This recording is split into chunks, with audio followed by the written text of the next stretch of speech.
Like, subscribe and share fanfiction audiobook channel for more fun. Chapter 81. Kaido picked up the bottle and drank a sip of the old wine casually. I didn't expect there would be such a strong man. I thought the 5 elders were the trump card of the world government. Now there is another I'm. Since you, Romon, appeared, things have become more and more interesting. Kaido didn't say that he would go to the celestial dragons. Romon couldn't do it, and he couldn't do it either. Although he sometimes committed suicide, that was when he knew he couldn't die, and he didn't really want to die. Jin was a little silent. He would not object to anything Kaido and Romon did. Kaido was the one who led him out of the crisis and the one he would follow for the rest of his life. Romon's arrival gave him hope of revenge. That was the hatred of genocide, and he would never forget it. Hawkins' face seemed calm, but his heart was in turmoil. Damn it, can you big guys get me out of the way before talking about these things? Are these things something a small shrimp like me can listen to? They won't wait to kill him. Will they? Romon and others don't know what Hawkins is thinking. Even if they know, they will just smile at most. I'm not too worried. We are safe in Wano country. Even if we go out, will not be able to know our movements clearly. We just need to do what we need to do in the future. After hearing what Romon said, Kaido and Jin nodded, and Hawkins also nodded in a pretentious manner. After Romon finished speaking, he looked at Hawkins. The time he met Kaido should have been earlier, and Kid was not there, which meant that the scene of their alliance did not happen. It can only be said that Hawkins is unlucky. He was kicked by Kizaru before, and he met Kaido again before he could recover. At that time, he also read a hexagram for himself. The hexagram showed that the mortality rate of the battle was 100%, the probability of escape was 0, and the survival rate of surrender was 100%. None of the hexagrams were friendly to him. After taking a look, Romon stopped looking. Not to mention now, Hawkins 2 years later would be of no use to him. He picked up the wine and took a big sip. Looking at Kaido and Jin, he smiled and said, "Brother Kaido, Jin, you two should take a rest today. I will take you to play something interesting tomorrow." Ha ha ha. Luo Meng, you are playing dumb again. If there is something interesting, can't you just say it directly? Ha ha. Don't worry, you will know tomorrow. I can tell you a little bit. I will take you to fight tomorrow. Fight? This is interesting. Kaido was itching to do it, but if Romon didn't say anything, he had no choice but to bear it. He suppressed his curiosity by drinking heavily. Jin had a smile on his face. He had never seen Kaido being defeated before. After Romon appeared, Kaido had changed a lot, and the beasts had also changed invisibly. Everything was developing in a good direction. Next, there was nothing big to say. Several people started to drink.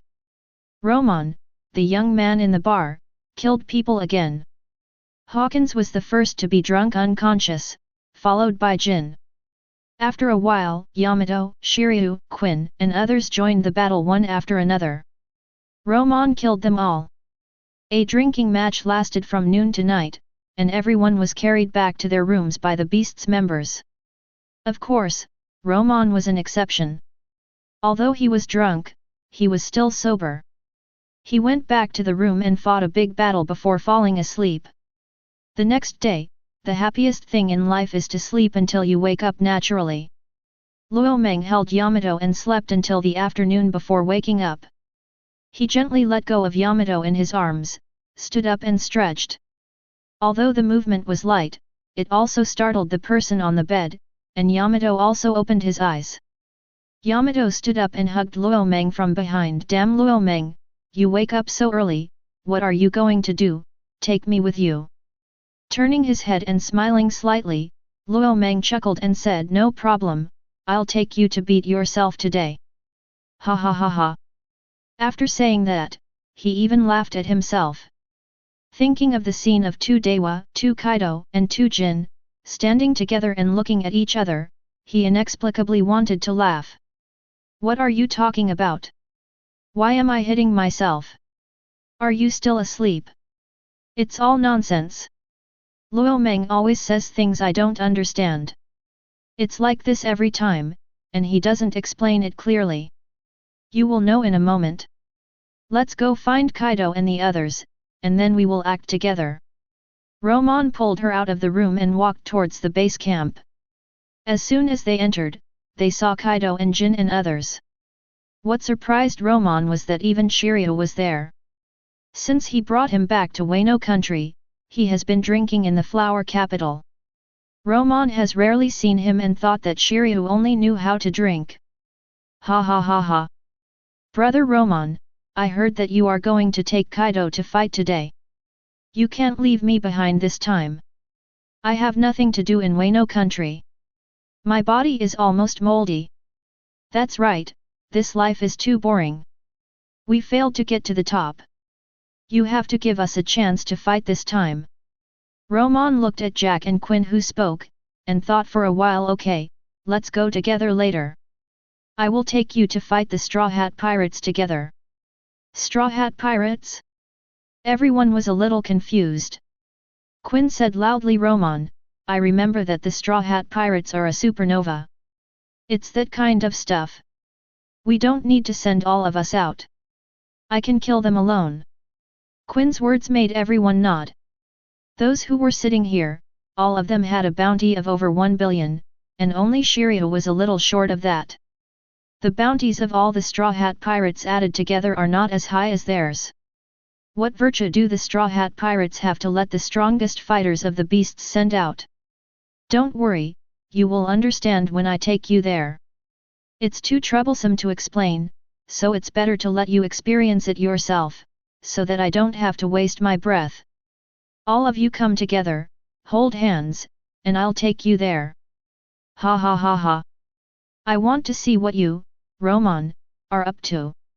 Romon grabbed Yamato, signaling Yamato to hold out the club for Kaido to grab, and Yamato did the same. Then, Jin followed closely, followed by Jack and Quinn, and finally Shiryu. Several people lined up in a row. Seeing that everyone was ready, Romon said, Everyone is ready, let's go. Seeing that the others nodded, Romon activated the fruit ability. Whoosh! Everyone disappeared. The next moment, they appeared in the air. Kaido reacted quickly, and he and Jin turned into full beast forms to grab a few people who couldn't fly. Because it was the first time to come to this timeline, Romon didn't know how long it would take to the Battle of Onigashima. Flying at full speed, finding an island to learn about it, only to find out that it was still early. Romon took them through several times before reaching the timeline of the Battle of Onigashima. Chapter 82. More. In the forest, Luffy and Law stood in the forest, looking at the 1,000-meter-high dragon in the sky. Luffy punched the tree, his eyes flashed, his body swayed left and right, and he quickly jumped towards the blue dragon in the sky. He jumped into the sky, a breath of old air blew into his bones, and Luffy's right hand turned into a giant arm, quickly hammering down from top to bottom towards Kaido's dragon head. Brother, brother, brother, no, elephant spear. Kaido, who turned into a blue dragon, looked up. Bang! The huge force knocked Kaido to the ground, raising a cloud of dust. Really, the Straw Hat leader is too chaotic, not following the plan at all, this is troublesome. Tlaofaga, Law, with a grim face, is quickly thinking of a way to deal with it. After 10 seconds, Kaido took off again, and Luffy threw a set of combo punches at him. Ha ha ha ha. Brother Kaido, how do you feel when you see yourself being beaten? Not far away, Romon and his gang were hiding and watching Kaido in this parallel world being beaten. When they first came here and saw Kaido here, they all felt incredible. They looked at Kaido next to them, and then at that Kaido. They were exactly the same, except that Kaido did not have the thunder fruit. Romon explained to them that this was his devil fruit, which could bring people to their world without him. Everyone was a little bit unbelievable, but the facts were there, and they couldn't help but believe it. When Kaido heard what Romon said, he laughed and said, "Is this considered being beaten? Romon, it's not like you haven't fought with me before. That kind of attack was just a tickle for me at most. Ha ha ha ha. Don't be impatient, the best is yet to come." After saying that, Romon stopped talking and turned into a bystander, watching quietly, as if he was revisiting an anime, except that watching it live was more real. His gaze returned to Luffy's battle with Kaido. After a set of combination punches, Kaido was beaten back to his original form. He burped while holding the club and glanced at Luffy. "Luffy," roared Kaido. He kissed his hand again, his body began to swell, and black and red patterns spread on Luffy's body. Gear 4th, Jumping Man. Luffy, who turned into the 4th gear, bounced on the ground like a spring. The next moment, he came to Kaido's side at the speed of an arrow, retracted his right hand into the flesh, and roared Ape King Spear. Bang! Kaido was knocked out and slid hundreds of meters on the ground. When he stood firm, Luffy's fists rained down on Kaido, beating him back again and again. After a series of combos, Kaido didn't even lose a layer of skin, but was sobered up by the beating. Just like the original drama, the famous scene appeared. Luffy used the Great Ape King Spear and Kaido used the Thunderous Bagua. Luffy lost. Kaido walked to Luffy and said, "What kind of king do you want to be?" On Roman's side, Jack laughed wildly, "Ha ha ha ha. I said, how could Boss Kaido be defeated, just like that?" Kaido also breathed a sigh of relief. No one would feel comfortable seeing himself being beaten. As expected, I am still me. How could that kid from the Straw Hat Pirates possibly defeat me? Romon, you're not going to bring us to watch Kaido beat the Straw Hat Boy with a club, are you? Romon looked at them with a strange look in his eyes. "Jin, don't be impatient, it's not over yet. Did Kaido kill Luffy? As long as he's not dead, there are still variables, just wait patiently, there will be a time for you to take action." "Damn Romon, how long do we have to wait? Look at Luffy, he has already lost consciousness, how could he still have the strength to resist? Are you overthinking this? Although the old man in this world is not as strong as this old man, Luffy can't block that hammer. I remember he is Ace's younger brother. He won't die if he continues like this." Luo Meng glanced at Yamato calmly and said casually, "If he dies, he dies. This world is not our world. Ace in this world has already died in the war at the top. It doesn't matter if one more person dies. But if he dies, and we don't stay here, Kaido in this world may really die. You know, this kid has an amazing background. Dragon of the Revolutionary Army is his father, Garp is his grandfather, Red Hair is his guide, and Rayleigh is his master. If he dies here, and we leave, Kaido in this world may not be able to deal with it. I don't care. You can do whatever you want. I'm just here to be a spectator." Yes, it doesn't matter to them how this world develops. But Kaido felt a little uncomfortable when he thought that he would die in this world. Yamato also figured it out. Ace is just her friend, and she has no friendship with Luffy at all. Not to mention this world, even in the original world, if she had to choose between Ace and Romon, Yamato would choose Romon without hesitation. During the time they lived together, she had long been inseparable from Romon. After thinking it through, Yamato smiled and said, "Then we don't care. I just don't know how I am now in this world." Damn it, it's a good thing Yamato mentioned it, otherwise I would have forgotten that Momonosuke is also here, and he is very close to Yamato in this world. No. He must die, otherwise he always feels a little green on his head. It would be fine if he didn't come, but since he came, he must kill Momonosuke first, and don't let that bastard crawl onto Yamato in this world. You in this world are still shouting that you want to become Odin, and are always trying to find ways to kill Kaido. I remembered that I still have something to do. You guys should find a place to stay first. The war won't start so soon. After Romon finished speaking, he disappeared without waiting for Kaido and the others to answer. Ah! Damn Luo Meng, he left by himself without taking me with him. Yamato couldn't help but jump on the spot when he saw Luo Meng disappear without taking him. Brother Kaido, what should we do now? Kaido was silent for a moment, and said from what Romon said, I in this world will be defeated in the battle with the Straw Hat Boy. I am very interested. Let's not disturb the direction of this world for now, just stay in the forest and wait and see the result. When the war comes, you can do whatever you want. Boss Kaido, can I go and fight during the war? Ha ha ha ha. I said, do whatever you want, go up if you want, kill if you want, don't worry about the direction of the beasts in this world, they have their own way to go. Jack showed an excited smile, I understand, I must fight to my heart's content when the time comes. Next, they sat down casually in the forest, and Jin and Jack went to hunt game. After the beasts were burned, Romon also came back with a comfortable smile on his face. Entering Wano country, maybe it was God who wanted Momonosuke to die. Not long after entering, Romon met this kid, and there was an old woman beside him. A waste fire burned them alive. Chapter 83. A few days passed quickly, and the Battle of Onigashima officially began. Like the original drama, Big Mom also arrived in Wano country.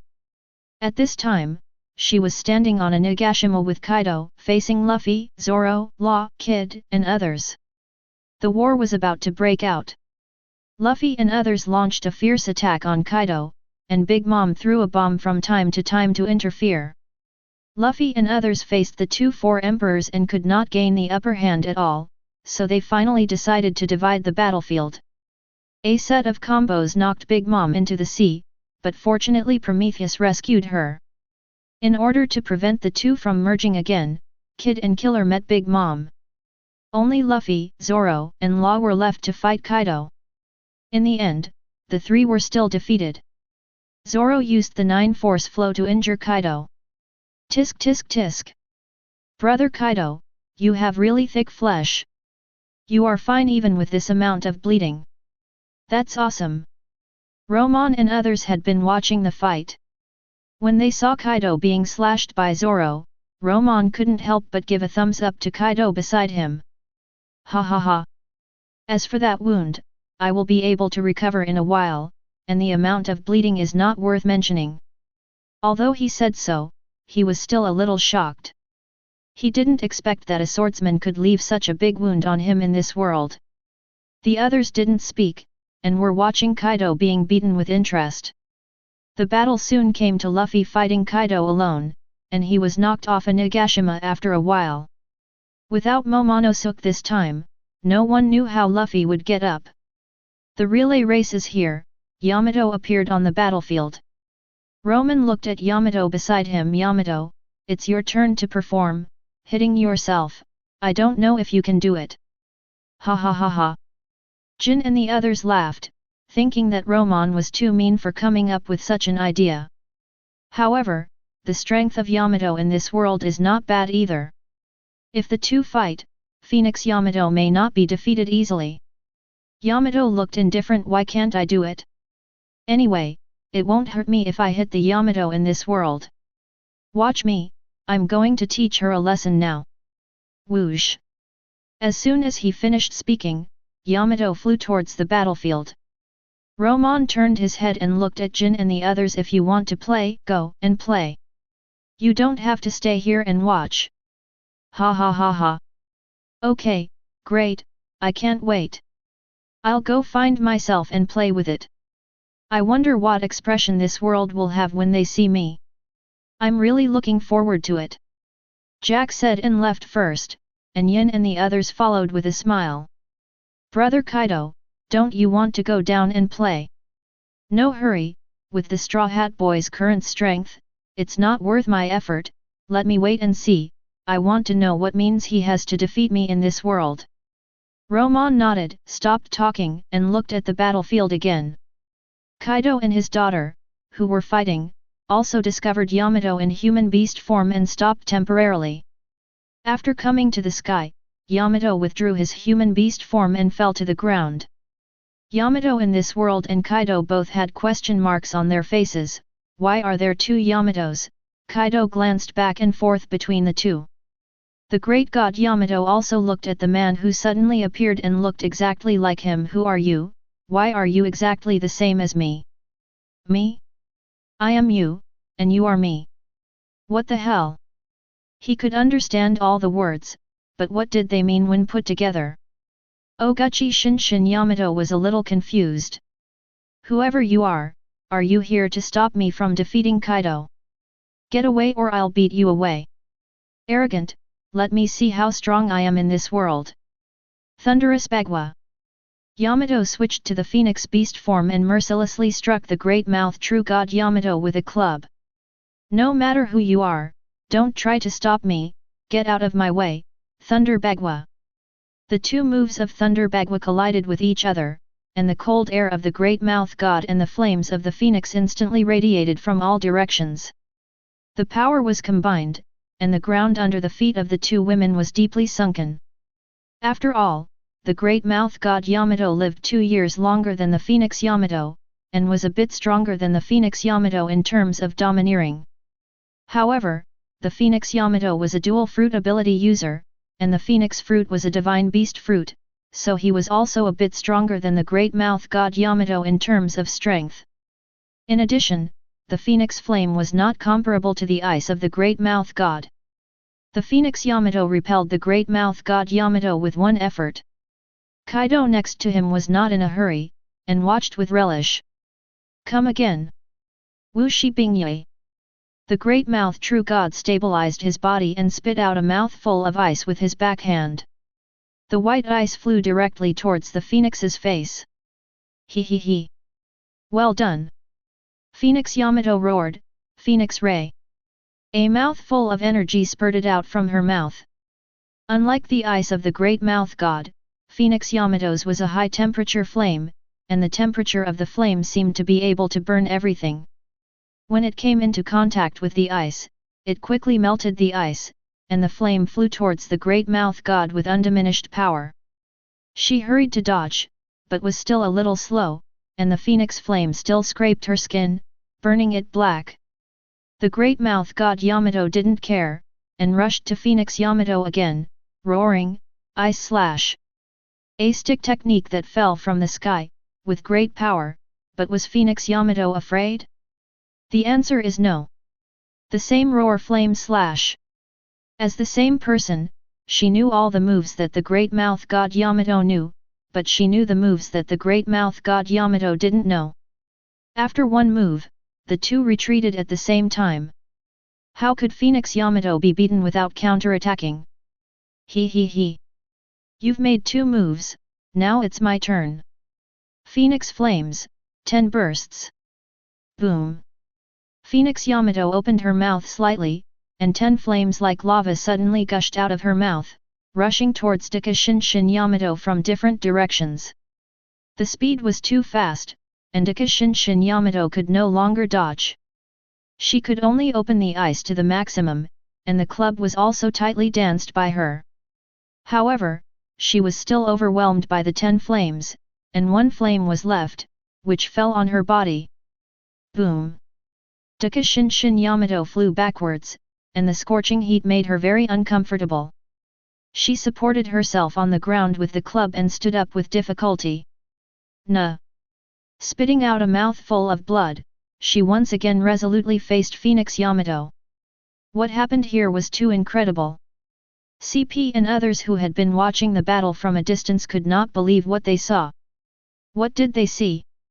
2 identical people fighting each other, but with different abilities. Was it the effect of the fruit? The information here was also synchronized to the 5 elders.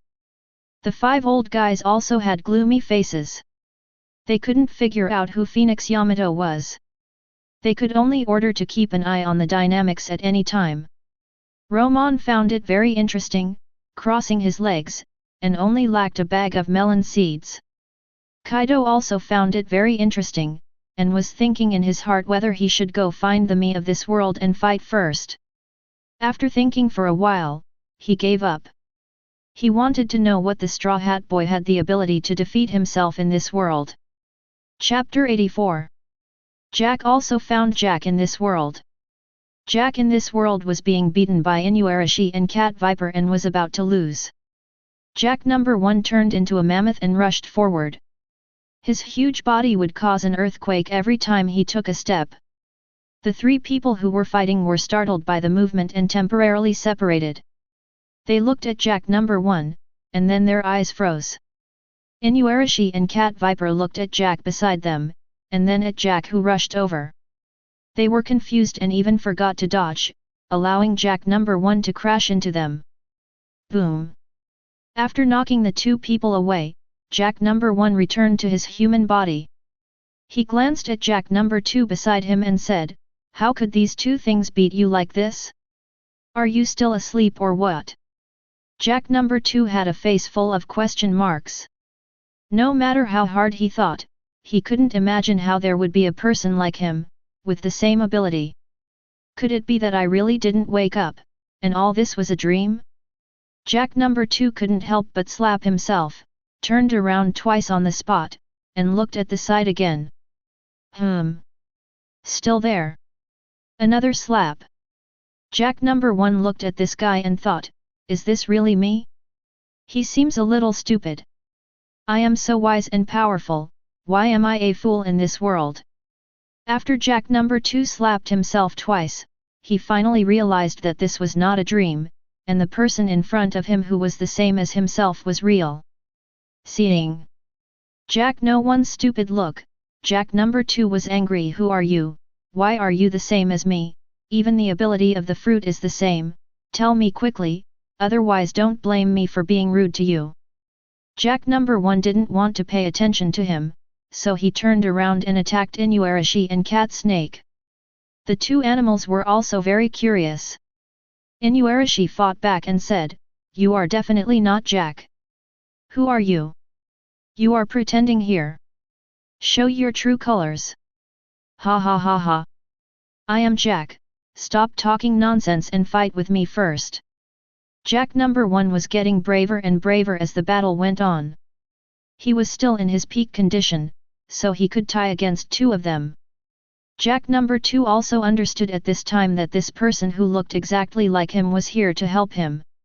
Although he was reckless, he also knew that without this person, he would most likely lose. He gritted his teeth, gave up the idea of figuring out who he was first, and joined the battle. The 2 Jacks, 1 against 1, beat Inuarashi and Cat Viper back again and again. If nothing unexpected happened, they would be safe. On Jin's side, he also found himself. When they first met, they stared at each other. One was wearing a mask, and the other was not. Jin number 2 was also in a state of panic. Others were not clear, but he knew very clearly that this face was his. At this time, Jin number 2 had not yet faced Zoro, but was fighting with Marco and the others. Both the beasts and Marco were confused. Am I dazzled? How come this person who just appeared looks so much like Brother Jin? They have the same figure and clothes, but one wears a mask and the other doesn't. Even their fruit abilities are the same. If you are dazzled, then we are all dazzled. Look at the expressions of other people, aren't they the same as ours? That means it could be Brother Jin.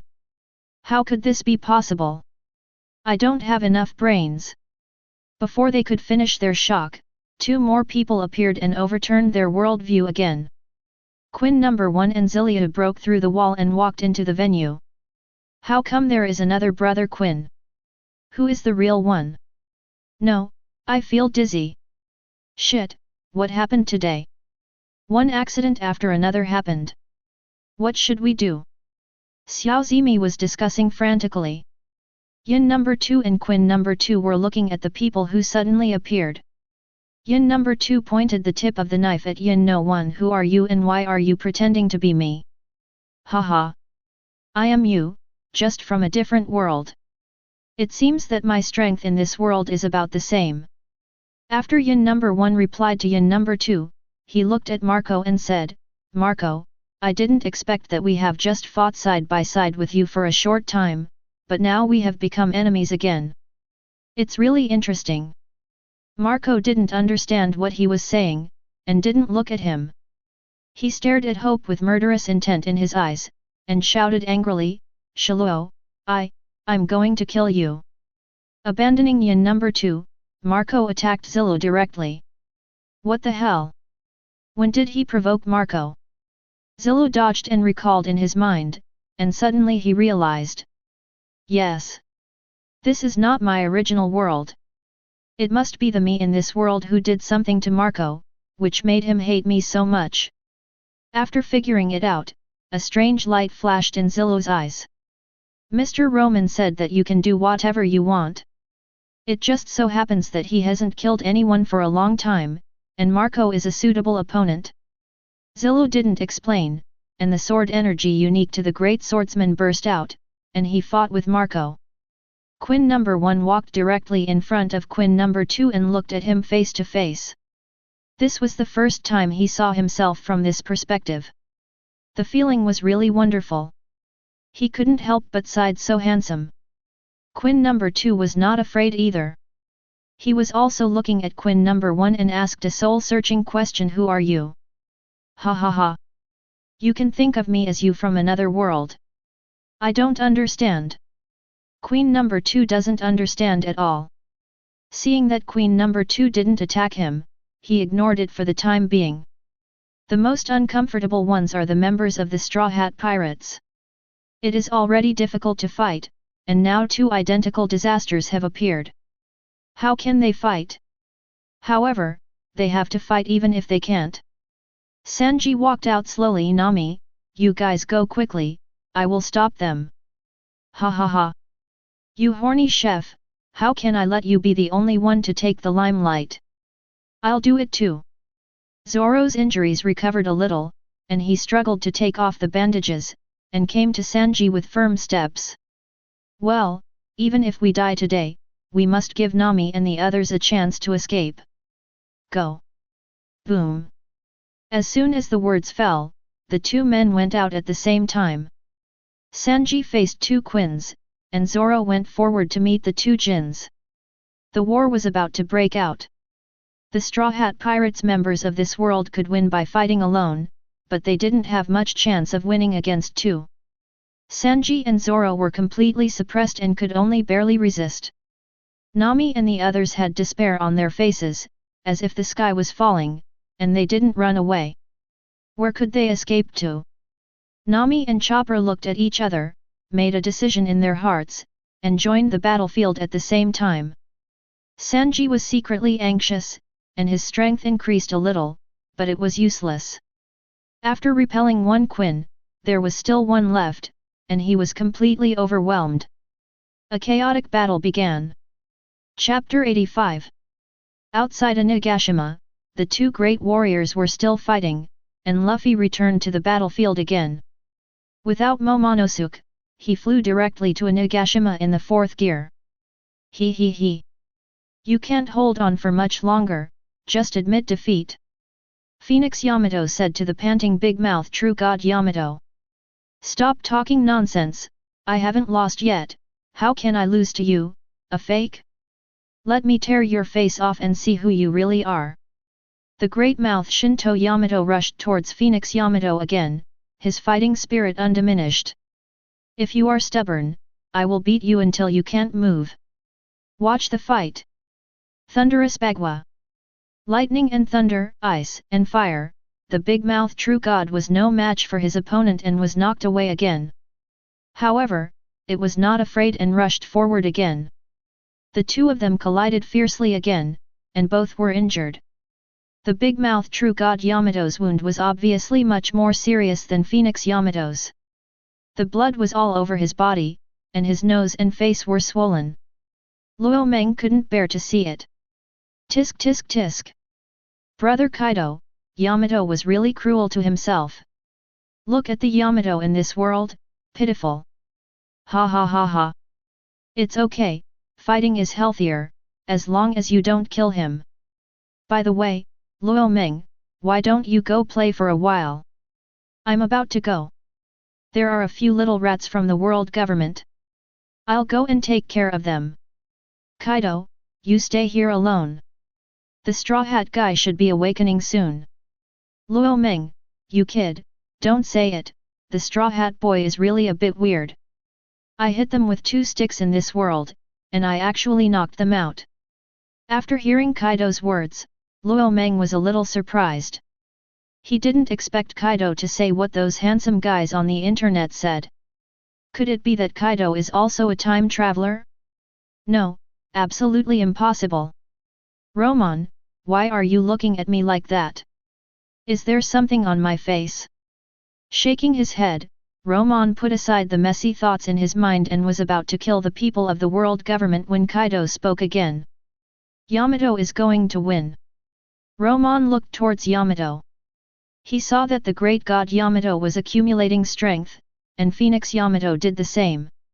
The two of them were flying, and the domineering aura covered the clubs at the same time. They reached a point and roared at the same time. Divine Foot, White, Snake Drive. Divine Foot, Flame, Spirit Drive. It was the same move again. Both of them reached their maximum speed and rushed towards each other at the same time. Boom! The moment the two clubs touched, the ground split. After all, Phoenix Yamato was stronger and broke through the club of Deka Yamato. Without stopping, he attacked directly in the face. If this move hit, Deka Yamato would lose consciousness even if he didn't die. Suddenly, Phoenix Yamato felt a strong domineering aura. My son, it's not your turn to beat him like this, roll. Thunder Bagua. Kaido No. 2 saw that Yamato was in danger, left Luffy behind, and came to Yamato's side. He used Thunder Bagua to block the fatal move for Yamato. But he underestimated Phoenix Yamato, whose full strength move was compared with the move he used. Although he blocked it, he was also repelled by Phoenix Yamato. When he was about to go up again, the situation changed again. It's not your turn to teach my son a lesson, 100 million volts, Thunderous Bagua. In a hurry, Kaido No. 2 could only raise the club to resist. But he was also knocked back thousands of meters, and stood up shaking his head. Looking at this person who was the same as himself, Kaido No. 2 teacher was also very confused.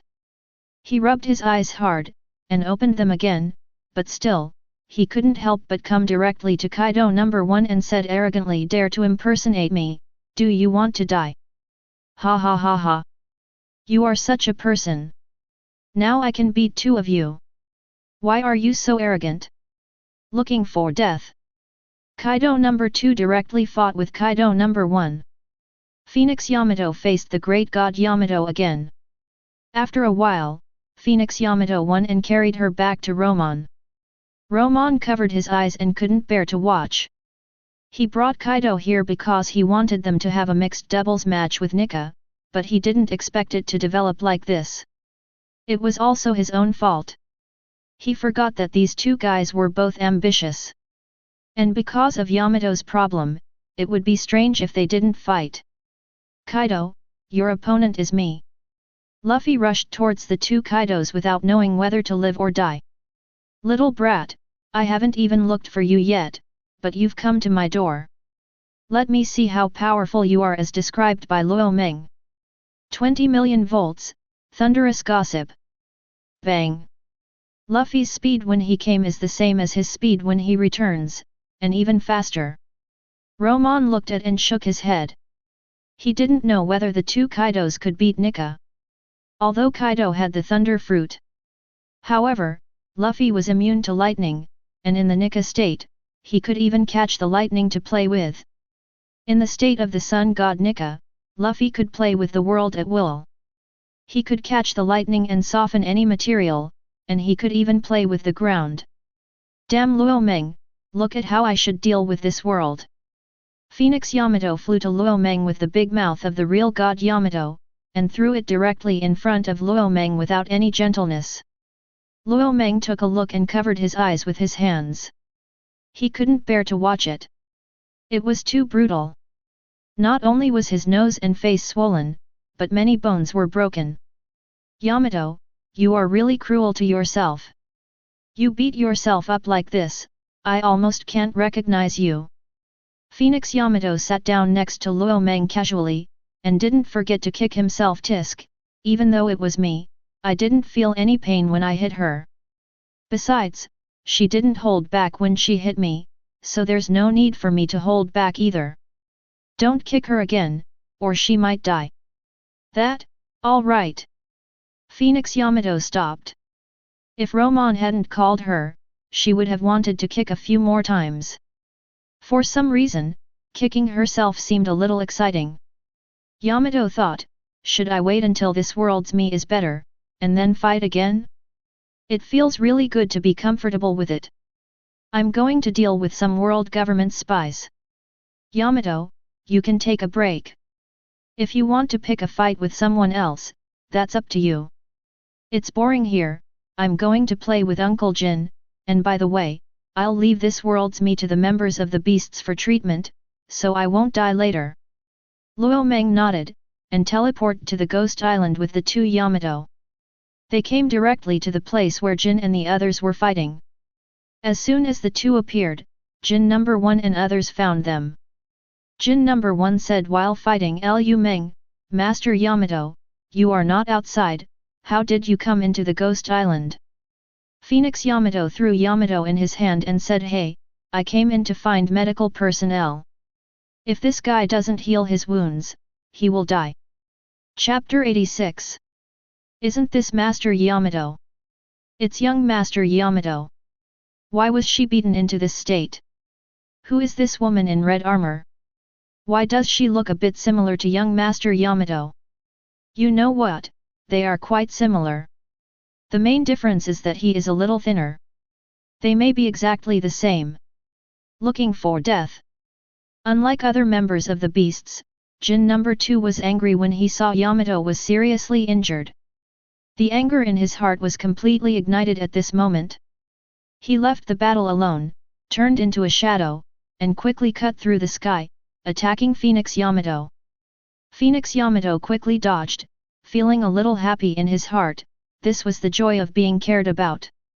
Uncle Jin, don't do it, I'm also Yamato. Phoenix Yamato turned around and returned to normal, exactly the same as the Yamato lying on the ground. Jin No. 2 came to the brakes suddenly, and his brain was not enough. You are not Yamato, Yamato's ability is not like yours, who are you? Haha. I am Yamato, but not the Yamato of your world. I come from another world. Then, Phoenix Yamato quickly explained their origins to Jin. Jin No. 2 looked back and forth between Phoenix Yamato, Jin No. 1, and Quinn No. 1. Even though he thought it was impossible, the reality was there and he couldn't help but not believe it.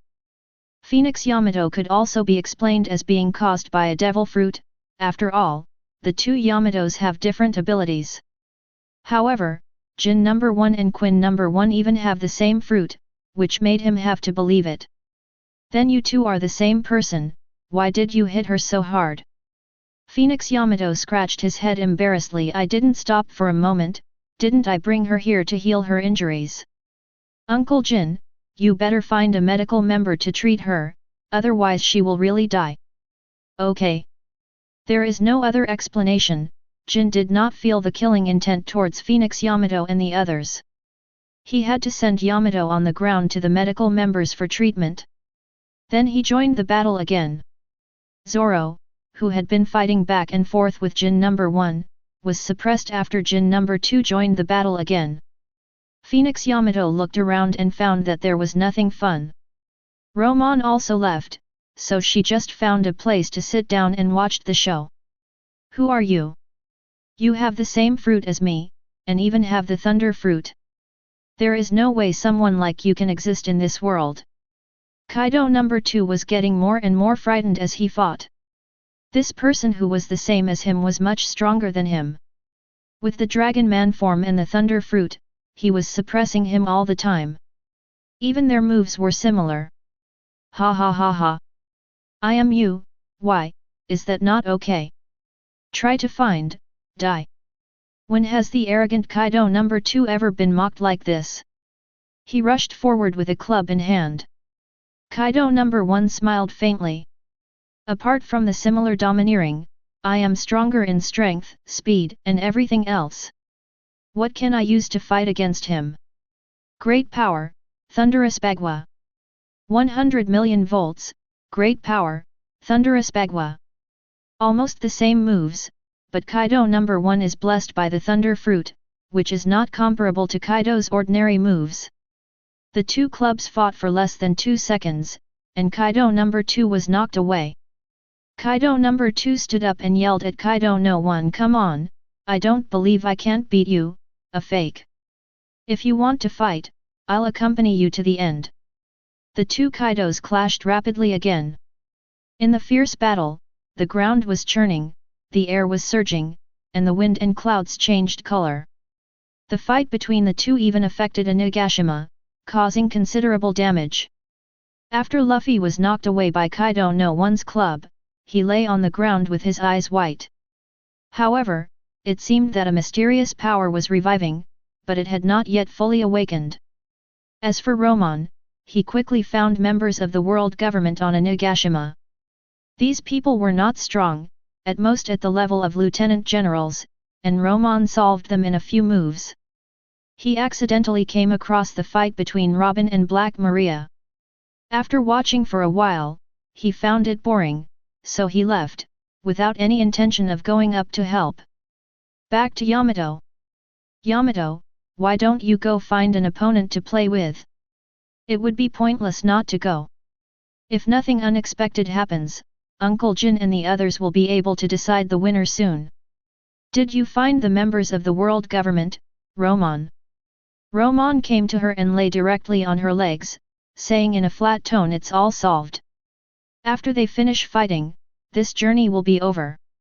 Yamato looked at Romon's face and couldn't help but stretched out his hand to pinch it. Don't rush to go back. I want to wait until I am better in this world before I beat her up. What? You're addicted to beating yourself. I can't say I'm addicted to it. It's fun to play with myself. Romon looked at Yamato strangely. How about, you come with her to fight me? No, wouldn't it be uncomfortable to fight with you? I don't mean fighting, I mean. Luo Meng didn't say the next words, he just raised his eyebrows and gave a wicked smile. Humph. Bad guy. Yamato understood and her face turned red quickly. This was the smile that Romon had when he wanted to do that with her.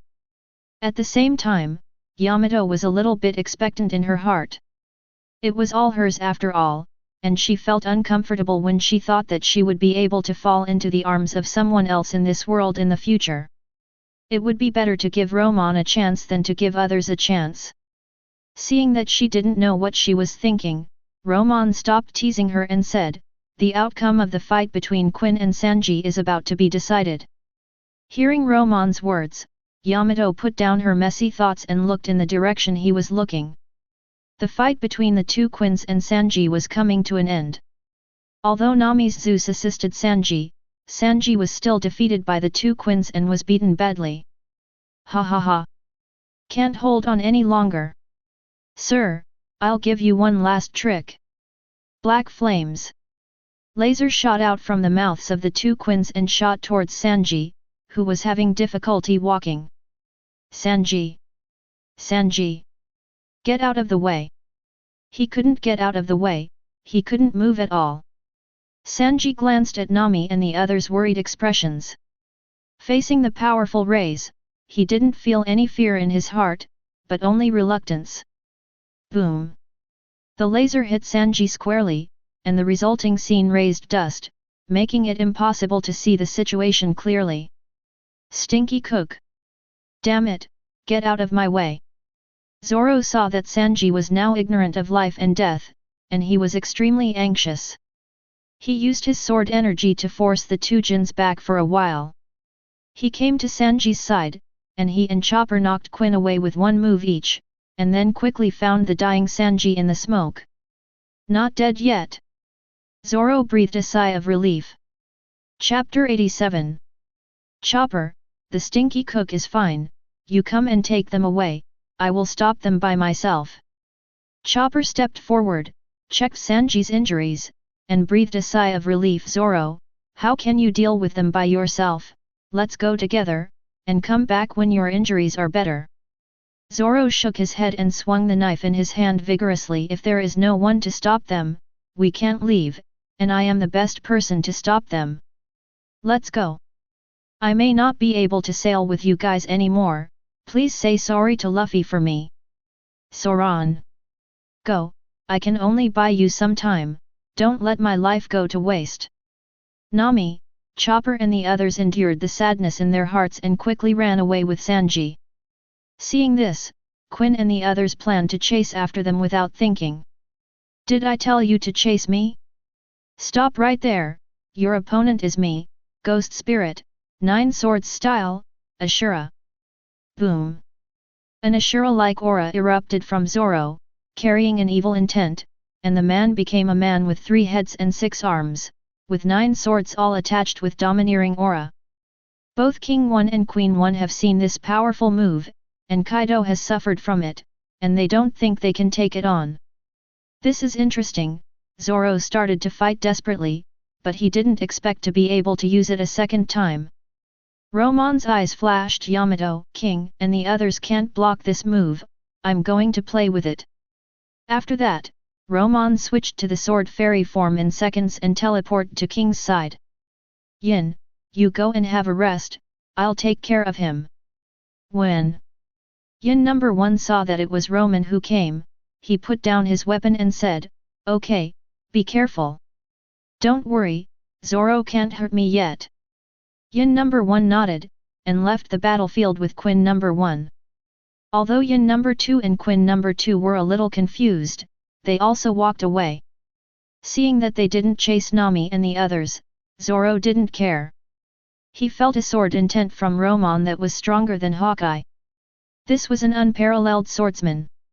He had to look Romon in the face, and at the same time he was a little happy in his heart. He had no regrets in his life for being able to fight with a kendo master before he died. Roronoa, Zoro, please give me some advice. Romon, please. After introducing their names to each other, the two men set out at the same time. Zoro's master is Hawkeye, and he himself has great strength, so in the way of the sword, he also walks the power aspect. The 9 Swords style sword drawing move has increased his strength and speed to a higher level. Romon felt it slightly, and Zoro in this state is basically not much different from Hawkeye. But that's all, it's unlikely that he can hurt himself. On Yamato's side, King 2 walked to King I and said, who is that person? I don't remember this person in the Beast Pirates. Hee. There is no such thing in your world. Luomeng is one of the 4 disasters of the beasts in my world. The beast group in my world can change because of Luomeng's joining. It should be no problem for him to fight against Zoro alone. Hee. Before Jin number 1 could reply, Yamato laughed first and said, no problem at all. Old Kaido can't beat Romon's strength. If Romon didn't care about his position, he could pull old Kaido down at any time and take his place himself. You know, the bounty of Stinky Romon in my world is more than 8 billion Baileys. He is the one who brought us to your world this time. Nanny. When the people in this world, including Jin number 2, heard Yamato's words, they were shocked and turned their heads to look at Romon with difficulty. Is this still a human being? More than 8 billion, the bounty of the entire 100 beasts group added together may not be as much as his. Jin number 2 looked at Romon and said in shock, did he do something earth-shattering? Otherwise, how could the bounty reach more than 8 billion? He has done a lot of things. The first time he became famous was when he joined the beasts. He fought Old Man Kaido to a draw and got a bounty of 2 billion. The second time he became famous was when he killed 3 celestial dragons on Champu Island, seriously injured Aokiji, and escaped from the 2 admirals in Garp. His bounty reached more than 4 billion. The last time his bounty increased was when he participated in the Battle of Marineford, defeated Hawkeye, killed the 5 elders, and wiped out thousands of navy with one move. His bounty reached more than 8 billion. Jin No. 2 and others were stunned as if they were listening to a myth. They didn't know what to say for a moment. Also, in my world, I teamed up with Whitebeard once when I was at the top, but I didn't expect to fight with Marco when I came to your world. Uncle Jin, go help Shiryu, it looks like Shiryu can't beat Marco. After hearing what Yamato said, Jin No. 1 flew over and joined Shiryu's battle. Ha ha ha. The joyful laughter was clearly heard by Romon and others. Romon looked up and thought, has it appeared? The sun god, Nika. Retracting his gaze, Romon had no intention of playing with Zoro anymore. At this moment, Zoro was like an old man with 1 foot half in a coffin, who would fall to the ground if the wind blew.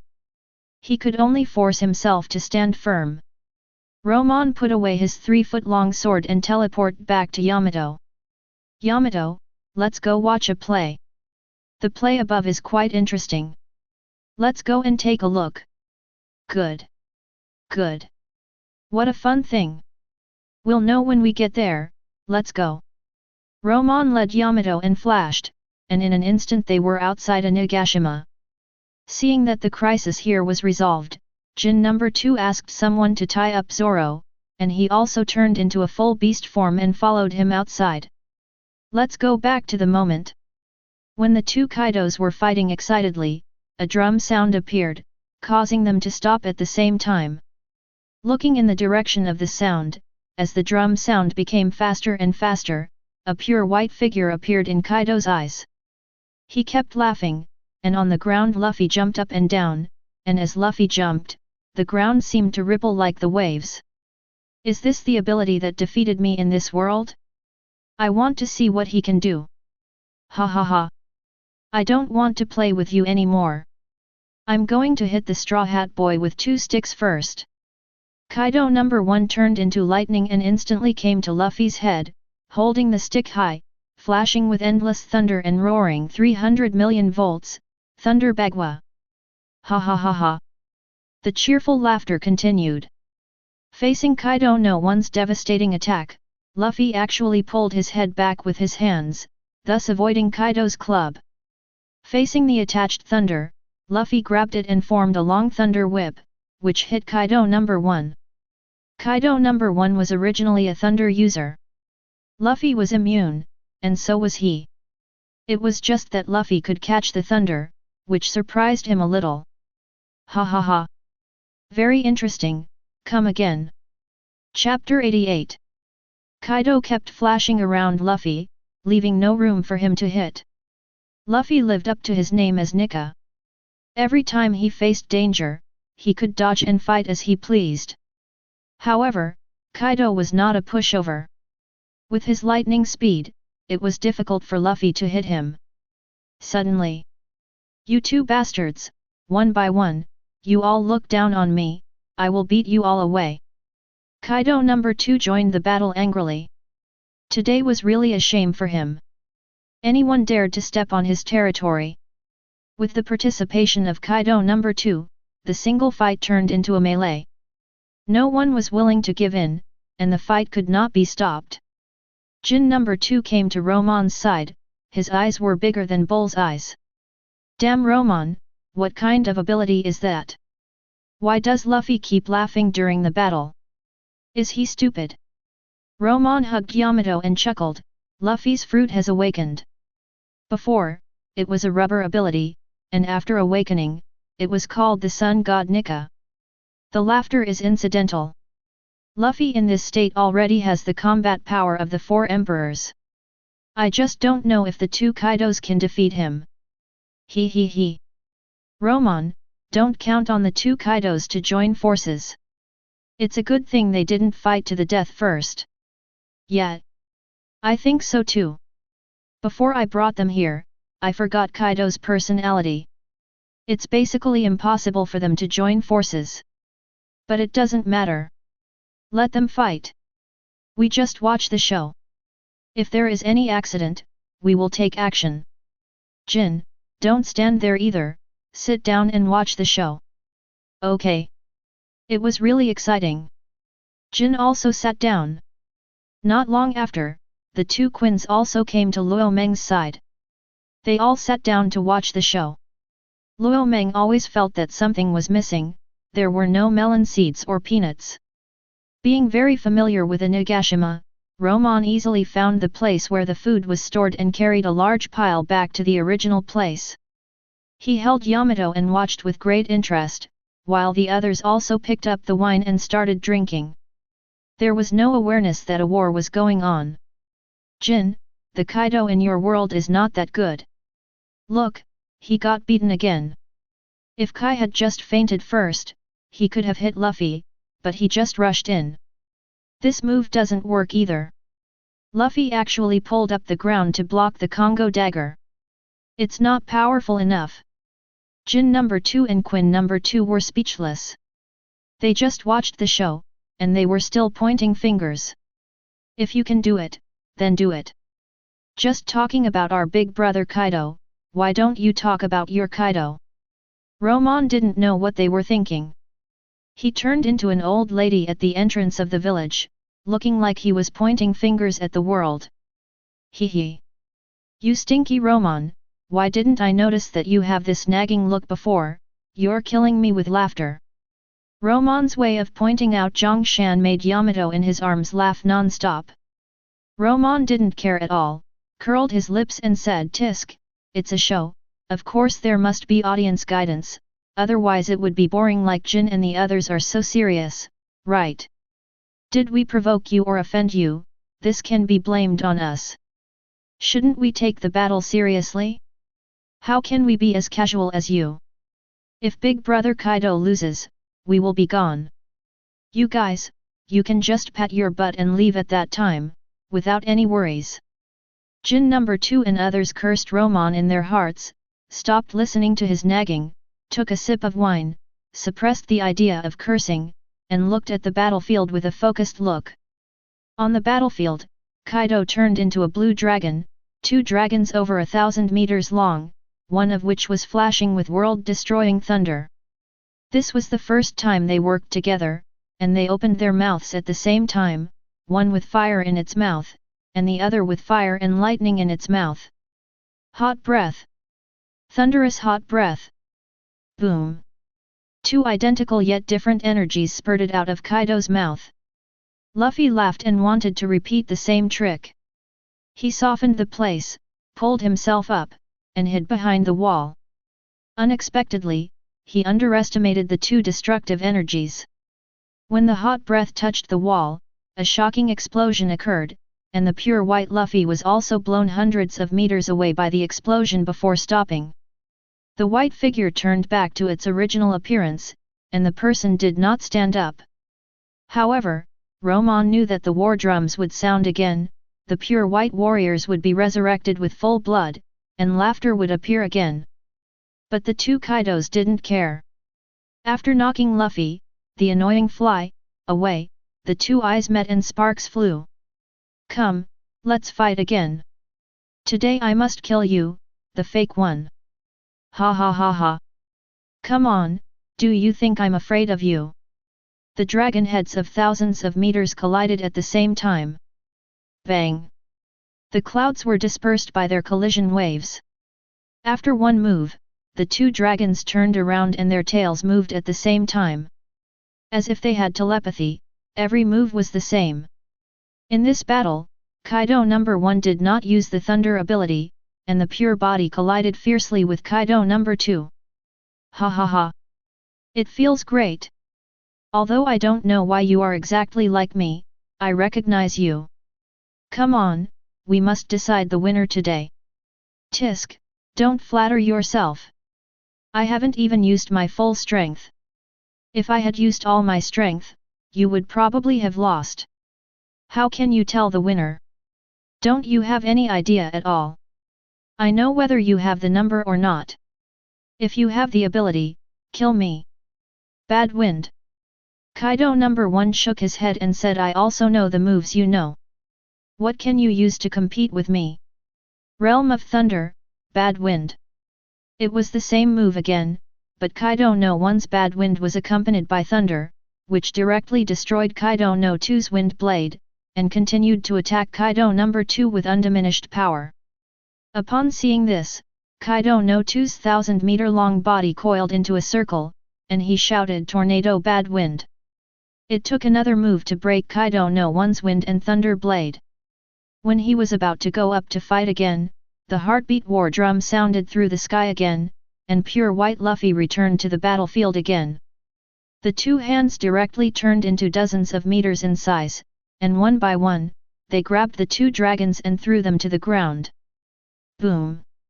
The entire Onigashima was shaken, and Romon and their food were shaken away. Kaido no. 1 turned back into human beast form, stood up first, picked up the hammer that fell on the ground, looked at Luffy who was laughing non-stop, and his fighting spirit was infinitely raised. Ha ha ha ha! This is so interesting. I don't believe you are invincible. Let's fight again until no one can stand up. Hee hee. Want to hit me? Then come and chase me. Luffy laughed out loud. The playful mentality was incompatible with this serious battle. Kaido no. 2 stood up slowly after Kaido no. 1 and Luffy fought. He conjured a pot of old wine out of thin air and poured it into his mouth. After a while, he swayed left and right, and the center of his eyes turned red. He officially entered a crazy state. Looking at the two fighting figures, Kaido no 2's eyes flashed with a fierce light. Leaping high, he instantly came to Luffy's head, raised the club, and 3,000 lightning threads were wrapped around it, and he shouted after drinking, "The Thunder Wheel, the Third World, lead to Naraku." Chapter 89. Ha ha ha ha. I'm dodging and can't hit you, and you just can't hit me. I'll piss you off to death, ha ha ha. Luffy dodged Kaido no 2's inducement of Naraku, dodged to the side, and patted Kaido no. 2 on the butt. You little devil! Although Kaido no. 2 was not very angry, he felt a little uncomfortable. In a drunken state, Kaido no. 2 continued to fight with the club. Seeing this, Kaido no. 1 also joined the battle, and the three of them started a melee again. 3 figures flew in the battlefield, and the waves of the battle broke the ground into pieces. Romon was amazed. This is really wonderful, much better than in the anime, and the visual effects are directly maxed out, which is even better than the special effects of Hollywood. Those 50-cent special effects can't be compared at all. Damn it, Romon, how long will they fight? We have been watching for 2 hours and they haven't finished yet. Are they going to fight for days and nights? Romon laughed and said, it's hard to say. It's not surprising that they will fight for days and nights. The three of them haven't fought hard yet. If they keep fighting like this, they can really fight for several days. After watching for almost 2 hours, Yin no. 1 and Chilo also came back. There was no doubt that they won the battle with Marco. Only Jack hadn't come back yet. No one knew where he went. Romon and the others were not worried. With Jack's health bar, even if he lost, he wouldn't die. They could just find him when they left. Bastard, you are here pretending to be me, I will kill you.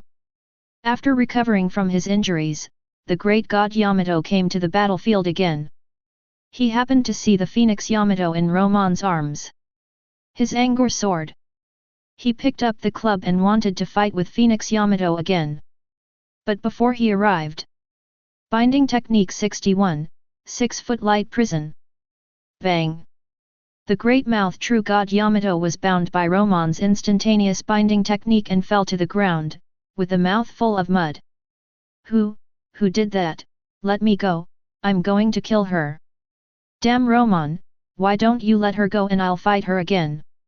After flicking Phoenix Yamato's head, Romon said, forget it, if we continue to fight, she will really die. With her serious injuries, it will be difficult for her to break free from my restraints. Let her scream. Jin no. 2 felt a little reluctant, so he walked up to help the big-mouthed Yamato sit down. Master Yamato, you should take a break first. If you keep fighting, you will die. The great god Yamato gnashed his teeth and looked at the phoenix Yamato Jin. Let me go quickly. Even if I die, I will drag that bastard who pretended to be me down with me. When Jin number 2 heard the words of the great god Yamato, he shook his head slightly. He knew her personality. It was difficult for anyone to persuade her to do what she wanted to do. Jin number 2 did not let her go, but walked back to her original seat and sat down. Yin, please let me go. Who is it that dares to do it but not to take responsibility? Come out now, I want you to be punished. You bastards, let me go. It's so noisy. Binding Technique 1, Stuff. Luo Meng was really having a headache from all the noise, and couldn't help but reward her with another binding technique. This technique made her unable to make any sound, and she could only whimper non-stop. Luo Meng nodded in satisfaction. Comfortable, it's much quieter now. After doing all this, Romon returned his gaze to the battlefield, thinking, Nika knows how to play. He actually grabbed Kaido's lightning and swung. As expected, he is worthy of being a free warrior. Fighting is really free, it is a bit similar to the Ultra Instinct. However, compared with the Ultra Instinct, the difference is more than 100,000 miles. The two Kaidos actually started to join forces, which surprised Romon a little. He thought they would fight until two of them fell to the ground. After the two Kaidos joined forces, they cooperated seamlessly, and Nika was beaten badly.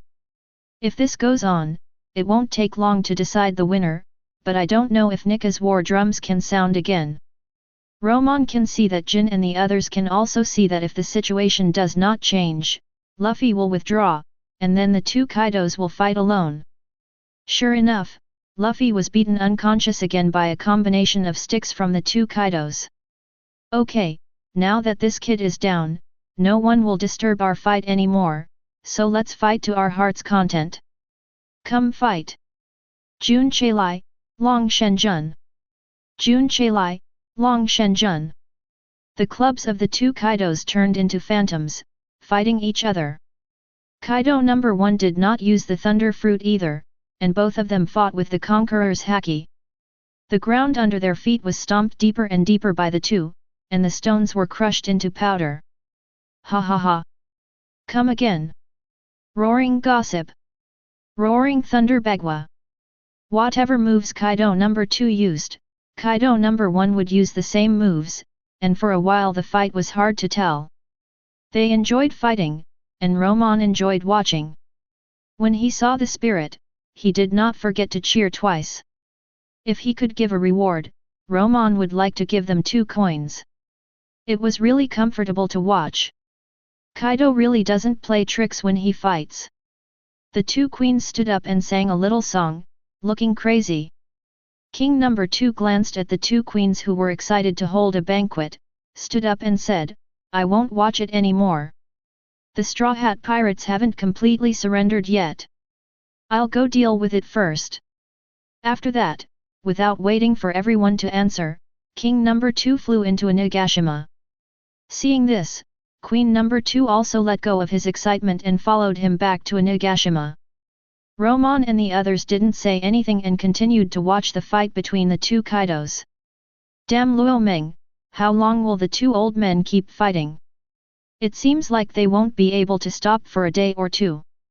It's hard to say. When they reach the level of the 4 emperors, their endurance is very strong. Kaido in our world doesn't use the thunder fruit, so it's hard to say how long the fight will last. Romon answered Yamato without even thinking about it. Is that so? Yamato looked at the two Kaidos fighting vigorously on the battlefield, and felt that the victory could not be decided so quickly, and felt a little helpless. If you watch for a long time, you will feel visual fatigue. No matter how exciting it is, her eyes are a little tired now. Looking at Romon who is in high spirits beside her. Damn Luo Meng, I won't watch anymore. I'll take this world's me out for some fun. Remember to come find me when you leave. Luo Meng waved his hand well. Go ahead. Don't lose this world's you. Got it. After Yamato replied to Romon, she walked to the side of Ogakai Shinshin Yamato. In the hatred of Ogakai Shinshin Yamato, she carried him on her shoulders and took him back to her room in Onigashima. Looking at herself on the bed, a strange meaning flashed in Yamato's eyes. She walked forward slowly, and in the puzzled eyes of Ogakai Shinshin Yamato, her hand slowly reached the peak, slowly exerted force, and started to play. Fierce resistance was useless, but aroused her excitement even more. Looking at Ogakai Shinshin Yamato's face that was red and about to drip water, her hands were even more unscrupulous. Woo woo woo woo. Chapter 90. Kaido. I'm going to beat you up. Luffy, like an indestructible cockroach, appeared in the battle again. Before he arrived, his voice reached the ears of the two Kaidos. Kaido repelled Kaido number 2 with a stick, and looked at Nika Luffy flying at him, narrowing his eyes. This kid's fruit ability is really not simple. Although the three-color domineering is not as strong as mine, it is not much different. Luo Meng is right. Without me, if things go on like this, I might really lose this world. Lightning Flash. Great Power, Thunder Bagua. Kaido number 1 has been fighting for so long that he has already seen that Luffy is immune to thunder, so he no longer uses thunder to attack, but only uses it to increase speed. Bang! Nika Luffy hurriedly raised his hand to block, but it was useless and he was still knocked out. Then he stood up and flew towards Kaido. He still understood the principle that once the bow is shot, there is no turning back. If he loses today, not to mention the Pirate King, his companions will face the risk of being wiped out. Can't lose. Dare not lose. Little devil, you keep disturbing my fight again and again, do you really want to die? Hot breath. Kaido number 2 transformed into a blue dragon and fired a blast of angry flames at Nika Luffy. Ha ha ha. I'll hit you. Luffy dodged the heat and jumped into the sky. The air blew into his bones and his fist became 100 meters long in an instant. This was his last-ditch attack. Luffy could clearly feel his vitality draining away quickly. If he didn't solve it, he would only lose. Ha ha ha. Are you going to fight to the death? I'll help you, Fire Dragon Cabinet, Rising Dragon, Flame Bagua. As the two moves collided, the clouds in the sky dispersed, and the breath blew the hair of Romon and others in the distance. The ground was full of rubble, and Kaido number 1 stood below and watched, thinking, it seems that my strength in this world is a little insufficient. Sure enough, Kaido no 2's attack was dispersed by Nika Luffy, and his fist landed on Kaido no 2's head with undiminished power. Get out! Kaido number 1 instantly came to Nika and knocked him away with a club, thus saving Kaido number 2. At this time, Kaido no 2's body was a little shaky, and the previous move almost used up all his strength. Luffy was the same, staggering to stand up and continue fighting, but it was difficult to do so. He stood up and fell again, fell down, and stood up again, looking at Kaido number 1, he was unwilling. Whoosh! The next moment, Romon came to Kaido number 1, clapped his hands and laughed. Wonderful, so wonderful, worthy of being the sun god Nika, his vitality is tenacious, he can still stand up even after being injured like this. But, the battle is about to end. You'd better not move. The 79 binding techniques, the 9 lights binding. Several black flames appeared out of thin air in the space around Luffy, completely blocking his movements. Luffy wanted to struggle free, but he was powerless and began to slowly wither. This was the side effect of Nika, overdrawing life to gain strength, and when the strength dissipated, people would temporarily age. Is that the end? Kaido smashed the ground with his club number 1. Romon, is there anyone stronger on Onigashima now? I haven't fought enough. Luokai shook his head. No more, there may be people from the world government coming later. If you haven't fought enough, you can wait a little longer. Boy, who are you? Kaido number 2 recovered some strength and walked over here. He had too many doubts today, and everything was beyond his understanding. It would take too much time to explain, and Romon was too lazy to say it. Just then he saw Jin number 1 coming over. Jin, you explain, I'm going to find Yamato. Jin watched Romon leave, and then began to explain the cause and effect to Kaido number 2. Kaido number 2 listened calmly on the surface, but his heart was in turmoil. Another world? So, you are the beast group from another world? Yes. This is true. Kaido number 2 didn't know what to say. This was all too dreamy, but with the person standing in front of him, he couldn't help but believe it. He didn't think there was a devil fruit that could copy both appearance and abilities. Then what are you doing in this world? You're not here to fight me, are you? Tisk, I'm not looking down on you, but if I hadn't taken action just now, you would have been defeated. You. Kaido number 2 was speechless after being beaten by Kaido number 1. He also understood the situation. He might not be able to block the punch from Straw Hat Luffy just now. However, it was not his character not to fight back when being beaten. He raised the club again and was about to attack. Jin, the peacemaker, quickly stopped them. We are all family members, there is no need to fight to the death.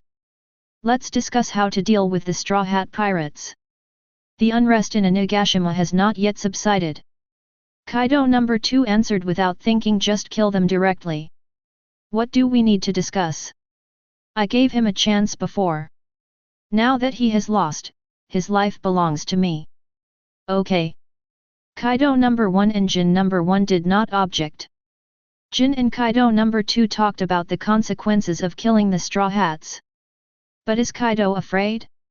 If he is afraid, he is not Kaido. Kaido number 2 walked to Luffy without hesitation and beat him until Luffy was unconscious. As for whether he died or not, Kaido number 2 didn't care. After dealing with Luffy, Kaido number 2 glanced at Jin and the others, and walked into Onigashima quickly without saying a word. This unrest has been going on for a long time, it's time to calm it down. After Kaido number 2 left, Jin glanced at Luffy. Too brutal. He almost beat him up. However, Luffy didn't die even after this, his vitality is really strong. Boss Kaido, should we go into Onigashima now or wait for Romon and the others outside? Kaido number 1 turned around and said, we've gone into Onigashima to look for Romon. The fight is over. It's time for us to go back. Jin didn't say anything, but followed Kaido number 1 silently, and walked into Onigashima together. The turmoil was almost settled, and the beast group was cleaning up the battlefield. Except for Zoro, no members of the Straw Hat group were caught. The battle between Big Mom and Kid and Law soon came to an end after Jin number 2 joined. Kid died, Law escaped, and Big Mom was seriously injured. The two Jacks also defeated the two enemies of Moon Lion. During the battle with Kaido, the two of them took the time to fight. They both had the same ability, and there was no winner in this fight. As for those samurai, after Kaido number 2 entered Onigashima, he would hit them with a stick whenever he met them, and no one could take his stick. Jin number 1 found the members of the beast group and asked them to capture Luffy and deal with him later. When everything was done, it was already dark, and Kaido and others hadn't waited for Romon to come back, so they went to Kaido number 2 to drink. The battle was frustrating, and Kaido number 2 was drinking alone. When he saw Kaido number 1 and the others came in, he didn't have much to say, but Jin number 2 was very enthusiastic and arranged everything properly. Chapter 91. Romon walked into Onigashima, and his target was Yamato's room. When he walked in and saw the scene, Romon's heart beat faster. It was too sexy. Yamato, you know how to have fun. You actually thought of this kind of play.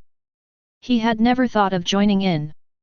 It was indeed erotic, but the bruised and battered appearance of the big-mouthed god Yamato really made him lose interest. Yamato, who was playing, blushed when he saw Romon come in. He took the quilt and covered himself with it. Hee, isn't this boring? Find something fun to play. The me in this world has a much worse temper than me, and my tolerance is much lower. I fainted before I even played for a while. I'm really useless. Romon's eyes were a little weird. He had changed Yamato himself. Did she awaken some hidden attributes? She actually played so hard. She walked to the bed, sat down casually, and crossed her legs. That's enough fun. We should go back. Smelly Romon, do you have any way to change me in this world? I just analyzed the reasons for her, but she didn't listen. If she can't change it, she will always feel a little uncomfortable. Change? Romon thought of a person, Lin from the Big Mom Pirates. She can delete a person's memory and input a memory into his head. So what? Have you thought of any method? Haha. There really is one.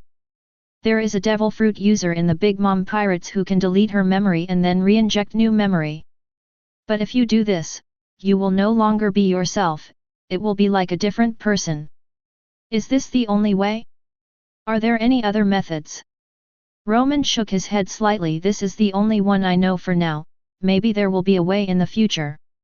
No, Luo Meng's eyes lit up, and he thought of a feasible solution.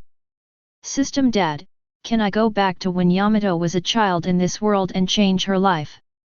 The host can change his life, but cannot change Yamato. Going back to the past to change her life will only add another timeline branch, which is useless to Yamato. Just like when you changed Kaya before, her timeline was split into two. Your fruit ability should be able to sense it. Romon felt the timeline he went to Kaya before. The system didn't lie. It really split into two. He could also clearly feel the timeline after Kaya changed. System Dad, you said before that we can't bring people back to this world, so can we bring people from the parallel world to another parallel world? Yes, I won't let you bring people back to this world because this system doesn't want you to complete the main task easily. Okay. This system must have been my mortal enemy in my previous life. Do you want to take Yamato to another parallel world, go back to her childhood, and let her experience it all over again? Is it possible to change it? If you want to do it, just do it. It's not a loss to try it. Yamato, I plan to bring you from this world to another world, to the time before Odin went out to sea, and let her experience it again to see if there will be any changes. Since it doesn't make sense, let her experience it herself. Yamato's eyes lit up. Okay, can I go with you? Romon nodded, grabbed the two Yamatos, and in a flash, he appeared in another parallel world. He forgot the time point, and it took a whole day to get there. Ogakai Shinshin Yamato has woken up. At the beginning, she resisted fiercely, and she calmed down after Romon's explanation. Romon told her the whole thing, and then put her at this time point, saying that he would come to find her 10 years later, and agreed to meet in Wano country 10 years later. When Ogakai Shinshin Yamato walked into Wano country with an excited expression, Romon smiled and said, "Let's go directly to 10 years later to see if she has changed." This is all right. I thought I really had to wait 10 years before looking for her. I don't have the time to wait for her for 10 years. I can go directly to this world 10 years later. Let's go. Before Yamato could speak, Romon grabbed her hand, and the two disappeared from the spot again, and when they reappeared, they had arrived 10 years later. The parallel world fruit is useful, but there is one disadvantage, except that the return to the original world is a fixed point, and the other worlds are all random places. Now, the two have come to a strange place again, and they appeared directly in the sea. If they were not immune to sea water, they might be GG. Romon used teleportation to hurry on and took most of the day to find Wano country. As soon as they arrived at the previous place, they saw two figures. One big and one small. 10 years have passed, and the big mouth god Yamato has changed a lot. The childishness has shed, and the experience of 10 years has made her face full of frost. She has also lost weight, and is similar to Yamato's phoenix beast form. Sitting on the edge of the cliff, she saw Romon and the others coming, and she just glanced at them lightly. The little Yamato was very curious, and her eyes looked back and forth between Romon and the others. Romon brought Yamato to her side and sat down slowly, looking at the sea. What have you experienced in the past 10 years, why have you changed so much, this is not like you. The great god Yamato said calmly, I have experienced everything you told me, and you are not wrong. I am indeed a little stupid. It's good that you understand. 10 years have passed. It's time for us to go back. Ogakai Shinshin Yamato was silent for a while. I feel good here. I don't want to go back with you. I feel very happy living with myself in this world. Romon touched the hair of the little Yamato. She has her way to go, and so do you. After all, this is not your world. It's not my world, so what? After 10 years, I've gotten used to everything here. Going back would be a bit awkward. Yamato, go back. I can see that you still want to go back. What this kid said is right. This is not your world after all. Kaido of this world also appeared at the edge of the cliff and walked slowly behind Ogakai Shinshin Yamato. He also knew what was going on. Ogakai Shinshin Yamato told him everything. Old man, are you going to chase me away too? This is not to drive you away. Yamato, ask yourself in your heart, is this the life you really want? In your heart, you still want to go back to your original world, but you just don't know how to face it. Daka Shinshin Yamato was silent. Did she really want to go back? What should she do after she goes back? She is very confused now. How about this? I will take you back together. If you still want to return to this world in a few days, how about I bring you back? Boy, can you take me to another world too? Romon glanced at the young Kaido and said calmly, sure, except that you can't go to my world, it's very easy to take you to another world. Haha. What an abnormal ability. Then take us all with you. I also want to see what I will be like in the future. Luo Meng agreed, and asked everyone to join hands and activate the power of the fruit, and the 5 of them disappeared on the spot. Chapter 92. Back to the world of Ogakai Shinshin Yamato, the location is still random. Phoenix Yamato turned into a full beast form and carried Romon and the other 2 to Wano country. At that time, Kaido also wanted to jump on the back of the Phoenix, but Romon kicked him off. This is his own exclusive car, and Kaido can't even think about getting on. Of course, Ogakai Shinshin Yamato and Little Yamato are exceptions, but they can't be said to be exceptions. It can only be said that they are beautiful women, and Romon can let people get on. Kaido didn't care. He saw that Romon and Phoenix Yamato were lovers. It's normal to have this reaction. It's not like he can't fly, so he didn't care so much. He turned into a blue dragon and flew to Onigashima with Phoenix. After flying non-stop, he approached Wano country on the second day. As soon as he arrived nearby, Romon and others frowned. After the war, the horn of war was blown again in Wano country, and lightning, thunder, and shouts of killing were connected. As soon as he entered Onigashima, the situation became clear. The generals, CP, and the Red Group were all here. Araki vs Kaido No. 2, Red Hair vs Kaido No. 1, CP General vs Big Mom. Jin and the others also faced members of the Red Pirates and members of the world government. The beasts of this world all had wounds on their bodies, and it seemed a bit difficult to face their respective opponents. The Red Pirates are also known as the Iron Wall Pirates. Each core member is very strong. Together, they beat the beasts and made them retreat step by step. Boy, I'm going to play for a while. After the young Kaido finished speaking, his mouth opened wide, and the fire gathered in his mouth. Hot breath. Danger. Red Hair sensed the crisis and quickly left the battle range. He turned to look at Romon and the others in the sky, his mind in a trance. What happened to the world? The 2 Kaidos had already terrified them, so how come there was another blue dragon? This is also Kaido. Everyone stopped fighting. The Red Hair Group and the world government members stared blankly at the blue dragon and phoenix in the sky. Kaido, no one's eyes flashed, and he thought to himself, Romon went to another world and brought me here. He looks like his younger self.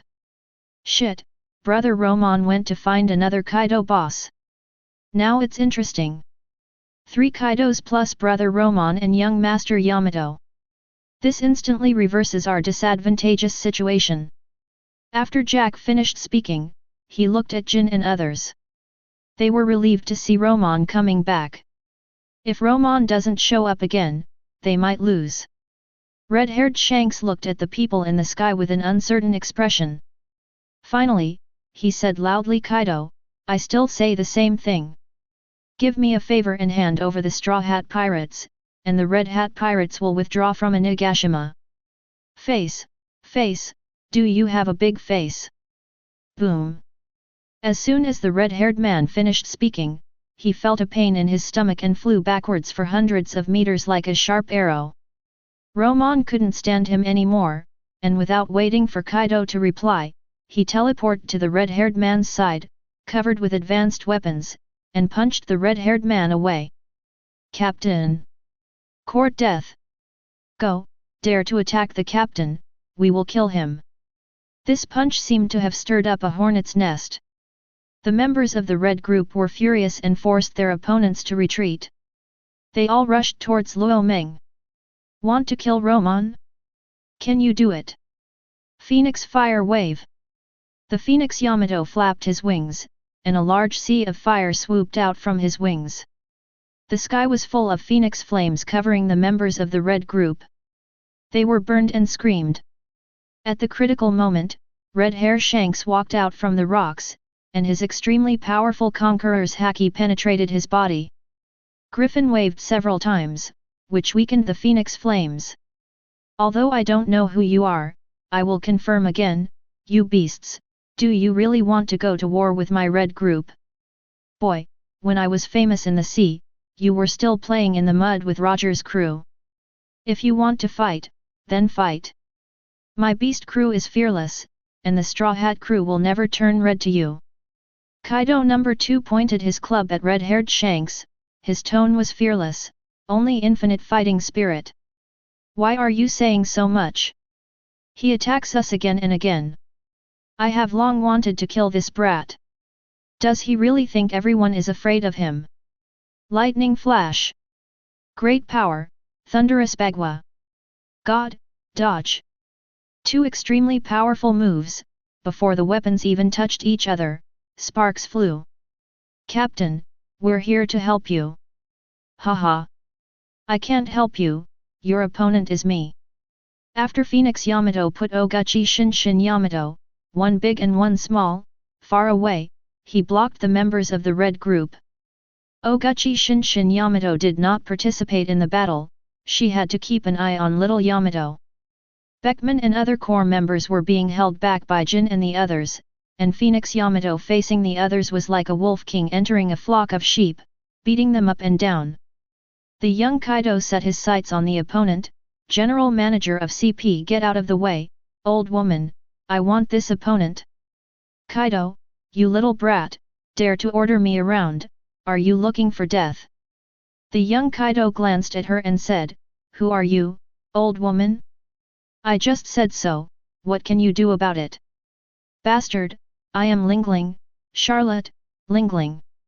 Big Mom was so angry at Kaido that she was fuming. Fuck. Young Kaido exclaimed, walked up to Big Mom and complained, you are Lingling, how did you become like this, you are so ugly that I can't recognize you. Big Mom in his era had not completely changed in figure, and the change was not as great as this Big Mom, so he really couldn't recognize her. Lingling almost vomited blood. If she became ugly, she became ugly, there was no need to say it directly. Don't you know that this is very hurtful? Holding Napoleon's hand, he almost couldn't help but raise it to chop Kaido several times. It's better to say it once. If he goes on, Lingling might really chop himself. The young Kaido knows Lingling's temper very well and stops teasing her. Lingling, you are seriously injured, let me take care of the masked man. Without giving Ling Ling a chance to speak, the young Kaido rushed towards the CP chief as soon as he finished speaking, and the two started a fierce battle. In the whole scene, unlike the suppression of the Red Group and the world government, the members of the beasts were much happier. Another Kaido joined them, which gave them endless confidence. Ha ha ha! Now let's see how the enemy will respond. This is really a spectacle. 3 Kaidos on the same stage is hard to achieve even in dreams. I didn't expect to see it in reality. Haha. I don't have your culture, at this moment I just want to shout 2 words, awesome. If you don't have any education, go back and learn more. I am more educated than you, wow, that's awesome. Tisk, with this culture, I can, fuck, that's awesome. The members of the beasts obviously knew what was going on. Jack, the big mouth, had explained everything at the drinking table after defeating the Straw Hat Pirates. So they were not very surprised by the appearance of another Kaido. There was still leisure to shout in the battle, which really fulfilled the saying, fuck, you can conquer the world. Once fuck came out, awesome came later, and other idioms had to stand aside. They were happy, but the Red Pirates and the world government members were uncomfortable. After the young Kaido joined, the situation was reversed, and they were suppressed and beaten. Chapter 93. Luo Meng looked around the room and shrugged his shoulders. It seemed that I had no chance to make a move. Just as he was about to go back, he heard the system's voice. Ding, now issuing a side quest, host, please subdue or kill Black Wolf General. Black Wolf General? Who is this? There is no such character in the original drama. Luo Meng looked at the battlefield again. There is no one among the high-level combat forces that he does not know. The CP members have also fought against each other in the original world. It is impossible that this is some ghost Black Wolf General. System Dad, you always send the wrong task, there is no Black Wolf General here. Is he not here? Ding, that's right, he's not here now. He'll be here soon, please wait patiently. Hasn't arrived yet? Then wait a moment, I've never seen or heard of Admiral Black Wolf, could it be that just like White Cat and the others, has there been some changes in the navy of this parallel world? I didn't see it, but after listening carefully for a while, I heard someone from the world government saying something. Hold on a little longer, General Black Wolf will be here soon. Admiral Black Wolf is the most powerful admiral in history.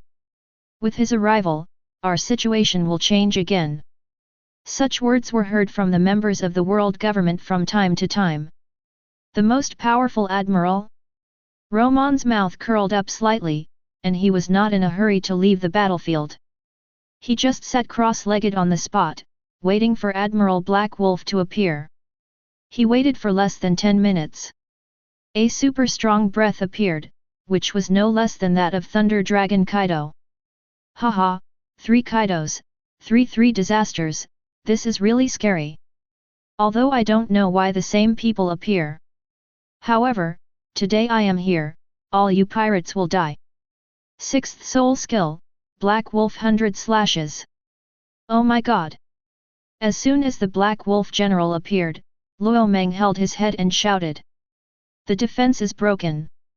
What the hell is this? 9 yellow, purple, black, and red energy circles slowly rotated under the feet of the Black Wolf General. Isn't this something that only appeared in Luo? Could this idiot also be a time traveler?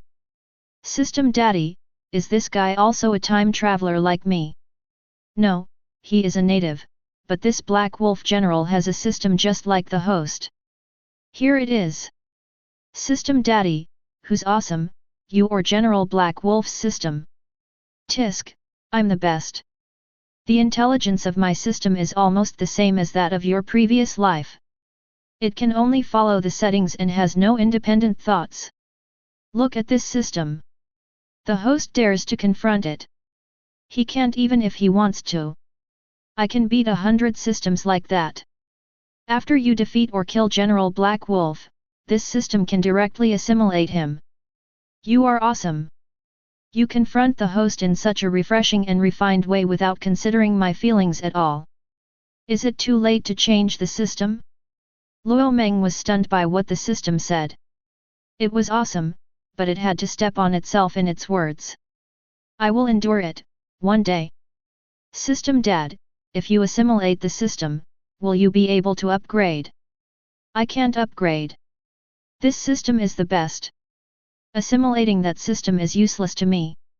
What he has, this system has. What this system has, he doesn't have. Do you understand? Okay. It's clear now. Although it is useless to this system, it is still somewhat useful to you, the host. After assimilating that system, I can turn that system into your subsystem, so that you will have more tasks and won't have to disturb my rest all the time.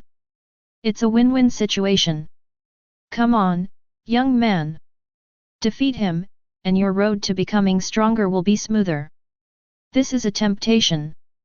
Romon looked at the Black Wolf general who was fighting with Thunder Kaido with a sharp gaze. Dangerous light flashed. The seventh gate of the 8 gates, the gate of shock, open. Teleport. Whoosh. The fifth soul skill, Black Wolf Bodyguard. The Black Wolf general sensed the danger and used the bodyguard skill immediately. Boom. He kicked the Black Wolf general who was wrapped by the Black Giant Wolf, and the violent force broke the bodyguard Giant Wolf into pieces. The first soul skill, Black Wolf attacks. Admiral Black Wolf was secretly shocked.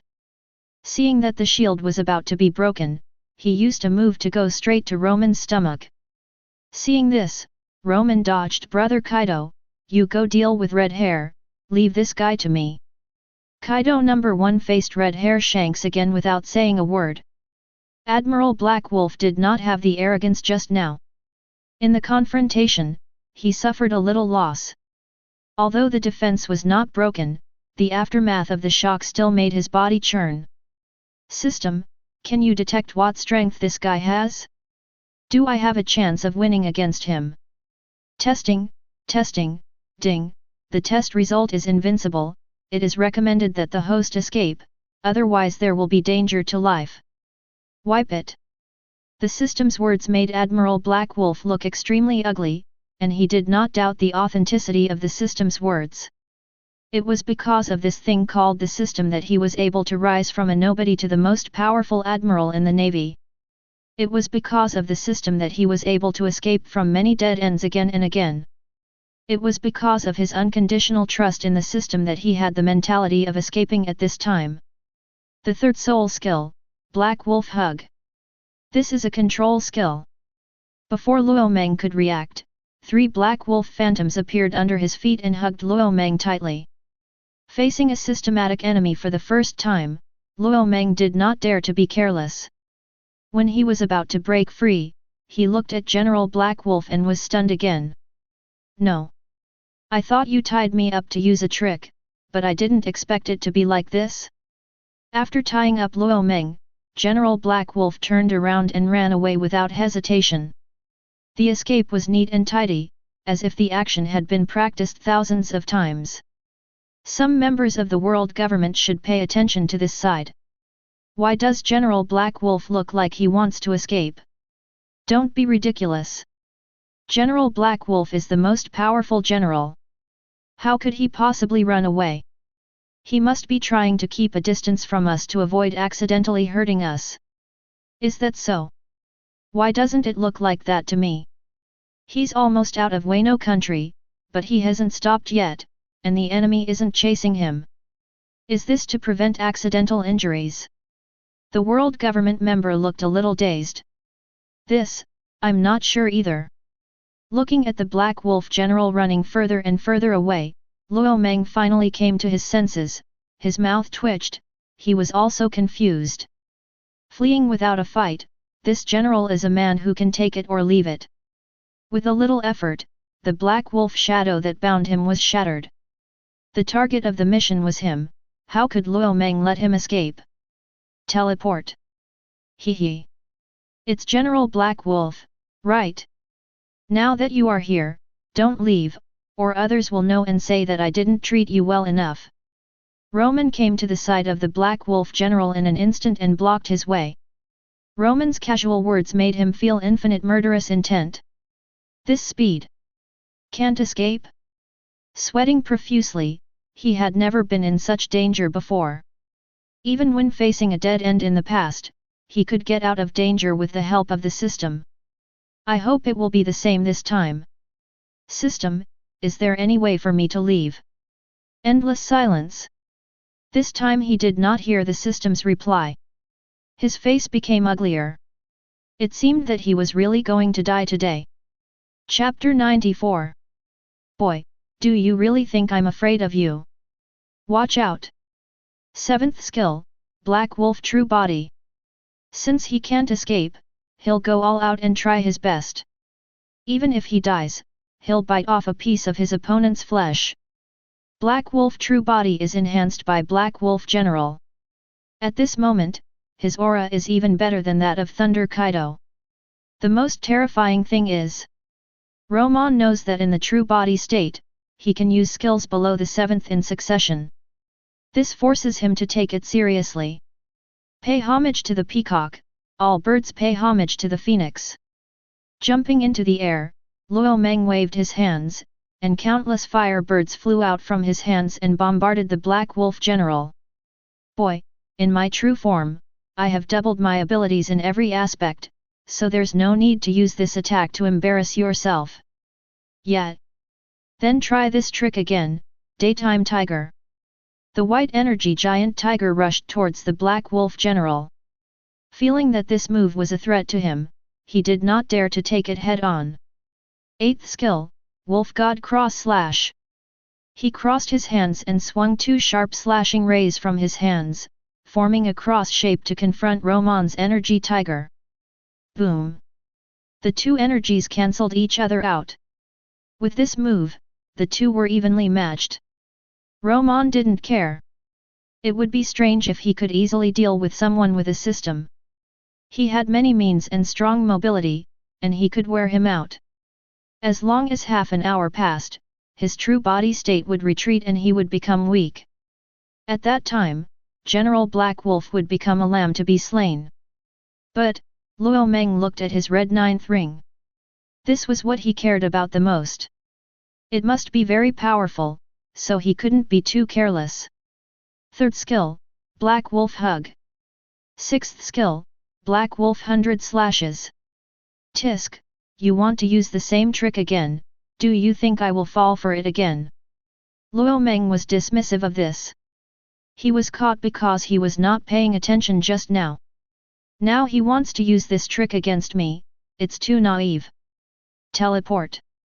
The next moment, Luo Meng appeared behind General Black Wolf, but he did not see the strange look in General Black Wolf's eyes. Haha! Boy, you won't fall for me again. Didn't I guard against you? At such a close distance, let's see how you can hide. 9th skill, Wolf God's Wail. Awoo! The red 9th ring flashed, and a 20-meter tall black wolf howled towards the sky. This was a sonic skill, and Luo Meng, who was the first to be attacked, could feel the power of this skill most clearly. The powerful sonic wave plus the mental shock made Luo Meng fly backwards, and his mind was lost for a moment. How could the Black Wolf general miss this opportunity? He used 2 more tricks. 6th skill, Black Wolf 100 Slashes. 4th skill, Black Wolf's Damaging Kill. Haha, go to hell. I told you to stop me. Let's see how you deal with my 9th skill. The Wolf God's Wail has a powerful mental attack. It takes 3 seconds for the general to come back to his senses. These 3 seconds are enough for me to kill you 10 times. Hundreds of slashes, including a destructive attack. This is the 4th skill of the Black Wolf General. Although it is the 4th skill. But in terms of usefulness, it is more useful than the 8th skill, only because the 4th skill has a characteristic, that is, breaking the defense. Look at Luo Meng again, he flew backwards, stood up, and shook his head to wake up. He also listened to every word of what the Black Wolf General said, and he showed a mocking smile. As the character panels become more and more, his mental power is simply not comparable to that of ordinary people, and this mental attack can't do any harm to him. It can only make him lose consciousness for about a second. As for the 3 seconds mentioned by the Black Wolf General, it is a complete joke to Luo Meng. At this time, Luo Meng was completely relieved, and thought that the 9th skill was so awesome. Just like this. Teleport. Romon came behind the Black Wolf General. The fool was still smiling smugly, not noticing Romon behind him. I said, have you laughed enough, you fool? If you have, I will send you down to meet your Amaterasu. Change form, Dagurin, Hiren Meru.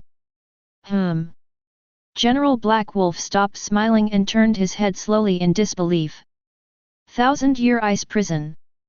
Before General Black Wolf could turn his head, Romon's cold voice reached his ears again. 6 icicles were spinning around him. Do you think you can block me like this? 8th skill, Wolf God Cross / give it to me. Open. Romon looked at the Black Wolf General who was struggling to get out of the ice pillar without any emotion. He stretched out his right hand, clenched it tightly, and said coldly close. Whoosh! The 6 ice pillars merged in an instant, freezing the Black Wolf inside. From the outside, one could still see the look of disbelief on the Black Wolf's face. It was as if he was saying, am I defeated just like that? Romon didn't care what his expression was. He had to strike at the weakest part of the enemy's body. He had to take advantage of the opportunity to attack the enemy while he was still alive. He switched states again, this time changing to the Great Demon form, with his fingertips pointed at the Black Wolf in the ice prison. Destructive energy gathered at his fingertips. Wang Su, flash. Boom. Without a doubt, the virtual flash broke through the ice prison, and the energy directly hit the Black Wolf's chest. There was no big movement, and the Black Wolf didn't even fly backwards. The ice prison broke, and when the virtual flash passed through his chest, he also fell to the ground.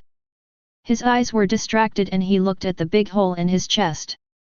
When he was about to speak, a large mouthful of blood sprayed from his mouth. The light in his eyes became dimmer and dimmer. He only had time to look at Luo Meng, and his body fell to the ground, no longer breathing. Ding! Host death detected, the system is starting the separation procedure, separation progress %1, %5, %18, %56. Want to leave? Here you go. With this system, where can your unintelligent system escape to? The system in Romon's body took action, and invisible energy covered the Black Wolf's body. Ding! The system is being invaded. The intruder is detected to be more advanced. The system is unable to resist. Swish! A stream of light rushed out from the Black Wolf and directly entered Romon's body. Detecting new host, the system is binding, please wait. Tie you up, bastard! This is my host. When will it be your turn to tie me up? Just work for my host honestly, or I'll kill you. Ding! A more advanced system has been detected, the program is being rewritten. The rewrite was successful, from the Soul Master system to the All Things system. Host Luo Meng, please take care of me in the future. The system voice kept echoing in Luo Meng's mind, and he also understood everything. System Dad, you are awesome. You can actually make him evolve, amazing. Romon secretly gave the system a thumbs up. That's right, you don't even know who this system is. This kind of low-level stuff is not easy to modify. This system has transferred some of its functions to him. The original ones were all junk. After the function was transferred, his rewards are no longer limited to one world. Just like this system, the rewards for future tasks are all items from all worlds. In the future, some side quests will also be issued by him. Only when encountering special tasks will they be issued by this system. From now on, host, you can just call him System Number 2. He has no intelligence at all. In my opinion, he is stupid enough. Chapter 95. This system. It's still so good looking. Fortunately, system number 2 is not smart, otherwise, it would probably be very angry. Suddenly, Romon remembered that the mission rewards have not been issued yet.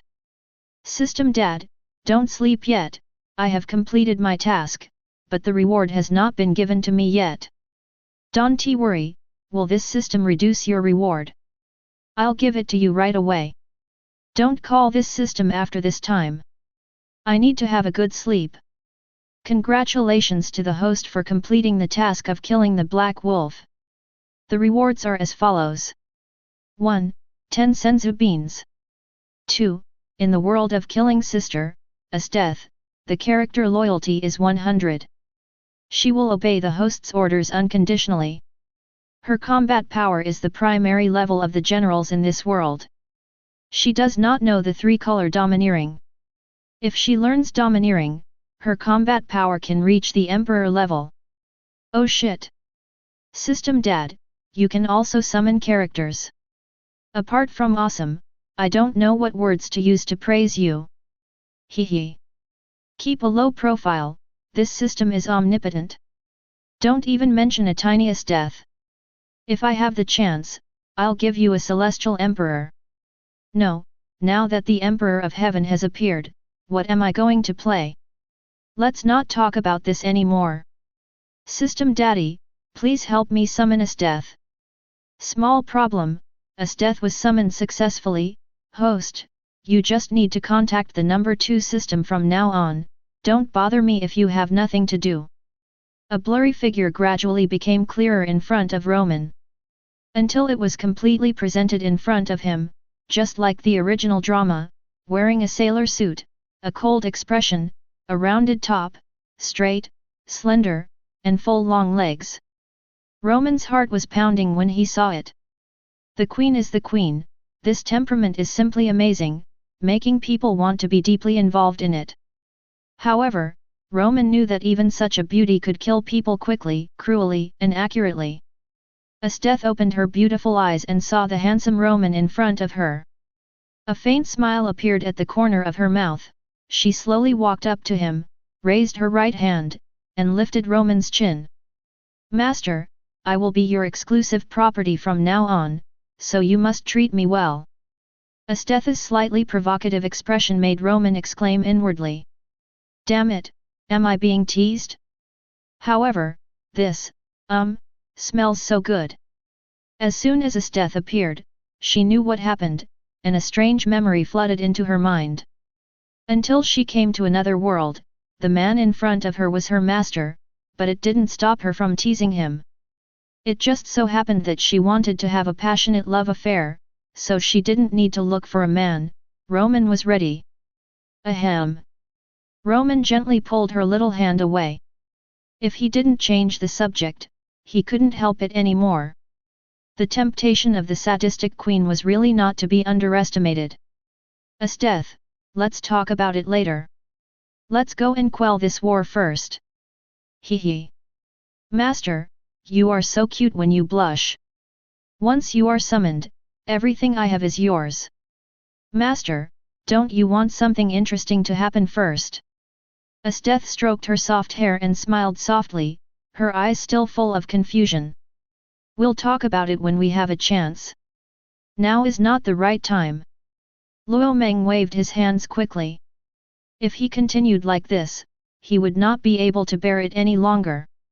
He stopped talking and turned to fly towards the ghost island. Haha. Man, I've got you. Although Asdeath can't fly, she is extremely fast, and her beautiful figure ran towards Romon. When she came to the battlefield, she showed a bloodthirsty smile. Her life has been accompanied by killing. It was also because of the killing that she had the idea of falling in love. When the system summoned her, she knew which camp she belonged to, and the appearance of the members of the 100 Beasts was also imprinted in her mind. There is no need to worry about not being able to distinguish between the enemy and us. However, except for Romon, Asdeath doesn't care about the enemy and us. Anyone who blocks her is an enemy and must be eliminated. Her beautiful eyes swept over, she was not interested in the pawns, and her target was Beckman, who was closest to her. The two Yins were fighting Beckman. As expected of the Double Emperor group, Beckman's combat effectiveness was not something that Yin could defeat. Even if the two Yins worked together, it was a bit difficult to fight. Ha ha ha ha! This battle feels really good. Esteth quickly approached Beckman, her face full of enjoyment of the battle, and she used her imperial abilities one after another. She caused a lot of damage to the people of the world government, and even the members of the beasts were affected by her. The sudden appearance of Esteth also attracted everyone's attention. Is this true or not? This aura is murderous. How many people did this woman kill to reach this level? Every character here has been killing all his life, but compared with this woman, they are nothing. The ability of ice, isn't this Aokiji's ice fruit? How can this woman use it? Who is he? Fighting all three parties, does she want to fight all of them alone? Esteth didn't care what others thought. She laughed wildly and came to the sky above Beckman. With a stroke of her little hand in the air, a huge ice cube fell on Beckman, Jin, and the other two. This crazy woman! Beckman and Liang Jin each moved away. Esteth looked at Liang Jin without any emotion. Get out, this man is my opponent, or I will kill you. Awesome! Seeing this domineering Esteth, Romon could not help but sigh, and seeing Liang Jin was thinking of taking action. The 77th way of binding, Tian Ting Kong Luo. Jin, back off. Esteth is one of us. If she wants to play, let her play. Just go help the others. The voice spread throughout the venue. Not only Jin shouted, but everyone else heard it. The people from the Red Group and the world government looked even uglier. It was already difficult to fight, and now there was a woman full of murderous intent and who could use ice. There was also the ignorant Romon. Seeing that he had just beaten away the so-called strongest general, Black Wolf, his strength must have reached the emperor level. If they knew that General Black Wolf was dead, I wonder what their expressions would be. Hey! Is it one of us? The two Jin looked at each other and retreated at the same time, leaving the battlefield to Esteth. Ha ha ha! No one is disturbing me, let me enjoy the battle. Esteth laughed wildly and put her hands on the ground. Beckman frowned and jumped away quickly. Where he stood, a line of ice several dozen meters long pierced out. After dodging, Beckman raised his pine without saying a word, and the bullet covered with armed color domineering hit Esteth at an extreme speed. Bang! She didn't dodge completely, and the bullet still grazed her skin. Romon also noticed it, but he didn't make a move, so he couldn't defeat Esteth. Esteth had a trick that Beckman didn't know about. If she used it unexpectedly, Esteth might still be able to kill the enemy at a higher level. The fight between the people in the field was almost over. Generally speaking, the beasts still had the upper hand. Chapter 96. Kill you, kill you. Esteth approached Beckman, the tiny night sword in her hand, every strike aimed at Beckman's vitals. Combined with the icy power of the devil's essence, the fight was quite gorgeous. This woman. This fighting instinct must have meant she lived in killing all her life. Beckman dodged and fought back, secretly shocked in his heart. However, he was relieved. After so many moves, he hadn't seen her use her domineering power. There was a high probability that this woman didn't know how to use it. Her strength wasn't great, but her ice ability was a little annoying, not a big problem. If he continued to fight, the only winner would be himself. Thinking of this, Beckman no longer held back, and he used the pistol in a variety of ways. If Esteth didn't dodge the bullets covered with domineering power, one bullet would make her lose her fighting power. Nah! Esteth spat out the blood in her mouth. She was still a little careless.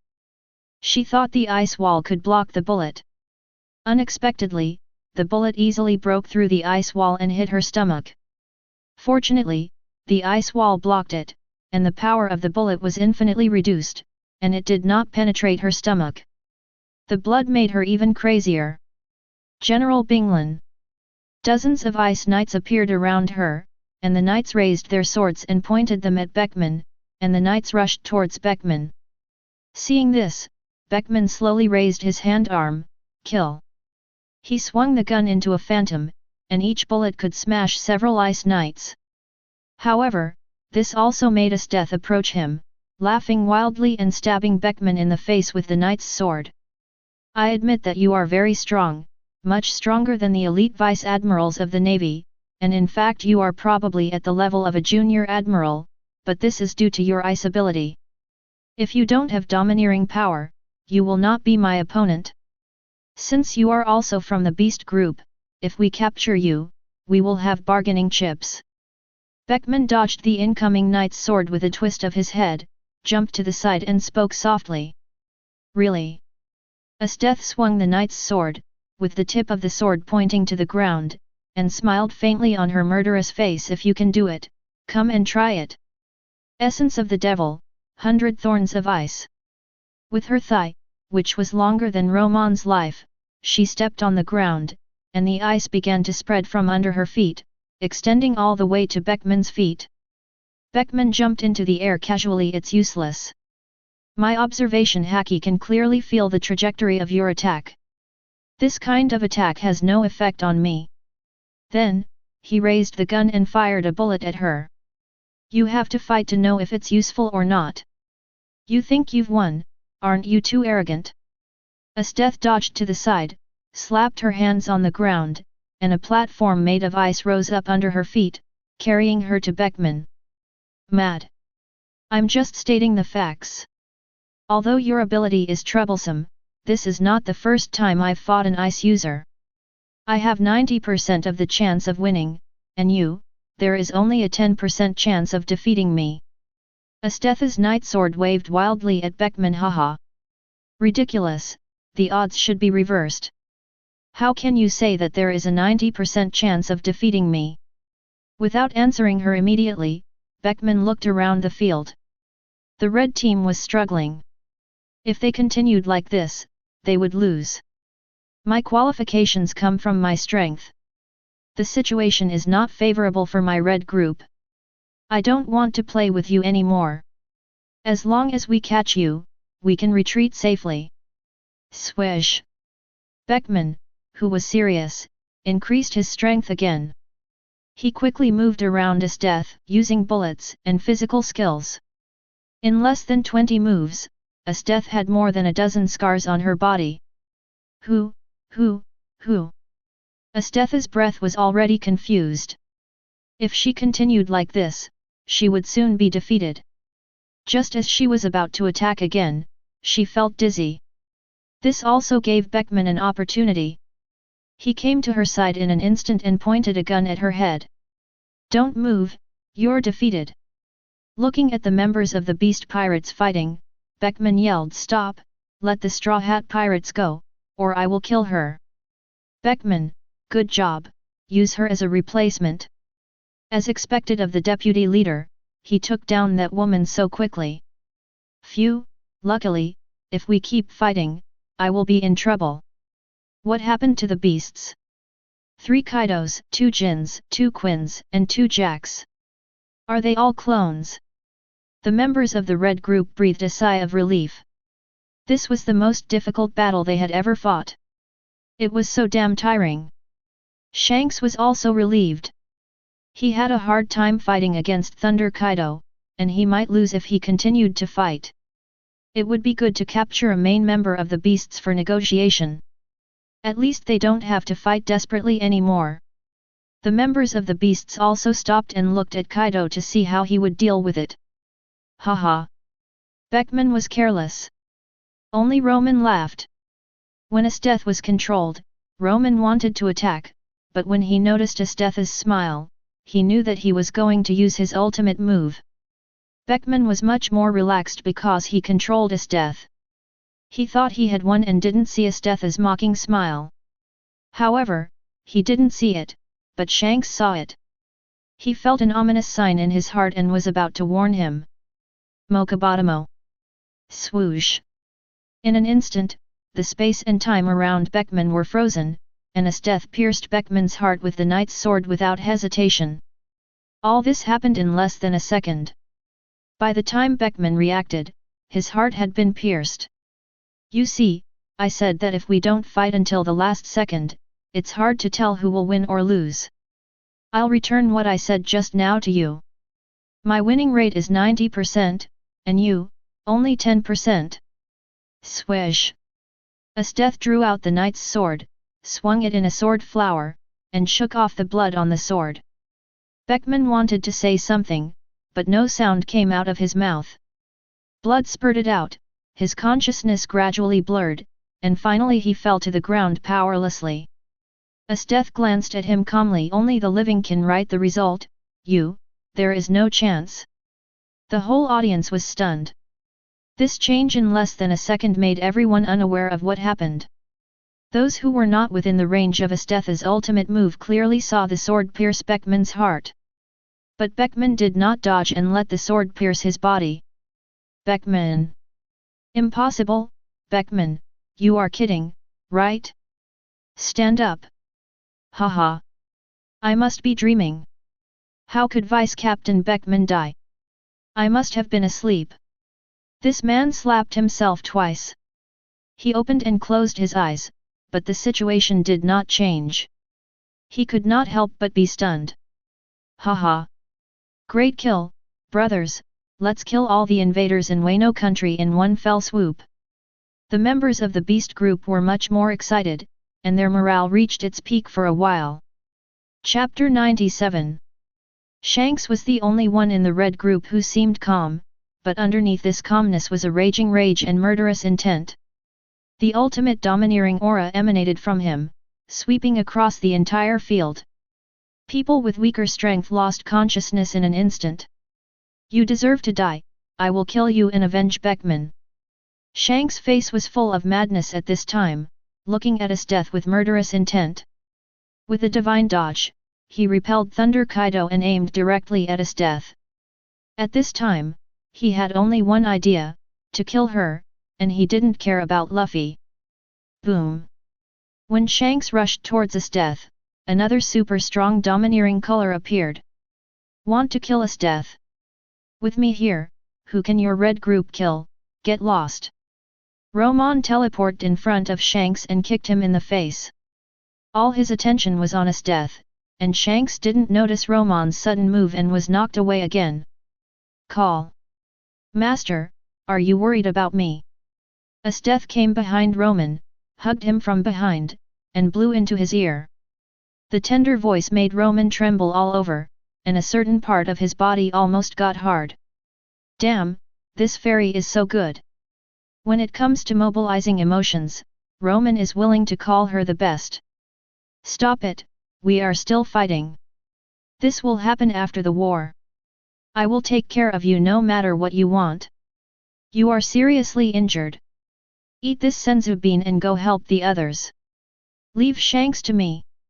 Romon took out a senzu bean from the system, broke open Esteth's hand that was hugging him, turned around and stuffed it directly into Esteth's mouth. The injury healed in an instant. She smiled and said, "It's settled then. After the war, I will take care of you, you are mine." Damn, I am the master, how come it seems the other way around? It's not impossible. Let Esteth play with me. Will there be any surprises? Hee. I'm really looking forward to it. After she left, Romon woke up from his sweet dream, and Shanks returned to the battlefield again. Twice. After being knocked away by Romon twice, his head became clearer and he looked at Romon with a gloomy face. Beckman's revenge must be avenged, and Shanks still didn't want to retreat. After thinking for a while, he rushed towards Romon, and Thunder Kaido was about to attack. Brother Kaido, leave Shanks to me, you go help Kaido of this world. Romon, kid, I'm just excited about the fight. It's enough for a Rocky to have me in this world. Don't disturb my fight. I'm going to kill Shanks today. Thunder Kaido was enjoying the fight and would not hand Shanks over to Romon easily. Romon laughed wildly, ha ha ha. How about we compete to see who kills him first? Thunder Kaido flashed over Shanks and swung his club down, let's compete. The head is mine. Damn it, you two damn guys, what do you think of me, Shanks? We are both 4 emperors, Kaido, even if you have 2 fruits, can you kill me? Griffin, full of domineering, moved from bottom to top and blocked Kaido's club with one knife. If one person can't kill him, then what about me? Romon teleported to Shanks' side and punched him to give him a herniated disc. Teleportation is fast, but I'm prepared. You still want to hit me? Impossible. Shanks tried to retreat after pushing Kaido away. So what if I have defenses? I have more skills than you can imagine. Binding Technique 4, this rope. Although the previous binding techniques were not strong and were instantaneous, their power was greatly reduced, but they were enough to bind Shanks for a moment. When masters fight, the outcome is often decided in a split second. Shanks' pupils contracted rapidly, and in that split second, he had no time to dodge, and instinctively raised Griffin to block Romon's fist. Bang! Shanks flew backwards, his blood boiling, and just as he was trying to stabilize his body. Haha! The head is mine, 300 million volts, descending 3 times, leading to Naraku. Thunderbolt Kaido's club turned around and fell from Shanks, who was still flying backwards. Damn it! Helpless, Shanks could only hold the Griffin across his chest again. Puff!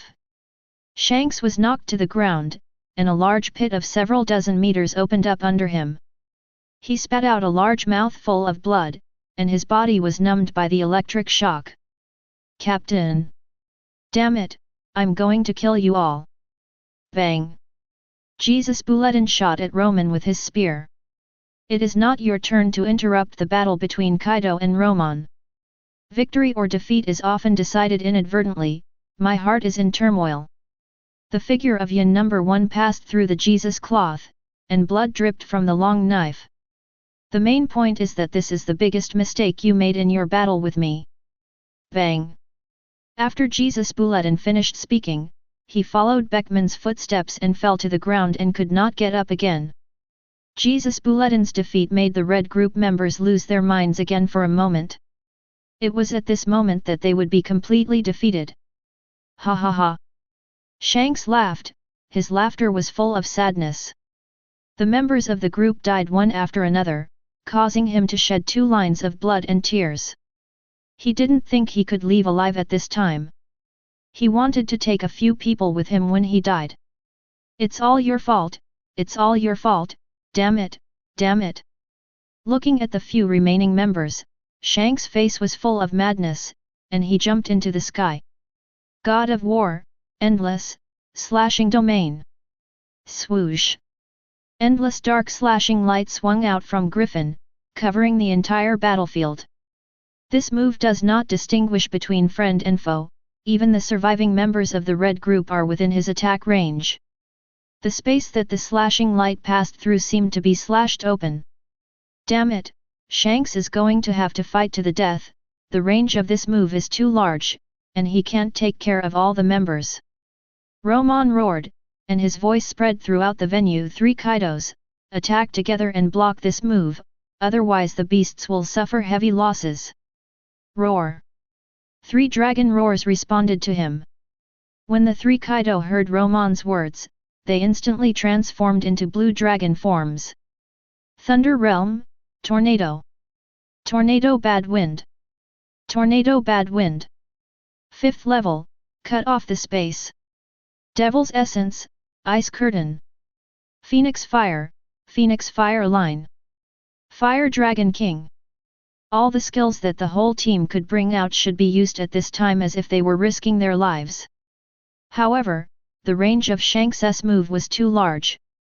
Even if they made a move, some members of the beasts would still be affected. The sound of the moves colliding and the desperate shouts filled the whole place. The unlucky people were drowned by the slashing light in an instant. This move caused the loss of dozens of ordinary members of the beasts. The worst were the members of the world government. Under Shanks' move, except for a few high-level members, the rest died in this move. The members of the Red Group also died, leaving only Shanks, the single commander, at the scene. Haha! This move didn't make the beasts lose a key member? I really can't accept this. After saying this, Shanks fell from the air to the ground. This was a move of his full strength, and after that he had no power to resist at all. Well, I can go and accompany my brothers. Chapter 98. Romon walked slowly to Shanks and murmured, "Go with peace of mind. Don't always ask others to give you face in your next life." Hey! Isn't it because I always ask people to give me face that I have brought this fatal disaster? Shanks, who still had a little consciousness, heard Romon's whispered words. He was almost angry to death before he was beaten to death. After all, I am one of the 4 emperors who are famous in the sea. What's wrong with asking others to give me face? Is there anything wrong with this? Romon didn't know what he was thinking. If he knew, he might say that it's not your fault to want face, but the King of Force is destined to be mine after I come. If you don't die, the position of the King of Force may be endangered. Looking at Shanks's dead eyes, Romon didn't think of torturing him. The 3-foot green sword pierced his heart in an instant. Brothers must die in the same way. Romon gave him the same way of death as Beckman. Besides, Shanks would not lose even if he died, taking away dozens of small shrimps of the beasts with one move. After dealing with Shanks, Romon turned his head and looked at the remaining members of the world government.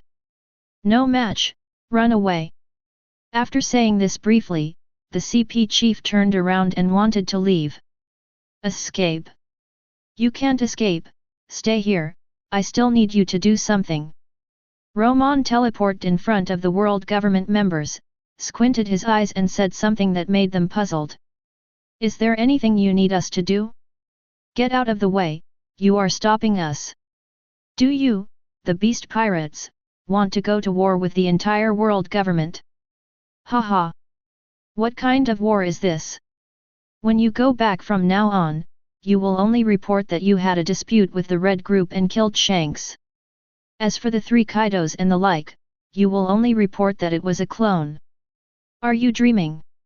How could we report like this? Are you trying to threaten us with our lives? You are wrong. As long as we are alive, we will report every detail of the situation here to the world government. By then, your beast group will be finished, and the world government will not allow you to exist. Romon waved his hand and smiled, no, you will definitely report in my way, and no one can change that. Don't even think about it. After saying this, the CP chief turned around and looked at the remaining people. Go separately, and be sure to bring the information back to the 5 elders. Then, he took the lead in fleeing in one direction, and Araki and the others also began to flee in other directions. Can you escape? Esteth, Yamato, stop Araki and the others. I'm going to chase after CP President. Don't let him escape. Whoosh! Romon's figure disappeared in an instant. Yamato and Esteth also started to act, and several Kaidos also chased after them. This was a crushing game. The CP President and his men were beaten half to death in less than 10 minutes of resistance. Romon carried him back to Onigashima with one hand. Yamato and his men also came back with Araki and the others. They were thrown together. Romon walked slowly towards Big Mom Charlotte. Oh, give me one of the pointers of the world. Boy, what do you want my Wanguo pointer for? Lend me your daughter Bryn to delete these people's memories of the Ghost Island, and then give them a brand new memory. Wowo looked at Luomeng steadily. Boy, it seems that you are very familiar with our group. Just one word, it's up to you whether you give it or not. Boy, you. Oh, we are allies now, right? We can't borrow anyone.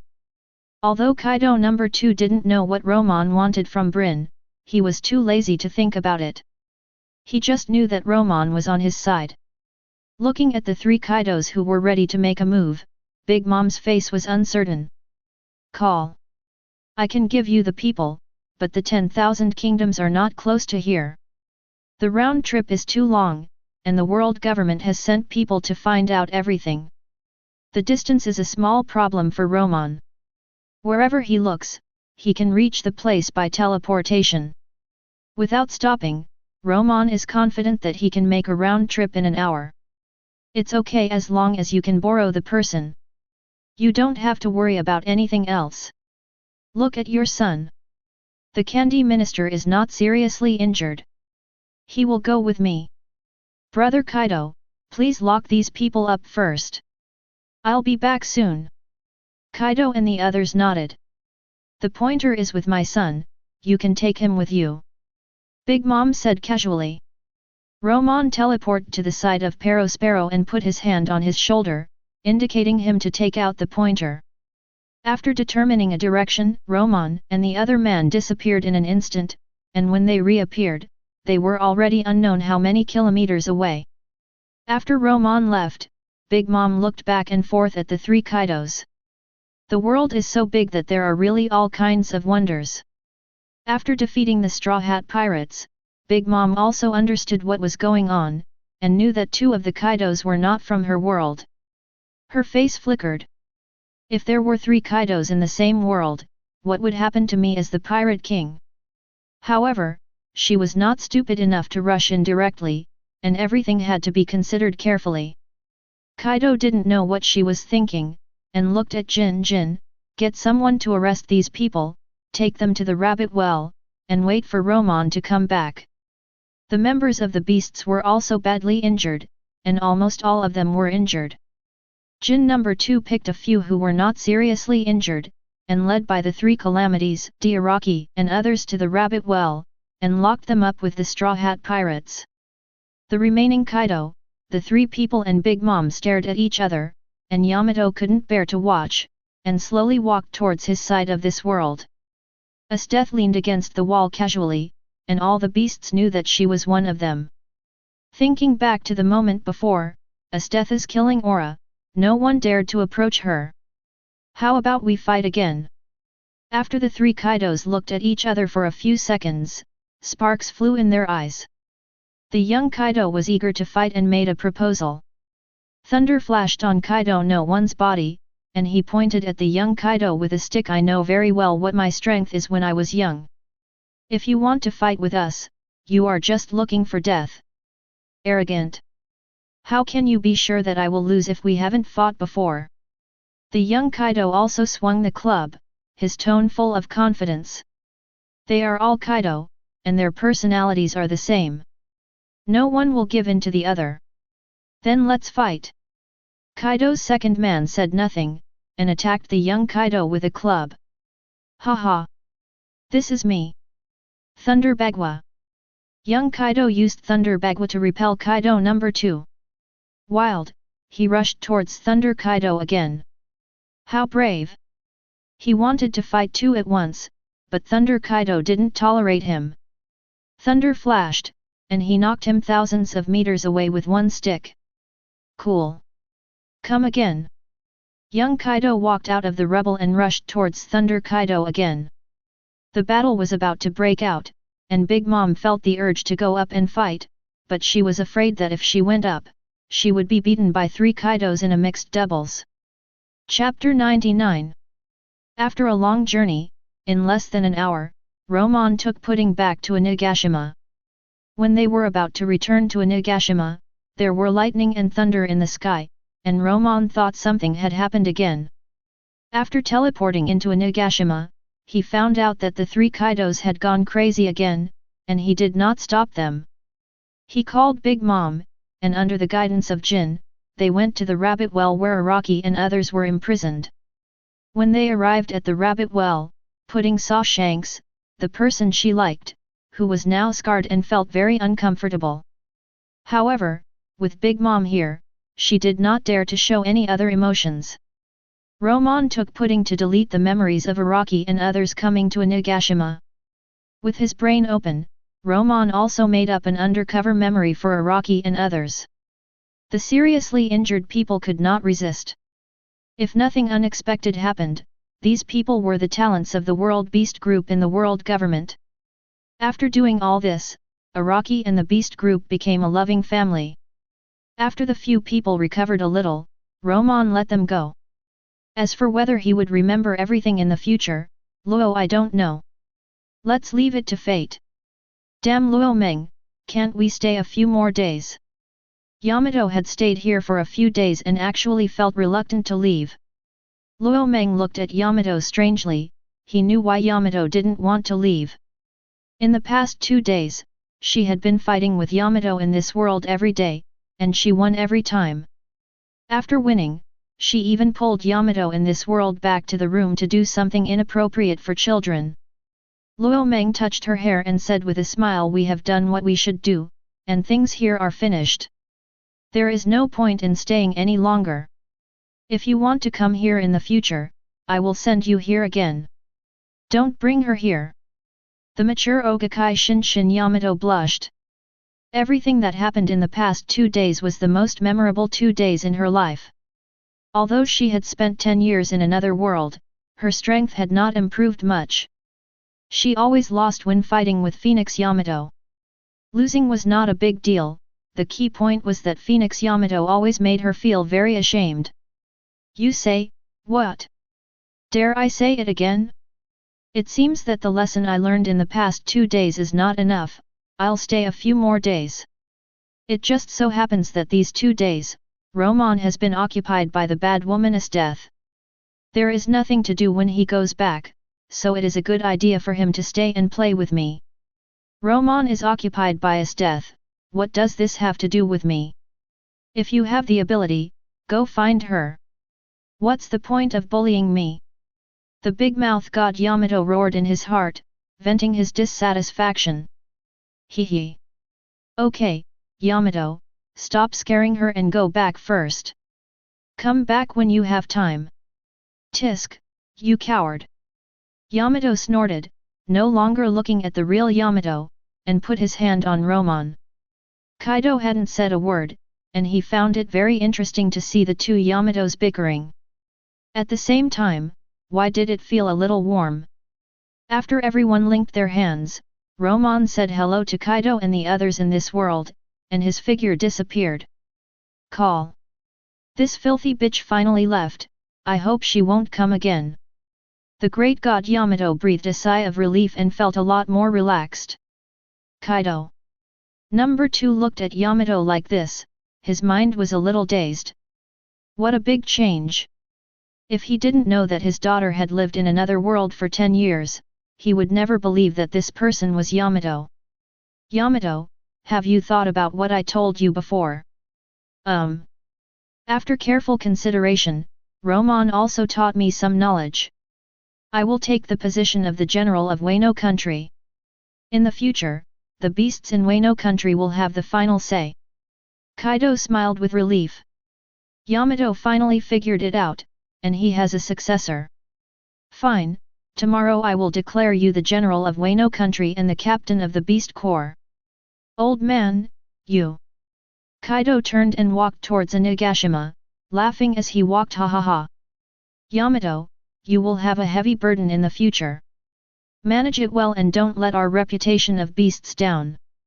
Don't be afraid, I'm here and will always be your strong backing. Looking at Kaido, who was gradually going away, the big mouth god Yamato raised the corners of his mouth, revealing a happy smile, and whispered secretly, thank you, father. Whoosh. In the ghost island of this world, Luo Meng and others appeared. Damn Romon, I'm going to go back and rest for a while. Yamato said to Romon and walked towards his room. After not coming back for a few days, Kaido and the others also wanted to know if anything happened in Onigashima in the past few days. After saying hello, they all left. Master, is this your world? It seems that it is no different from the world just now. Esteth hugged Romon from behind and whispered in his ear. A breath of hot air came into Romon's ears, and he couldn't help but shudder. In the past 2 days, he and Esteth had done everything. However, facing Esteth's teasing, Romon's heartbeat still accelerated. Esteth, stop it. It's still daytime. It's not a good idea to do that kind of thing. What's wrong with that? Let's go into the room. Yesterday, I had an idea and learned a new move. Come with me to practice it. Esteth pulled Romon over and pulled him inside. The layout of a Nagashima is the same, so Esteth won't have trouble finding the room. Damn it! Should I resist? Or not? For the sake of the new move, Romon decided not to resist. Let the resistance go away. Looking forward to it, extremely looking forward to it. As soon as they entered the room, it was like thunder and lightning, and a big battle was inevitable. Romon also tried Esteth's new move as he wished. It has to be said that Esteth is a wild woman. When she did this, in some actions, even some teachers before the time travel couldn't do it.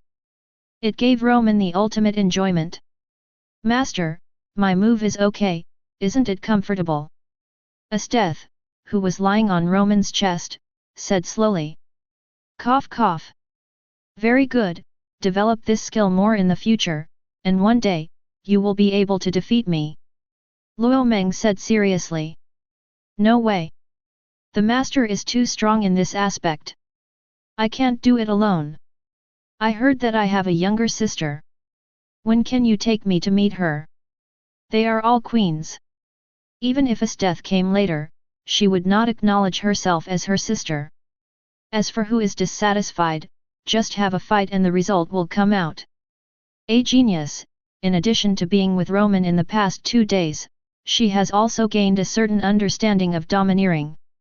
Although she hasn't mastered it yet, Esteth is confident that she can learn the domineering color of observation and armament within 5 days. As for the domineering color, there is no need to learn it. With her heart, awakening the domineering color is a matter of time. In a few days, I will take you to meet Hancock. Now, let's have another battle. Come if you want, no one is afraid of you. Chapter 100. 2 days passed in a flash.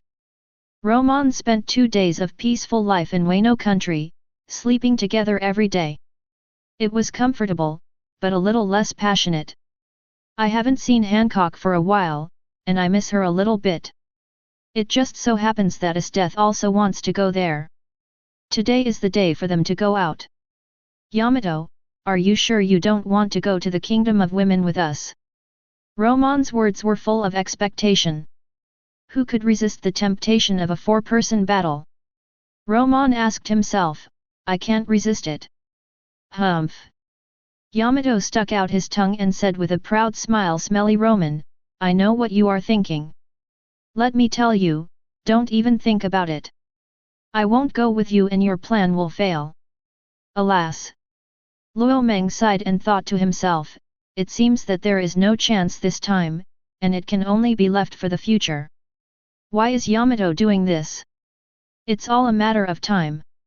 If I can't get what I want this time, then I'll leave it for next time. The more Luo Meng thought about it, the more excited he became, and a lewd smile appeared at the corner of his mouth. Yamato saw it and got goosebumps. The stinky Luo Meng smiled so lewdly, there must be something wrong in his heart, so he should be more careful in the future. Master, don't leave yet, I can't wait any longer. Esteth said this gently to Romon, then turned to look at Yamato, her personality instantly changing into that of the queen. It doesn't matter whether you come with me or not, it's enough for the master to have me by his side, so go back and drink your milk. You bad woman, you! Yamato was so angry. She and Esteth had fought each other in the past 2 days. She lost the first time because she didn't know Esteth's special move. Later, she was on guard and always won. But Romon didn't let her use heavy hands, so she couldn't do anything to Esteth even if she won. She wanted to use the same method she used on the big mouth god Yamato to deal with Esteth. Who knew that not only did Esteth not feel disgusted, but she almost broke her back. It's not enough to play alone. She always drags Romon into it. She has to meet her nemesis. Esteth, don't be complacent. Sooner or later, I will find something that scares you, and then I will make you pay. Tisk, wait until you find it. You can't beat me now, so don't make yourself miserable. Humph. Yamato knew that he would get nothing by talking, so he snorted and turned away without even saying hello to Romon. What a pair of enemies! Romon shook his head as he watched them. One was a Tsundere queen, the other was a Tsundere loli. They had similar and yet opposite personalities. Sometimes, Romon was also helpless. Asteth, let's go now. Romon took the lead and boarded the ship. This time he did not fly to get there, but instead called dozens of members of the 100 Beasts to sail to the Kingdom of Daughters. Brother Luo Meng, can we set off now? Looking at the azure sky, Luo Meng raised his right hand high and said, young men, set sail and head for the Kingdom of Women. Yes, Brother Romon. Brothers, let's set sail. Dozens of people began to work non-stop, and the boat was running fast against the wind. This boat had been modified by Quinn, and its speed was a little faster than that of a warship.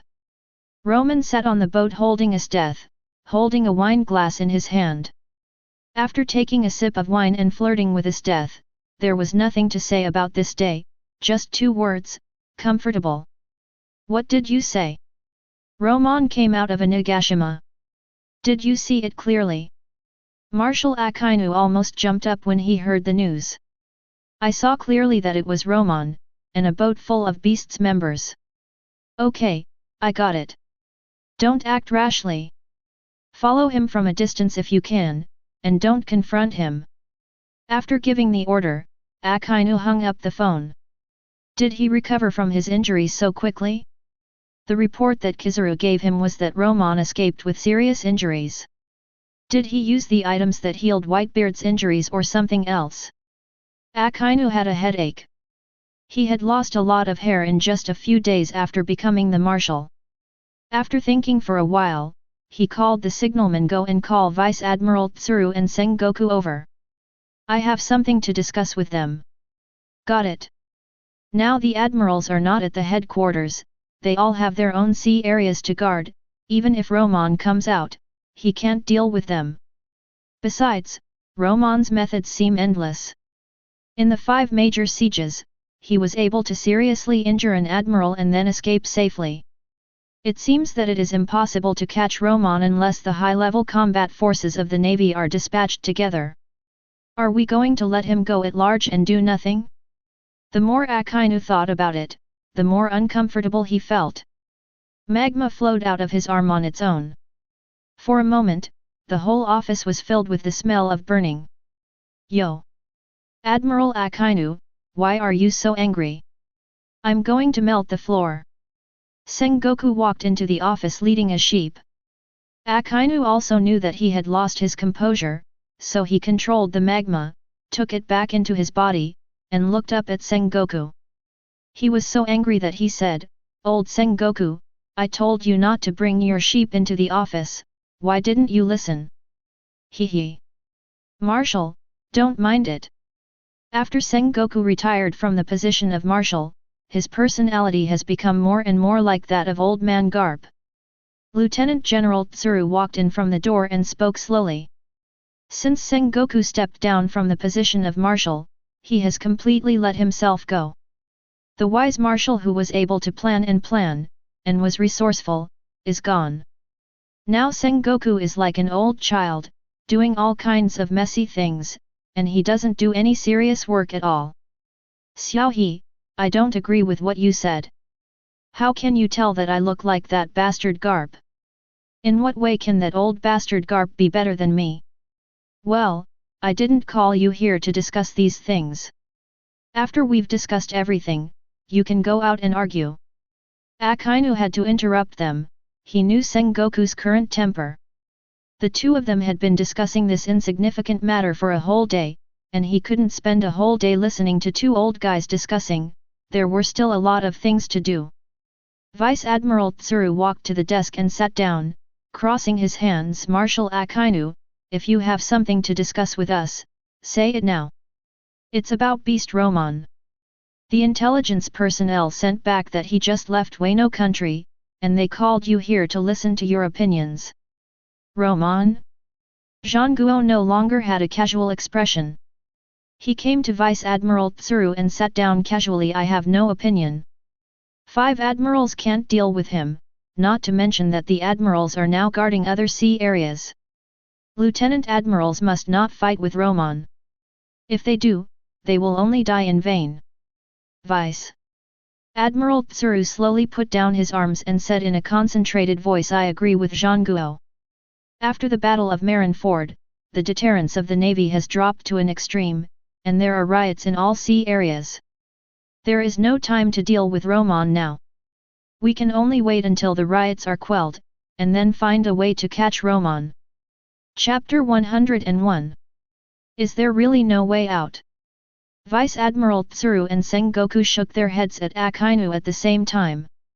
For a moment, the space was quiet, no one spoke, and everyone had different ideas. Damn it, this marshal is so fucking frustrated. Is Romon the nemesis of the Navy, rubbing the Navy's face on the ground, and the Navy has no way to deal with him? I understand. Vice Admiral Tsuru, you can go back and do your own things. Vice Admiral Tsuru slowly stood up and said, then we will leave first. Akainu nodded and waved to them. When the two walked out of the office, Akainu was the only one left in the room again. Unlike Akainu's serious atmosphere, Romon is much more cheerful. Master, have a chilled grape. Come. Ah. Open your mouth. Romon lay on Astetha's snow-white thighs, enjoying Astetha's gentle feeding. Brother Luomeng really knows how to enjoy life. I've also been dreaming about this kind of life. Well. Who says it's not true? Brother Romon is so popular with women. Master Yamato, Asteth, our target this time is the kingdom of women. I heard that Brother Romon also has an unclear relationship with the queen of the kingdom of women, Boa, Hancock. Really? Hancock is known as the most beautiful woman. I'm so envious. I also want to lie on Astetha's legs. It must be so comfortable to lie on those snow-white thighs. Damn, you are courting death, you dare to say such things. Let's not talk about Brother Romon for now, let's just talk about Asteth. There was a brother in Wano country who looked at her a few more times and now he is frozen in a Nagashima for people to visit. What are you afraid of? We are so far away and my voice is so soft, it is impossible for them to hear me. Whoosh! Before he could finish the rest of the sentence, the member of the beasts was frozen into an ice sculpture. The people around him shuddered and looked at Asteth.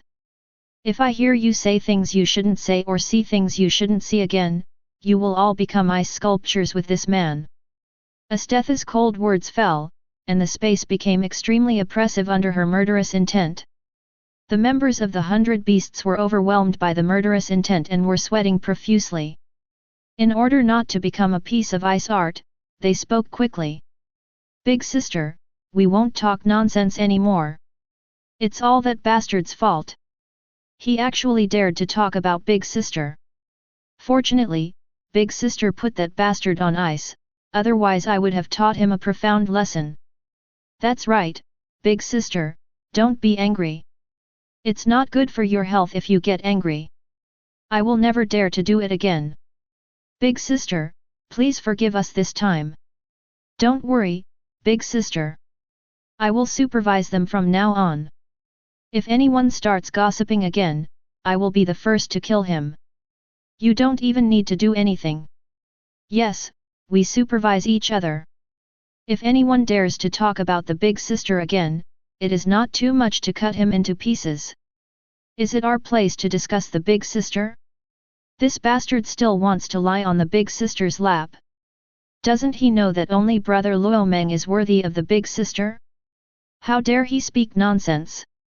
Brothers, let's throw this bastard into the sea together and let the Big Sister calm down. Well, that's what we should do. Several people came together, carried the Iceman and threw him directly into the sea. Look, Big Sister, we threw this bastard into the sea, so that he wouldn't be in your eyes if he was on the boat. After doing all this, they felt their bodies relax, and the pressure brought by the killing intent dissipated. Hey! They all breathed a sigh of relief. The disaster was finally over and they had saved their lives. Romon saw everything and didn't even think of stopping it. He was just a small shrimp. The moment Estetha's eyes sealed him, he died. Besides, he was not an important person. If he died, he died. It was no big deal. The beast group didn't need a small person like him. Estetha, don't let them affect our good mood. Continue what you were doing just now. I want to eat an orange. Okay, master, I will peel the orange for you right now. Estetha's voice became extremely gentle, which was completely different from before. Her delicate hands danced quickly on the ripe orange, and soon she completely peeled the orange. After her processing, the orange still exuded a hint of coldness, which added a flavor to the orange. Master, open your mouth. Romon opened his mouth wide and let Estetha put the food in his mouth. Suddenly, the ship seemed to be hit and shook, almost throwing Romon up. Ah! It's a sea king, it's too big. It is estimated to be several hundred meters long. We haven't entered the windless zone yet. How could such a sea king appear here? There is sea stone on the bottom of our ship. Sea kings shouldn't attack our ship. Stop talking. Look at big sister and big brother Romon. This sea king is going to be in big trouble. The chef has already thought of today's dishes. Braised fish. Steamed fish head. Fish sashimi. Next up, fried fish fillet in seawater. Tonight is destined to be a fish feast. Estetha's face was gloomy, and she walked to the side of the boat with Romon. The good mood was disturbed again, and Romon and Estetha's anger rose sharply. When they came to the side of the boat, Romon saw a fish that was hundreds of meters long swimming under their boat. Damn, isn't this tilapia? I haven't seen it since I came to this world, and it's hundreds of meters long. How to cook tilapia deliciously? Luo Dai touched his chin and thought. Although he could cook, he had never eaten tilapia much, so he didn't know how to cook it deliciously. Thinking that there was a chef on the boat, he didn't think about it anymore. Asshole, you still want to crash into me, you really don't know how to live or die. Essence of the devil, ice spikes. Estetha saw that the tilapia was still not giving up and wanted to continue attacking, so she could no longer hold back her anger. She placed her hands on the hull, and ice emerged from the bottom of the boat. 2 ice spikes, 2 to 3 meters long, pointed directly at the oversized tilapia. Swish! The ice left 2 large holes in the tilapia's body without any resistance. 2 2-meter-long wounds were pierced on its several hundred-meter-long body, but the tilapia did not die. Instead, the pain completely aroused its ferocity. It broke the ice's struggle and crashed into the hull. Estetha wanted to attack again, but Romon stopped her and moved his hands. Estetha, don't do anything. I'll go down and play with this big fish. I'll ask the chef to prepare a whole fish feast for us. Splash! After saying this, Romon jumped directly into the sea, swimming faster than the fish. For this big fish, Romon didn't even need to use the template. With the advanced armed coverage, he knocked the fish dizzy with just a few punches. In less than a minute, Romon jumped back onto the boat, and after another 10 seconds, the giant fish floated on the sea. Go and cut some of the fish up, I'm going to have a whole fish feast today. Receive. Brother Luo Meng, I promise to complete the task. Chapter 102. Yo! Isn't this General Aokiji? No. No, I shouldn't call you General now. I almost forgot that you are not a general now. How about it, now that you are free, do you feel comfortable? During the voyage, Luo Meng and his companions happened to meet Aokiji, who was riding a bicycle leisurely on the sea. Luo Meng leaned against the side of the boat and casually greeted Aokiji. Romon. Aokiji didn't expect to meet Romon here. The moment he saw him, he almost lost control. The bloody hatred and the lives of thousands of Navy officers all needed Romon to pay back. However, Aokiji still held back. He knew that his chance of winning against Romon was zero. It's none of your business whether you feel comfortable or not. If you want to fight, then fight. Even if I risk my life today, I will bite off a piece of your flesh. Tisk. Romon was alone against a general-level general, and it would be easy to kill him. Forget about fighting. I'm not in the mood to fight with you today. Do you want to come up and have a drink? Just say what you want to do. Do you think it's possible for us to sit together and drink? Romon chuckled and said, it seems that you, Aokiji, have a lot of opinions about me. Did I kill your family, or have sex with your woman, or what did I do to you? Tell me so I can hear it. Hearing what Romon said, Aokiji almost broke his defense. He killed my family, and he had sex with my woman. And you asked me to say it, what the hell am I going to say? Seeing that Aokiji didn't speak, Romon continued, look, I didn't touch your family, and I didn't touch your woman. We were just in different camps before. Now you are no longer a Navy, why can't you have a drink with me? Aokiji's face was not very good, and he said hatefully, although I am no longer a Navy, you killed thousands of Navy soldiers with one move before. Do you think I have forgotten the bloody hatred? Romon looked at Aokiji's hateful face and sneered, Aokiji, are you a child? War is war, and there are always deaths in war. If we lose, will you let us go? Don't say such ignorant things to me again, it will make you look like an idiot. Aokiji clenched his fists tightly. He couldn't refute what Romon said. He knew the way the world government worked very well. If the Navy won, Romon's people would definitely have a hard time. How come you have nothing to say? I'm a very democratic person. Just say whatever you want to say. At this time, Esteth walked out of the cabin with 2 wine glasses, slowly came to Romon and leaned on him. Master, who is this? The voice was very lazy, obviously just woke up not long ago. Romon took the glass of wine handed to me by Esteth and took a sip. This is the former Admiral of the Navy, Aokiji, an old acquaintance. I just happened to meet him and wanted to invite him on board for a drink. I didn't expect that he had such a big opinion of me and didn't accept my invitation at all. Aokiji looked at the woman who suddenly appeared with a frown. He felt a certain sense of crisis from this woman, which frightened him. You know, there are not many people who can make him feel a crisis. He has never seen this woman before, and the people around Romon are always unexpected. Esteth handed Aokiji on the ice. Haha. Dare to refuse the master's invitation. You are a former admiral. You are very brave. Aren't you afraid of death? She was still a little interested in Aokiji. Both of them were users of ice. Since ancient times, there can't be 2 tigers in one mountain. With the same ability, she also wanted to know who was stronger and who was weaker. Aokiji didn't reply to Esteth, but turned to look at Romon. Romon, you said what I said was stupid, but this woman is not much stronger than me. We are both people who often wander on the battlefield. Who would be afraid of death? Come and fight if you have the ability. Life and death are up to fate. Hearing Aokiji's words, Esteth was not angry.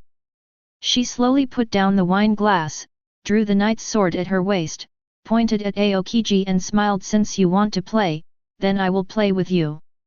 Why does the master need to take action? Swish! Esteth jumped into the air and slashed at Aokiji with her knight's sword. A dozen ice spikes appeared out of thin air and quickly shot towards Aokiji. Ice saber!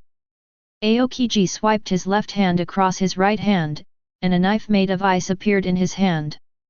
Facing the ice spikes that were coming at him, he waved the ice saber in his hand repeatedly, but the dozen or so ice spikes didn't cause any damage to him. Even if Luomeng was there, Aokiji couldn't just sit there and wait for death. He bent his body slightly.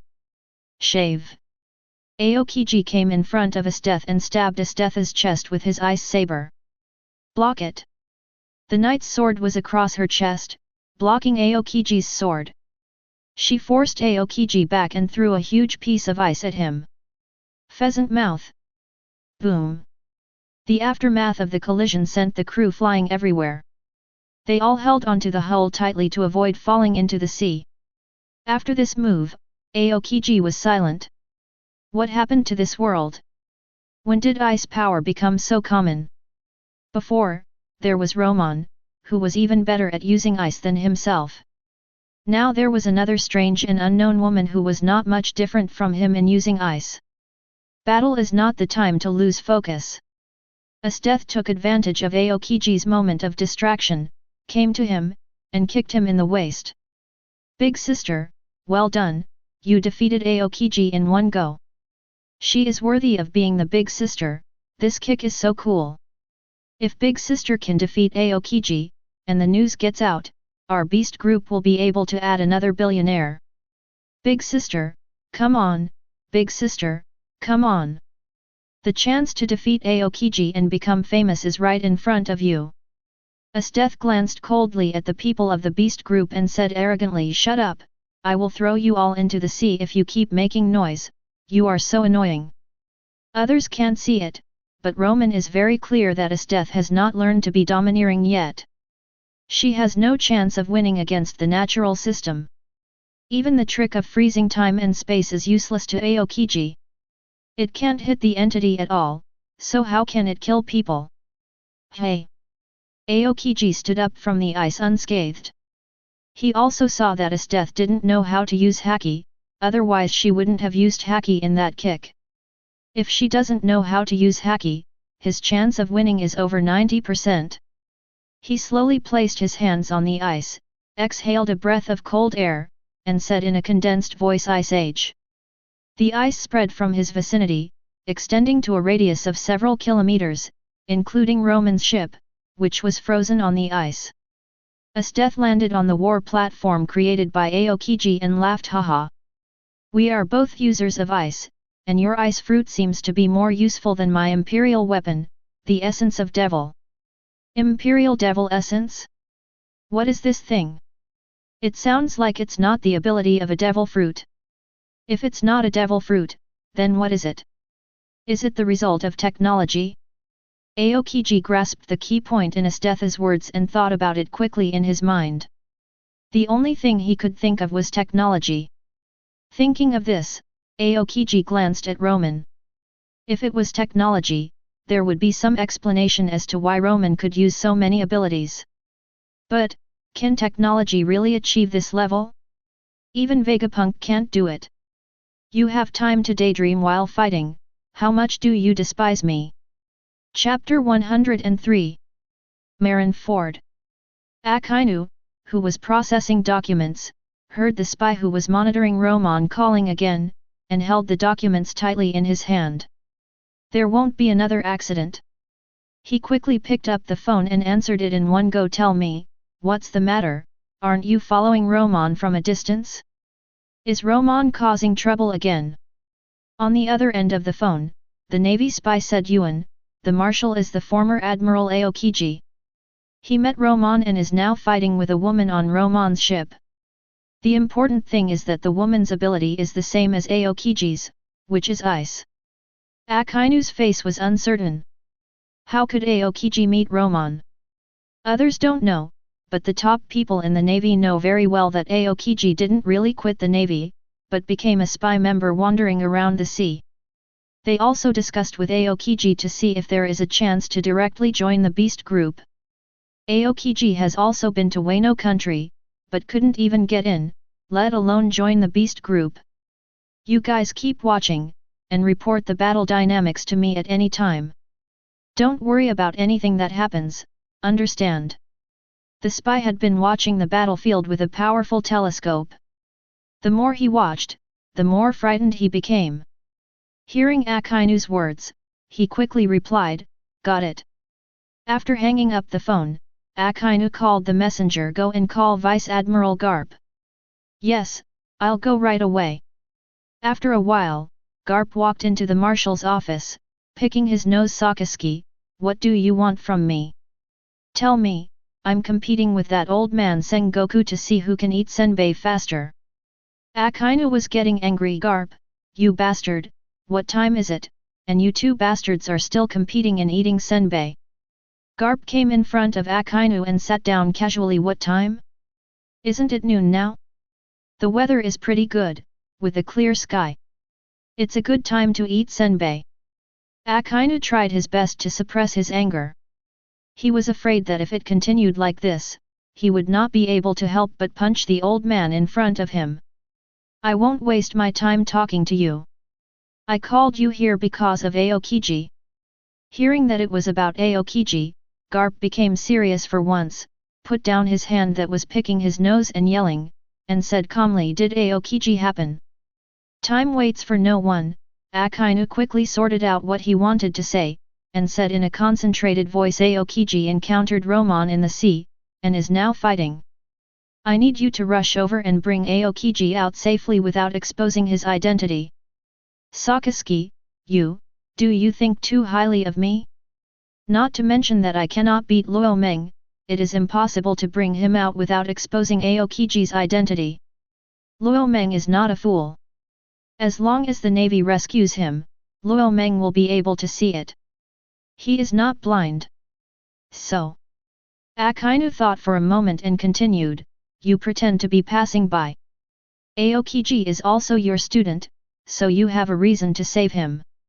As for whether Luomeng believes it or not, it's up to fate. Also, find a chance to talk to Aokiji and see if there is a chance to start directly with Romon and find an opportunity to join the beasts.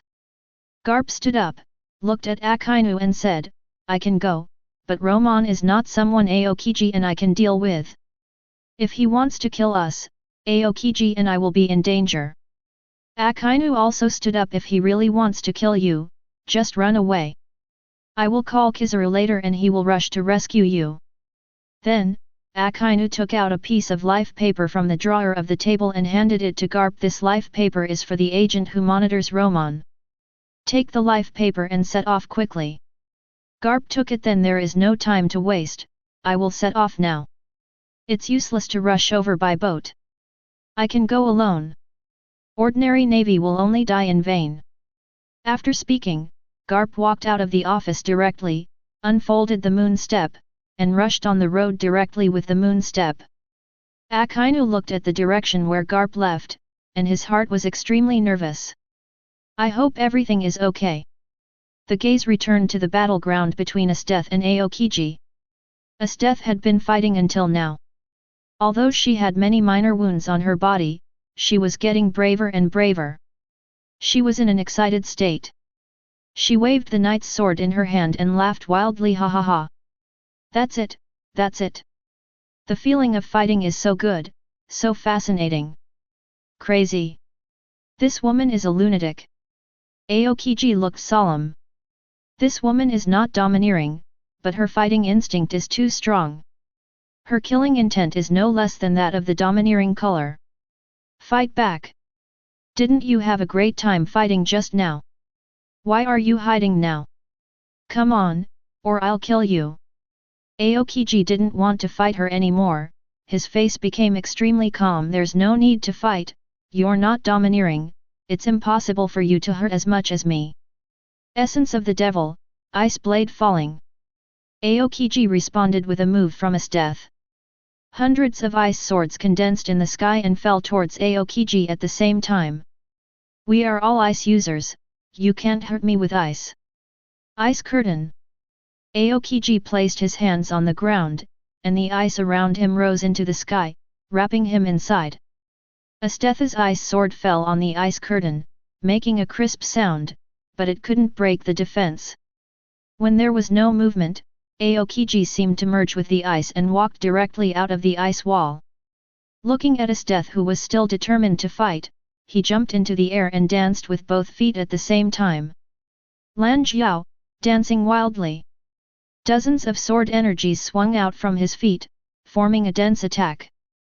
Ha ha ha! Good job! Ice dance.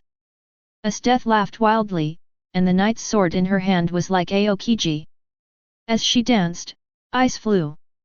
Every time she swung the knight's sword, an ice blade flew out. Ding ding dang dang. The moves collided with each other, and the movement continued to echo in the air. In terms of ice, we are evenly matched, but, you are already at the end of your strength. Facing this move, how to hide? Frozen time capsule. Esteth's pupils shrank sharply. When did he get to her side? Aokiji's right hand was about to touch her. She didn't have time to think about it and used her strongest move instantly. Mokubatamo. Time and air froze. Esteth instantly took 2 steps back, and the knight's sword stabbed into Aokiji's chest without hesitation. What happened? Why did I freeze for a moment just now? Looking at the knight's sword that pierced his chest, Aokiji's eyes were full of confusion. It was as if time was frozen by this woman. If I wasn't a natural type and this woman wasn't domineering, I would be dead now. Can Bing freeze time? I can't do this even though my fruit has awakened. How did she do it? Chapter 104. Seeing that she couldn't do anything to Aokiji even after using her ultimate move, Romon knew that it was useless to fight any further. He teleported to Esteth's side and whispered, Esteth, there's no need to fight anymore.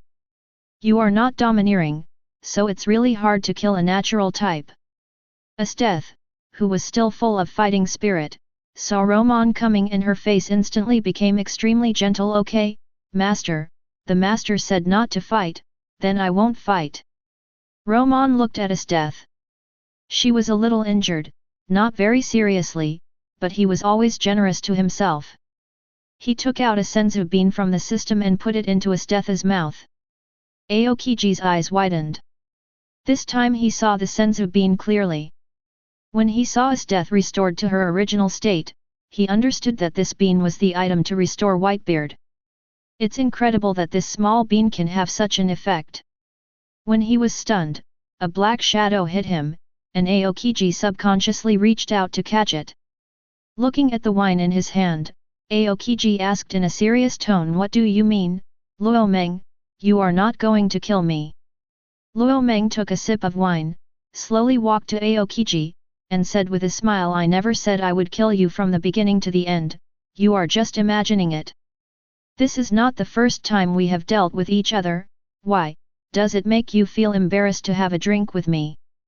After a moment of silence, Aokiji still opened the bottle and took a sip. Why?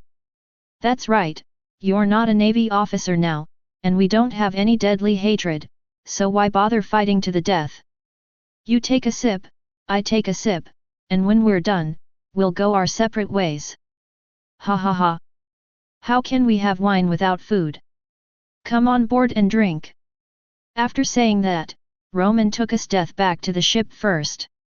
Aokiji hesitated for a while and followed him on board. His mission after leaving the navy was to find an opportunity to enter the beasts to gather information. This was a good opportunity. He would get in touch with them first. He was indeed impulsive just now and acted without considering the consequences. He would most likely die. Fortunately, Romon did not have much killing intention towards him now. The chef goes to prepare the dishes. We are not in a hurry to leave. It is a rare opportunity to sit and drink with the Admiral. Let's get moving. As soon as Romon got on board, he began to direct the members of the beasts to serve wine and dishes. Then, Romon turned to Aokiji who was on board and said, sit down. You haven't had a good chat with the Admiral yet. It's a wonderful thing that we have the opportunity to sit together. Aokiji walked to a stool, sat down, and supported his knees with his hands. Can I think that you are mocking me?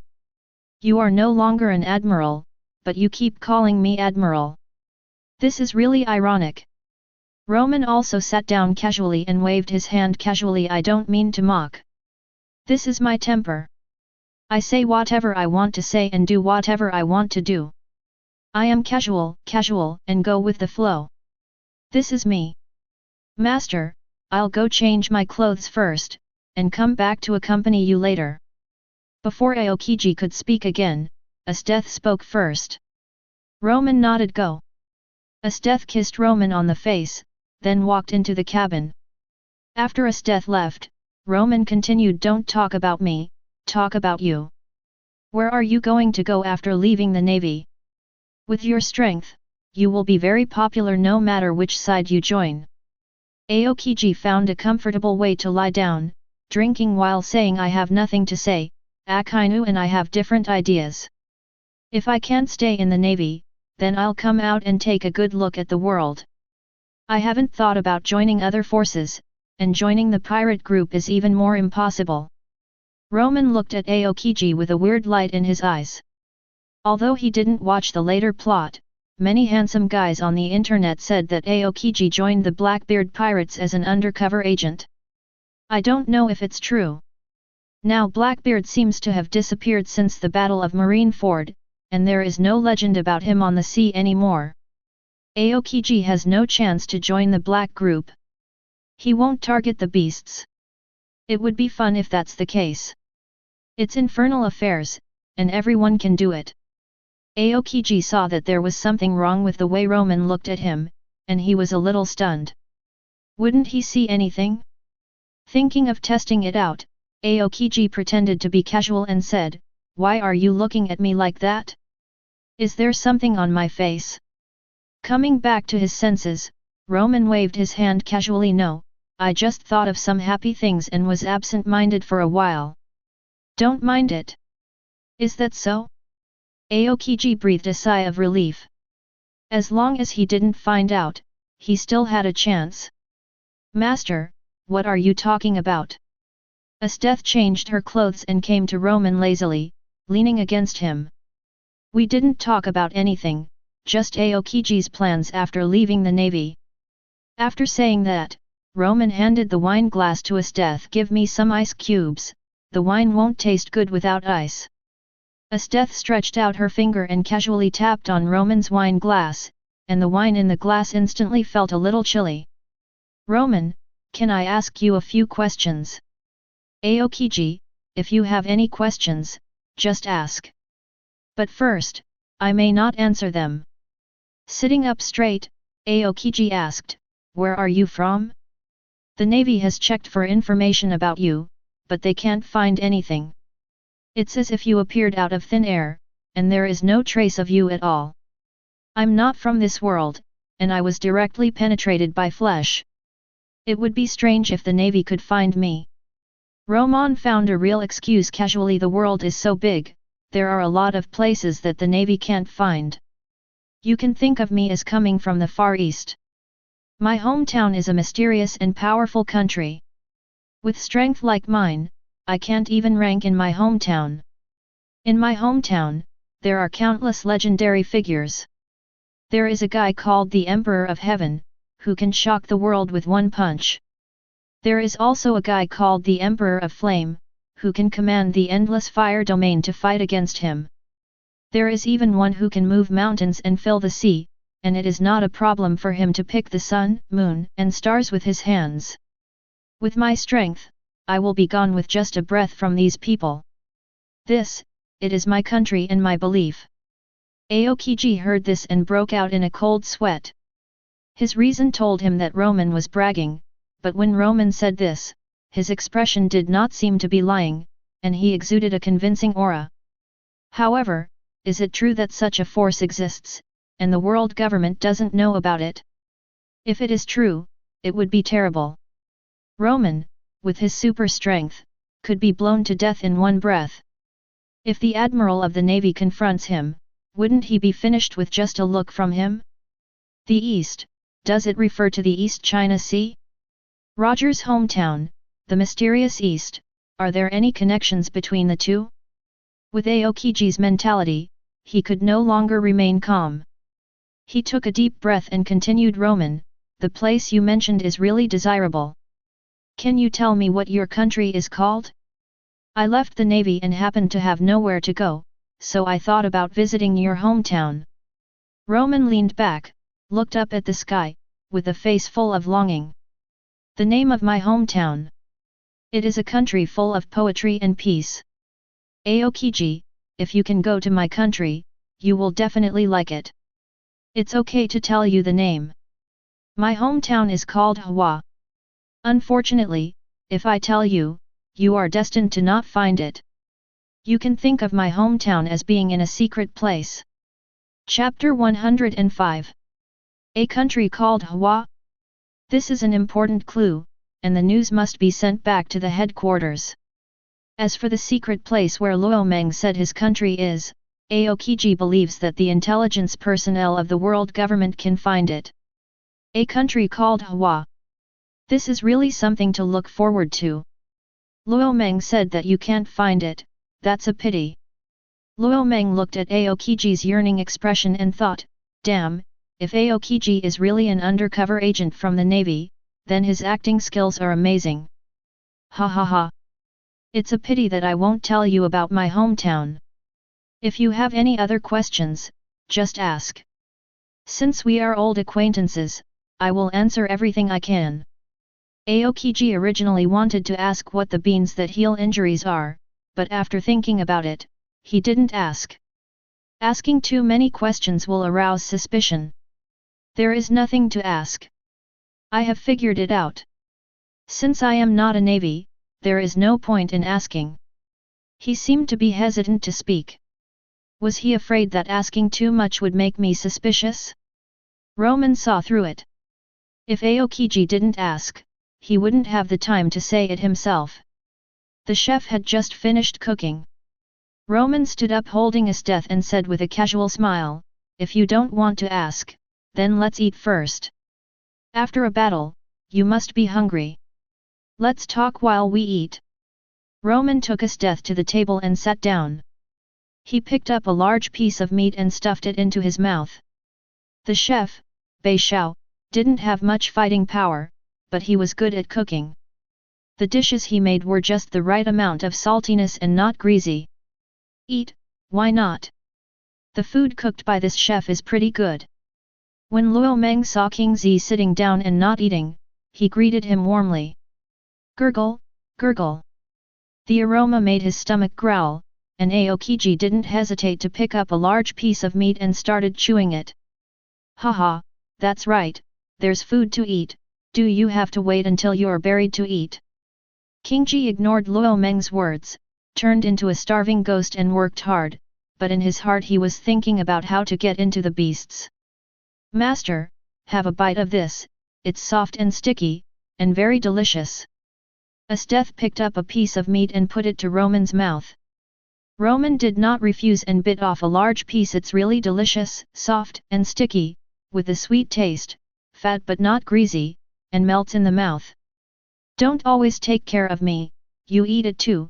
This barbecue is not bad, it's fragrant and crispy, and the fragrance will linger for a long time when you eat it in your mouth. Esteth opened her mouth and bit the barbecue that Romon handed to her. Her eyes narrowed into a line. It wasn't that the barbecue was delicious, but she enjoyed the way Romon fed her. This is the feeling of being in love. Damn! Who am I, where am I, what am I doing?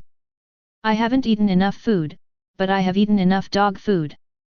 I have to find a place where no one is around to show my affection. I feel helpless to do this. Aokiji suddenly felt that the meat in his hand was not fragrant. If you don't plan to kill me, are you going to show me to death? Romon and Esteth didn't know what he was thinking, and even if they knew, they wouldn't care about him. Showing affection with your own ability, why should you care about what others think? They were all big eaters, and the chef's speed in serving the dishes just kept up with the speed at which Romon and his friends ate. This meal took 3 hours. When the meal was almost over, Romon welcomed another guest. Garp used the moon step to stay in the air. Looking at Aokiji's pregnant look, he was stunned. Didn't they say they were fighting? Why do they seem to get along pretty well? Romon and the others also noticed Garp. Romon took a look and said nothing. Garp's appearance made him sure that Aokiji was here to play infernal affairs. His eyes looked back and forth between Garp and Aokiji, making Aokiji feel uncomfortable all over. Aokiji was busy winking at Garp in secret. Ahem. Garp reacted quickly, put his right hand to his mouth and coughed twice. Aokiji, I didn't expect to meet you here. After leaving the navy, is the beast your choice? Aokiji breathed a sigh of relief. Fortunately, Vice Admiral Garp reacted quickly enough, otherwise he might be exposed. Leaving the navy was my choice. As for why you said I chose the beast group. Aokiji paused and continued, Vice Admiral Garp, don't joke. Romon and I just met by chance. We just happened to meet and can sit together to eat and drink. Aokiji, it's not the first day you've known me. Do you think I will believe this reason? Pretend. Pretend as hard as you can. Do. Garp and Aokiji think I'm a fool or I'm blind. However, both of them have acted to this extent. If Romon doesn't speak up to cooperate with them, he feels a little sorry for Aokiji's acting skills. Romon held the laziest death and smiled at Garp in the sky. Haha. Aokiji is not a navy now. What qualifications do you have to question him, old man Garp? Even if Aokiji really joins beasts, it's not your turn to manage. Or, Garp, do you think it's a waste of Aokiji's talent to join beasts? Garp glanced at Romon and didn't answer him. He said to Aokiji, I hope you won't regret the path you choose in the future. Aokiji stood up and came into the air with the moon step, looking at Garp face to face. Vice Admiral Garp, are you threatening me? What I say in this life is what it is. No matter what you think in the navy, I don't care if you insist on giving me the title of beasts. Looking at Aokiji's cheek, Garp said in a serious tone, it seems that you have changed. You are no longer the Aokiji I knew. Now that you are free again, has your personality become more casual? Letting you go today will have an uncontrollable impact on society. After that, Garp looked at Romon again. Since Aokiji said he is not from your beasts, then I will catch him. Romon, I believe you will not intervene.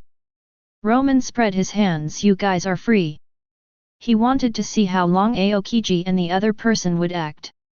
It is not impossible to let Aokiji, the undercover, join the navy. Anyway, even if he joins, he can't enter Wano country. With the formation in place, it is impossible to get in. The formation will automatically exclude those who have murderous intentions towards themselves. Romon does not believe that Aokiji has no murderous intentions towards him. Armed bone fist, falling stars. As Garp finished speaking, the atmosphere between the two people in the sky became extremely solemn. Garp took the lead and attacked Aokiji in the face with his black fist. Aokiji easily dodged Garp's fist and said, Vice Admiral Garp, you know my combat power very well. I couldn't beat you a few years ago. Now you are old, and I know whether your strength has declined. Armed, point to the gun. Ha ha ha. Even though my strength has declined a lot, it is still enough to defeat you. Let me teach you one last lesson. Never underestimate the strong men of the old times. Iron block. Aokiji's fingers attacked Garp, as if hitting a steel plate. Garp was fine, but Aokiji felt his fingers go numb. The iron block blocked Aokiji's finger gun, and Garp punched Aokiji in the stomach again. Aokiji didn't dodge this time and let the fist fall on his stomach. He was too close to Romon and it was difficult to pass on the information. But after receiving a punch from Vice Admiral Garp, he was able to keep a distance, and during the fight, he told Garp what he knew. Well, the plan is perfect. Chapter 106. Aokiji was hit by Garp and flew hundreds of meters backwards. Garp was stunned. No. Aokiji should have been able to dodge. How could he be hit? I didn't really want to hit him. I've already hit him, let's catch up and see what's going on. Shave. After using the shave several times in a row, Garp caught up with Aokiji and the two started fighting again. Aokiji found a direction with his back to Romon, and while fighting, he said in a serious voice, Vice Admiral Garp, listen to me carefully. I just asked Romon what his hometown was called. This information is very important. The news must be sent back to the headquarters as soon as possible. Tell the intelligence personnel to find out where Romon was born. So that's how it is. Why did Garp say Aokiji didn't dodge his fist? It turned out that he had information to pass on to me. Nodding imperceptibly, Garp whispered, "You talk, I'm listening, and I will bring the information back to the headquarters." Aokiji kept his back to Romon and the others and quickly repeated the information he had gathered. Garp showed no expression on the surface, but he was muttering in his heart, Aokiji wouldn't be fooled by this kid Romon. He even believed this nonsense. If there was such a country, the world would have changed hands long ago, and there would be no turn for the celestial dragons to show off their power. Seeing Garp's face full of disbelief, Aokiji said softly, "Vice Admiral Garp, it is better to believe it than not. Regardless of whether what Romon said is true or not, our navy must be prepared. If it is true, the country called China is too terrible. It is necessary to be prepared." Garp also saw that Aokiji was not joking. He nodded slightly to Aokiji. "I will bring the information back to the headquarters. What are your plans next?" Aokiji dodged Garp's crotch kick and turned around to stab him. Romon said he would join the 100 beasts when he just met. It is easy for Romon to become coagulated. After fighting for a while, I will pretend to be defeated and escape. After that, I will find a way to follow Romon and find an opportunity to enter the 100 beasts. Got it? Then be careful. Every step you take from now on could put you in danger. Be careful about everything." Aokiji nodded, stepped back a few steps, and shouted, "Vice Admiral Garp, you can't beat me. I advise you to leave. As a former colleague, I don't want to kill you with my own hands." "Ha ha ha. Aokiji, you will suffer a great loss if you look down on me. Iron block, armed, iron fist meteor shower. I am not old enough for you to look down on me." Garp leaped in front of Aokiji, his fists like phantoms, hitting Aokiji like raindrops. Every part of Aokiji's body was the target of his attack. "Haha. I don't mean to look down on you, I'm just stating a fact. Freeze, ice shield septuplet." Layer after layer of ice shields condensed in front of Aokiji, layer upon layer, and once the 7th layer appeared, the defense skill shining with cold light was completed. "Do you think a few layers of ice can stop my iron fist? Too naive. Although I am old, I still have the strength to fight, watch me beat you." His fist landed on the ice shield, breaking it layer by layer. In less than 10 seconds, all 7 layers of ice shields were broken. His fist continued to attack Aokiji with undiminished power. "Shave. You can't escape. I have already locked onto you. Where can you escape to?" Aokiji used his razor to dodge Garp's fist. As soon as he landed, he heard Garp's voice. Before Aokiji could react, he felt a sharp pain in his body. "Ah!" After shouting in pain, Aokiji disappeared from the spot. A few hundred meters away from Garp, Aokiji slowly stood up and wiped the blood from the corner of his mouth. Vice Admiral Garp was really good at hitting hard. After this punch, he would need to rest for a while before he could fully recover. The defeat was obvious. He didn't need to continue acting and could retreat. "Vice Admiral Garp, you are still as good as ever. I take back what I said. You are still at your peak. However, you cannot catch me alone." Barrier of ice. Aokiji slapped the ice with his right hand, and a wall of ice several tens of meters high separated him and Garp. After taking a deep look at Garp, Aokiji turned and fled. Seeing this, Garp yelled angrily, "Don't even think about escaping." Circumventing the ice, Garp quickly chased after Aokiji. Romon and Esteth looked at each other. It was already done. Why didn't they fight for a while? It was so exciting to watch, and Aokiji ran away, so useless. Even acting has to be performed well. He ran away after just a little injury, and the title of Admiral is about to be lost by Aokiji. Master, the fight between those two seems a little fake. Neither of them used their full strength. Even Esteth could see that Aokiji and Garp's acting skills are okay, but they need to improve to be perfect. Next time we meet, I'll write a book about the self-cultivation of actors in my previous life for them to learn. Forget about those two guys, let's continue on our way. Brother Romon, the ship, the sea surface is frozen, and the boat can't move. Hearing Luo Meng's call to continue on his way, the sailor at the helm hurriedly explained to Luo Meng. Damn, how could I forget this? It's all Aokiji's fault. He froze the sea surface and ran away without unfreezing it. I have to deal with it myself. It's really fucking annoying. Esteth, do you have a way to melt the ice? Esteth looked at Romon's unhappy face and felt a little amused. She chuckled and said, Master, there is no need to melt the ice. I can directly control the ice to move the boat into the sea.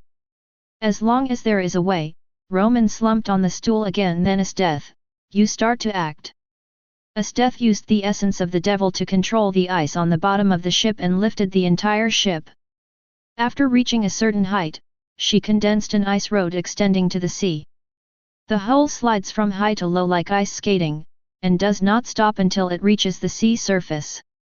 This method allows all members on the ship to experience speed and passion. Master, how is it? Is it exciting?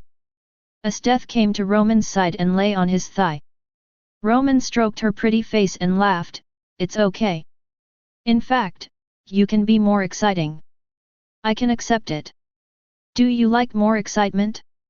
Esteth's thoughts became crooked again, and her eyes became extremely blurred. Master, how about we go into the cabin, and I will play something more exciting with you.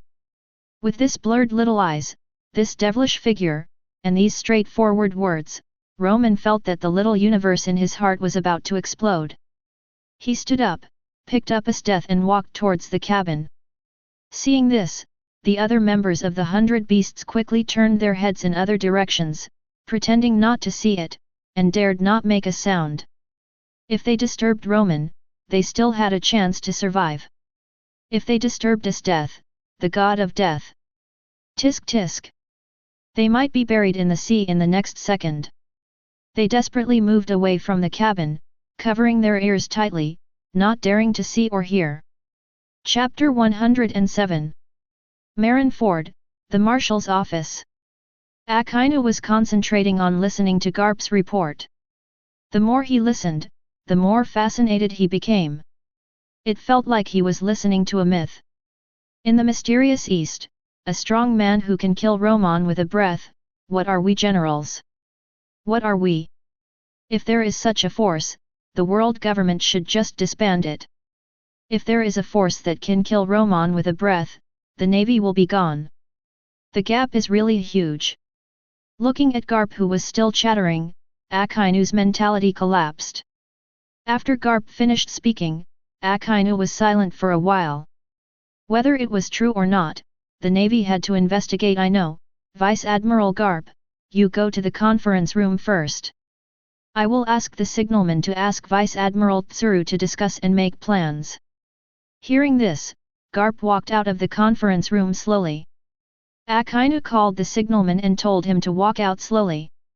Half an hour later, there were several people sitting in the conference room, namely Akainu, Garp, Sengoku, and Tsuru. These people are the highest members who are still in the headquarters. Garp repeated the intelligence Aokiji gave him again, and the atmosphere suddenly became very solemn. The intelligence was indeed a little too scary. Several people sat together, as quiet as if there was no one in the conference room. As the Marshal, Akainu broke the silence. First, you have all heard what Vice Admiral Garp said. If you have anything to say, just say it. Vice Admiral Tsuru crossed his hands, placed them on the table, and leaned forward. Don't worry, if the intelligence is true, and there is no legend of that force in the world, it is very likely a hidden force that poses no threat to our navy. Of course, it is not ruled out that Romon is the vanguard they sent. If this is the case, the Navy must be prepared. But this is unlikely. If that force really has a strong man who can blow Romon to death in one breath, there is no need to send a vanguard or anything like that. They can directly flatten the world. That's it. My opinion is that the Chinese forces do exist, and the so-called strong man who can kill Romon with a breath is a fabrication of Romon himself. Pushing away the goat beside him, Zhang Guo echoed, I agree, Vice Admiral Tsuru's analysis is not unreasonable.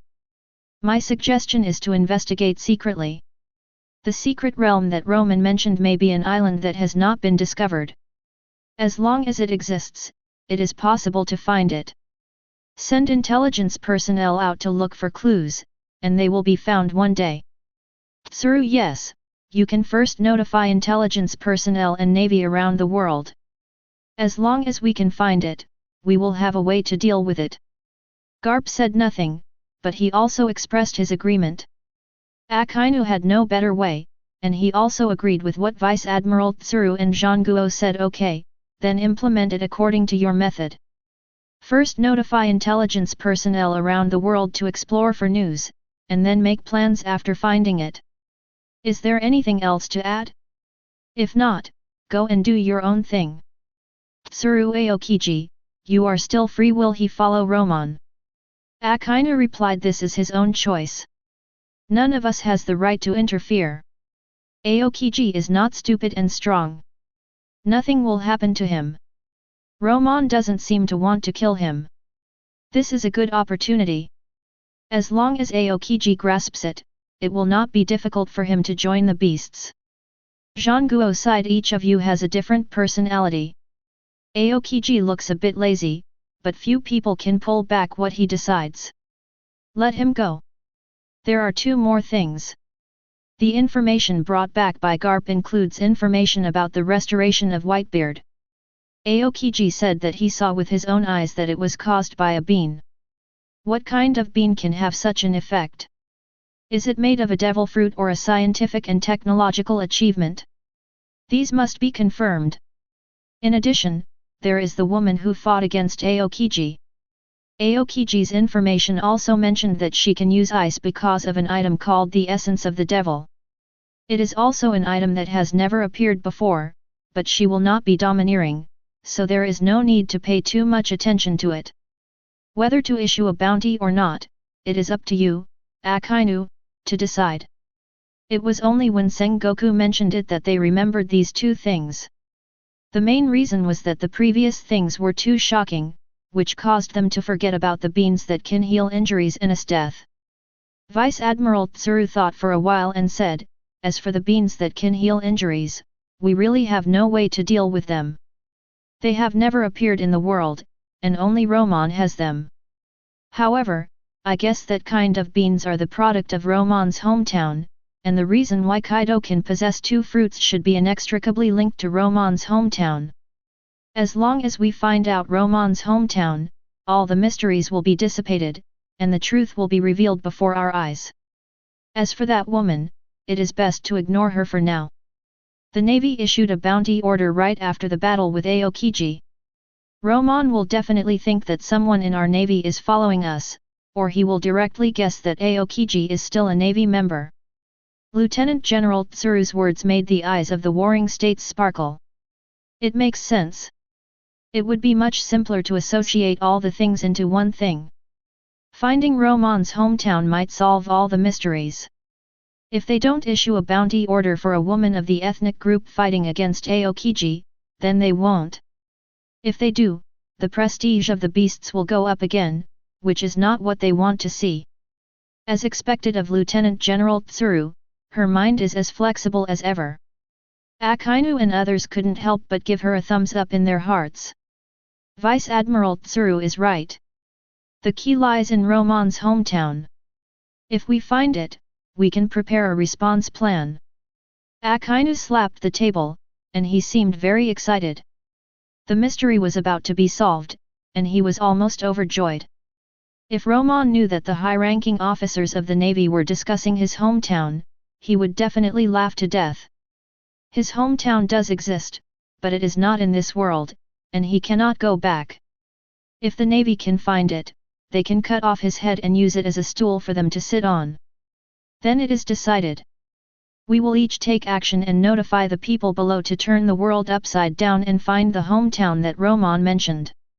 There are not enough Navy personnel, you go down first to make arrangements, I will report to the 5 elders and mobilize all the world government members. I don't believe that we can't find a force. Akainu excitedly arrangements were made. Without waiting for Zhang Guo to speak, he excitedly walked into the meeting room. Mirai Jia. Saint Peter hung up the phone, and the expressions of the 5 people present were extremely solemn. A force that has never been heard of, and there has been no news for 800 years. Is it the D clan? Saint Peter narrowed his eyes and said in a gloomy tone, you all heard it, send out all the intelligence agents. We must find it out, the world government does not allow such a force to exist. Saint Wokayulai clenched his fists tightly. I didn't expect that there might be such a force in the world. We must find it and then destroy it.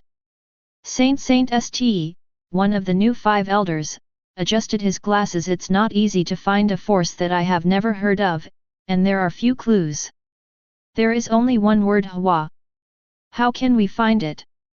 Saint Satan Akainu and others have analyzed that the 2 fruits of beans and Kaido that can heal injuries may come from Romon's hometown. We should pay attention to countries around the world and see which country has these strange monsters. We can find them. Saint Moss shook his head. It's difficult. If they really exist, they must be hiding something, or preparing for a big move. Since they have never appeared before, it should be difficult to find them now. We have to investigate even if we can't find out. The master has fallen asleep again, and we are helpless against Luo Meng. Now that we have this news, we must investigate it thoroughly. If we find Luo Meng's hometown, we may find his family. If we catch his family, we will no longer be passive. Peter Saint waved his hand and said affirmatively. Then send someone out to look for it. The remaining 4-5 elders did not object. They had to take action regardless of whether they could find it or not. An operation targeting Luo Meng's hometown was launched. Chapter 108. Ding! A Tianlong ship has been discovered. A mission is now being issued. Host, please go and kill the Tianlong. A mechanical sound echoed in his mind, and Luo Meng opened his eyes immediately. The sound was completely mechanical, and he knew it was a task issued by System Number 2. After returning from other parallel worlds, the system didn't move at all, but he didn't expect that it would issue a task now. It's the scum of the Tianlong people again. Luo Meng's eyes swept across the sea, and when he saw the right side, his eyes lit up. There was a ship sailing in the distance, but the distance was too far, and he couldn't see what kind of ship it was with his eyesight. The system issued a task at this moment, and there was a 90% chance that the ship was the ship of the group of bastards of the Wolong people. Helmsman, change direction, drive to the right, and drive at full speed. Although he didn't know why he had to change the course, the helmsman didn't dare to say anything more. He obeyed the order and turned around, driving at full speed to the place where Luo Meng pointed. Master, why do we have to change direction? Aren't we going to the kingdom of women? Esteth was also a little confused by Romon. Romon held her in his arms and said with a smile, there are a few bastards over there. I'll kill them first, and then it won't be too late to rush to the kingdom of women. Hearing that they were going to kill people, Esteth became interested. In Romon's arms, she raised her head and looked at the handsome face. Who can make the master do it himself? Is there any strong one? I want to play too. There shouldn't be any. Romon was not very sure. Logically speaking, the celestial dragons were accompanied by members of the Navy and CP organization when they traveled. However, those above the admiral level have their own things to do. It is impossible for the celestial dragons to be accompanied by an admiral every time they travel. At most, there are lieutenant generals following the ship. Thinking of this, Romon shook his head slightly at Esteth. There are strong ones, but the strongest should be lieutenant generals. Those above the admiral level will not be so idle to play with the celestial dragons. Esteth still has no less interest. She has a good understanding of this world. She can't use haki, so it's a bit difficult to fight against the admiral. The ultimate move can be unexpected, but there are always unexpected times. The lieutenant admiral who can use haki can just hone himself. Fighting with Aokiji, he can touch the threshold of haki. Another battle may awaken him. I have learned haki, and I will not be easily defeated against the admiral. Master, my domineering nature is about to awaken. When there is a master later, let me fight him first, okay? Esteth hugged Romon's waist and swayed gently, her sweet voice full of coquettishness. Romon shuddered all over. Esteth was the most charming at this time. He liked Esteth the most when she acted like a queen in front of others and a little woman in front of him. It was simply love.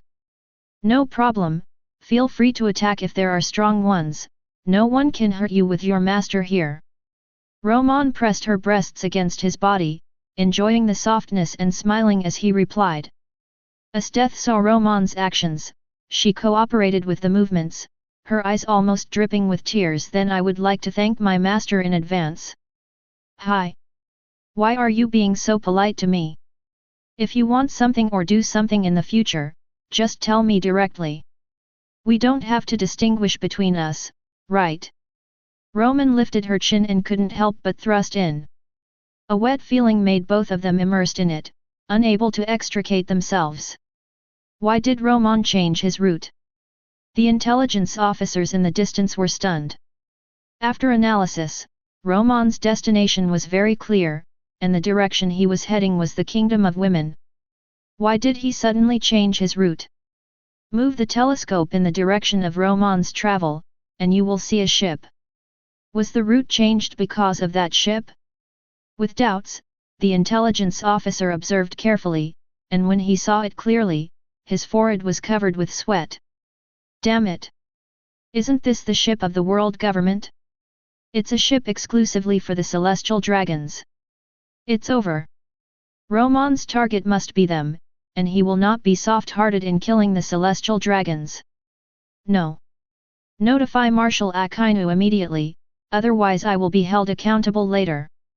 He quickly put down the telescope, his hands kept shaking, and he tried to take out the den mushi several times but failed. Calm down. He shook his hands vigorously twice to calm the trembling, took out the den mushi in his arms, and immediately connected to Marshal Akainu's special phone. Pick it up quickly. Hurry up and answer it.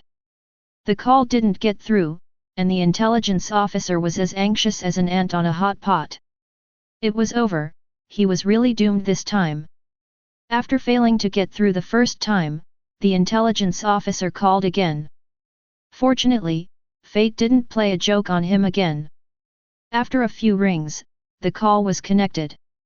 Why are there so many things going on every day? Don't tell me that Romon is going to cause trouble again. Akainu's voice came into the agent's ears from the den mushi. It was the first time he felt Akainu's voice was so wonderful. Read, Marshal Akainu, a celestial dragon's ship has been found in this sea area. Romon has changed course and is approaching the celestial dragon's ship at a very fast speed. In about half an hour, Romon will catch up with the celestial dragons. What should we do now? Marshal Akainu, please give us your instructions. Akainu's voice did not come immediately. The intelligence officer did not dare to breathe and waited quietly for instructions. As time passed, the intelligence officer's breathing became more and more rapid.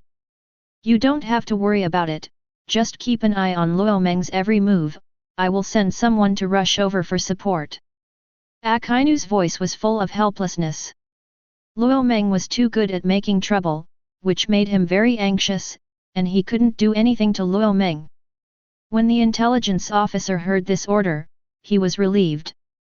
He was really afraid that Marshal Akainu would ask him to rush up to rescue the celestial dragons, and his ship would be a waste of food. It was good that he didn't have to go to rescue. He reported the situation and didn't have to take responsibility later. What's going on? Kizaru hung up the den mushi and sighed. He had to set off again just after returning. There were so many things to do, and the salary was not enough. Should he ask Akainu for a raise? Half an hour. How can half an hour be enough? Forget it. Anyway, I can't save them even if I go there, just treat it as a process. Kizaru transformed into Deiko and disappeared on the spot like a stream of light. He knew that even if he could make it, he could not save the celestial dragons by himself. With his status, he could not disobey orders. Sometimes Kizaru wondered if it was wrong to eat the Pikachu fruit. He had to take the lead in every emergency. This is not what I want. I just want to fish quietly, get a salary, and work steadily until retirement. Why is it so difficult? In the sky, Kizaru became more and more sad. Romon was really his nemesis. Since Romon appeared, he had no time to rest. It's really sad. Otherwise, just listen to Romon and join the beasts. No, no, no, Kizaru quickly shook his head and threw away this idea. Chapter 109. On the Celestial Dragon's exclusive ship. The CP member hung up the den mushi in disbelief as his face was covered in sweat. He quickly took out his telescope and walked to the stern. He looked in all four directions and noticed a ship on the right. When he saw the devil-like figure at the bow, his legs almost went limp. Escape, you must escape, don't fight. This was the first thought in his mind. He walked quickly to the Tianlong people and said, Saint Yeramak, the God Slayer Romon is on our right. For your safety, please speed up. Nanny. Several celestial dragons were in a panic.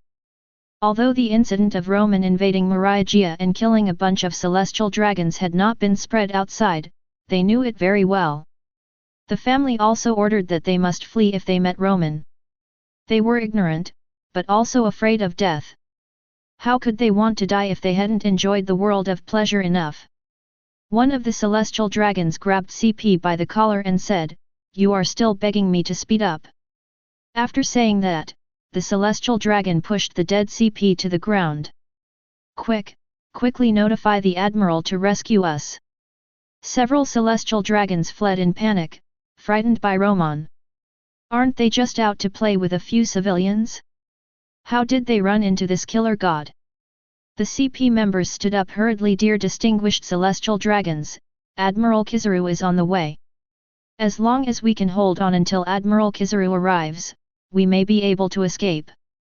Don't worry, I will do my best to keep you safe.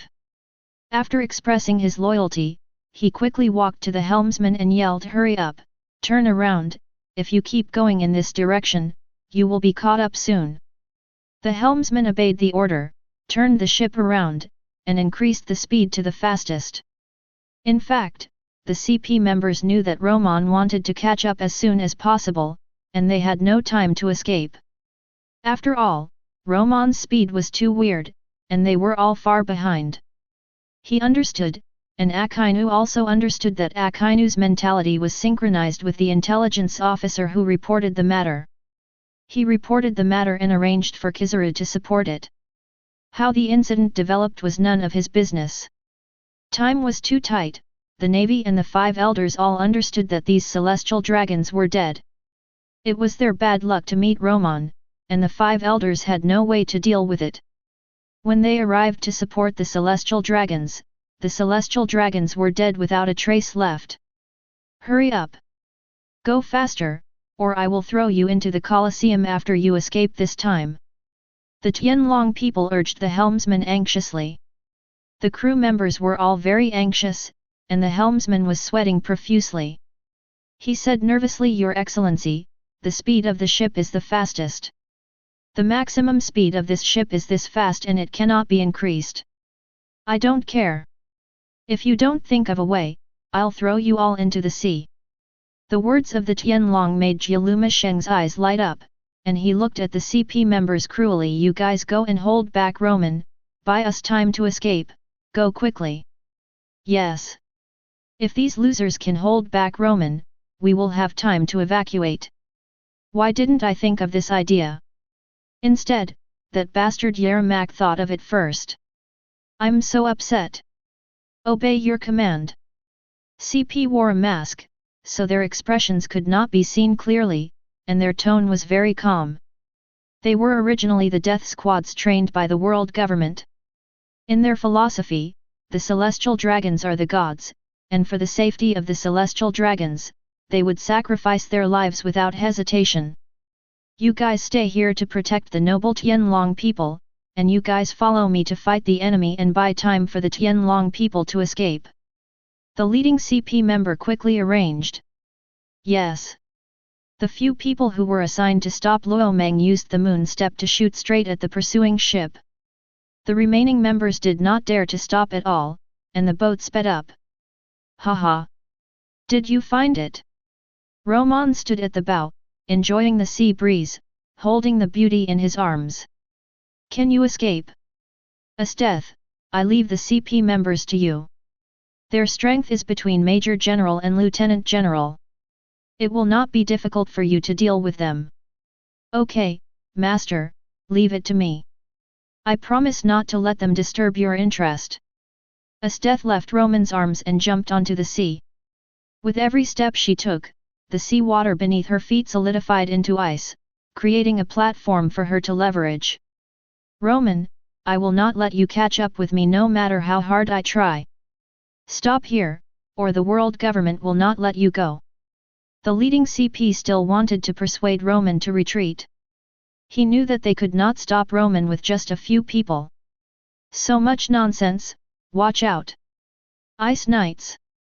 Esteth gathered dozens of Ice Knights to hold back the 3 CP members, and she herself aimed directly at the leader. Go, catch this woman, and the celestial dragons will be safe. Seeing Esteth take action and then seeing Romon disappear, the leader was extremely anxious. Esteth was their only chance. If they caught her, they would have bargaining chips. If they failed, they would all die today. All members were aware of the situation. If Romon did not fight with them, Esteth would be the key to breaking the deadlock. They all started to fight desperately, armed with domineering, and the 6 styles of the navy were used to perfection at this moment. Although they did not have domineering, the system evaluated Esteth's strength as being at the primary level of admiral, so it was not a difficult task to deal with a vice admiral.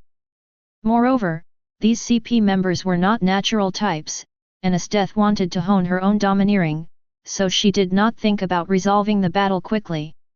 Looking at Romon, when Esteth went into battle, he used teleportation to come to the celestial dragon ship. This game of cat and mouse should be over. Come on, you must protect our safety. The Tianlong people found Luomeng on board and pushed out the CP members who were protecting them.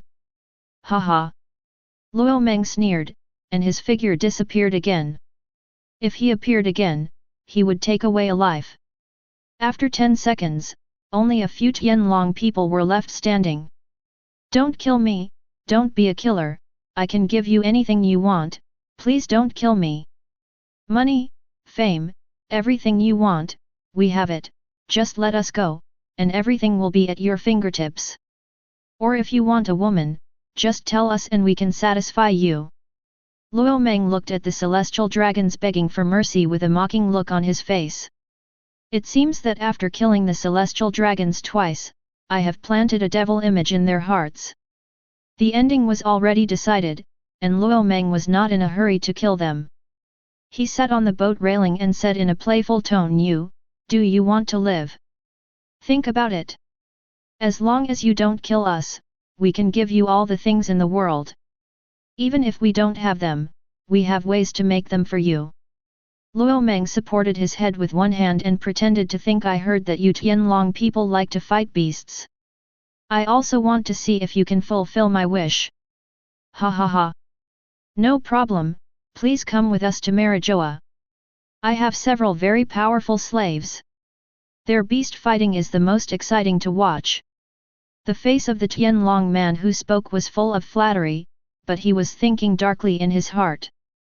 Come with us to Marijoa, your death is not far away, and then I will cut off your flesh piece by piece and feed it to the dogs, so as to relieve my anger. Chapter 110. This humble Tianlong made Luo Meng laugh. He slowly put down his hand that was supporting his head and said with a casual smile, I want to see it now. Why don't you? How about you guys act out your roles as gladiators for me to watch? Ah! Romon's words made the Tianlong people's faces change drastically. They knew very well what beast fighting was. It was really life-threatening. How, are you going to reject my proposal? Romon jumped off the railing and slowly approached the Tianlong people. His tone was casual, but murderous. No. No, it's not good to see a few of us fighting with beasts. Come with us to Marijoa, where slaves fight with beasts. Before he could utter the last word, the dragon fell to the ground with white smoke coming out of his mouth. Did I not make it clear enough, or did you ignore what I said? You have two choices. 1. I will personally send you scumbags to hell. 2. You all know the rules of beast fighting. The winner lives and the loser dies. In other words, one of you can leave this ship alive from my hands. Okay, these are the two choices. Now, it's your turn to decide. After saying this, Romon leaned against the hull and looked at the Tianlong people as if he were looking at a few clowns. No, we don't choose, please let us go. When the Tianlong people heard that only one person could survive, they were so scared that they knelt on the ground and begged for mercy. Don't choose. I forgot to say, if you don't choose, then the default is the first choice, and I will personally send you on your way. What a pity. I didn't get to see a wonderful beast fighting show. Romon left the hull and walked towards the Tianlong people again, killing them with his intention, which made the Tianlong people feel heartbroken. Don't come over here, don't come over here. One of the Tianlong people stepped back in fear, and a large part of his pants was wet. He was so scared that he peed. Swish! The Tianlong who peed his pants bumped into another Tianlong behind him when he was backing up.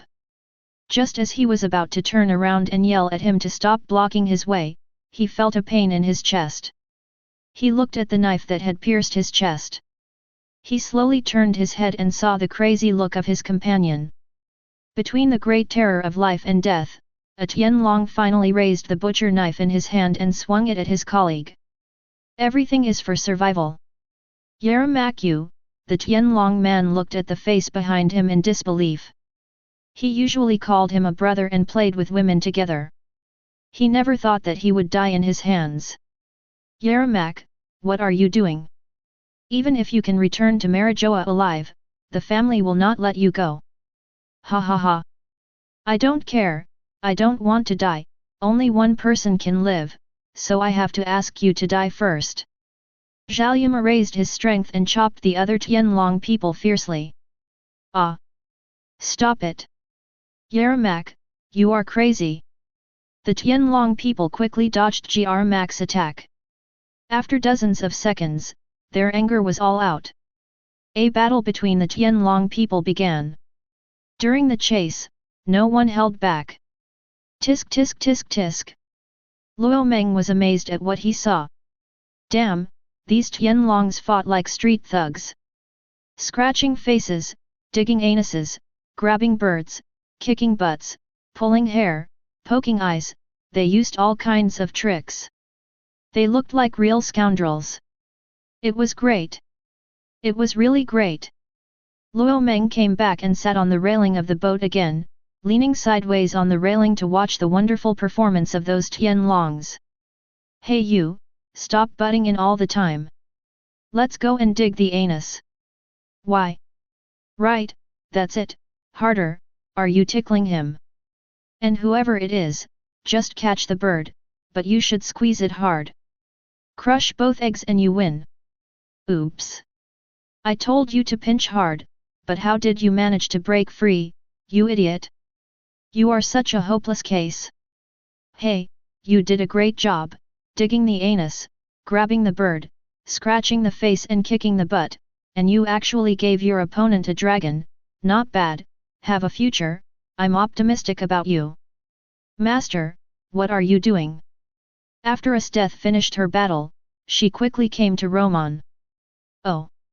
Romon waved to Esteth and said with a smile, it's Esteth baby, I'm watching the show, you can come and watch it, it's quite exciting. When Esteth entered his arms, Romon continued to chuckle, do you have the understanding of domineering? Don't worry, there is still plenty of time, just take your time. Esteth stretched out her right hand that was holding Romon's waist and put it in front of Romon's eyes. Her arm began to slowly cover with a layer of light black. This is the application of primary domineering. He. Master, I have understood it. I have even gained a preliminary understanding of the Hakimi-kun. There was a hint of boasting in her tone. As if to say, come and praise me, I am ready to accept any compliments. The beautiful face was lifted up to the sky, how could Romon not see it? He thought it was a bit funny, Esteth looked like a proud little swan. Okay, you are the best, but don't be too proud. Raise your domineering to a high level, and with your special move of freezing time, no one in this world can cause you a crisis. Romon kissed her little mouth, his hands kept stroking her hair, and his voice was very gentle. Esteth closed her eyes comfortably, and turned into a kitten and curled up in Romon's arms. Fortunately, the railing of the boat was wide, so it was no problem for both of them to lie down. Okay, Master, I got it. I will improve my domineering power as soon as possible. Esteth's sweet voice was so touching that even Romon was a little excited. Restraining the throbbing in his heart, Romon used his hands to indulge in her a little goblin, I'll deal with you when we get back. Esteth's eyes were like a pool of spring water, and she said in a sweet voice, I am waiting for the master's punishment, please don't be kind to me. Damn! I can't stand it anymore. When Romon was about to pick up Esteth and go back for a big fight, the battle between the celestial dragons in the field came to an end. Ha! I won, I don't have to die, that's great. Zhaoyama knelt on the ground with wounds all over his body, and he was extremely excited. He took the initiative and had a sharp blade, so he was the final winner of the fight. Taking a deep breath, Yerima looked at Romon, with joy in his eyes, but more of murderous intent. After this time, he seemed to have grown a lot, and his murderous intent was well hidden by him. Luo Meng, according to the agreement, I won the beast fight, you can't kill me, you have to let me go. This Tianlong man is interesting. He is a bit cruel. Luo Meng didn't reply to him, and looked at the Tianlong men lying on the ground. Several of them were pierced through the body, not just one hole, each Tianlong man had more than 10 penetrating wounds. The man who used a dragon died more miserably, his face was cut in half, and his cerebral thrombosis was cured. Retracting his gaze, Luo Meng's eyes were on Yermak. He must do what he said. If he said he would let him leave the ship, then let him go. His credit is great. Chapter 111. The playful look in Romon's eyes when he looked at Yermak became more and more obvious. Don't worry, I will abide by what I said. You can go now, and I will never stop you. He also stretched out his right hand to make a gesture of invitation. Yermak wanted to leave excitedly, but he reacted after just 2 steps. He looked at the boat full of corpses and the endless sea in confusion. Go? How to go? He turned his head to look at Romon again, and saw the mocking expression.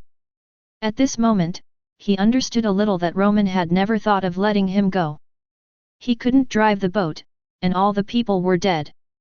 Asking him to swim back? It was a 100% dead end.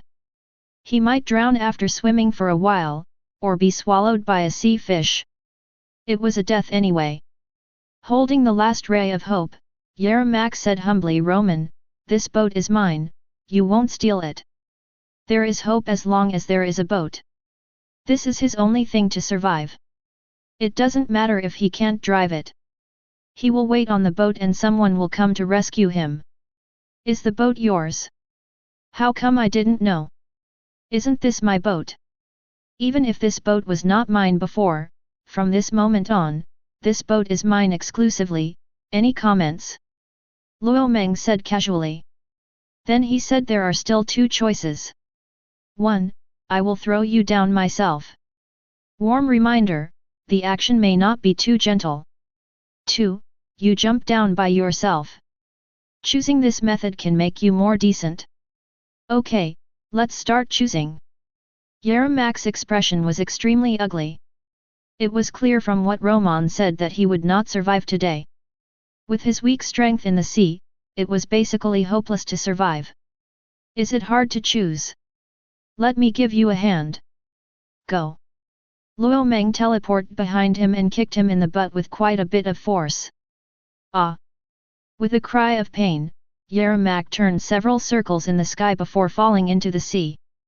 Walking to the side of the boat, Romon stepped onto the railing with one foot and put his hands on his knees. By the way, I forgot to tell you, I said I won't kill you on the boat, it's up to me to leave the boat.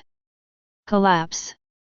Falling into the sea was already despairing, and hearing Romon's words, he couldn't help spitting out a mouthful of blood and cursed Romon, you will not die well, the world government will not let you go, my family will not let you go, you just wait for endless hunting. Ha ha ha. Yeramak had completely lost hope. Even if he died, he would at least give Romon a good scolding, at least to get some money back. Thinking of this, he scolded more and more vigorously, using all the curse words in his heart on Romon. Looking for death. Esteth couldn't stand it. She wouldn't be angry if someone scolded her, but if someone scolded Romon, it would be unacceptable no matter who it was. Esteth, don't be impatient. He's a dead man, why bother with him? After stopping Esteth from taking action, Romon casually waved at the beast ship that came here and said, hey, you guys go find a rope to tie up that scum on the sea. Don't bring it on board. Drag it at the stern. I want to give him to Hancock as a gift. Yes, Brother Luomeng. One of them replied, turned around and called a few people to go down with him. Ha ha ha.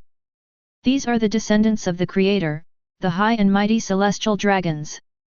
I never thought that there would be a day when I could attack them. I'm so excited. Who said it wasn't? I heard that this group of people have very special hobbies, and I just happen to like them. Otherwise, let me. You are looking for death.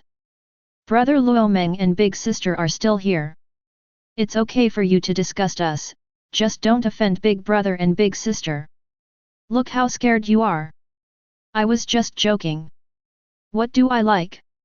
We have been brothers for so many years, don't you know? Call. I was almost scared to death by you. I won't say anything more. I'll do what Brother Luomeng told me to do first. Several members of the beasts jumped into the sea with a splash. They tied Yeramak's hands tightly, ignoring his resistance, and then tied the rope to the stern of the boat. Yeramak was still yelling and cursing. The members of the beasts were not panicked at all, but watched with interest. There were not many such scenes. If they didn't watch it for a while, they would not be able to watch it in the future. All right, everyone, search this ship and move all the valuables to our ship. Yes. What pirates like most is nothing more than money and women. Romon's order hit the mark exactly as they wanted, and a group of people rushed into the cabin of the celestial dragons like hungry wolves. Soon, the members of the 100 beasts moved all the valuables in front of Romon. Romon signaled them with his eyes to open them all. Gold. Jewelry. Bailey. Devil fruit. More than a dozen large boxes were filled with treasures, and the eyes of the members of the 100 beasts sparkled when they saw this. Romon was not interested in treasures. With his strength, it would be easy for him to get treasures. Seeing the glowing eyes of the 100 beasts members, Romon did not think of not giving them to them. Picking up the devil fruit, Romon calmly said to the members of the 100 beasts, take 2 boxes to share, and move the rest back to the warehouse. Yes, Brother Romon. Thank you, Brother Romon. Brother Luomeng is so generous, you are like my second parent. From now on, we will listen to brother Luo Meng. If you tell us to go east, we will never go west. We thought they had no share, but unexpectedly, Luo Meng took out 2 boxes and divided them among them. What a windfall! They didn't put in much effort, but they made a lot of money. 2 boxes of treasures are worth at least 200 to 300 million Baileys. There are more than 20 of them, and each of them can get more than 10 million Baileys, which is enough for them to enjoy themselves for a while. With 2 boxes of treasures in their pockets, they worked harder. Luo Meng ignored them. At this time, he was looking at the devil fruit in his hand. He didn't have a fruit illustration, so he didn't know what type it was. It was colorful. He racked his brains to recall the original drama, but he couldn't remember what kind of devil fruit it was. Hey! This fruit, how could it appear in this world? This devil fruit shouldn't appear in this pirate world. Let me see, interesting, interesting. This voice was obviously from the enemy system, and Luo Meng thought to himself, System Dad. Yes, it's me. How do you always have time to come out? Don't you get enough beauty sleep? System Dad, you seem to know what kind of devil fruit this is. Also, you seem surprised that this fruit appears in my hand. Can you tell me about it? Sensible, this system slept very comfortably and was in a good mood. Since you have not disturbed this system in the past few days, this system will give you a talk and a task to do. When did this old man become so easy to talk to? I am not used to it. However, it is better this way, so that I don't have to be as humble as my grandson later. Thinking of this, Luo Meng smiled secretly and said, I am all ears. Chapter 112. First of all, let's talk about this devil fruit. The name of this devil fruit is human fruit fantasy beast, elemental form. This devil fruit has the word element in it, but it cannot be transformed into an element. As the name suggests, this fruit can control all elements in the world. Host, you are lucky. If you eat this fruit and then develop it to awakening, you will be the nemesis of all natural systems. You can deprive natural system ability users of natural energy with a raise of your hand. Even if you haven't awakened, you can suppress the natural system and control all elemental energy to attack. This system gives you a suggestion. You can eat this fruit, which will be of great help to the host's strength improvement. Is it so awesome? Luo Meng was extremely surprised. He didn't expect there would be an unexpected surprise. Thank you, Tian Longren, for sending warmth. However, I want the second fruit to be a charm fruit or a handsome sky-high fruit. One person can only eat 2. Should I eat it or not? Eat it. Don't eat it. Or eat it. The system has suggested it. If you don't eat it, you will be sorry for this awesome sky-high devil fruit. After all, being handsome is only for a lifetime, and being strong is also only for a lifetime. Without strength, how can you keep being handsome for a lifetime? After figuring it out, Luo Meng bit it without hesitation. Ugh! I was careless and forgot that the devil fruits not given by the system are extremely unpalatable. I took a big bite and almost vomited to death. It was like eating 2 kilograms of shit, and the taste lingered in my mouth for a long time. Master, are you okay? Wait a moment, I will get you a bottle of wine to rinse your mouth. Esteth also knew about devil fruits. After coming to this world, she knew almost all the important things. Although she had never eaten a devil fruit, she had heard about how unpalatable devil fruits were. After taking the wine handed over by Esteth and rinsing it several times, the taste in her mouth became lighter. There was still a little taste, but it was acceptable. Feeling the new power, Romon casually stretched out his hand, and light elements jumped on his hand one after another, like elves of light. Learning from Kizaru's attack method, Romon pointed his fingertips at the sea surface, and light elements gathered at his fingertips. With a thought, a laser was formed and shot into the sea, forming an explosion in an instant, but the power was a bit touching. It's too small. It's okay to blow up fish ponds, but it's a bit of a stretch to fight. Romon didn't care. It was like this when he just ate it, and he could use it in combat after a while. Then he tried to control various elements, wind, fire, thunder, electricity, water, darkness, light, and various elements surrounded him, dyeing Romon colorful. The mythical beasts all have changes in form. Romon felt it, turned his body, and his body changed. Wow, Master, you look so handsome like this. Astetha's eyes turned into stars, looking at Romon with a crazy face. Seeing her exaggerated look, Romon couldn't help but control the water element to form a mirror in front of him.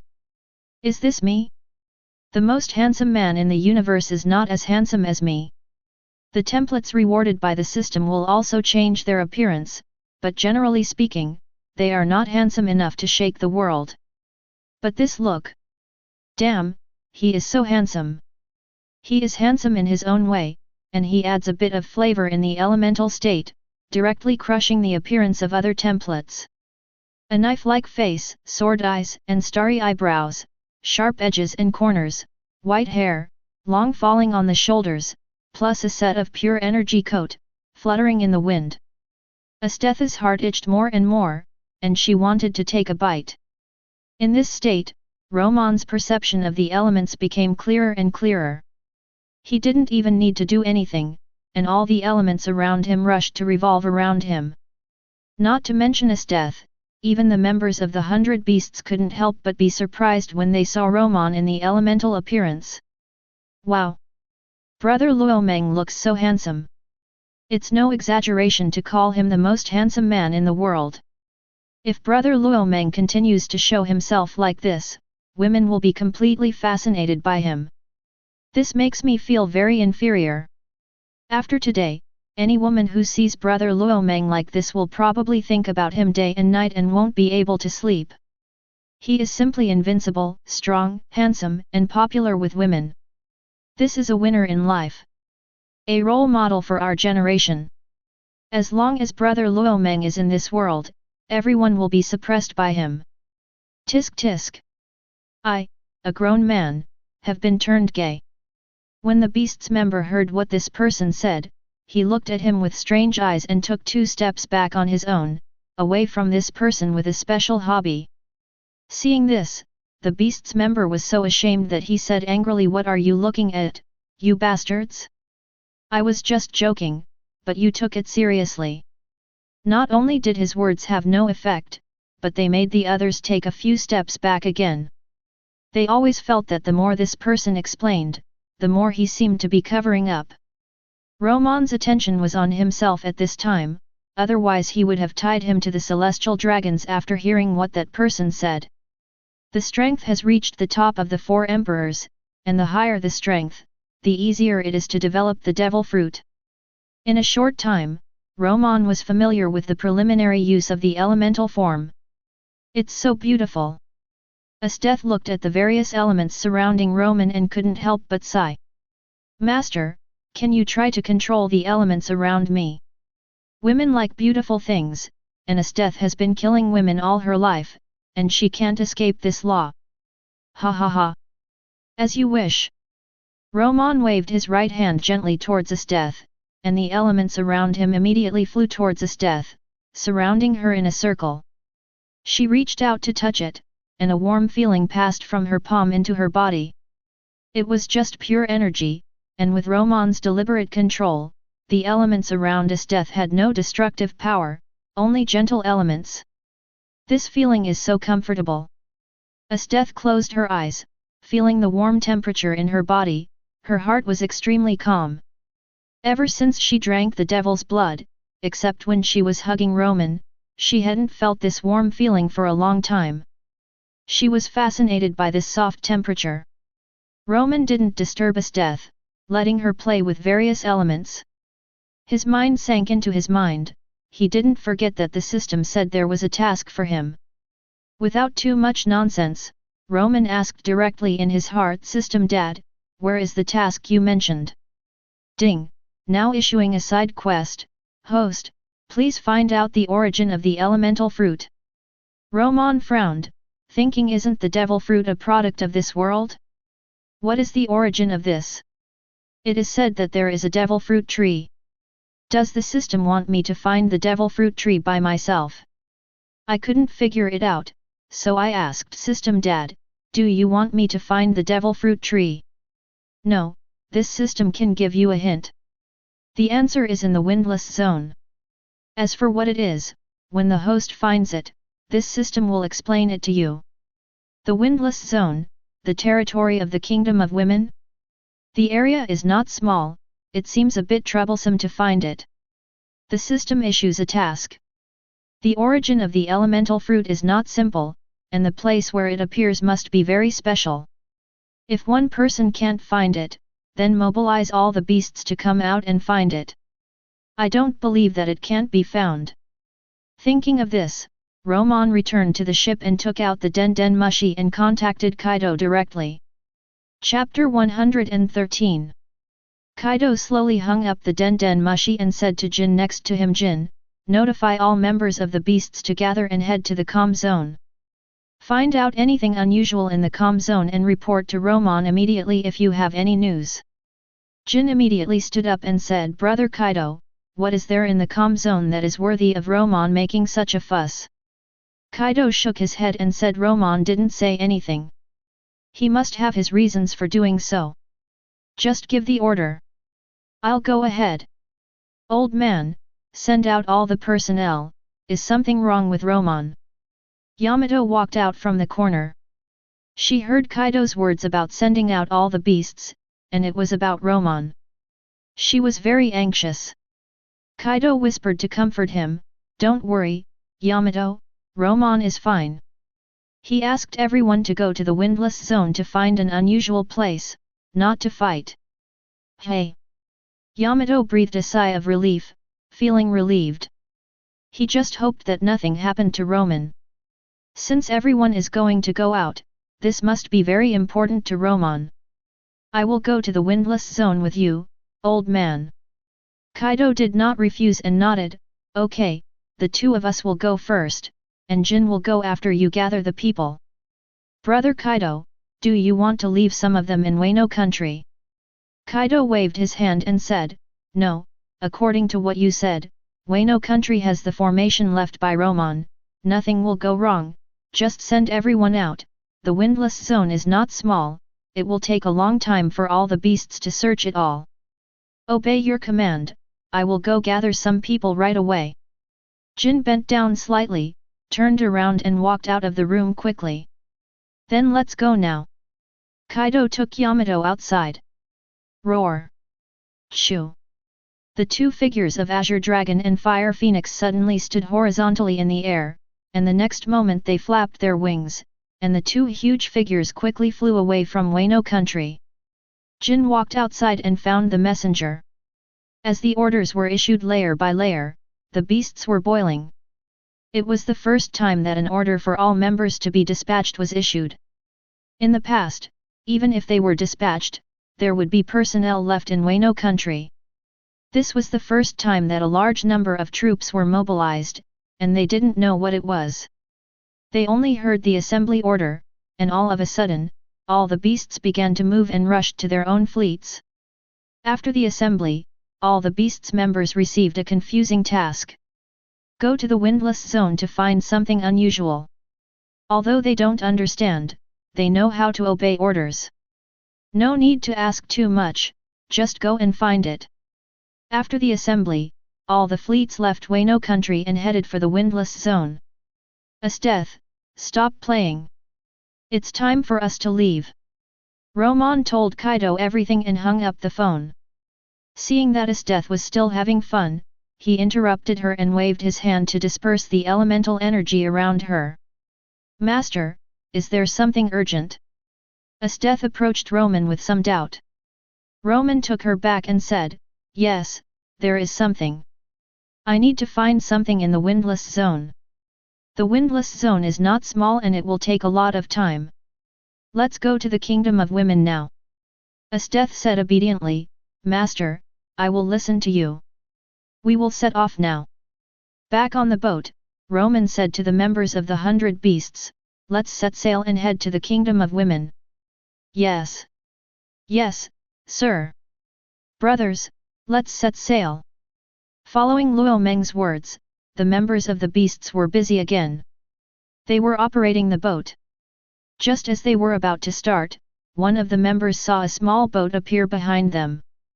Brother Luo Meng, there is a small boat approaching us from behind, and the people on the boat are wearing navy uniforms. Looking in the direction he pointed, he saw a small boat. Luo Meng said, "Wait a minute, let's see what the navy is up to." The members of the beasts stopped operating and waited quietly for the navy to approach. "Luo, Romon, don't do it, I'm here to deliver a den den mushi.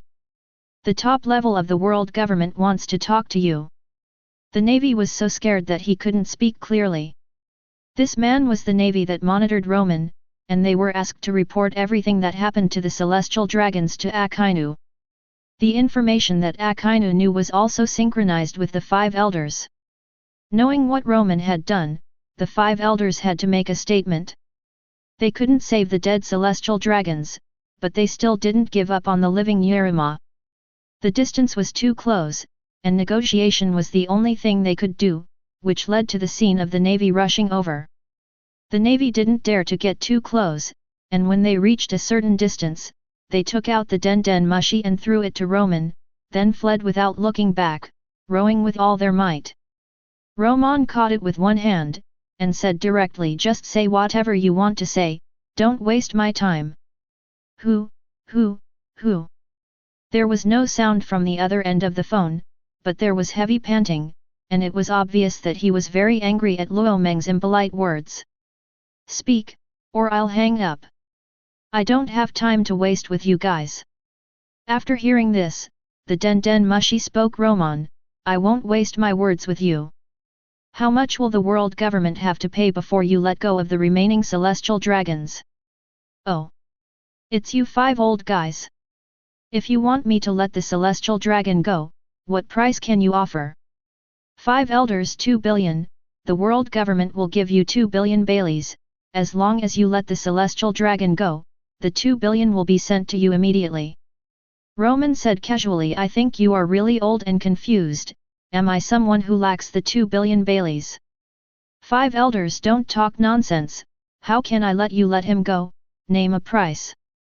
Romon said casually, "It's not impossible to want me to let this celestial dragon go, you can afford the conditions, lend me Vegapunk for 10 days and a half months, and I will let this celestial dragon go." "5 elders impossible? Romon, don't be too arrogant, you have seen the existence of adults, do you think we can't do anything to you? The background of the world is not what you can imagine, just let the celestial dragon go, and the price can be increased to 4 billion for you." Romon laughed happily, and laughed wildly. "Old man, you dare to threaten me, your master is stronger than me now, but can she kill me? If you can kill me, I won't talk to you old guys anymore." "5 elders, Luo Meng, we can't do anything to you, but we can attack the kingdom of beasts and the kingdom of women. We can't attack them, but I don't believe that your 2 forces will never leave the island. As long as the members of the kingdom of beasts and the kingdom of women leave the island, the world government will kill them one by one."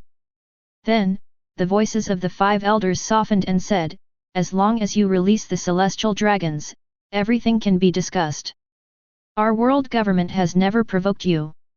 It has always been you who has been targeting the world government. We can no longer care about the past grievances. My master has also invited you, and now we invite you to join us again. You can have all the treatment that the celestial dragons can have." The 5 elders used coercion and inducement on Luo Meng, which can only be said to be wrong. Luo Meng continued to laugh wildly and said, "Old guy, who doesn't know how to threaten? If you want to play, I will play with you. After today, if one person from the kingdom of beasts and the kingdom of women dies, I will count it on you celestial dragons. If one of the members of the kingdom of beasts and the kingdom of women dies, I will go to Marijoa to see if there are enough celestial dragons for me to kill. Don't expect your master to kill me. Since I dare to go there, I will retreat." I will not stop until all the celestial dragons are killed. After saying that, Romon squeezed the den mushy hard and blew it up. He did not ask about Vegapunk anymore, knowing that the 5 elders would not give up Vegapunk for an insignificant celestial dragon. Element, Sea of Fire. After mobilizing the energy of the elemental fruit to burn the celestial dragon's ship, Romon shouted, "Set sail!" Chapter 114. Marigia. Ah! Wokayula Sheng swept his hand across the table, and all the items fell to the ground. Who does Romon think he is? We spoke in a humble voice, but he kept calling us old fellow and old thing. If he wants to play, then I will play with him. He really thinks we are joking. I will order a siege on the kingdom of Wano and the kingdom of women soon. I want all his companions and women to die. I will catch him and cut off his flesh piece by piece to feed the dogs. Seeing this, Saint Peter frowned and said, "Saint Wokayulai, have you made enough trouble? Do you think we don't want Romon to die? He can escape from the hands of adults. Do you think we are the only ones who can deal with Romon? Have you forgotten how Saint Nas Hulang died? Romon's strength has exceeded ours by a large margin. Can't you see the situation clearly? What's the use of getting angry here? Let's discuss how to deal with Romon." Saint Wokayulai said hatefully, "What else can we do? You also said that except for the adults, we are not his opponents, and that Kid Romon has said that if one of the members of the Kingdom of Beasts and the Kingdom of Women dies, he will blame us celestial dragons. He really treats Mary Joaquin as his own backyard." Saint Moss said softly. "Saint Wokayulai, calm down.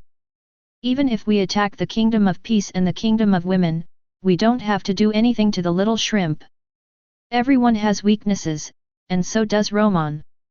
According to our intelligence sources, Romon is in a relationship with Kaido's daughter and the Empress Hancock. Just focus on the 2 of them. Romon can't stay with the 2 little girls all the time, and the 2 little girls can't stay on the island all the time. As long as we catch Yamato and Hancock, even if we catch Romon's weaknesses, I don't believe he can still not care about his women." Saint Peter said. "Saint Moss is right. If we catch his 2 women, Romon will be helpless." The anger of the holy Wokayulai subsided a little, and he said unhappily, "What you said is simple. Don't Yamato and Hancock have strength? You have also seen the war. Yamato's devil fruit ability is unknown. His combat power is even more powerful when he is 1 against 3 in the war. He can suppress Vice Admiral Dao Tu and 2 CP members. His strength is at least at the Admiral level. Although Hancock's strength is not high, that is, the strength of Vice Admiral Dao Tu, but her devil fruit ability is the most troublesome. The petrification of the sweet fruit power, how many people in the Navy can stop it?" The Holy Satan said. "Vice Admiral Hancock's strength is that of a Vice Admiral. Even if she has the sweet fruit, her strength is still that of a Vice Admiral. If she is not strong enough, it will not be difficult for us to catch her. The sea area guarded by the 5 admirals, Kizaru and Manyu, is not very turbulent, so they can be transferred to the Kingdom of Women. When Romon leaves the Kingdom of Women this time, they can hide around, and as soon as Hancock leaves the Kingdom of Women, they will capture her. As for Yamato, you should not hold too high hopes for catching this woman. Her flying ability alone makes some generals helpless." Peter Saint knocked on the table and said, "Then let's decide. Tell the spies to keep an eye on Romon's movements at any time. As soon as he leaves the Kingdom of Women, give orders to Kizaru and Manyu, and transfer a few more from the CP to assist." Everyone nodded in agreement, and then they talked in depth about the details of the operation. The meeting lasted for an hour. When it was about to end, the voice of Den Mushi sounded again. Peter Saint immediately answered the call and asked, "Akainu, you called at this time. Is there something wrong with Romon?" "Akainu, sir, it's the spies left behind in Wano country who reported that all the beasts are dispatched to the Kingdom of Women, and the purpose is unknown." Akainu's words made the 5 elders frown, and they looked at each other. Ma Saint said in a serious tone. All the beasts are dispatched, and they are still in the direction of the Kingdom of Women. Romon is also on the way to the Kingdom of Women. The two must be related. Or is the beasts going to do something big that we don't know about?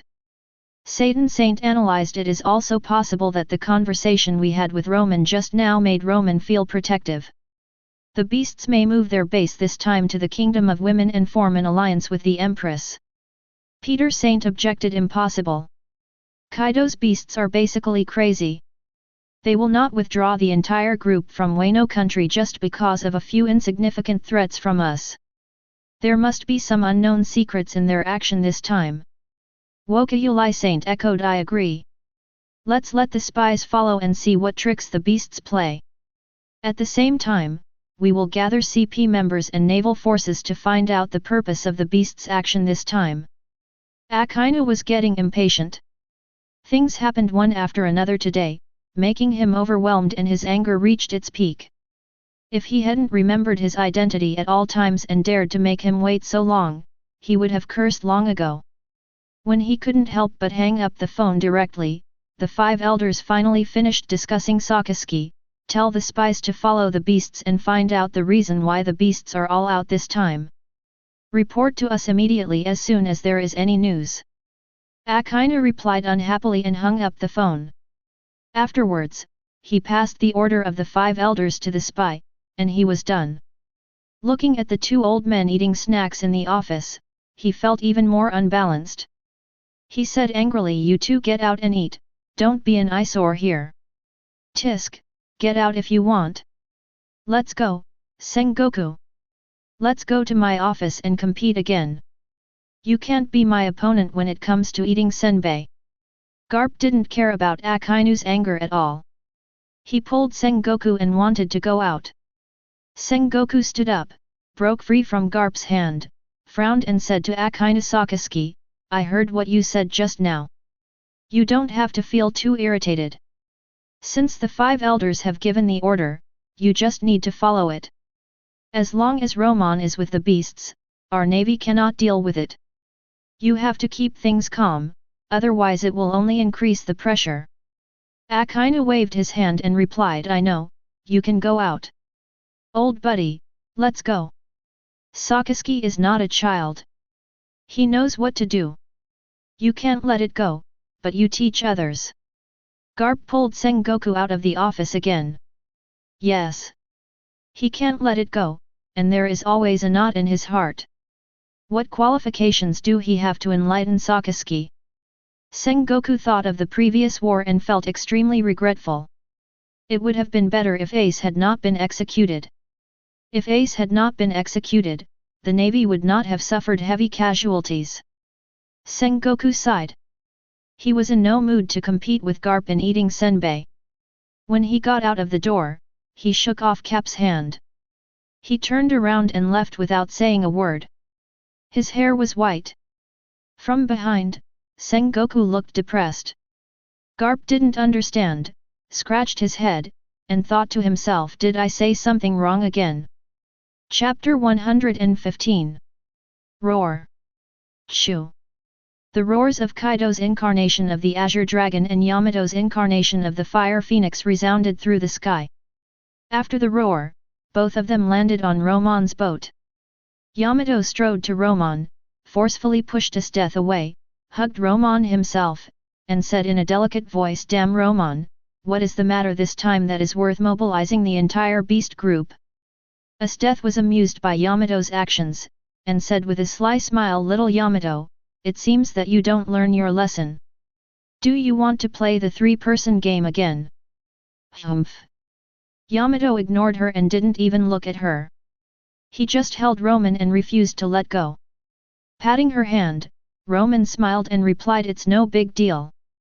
I want to find something unusual in the windless zone.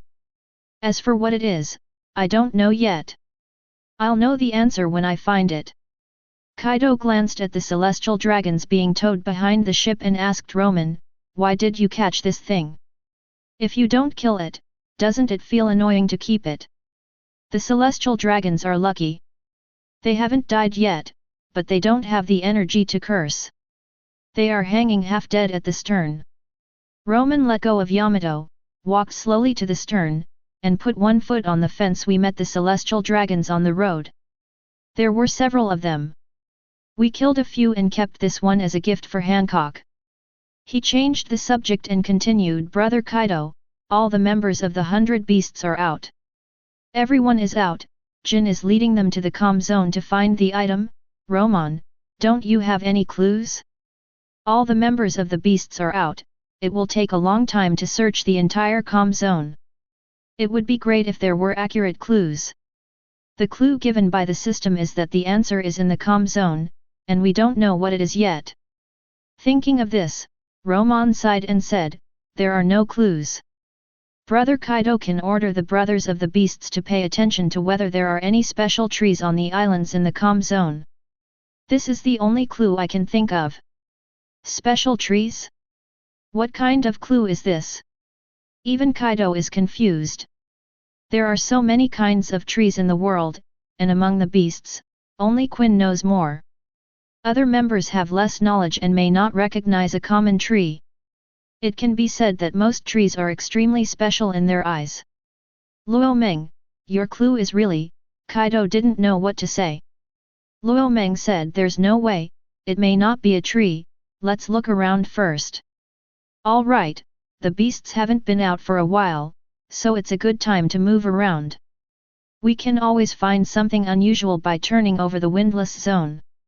I won't go to the kingdom of women with you. I'll go first.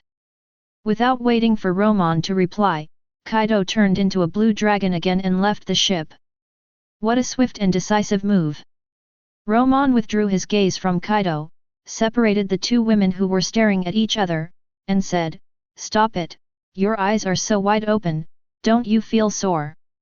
Romon looked at Yamato and sighed in his heart. Yamato was like this to every woman who appeared next to him. Hancock was like this before, and Esteth is like this now. When jealousy arises, they can hang a bottle of soy sauce from their mouths. However, if Hancock can get along with her, I believe Esteth can do it too. The master is right, Xiota, and you are staring at each other with eyes wide open, don't you feel jealous? Esteth, stop talking about me. Your eyes are not smaller than mine, and are even bigger than mine. You are not jealous, so how can I feel jealous? The two women were bickering and neither of them gave in. The main point was that if you can't win with my eyes, I will win with your eyes. Romon didn't care about them anymore. Let them glare if they want. Anyway, the way the two women glared at each other was quite interesting. They found a stool and sat down. Romon also joined their glaring contest. Damn Romon, glare at her, don't glare at me, I always feel like there's something weird in your eyes. Seeing that Romon also joined in the glaring, Yamato gave him a big eye roll. You still have time to talk to me. With just this one sentence, Yamato lost in this glaring contest. You don't even know what it means to not move if the enemy doesn't move. Romon rolled his eyes in return and said to her, Yamato, don't look at me, if you look at me you'll glare less at Esteth, and you'll be the one who suffers. That made a lot of sense. Yamato quickly retracted her glare at Romon, and once again stared at Esteth without moving her eyes. Esteth almost laughed at her. After getting along with her, she understood that Yamato had the personality of a little girl. She didn't dislike Yamato's personality, but found it very interesting. To the extent that every time she saw Yamato, she had the idea of teasing Yamato. Little Yamato, the master is right, you just glared less, I won this battle and you lost. Esteth tried to trick her. Yamato pouted and retorted, do you really think I'm stupid? There is no time limit. I just glared less, and you may glare at me less 3 times later. Now it depends on our endurance. I can glare for a whole day, but how long can you glare for? Esteth was speechless. She really didn't expect to glare at Yamato for a whole day. She thought Yamato would be fooled, but she didn't expect Yamato to be a little smart today. Forget it, you win. Esteth stopped looking at her and turned into Romon's arms. Yeah. I won. Yamato jumped 2 meters high with joy. I won, Esteth, you have to accept my punishment.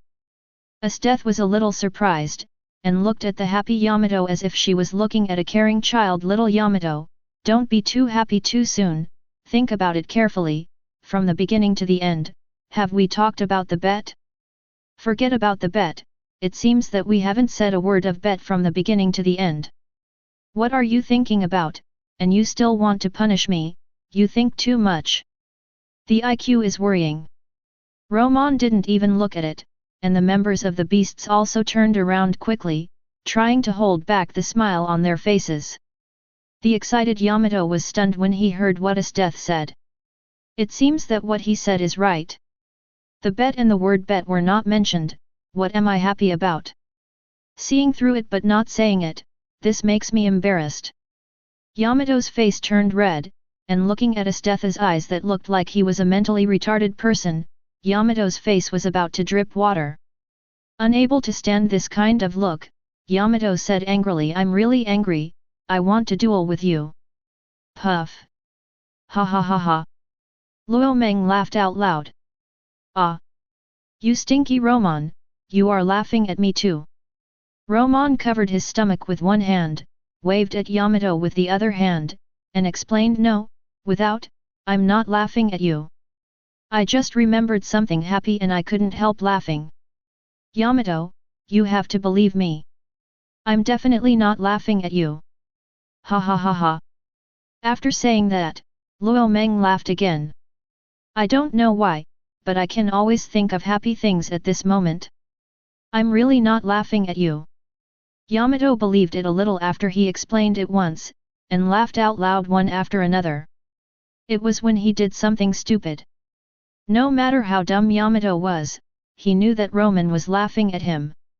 Ah! Yamato pounced on Luo Meng with his teeth and claws bared, and shouted, still laughing, I will bite you to death. Chapter 116. Windless Zone, the Land of Women. It was almost dusk, and a tall figure was standing on the shore of the island, waiting. The cool breeze of dusk blew on her, but it couldn't make her return to the island. She looked at the sea in the distance, with an expression of expectation, joy, and anxiety. She murmured softly, my husband hasn't arrived yet, is there a problem? Or, should I take a boat out to pick up my husband? No. No, my husband told me not to go out to pick him up, I must obey. But, I'm so anxious. The Empress became more and more anxious. This morning she received a call from Luo Meng, saying that he would arrive in the afternoon. God knows how excited she was when she heard that Luo Meng was coming to see her. After hanging up the phone, she came to the shore and never left for a second. The food was brought to her by the people of the Kingdom of Women. Pub Future ads. If it weren't for Luo Meng's order. Otherwise, she would have gone out to sea to get it. Tick, tick, tick. She could hear footsteps approaching her from far away. She knew what the person was doing. Hancock didn't even turn her head. Sister, I brought you food. Eat some first. My brother-in-law is so strong. Who in the world can hurt him? He might have something on the way. Don't worry, sister. Hancock turned around and said to the visitor, okay, put the food down and go back to prepare for the banquet. When my husband arrives, I want to let him eat hot food immediately. Sister, the weather is getting cold, you should go back and put on more clothes. Hancock no longer answered her, but waved her hand directly, telling her to leave and not to worry about herself. The sea breeze was a little cold, but her heart was boiling, completely dispelling the slight chill. What's more, she was the user of the Suzaku fruit, so she didn't care about this little chill even more. The visitor sighed, knowing that it was useless to persuade her anymore, so he stopped talking and didn't leave, but stayed with Hancock and waited with her. Seeing this, Hancock got angry and said, why are you staying? Go back to the island and prepare the food for the banquet. If my husband arrives on the island and you are not ready, I will only ask you. Hancock misunderstood. When she brought the food over, the banquet was already ready, and they could start directly when Romon came. It was also her fault that she didn't make it clear just now. She explained continuously, "Sister, don't worry, everything that should be prepared is ready. When my brother-in-law arrives, he can eat the food that you have carefully prepared for him." So that's how it is. Hancock didn't blame her anymore. She put her eyes on the sea again and kept pacing back and forth. As long as it was about Romon, her sister would always be restless, and those who knew the situation on the daughter island were used to it. Knowing that it was useless to say anything at this moment, she didn't say anything else, and stood silently at the upwind side, hoping to block the cool breeze for her sister. Hancock glanced at the back of her sister, raised the corners of her mouth, and smiled. "Sister, the three of us have been dependent on each other since we escaped from Marijoa, and our enemy, Luo Fajun, has also avenged us. If you have something you want to do, you don't have to stay with me anymore, just do whatever you want. Is NT your dream the same as Xiaqi, to open a hotel? If you want to do it, tell your sister. There are many stores on the island. Your sister will help you open them, or you can open them outside. All expenses will be paid by your sister." She squatted beside Hancock, shook her head slightly, and said, "Sister, the three of us sisters have come a long way and experienced a lot of ups and downs. We have long been accustomed to staying by your sister's side. As for dreams, compared with my sister, it seems not worth mentioning." Then she continued, "But you, sister, my second sister, and I can see that your heart is not in the kingdom of women, and it is all on your brother-in-law. Your brother-in-law can't stay in the kingdom of women forever. Will you leave with your brother-in-law? If that day really comes, I hope you can take my younger sister with you. I don't want to be separated from my sister." Her words touched Hancock's heart. Her heart was indeed not in the kingdom of women. During this time, she was not idle, and she was always paying attention to whether there was anyone who could take over as king. However, the people in the kingdom of women are not strong enough. Although there is a formation left by her husband, she is still a little worried that something might happen. Otherwise, she would have left the kingdom of women long ago and went to the kingdom of Wano to find her husband, and then lived that shameless life. How happy that would be! It makes me happy just thinking about it. Well, if that day comes, I will definitely take you two with me. I won't abandon you, don't worry." Hancock leaned against her slowly and said slowly. When she heard the answer she wanted to hear, she smiled happily. The two sisters leaned against each other, looking at each other, waiting. Although there was a big difference in their appearance, there was no sense of disobedience in the picture at this time. Suddenly, a ship appeared in their eyes. "Sister, sister, look, isn't that my brother-in-law's boat?" The younger sister stood up and said excitedly. As soon as the boat appeared, Hancock turned into a red bird and flew away. "Damn Romon, it's Hancock, she's coming." Yamato looked at the colorful figure in the sky and said to Romon. As soon as she finished speaking, Hancock retreated from the Suzaku beast form, turned into a human form and landed on the boat, then happily threw herself into Romon's arms. "My husband, you finally come to see me." The joy in her tone could not be hidden. Romon patted her back twice and said softly, "I think about Hancock every moment.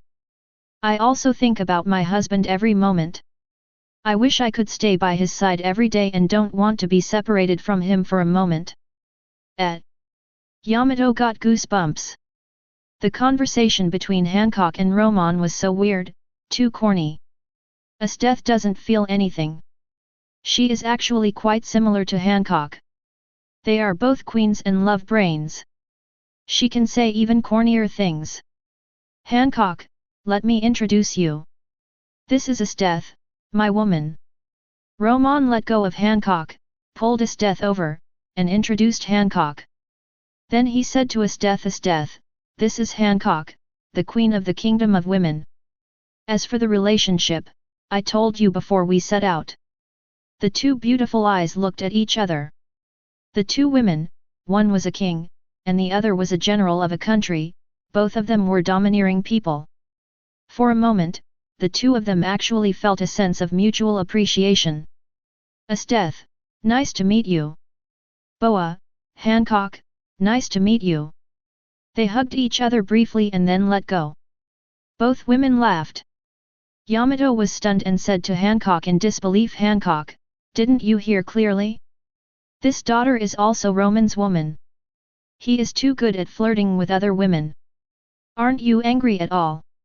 I was thinking of joining forces with you to deal with his death. Don't you make me look stupid by doing this. Hancock covered her mouth and laughed, why should I be angry? I like Romon, so I can tolerate everything about him. No matter how many women Romon finds, he just needs to have a place for me in his heart. Besides, Esteth and I hit it off at first sight. How could I join forces with you to deal with his death? However, Yamato, your idea is good. Although I can't join forces with you, I can join forces with his death. You should be careful in the future, Yamato. Chapter 117. You, it's too bullying, you stinky Romon, just ignore them. After all, I was here first, you have to help me teach them a lesson. Yamato was so angry that she lost her temper. If Hancock and Esteth joined forces, she would have no good life in the future. She hurriedly shook Romon's arm, her tone a little coquettish. She also knew that as long as Romon helped her, Hancock and Esteth would no longer be a threat to her. However, the methods that Hancock and Esteth used to bully Yamato were used on him, so how could Romon refuse? Not to mention helping Yamato. If he helped Yamato, how could he realize his dream of playing four-person mahjong? Yamato. Hancock was kidding you. How could they unite against you? You have to understand one thing, we are a loving family, and it's okay to joke around normally. Romon lied to Yamato like he was lying to a child, all for his own happiness. Is that so? Yamato's eyes were a little confused, she always felt that Romon's words were not right. At the same time, she had a feeling that she was not only being deceived but also suffering. No matter what Yamato thought, Romon changed the subject and said, Hancock, I brought you a gift this time, come with me. Romon pulled Hancock and walked to the stern, and the members of the beasts who passed by respectfully called her sister-in-law. Look, this is the gift I brought to you. This Tianlong man is not dead yet. You are the one who ends his life. It is also a relief. Yermak had wanted to die a long time ago. Along the way, every time he was on the verge of death, Romon would ask the members of the beasts to treat him. Let him experience the feeling of living without knowing death. Hearing that his life was finally coming to an end, he had no fear. A feeling of relief arose from his heart. Husband, thank you for everything you have done for me. After saying this, a flame came out of Hancock's hand, and even if the celestial dragon was in the water, he would be burned to ashes at this moment. After dealing with the celestial dragon, Hancock put her mouth close to Romon's ear and whispered, Husband, I also have a gift for you. The voice was full of temptation. Romon took a breath. What gift? Hancock replied, I don't have the gift with me, husband, come to my room at night, and I will give it to you personally. Ding! Just as he was about to ask what gift was so mysterious, the system voice sounded, interrupting his thoughts of asking further. Okay, I'll go to your room tonight and talk. Let's go to the island first. Hancock nodded and jumped into the sky and turned into Suzaku. After Romon ordered all the beasts not to enter the island, he took Yamato and Esteth and jumped onto Hancock's back. Ding! Congratulations to the host for completing the mission of killing the celestial dragons. The mission reward is now issued. This is the voice of system number 2. With the death of Yermak, the mission is also completed. Ding! There are 3 kinds of rewards, the host can choose one of them. 1. 1 drop of water of life, taking it can increase lifespan by 10 years. 2. 10 pills of anti-aging pills, taking it can keep youth forever. 3. A random 100-year soul beast, summoned to be the host's pet. Note, the pet's strength is the major level of this world. It's different. There is no reason to choose one of the 3 rewards given by the system father. All of them are given directly to you. System number 2 still does these things. In comparison, the difference is obvious. System number 2 is just not as good as the old 6 system. However, the rewards of system number 2 are interesting. I heard from the old 6 system that after the upgrade of system number 2, it will be called the sign-in system of all worlds. It's really all things. Water of life plus 10 years of life. If this thing is put up for auction, everyone will go crazy for it. Especially those powerful guys whose lives are coming to an end. I'm afraid they will go bankrupt to get a drop. Anti-aging pills. Men may not be very interested, but women are very interested. Isn't it the dream of all women to be able to have an ageless face? Put it up for auction. I'm afraid it will be crazier than the water of life. As for the 100-year soul beast, forget it. Its major level strength is of no use to me. Summoning it can only be cute. It's better to watch Yamato being cute than a pet being cute. There are 3 kinds of rewards. 1 and 2 are good, and the third can be ignored. So the question is, should I choose the water of life or the rejuvenating pill? I am still young, and the water of life can only add 10 years to my life, which is not of much use to me. The rejuvenating pill is very useful for my women. After all, they are beautiful for a lifetime, and I can enjoy them for a lifetime. It's easy to choose if I think about it this way. Since system number 2 is called the 10,000 worlds item sign-in system, there must be a lot of items that increase life, and it is possible to sign in directly for immortal items. In comparison, the water of life does not seem that important. On the matter of 10 years in a comfortable lifetime, Romon knows how to choose. He said to system number 2 in his heart, number 2, I choose 10 rejuvenating pills. Ding! The host has successfully selected the reward. The reward has been issued in the system space and the host can take it at any time. Without much hesitation, Romon said, number 2, take out 4 anti-aging pills for me. Ding! The rejuvenating pill has been taken out. This is a polite system, unlike the old 6 system. Tisk tisk tisk. It only makes you do some messy actions. Without giving him time to think, Romon felt his hand sink, and 4 more purple pills appeared in his hand. Romon brought it close to his eyes, looked at it carefully, and even smelled it. He couldn't tell what it was, but it smelled a faint medicinal fragrance, sweet and refreshing. Yamato took a few deep breaths and focused his attention on the rejuvenating pill in Romon's hand. He asked, Smelly Romon, what are the 4 pills in your hand? They smell very fragrant. Esteth also looked over, and she was also curious about what Romon had in his hand. Looking at the curious eyes of the 2 women, Romon did not beat around the bush and replied with a smile, this is a good thing, especially for you women. This pill is called the rejuvenating pill. Taking 1 pill can keep your appearance forever fixed at the moment you take it. In other words, as long as you take 1 pill, you will never get old, and you can immediately realize the wish of women to stay young forever. All women have a love of beauty, and Esteth and others are no exception.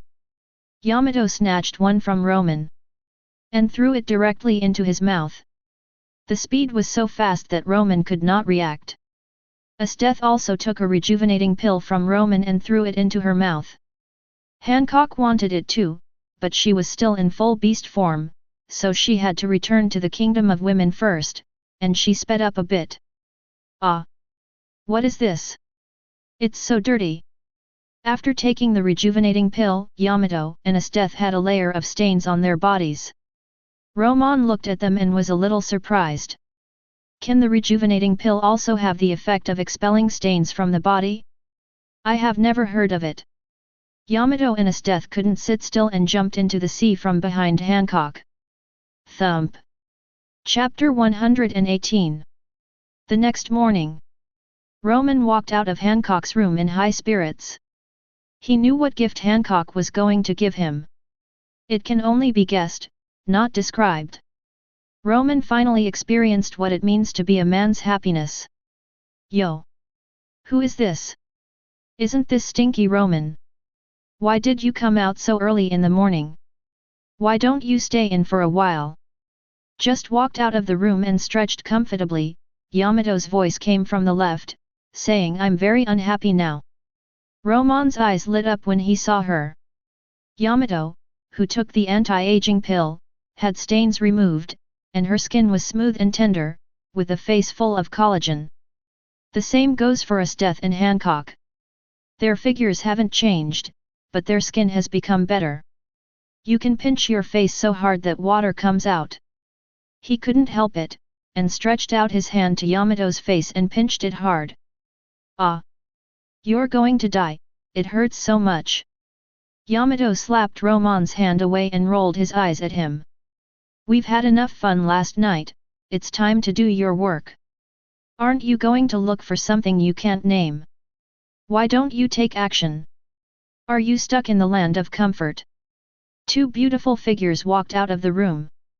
Hancock took over Yamato's words and said with a smile, my husband and I mentioned that I am familiar with the windless zone. I will gather the people from the kingdom of women to go out and look for it. There is no time to waste. Esteth continued with a smile, and joked, Yamato, why are you in a hurry? Are you jealous? I asked you to come last night, but you didn't come. Snort. Who wants to be with you two filthy girls? Yamato turned his head away from looking at Esteth. Romon sighed inwardly, what a pity. He didn't get what he wanted. He only played mahjong with 3 people last night. He still needs to work harder when he can play mahjong with 4 people. Esteth walked behind Yamato, hugged her neck, and said softly, why bother? It's only a matter of time. It's the same if it's a day earlier or later, together tonight. No. Don't even think about it. Yamato broke free from Esteth's hand and turned away. Romon and the other 2 didn't see her expression, otherwise they would have seen that Yamato seemed to be ready to move. Romon shook his head and stopped looking at Yamato. Hancock, you go and notify the people from the kingdom of women first, and they will set off soon to search the windless zone as soon as possible. Hancock hugged Romon's arm and said in a soft voice, okay, my husband, go eat some food first, and I will arrange everything else. After that, Hancock waved to a guard from the kingdom of women in the distance, you go and prepare some food for my husband and Esteth. I obey your command. The 2 guards who came to the front bowed and left. My husband, you and Esteth wait a moment. I will accompany you after I make arrangements. Hancock kissed Romon on the face and said with a smile. Romon nodded and replied, okay, Hancock, you go and make arrangements. Don't worry about us. After Hancock left, Romon took Esteth back to the room. After a while, Yamato also walked into the room. She was still a little angry. She pulled Esteth away and hugged Romon without saying a word. She looked cute when she was angry. Romon wanted to tease her, our beautiful lady is angry. Don't be angry. Let me comfort you. Then he stretched out his right hand as if to comfort a child and gently patted Yamato on the top of his head. He picked up the candy on the table, peeled it, and personally brought it to Yamato's mouth, and demonstrated it himself. Come on, open your mouth, ah. Romon first uttered an ah sound, then opened his mouth slightly, signaling Yamato to synchronize his movements. Puff puff puff. Esteth couldn't help but laugh first. It was so funny. Romon treated Yamato like a 3-year-old child. Yamato's face turned red. Stinky Romon, do you look like a little girl? You use this method to coax me. Good. Since you let me eat it, I'll eat it for you to see. Yamato put the candy into his mouth in one bite, and wrapped Romon's hand in it, and bit it hard. Ah! Yamato, let go, it's going to break. Romon didn't dare to use force, didn't dare to use the armed color domineering, he could only speak quickly. Snort. See if you dare to tease me like a child again in the future. If you do this again when you are demoted, it won't be your fingers that you bite. Yamato opened his mouth and said proudly. Luo Meng first put his fingers to his mouth and blew them, and then saw the 2 clear teeth marks on his fingers. It's all his own fault. Yamato's teeth don't look that sharp. How could he bite out 2 squirrel tooth marks? There are millions of things in the world, but this is just one of the mysterious tooth marks. Then when he heard Yamato's words, he was startled and glanced down subconsciously. He felt his body go cold instantly, and a bad feeling grew in his heart. No way! Yamato wouldn't be that cruel. It shouldn't be, I must be overthinking it. Luo Meng quickly shook his head and shook off the bad thoughts, all of them. There was still a chance to save him. Luo Meng hugged Yamato and swore, okay, I'll listen to you. I swear, I will never treat you like that in the future. If I break my oath, I will have no vegetables to eat in my life. After a pause, he continued, Yamato, look, I have made this vicious oath, so don't even think about biting off my thing. Eating without vegetables? What kind of a curse is this? But it does sound quite vicious. Yamato thought, then just eat rice, a meal without any vegetables. Too cruel. Forget it, I won't bother with stinky Romon. Let's see how you behave in the future. If you make me angry again, I will definitely bite you to pieces without leaving any trace. That's terrible. I can't tease Yamato anymore. For my own future happiness. Luo Meng nodded repeatedly. While they were still talking, Hancock had already walked into the room. She didn't interrupt them. She knew that Luo Yamato and Luo Meng were just joking. Hancock, is everything arranged? He came and sat down next to Hancock and spoke with a smile. Hancock took a bite of a fruit on the table and replied, everything is arranged, we can set off soon. Romon let go of Yamato, stood up and said, then let's set off now. It will take a few days for the beast group to reach the windless zone. We will search the area with the members of the Kingdom of Women first.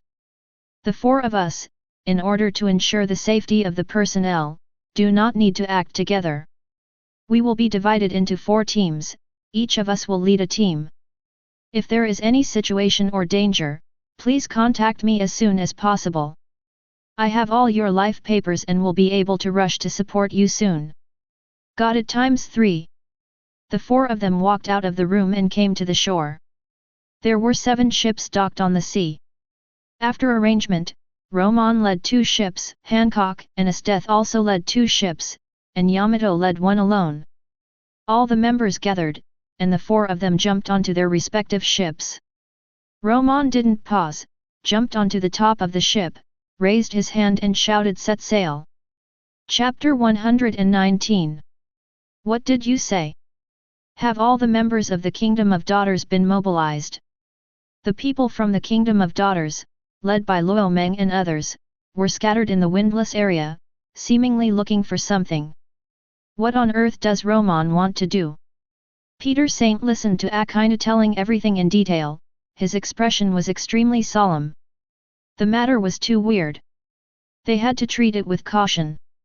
All the members of the Kingdom of Beasts and the Kingdom of Women were dispatched, and the matter must be very important to Romon.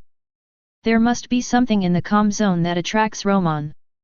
Is it a devil fruit or a treasure that the world government doesn't know about?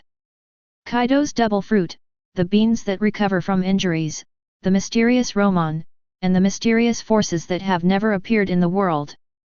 Could it be that Romon's actions this time are also related to these?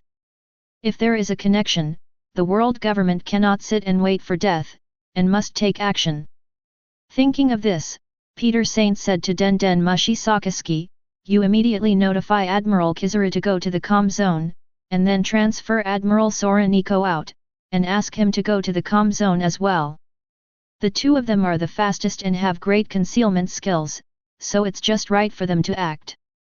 I will mobilize all the members of the CP organization to support it. Romon mobilized the forces of both sides with great fanfare, and it can be basically confirmed that there is something he wants in the calm zone, which is very likely to be related to Romon's secret. It could be the secret of Kaido's twin fruits, it could be the secret of the beans that heal injuries, it could be the secret of his own multiple abilities, or it could be the secret about the hometown he mentioned. No matter what the secret is, our world government must find out. Romon was moving separately in the windless zone, which means that the item he was looking for was definitely in the windless zone. However, separate actions also mean that Romon doesn't know the exact location, and the world government has a chance to find it before him. Although we don't know what Romon is looking for, we just need to find the special ones and bring them back. Or, if the members of the Kingdom of Beasts and the Kingdom of Women find it first, we can just start robbing it.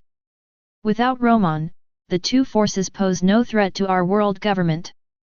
Peter Saint finished speaking in one breath, his mouth was a little dry, he took a sip of water, and continued this time, we must seize the initiative and not let the Roman side continue to grow stronger. That's all, Sakazuki, you go and do it. Got it. The other four people listened to the whole thing, their brows furrowed, they couldn't figure out what Romon was looking for. Saint Wokayuli, Saint Peter is right, no matter what Romon is looking for, we must find out. Saint Moss, it's not that simple. The calm zone is so big, and there are too many uninhabited islands of all sizes. We only send out so few people, and the chance of finding it is basically zero. Saint Saudan, probability does not mean everything. If there are not enough people, add more people. Our world government has everything, and the number of people is even more numerous. If all are dispatched, the calm zone can be turned upside down in one day. Of course, it is impossible for all personnel to be dispatched. The scientific forces in the Navy can be dispatched, plus Kizaru, Sora, and CP. The three parties will enter the calm zone together, which is basically the same as Romon's side. Otherwise, dispatching a dozen warships led by Kizaru and others will speed up the search. Saint Peter frowned and said, the warships can be dispatched, but they will eventually encounter the 100 Beasts group, and Romon will also know that our actions may be related to him. In this way, it will not be good for us, and we may be wiped out. Saint Wokayuli, then what do you say we should do? Saint Peter, in this way, gather the people and all go to the sea area near the windless zone to stand by. Kizaru and other strong people will take the lead and go to the windless zone first. If there is any situation, the people outside can respond at any time. Saint Wokayuli slammed the table and said angrily, it's okay, but this style of doing things is too frustrating. Romon alone can make us timid. I really want to kill him immediately. Saint Moss sighed, it's frustrating, but there is no way. The situation is forced. You can all see how strong Romon is. Just do as Saint Peter said. Then, they called Akainu again and told him everything before they calmed down. Akainu received the order to gather the idle major generals, vice admirals, Sengoku, and others in the conference room. He told the whole story from beginning to end, and everyone who heard the news obeyed the order and made preparations. For a confusing task, the Navy made a big move, and warships left the headquarters one after another. The expressions on their faces were all depressed. However, on one of the warships, there was a vice admiral with a different expression, who seemed very calm, and no one knew what he was thinking. After a while, he and his subordinates gave instructions for everything and walked into the cabin alone. After searching around and seeing no one, he took out the den mushi from his arms and called directly. Ha ha ha. Virgo, you called me, is there any important news? Young master, I don't have much time, don't ask me yet, I'll tell you everything. Then, without waiting for the other party to reply, Virgo quickly told the information he knew, then hung up the phone and walked out of the cabin as if nothing had happened. Dressrosa. Doflamingo hung up the phone and laughed out loud, his smile was so arrogant. It's so interesting, all the beasts are out, and all the women's kingdom are out, is it all because of Romon's order? The world government is also out, how can I not get involved? I'll add fuel to the fire and make this matter a complete riot. Thinking of this, Doflamingo said to the person standing next to him, Treble, spread this news, I want the windless zone to be in chaos this time. After thinking for a while, he continued to add, gather the cotters, let's go and have fun too, how can I be missing from interesting things? Yes, young master, I'll do it right away. It's chaos, it's going to be a complete mess. Toribel has been in a state of shock since he heard the news, and now he heard Doflamingo's order, he was even more shocked. His way of spreading the news was very simple, directly distributing it to all parts of the world through the news. After Toribel told the information, Morgans was also stunned, and then he was ecstatic. A series of orders were issued, divided into two parties. One party must spread the information all over the world within today. On the other hand, all newsbirds went to the windless belt and filmed the incident 360 degrees without blind spots. He had a hunch that the news captured this time would be more shocking than the war at the top. No, I have to go out myself this time. I have to take pictures of this grand event myself. Morgans murmured in a low voice. He excitedly found his long-forgotten camera equipment, brushed off the dust, checked the mechanism, and found it was in good condition. He put it on his neck and flew into the sky, shouting excitedly, News King, I'm determined to be the boss. Chapter 120. That evening, a piece of information spread across the sea, and all major forces knew about the actions taken by the beasts and the world government. The impact was that the already turbulent sea became even more crazy. Although no one knew what the two forces were fighting for, or whether they were going to go to war. The pirates didn't care, they would go wherever there was excitement and opportunities. Almost all the ambitious pirates who didn't want to be lonely went out to sea for the windless zone when they heard the news. The territory of the Revolutionary Army. Long looked at the newspaper in his hand with a thoughtful look on his face. He couldn't figure out what Romon and the world government were doing. He thought quickly in his mind, what would be the consequences of the Revolutionary Army's deployment? Would the gains outweigh the dangers, or would the dangers outweigh the gains? Mr. Long, what do you think about the truth of this news? Sabo stood behind Long, also holding a newspaper in his hand. At this moment, his face was very solemn. Being interrupted in his thinking, Long came to his senses, looked into the distance, without turning his head, and said the actions of Romon and the world government are real. Morgans will not destroy his own reputation. It's just that I don't know why the two forces are dispatched. The newspaper only said that they seem to be looking for something, but it didn't say what they were looking for. This makes me a little confused. Sabo continued to ask, will the Revolutionary Army join this action? Long did not reply immediately, and pretended to think again. After a while, Long spoke. The news has come out that not only Romon and the world government, but all major forces will go to the windless zone. The Revolutionary Army can't just wait and see, but there is no need to send too many people. You and I can go. After saying that, Long walked out, and Sabo followed him with firm steps.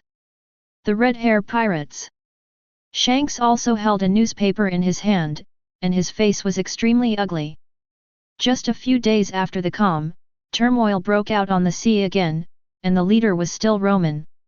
All this went against his wishes. He squeezed the newspaper into a ball, threw it on the handle, stood up, and said in a low voice, let's go to the windless zone and see what they are doing with the plane. The group of people had some smiling, some calm, and some steady expressions, but they all followed Shanks, just because the man in front was their captain. 10,000 nations. Kaido, are you too arrogant? Over the years, I have only asked you this time. Can't you share the information? Charlotte Linling looked very unhappy. As soon as she got the information, she called Kaido. She thought that she could ask Kaido what they were looking for because of her friendship with him. However, Kaido replied that he didn't know. Belch. Old woman, I don't know, I just don't know, there's no need to explain. Kaido burped and spoke rudely. Lingling hung up the phone angrily when she found that she couldn't get any information. Katakuri, gather the team, target the windless zone. Obey my command, mother. On an island full of gorillas, the ground was covered with sword marks, and two figures were fighting. As a newspaper fell from the sky, the man with eagle eyes stopped and caught the newspaper. Seeing the content inside, Mihawk raised the corner of his mouth, looked in the direction of the windless zone, and whispered, my sword skills have improved again, this time, can you still beat me? Putting away his smile, Mihawk took back his black knife and walked out of the island without caring about the man he was fighting. Whitebeard pirates. Dad, Romon has made another big move, this time even more exaggerated than the last one. Marco quickly ran to Whitebeard and handed him the newspaper. Whitebeard took it calmly and quickly read it. Ha ha ha. The sea is going to become restless again because of Romon. Marco, go get Romon's den mushi. I'll call and ask first. Yes. Marco ran into the cabin and took out Romon's den mushi. Beep beep beep. Whitebeard, how come you have time to call me? What's the matter? Romon's voice came from the phone. Whitebeard Romon, what are you and the kingdom of beasts looking for in the windless zone? Why are you making such a big fuss? Romon, you know everything. It seems no surprise that Romon knew that the entire kingdom of beasts and the kingdom of daughters could not hide it from the world government. But he did not expect that even Whitebeard knew the situation here, which surprised him a little. Whitebeard, not only do I know, the information about your actions has been spread all over the world in the form of newspapers. I believe that all major forces have taken actions. The windless zone is going to be lively this time. Romon, since you are all here, Whitebeard, why don't you come and see the excitement? After a moment of silence, Whitebeard spoke. Romon, can I ask, what is the purpose of your action this time? Romon, ha ha ha. I don't know, that's it, I'm hanging up. Whitebeard was full of black lines on his head. He didn't know a ghost. If this kid didn't know, how could he go out in full force? Are you kidding? If you don't want to say it, then don't say it. Who would believe it if you don't know? Marco, set sail, heading for the calm zone, let's go and have some fun. Yes, Dad. After replying to Whitebeard, Marco turned around and shouted, brothers, set sail, heading for the windless zone. Got it. The Whitebeard members began to get busy, and after a fierce operation, the boat started moving. At the same time, the few people who were released by Romon from the Impel Down city also began to rush to the windless area. In the windless zone, a figure was standing on an icy road. Aokiji looked at a stream of light in front of him, frowning slightly. When the light came in front of him, he condensed ice to block it. The next moment, an object fell to him. Reaching out to catch it, what is this? He was shocked. He felt a stream of energy entering his body from this object. As the energy entered his body, the wounds left by the previous battle recovered as before. He was extremely shocked. There are such magical objects in the world. Thinking of the order he just received from Akainu, he seemed to understand why Romon took this action. If it is really what he thinks, things will get out of hand. Everything that Romon obtained may have been obtained from the windless zone. He seems to know the truth. No, the Navy must be notified immediately. Aokiji took out a small den mushi from his arms and dialed it without hesitation. When Akainu saw the newspaper, his face was so ugly that water was about to drip out of it, and he was scolded by the 5 elders. Did the news come from the Navy? If it came from the military, there must be a traitor inside. It seems that after this, the Navy must be thoroughly investigated. At this time, the telephone bug on the table rang. He frowned, knowing that this was Aokiji's exclusive phone. If there was no serious situation, Aokiji would not call this number. Admiral Aokiji, did you find anything in the comm zone? Aokiji Sakazuki, I just got an item that can heal injuries. I have a guess that everything about Romon might have been obtained from the comm zone. I request more manpower to conduct a carpet search of the comm zone. Aokiji quickly told Akainu the situation. Akainu was extremely excited when he heard it. The truth was getting closer and closer. Ha ha ha. Aokiji, well done. This information is very important. You continue to search in the windless zone. I will send more people to support you. Akainu hung up the phone and reported the information to the 5 elders immediately. Then he notified Chi Yuxiao and several other generals to go to support him, and then sent Garp and Sengoku. Chapter 121. Mirai Jia. Peter hung up the phone excitedly, his tone unable to conceal his joy. Ha ha ha. Our guess turned out to be correct, the windless zone could really be the origin of Romon. Wokayulai was also very excited. This information gave him hope of killing Romon. As long as he got 100 or 80 items that Aokiji mentioned, Romon would no longer pose a threat to the celestial dragons. The day of cramps and bone pulling is getting closer. Now that we know there are strange items in the windless zone, we should all take action and take everything for ourselves. Everything in the world belongs to the celestial dragons. Ma Sheng said calmly, the matter is too big, we can't just sit on the mountain and watch the tigers fight, it's time to take action. It should be so. Sa Dan Sheng nodded. Well, now that we have made up our minds, let's go now. Peter Saint said. As the 5 people agreed, they quickly gathered the team, got on the boat and headed directly to the windless area. Let's look at Romon. He has been thinking since he hung up the phone with Whitebeard. Just for an unknown piece of information, the sea is turbulent. Are they all doing nothing? If all forces join the comm zone, Esteth and others will be in danger. Should they be gathered together? If they are gathered together, the chance of finding them is a bit slim. The system didn't say what it is. It will be troublesome if other forces find it first. It's better to act separately.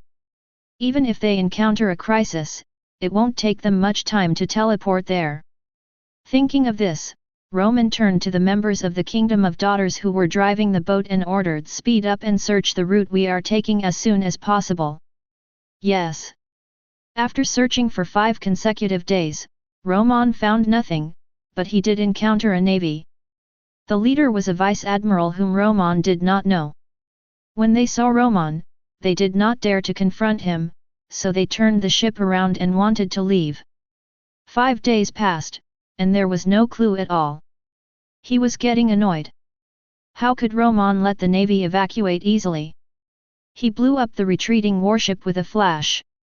At this time, the Den Mushi in his arms rang unexpectedly. Yamato, did you find anything? Stinky Romon, I found an item. I don't know if it's what you said, but this item can increase my speed to the extreme. The fastest speed is not much different from your teleportation. Yamato's voice was full of joy. Item? What on earth is it? Is it an item for the system task? Yamato, don't move yet. I'm coming to you. Wait for me. Yamato, no problem, I'll wait for you here, come on over. After hanging up the phone, Romon ordered the members of the Kingdom of Women to sail to Yamato, and he went ahead, leaving a piece of Yamato's life paper, and then Romon teleported away from the ship. It was not far away, and in less than 10 minutes, Romon found the Yamato ship parked on the sea. Damn Romon, you've arrived in just 10 minutes. Yamato walked up to Romon and hugged him, saying happily.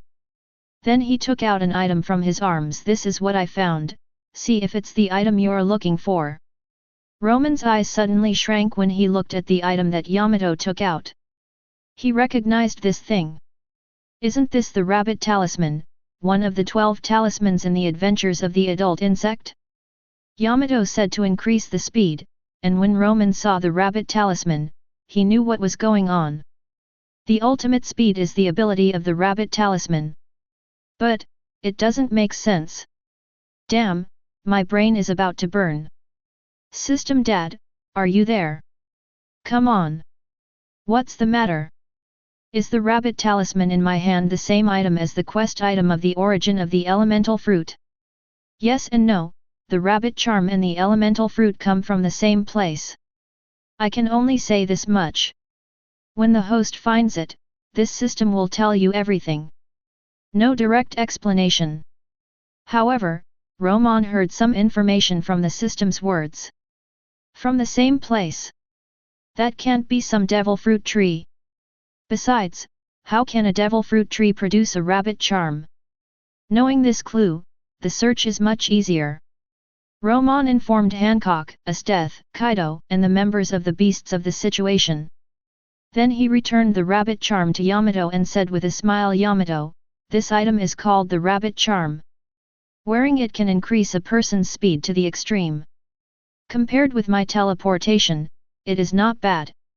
With the rabbit charm, your strength will be increased again. If you use the rabbit charm well, your strength will be no worse than the 4 emperors. Really? Yamato took it happily. Then this is not the item you are looking for. Romon shook his head and replied, it is a little related, but it is not what I want. We must also act quickly. Since you can get it, it means that others may also find it. If the world government finds it first, their strength will increase a lot. Yamato played with the rabbit talisman in his hand. Okay, let's set off now. Barrett, if you know what's good for you, put down the things in your hands, and we will let you go. On an island in the windless zone, Admiral Araki said arrogantly to Barrett in front of him. Barrett weighed a belt in his hand. He came to the windless zone and went to this island. Araki happened to be on the island, and a stream of light happened to fly from afar and landed on the island. After a fight between the two, Barrett got the upper hand and grabbed the things first. As soon as he got it, a piece of information entered his mind, which was the method of using the belt. Hearing Araki's threatening words, Barrett laughed wildly and said, "You want me to hand it over to your navy, are you still asleep?" At the same time, he was thinking in his heart, the world is really wonderful, all these items have subverted my worldview. I don't know how much combat power I will increase when I wear it, but external force is external force after all. It's not what I want very much, but it's very novel. It seems that I came to the right place this time. I can't waste time with Araki. If there is one, there will be two. It must not be just this belt. There must be other items. I have to get rid of Araki. Araki didn't look too good, he really couldn't beat Barrett. However, before the fight, he informed Kizaru, and now he just had to delay Barrett until Kizaru arrived. If you don't hand it over, I'll have to send you to Push City. Sen, hundreds of trees are entangled. Can you defeat me by yourself? Stop daydreaming. Fusion fruit, everything melts into the body. Boom. Barrett broke all the trees that were entangled around him, and the fusion ability was activated. All the broken wood melted into his body, forming a 10-meter giant, covered with weapons all over his body, shining with a dark light. Araki alone is not enough, so I should be enough with him. Yashikani no Megatama. Yellow light condensed above Barrett's head, and Kizaru pinched his orchid finger to attack Barrett. Light bullets all over the sky fell on the giant formed by Barrett. Yellow monkey. In the ruins, Barrett stood up and spat out a mouthful of blood. He didn't expect Yellow Monkey to arrive so quickly. We have to retreat. The baby is important. Ha ha ha. Let me show you what I got. Barrett wrapped the belt around his waist, twisted his hand in the middle of the belt, and shouted, Flame Dragon Armor, Fusion. Chapter 122. As soon as Barrett finished speaking, the belt flowed like water until it wrapped around him, forming a set of armor in red, white, and black. Then, Barrett's hand moved again at the button on his waist. Flaming knife. Armament, blazing flame slash. The flaming blade burst out, pointing directly at Kizaru in the sky. It took less than 5 seconds from merging to launching the attack, and Kizaru didn't have time to stop it. Seeing the attack coming in front of him, Kizaru could only dodge it by elementalizing. Ha ha ha. I don't want to play with you anymore, I'm leaving. Flame Dragon Horse. He twisted his hand on his belt, and a sci-fi motorcycle appeared in front of Barrett. The information contained instructions for use, and Barrett mounted the motorcycle and flew into the sky. The speed was so fast that even a visible air current appeared on the front of the motorcycle. Don't even think about leaving. Araki, you continue to search in the windless zone, I will go after Barrett. After saying that, Kizaru transformed into Deiko and chased Barrett. Araki was confused. What did he see? Barrett used the stolen items to turn into an armored man, and then condensed something he didn't recognize and flew into the sky. What the hell is this? At the same time, his heart became extremely hot. It's so cool. I want it, I want it. I must get one. Araki walked out of the sea quickly and headed towards the treasure. Kizaru chased Barrett, and he was extremely surprised. The speed broke the speed of sound. I didn't expect a machine to have such a speed. If I grab it, it will be much more convenient to travel in the future. Laser. Ha ha ha. Kizaru, I knew you would follow me, let's have some fun. Barrett drove the flame dragon horse to a sideways move, and narrowly avoided Kizaru's laser. Then he lifted it up again, and the flame dragon horse instantly changed direction, with the nose facing Kizaru, and instantly fired 100 or 80 energy light bullets. Each one was covered with armed color domineering. So scary. The number is much greater than my Yasakani no Megatama. Kizaru moved among the energy bombs, weaving in and out, and no energy bomb could touch the corner of his clothes. Barrett, air combat is my specialty, you can't beat me. Let's talk about it. If you hand over your things, I'll let you leave. Would you like to consider it? Wishful thinking. Barrett refused without hesitation. How could a man like him surrender without a fight? There's nothing I can do about it. I also want your means of transportation, so I have no choice but to ask you to go into Impel Down again. Have you ever been kicked at the speed of light? He came to Barrett at the speed of light and kicked him from the top of his head. Kizaru, there's no need to use such a trick to embarrass yourself. Barrett used his observation haki to foresee the trajectory of the attack, and drove the flame dragon to drift to the right. He operated the motorcycle for a moment and then took his hands off the handlebars. He stood on the motorcycle, holding a flaming sword in his hand, and his whole body was covered with armed haki. The flaming sword swung, one after another, and the flaming sword energy followed one after another, all aimed at Kizaru. Kizaru dodged lazily, his steps were not disordered at all. It's useless, your equipment has an average effect on your strength, and this kind of attack can't hit me. Even without the amplification, I'm not afraid of you. Who do you think I am? I'm the devil Barrett. Watch out! Barrett left the flame dragon horse, stepped on the air and approached Kizaru, and his right fist, which was shining with dark light, hit Kizaru's cheek. Sky Cloud Sword. Kizaru condensed his own lightsaber and slashed at Barrett's fist. Boom! The clouds within 100 meters were dispersed by the collision of the two. In terms of strength, Barrett had a small advantage. Kizaru retreated 100 meters, while Barrett retreated less than 50 meters. The flame dragon horse automatically drove to Barrett's feet and caught him.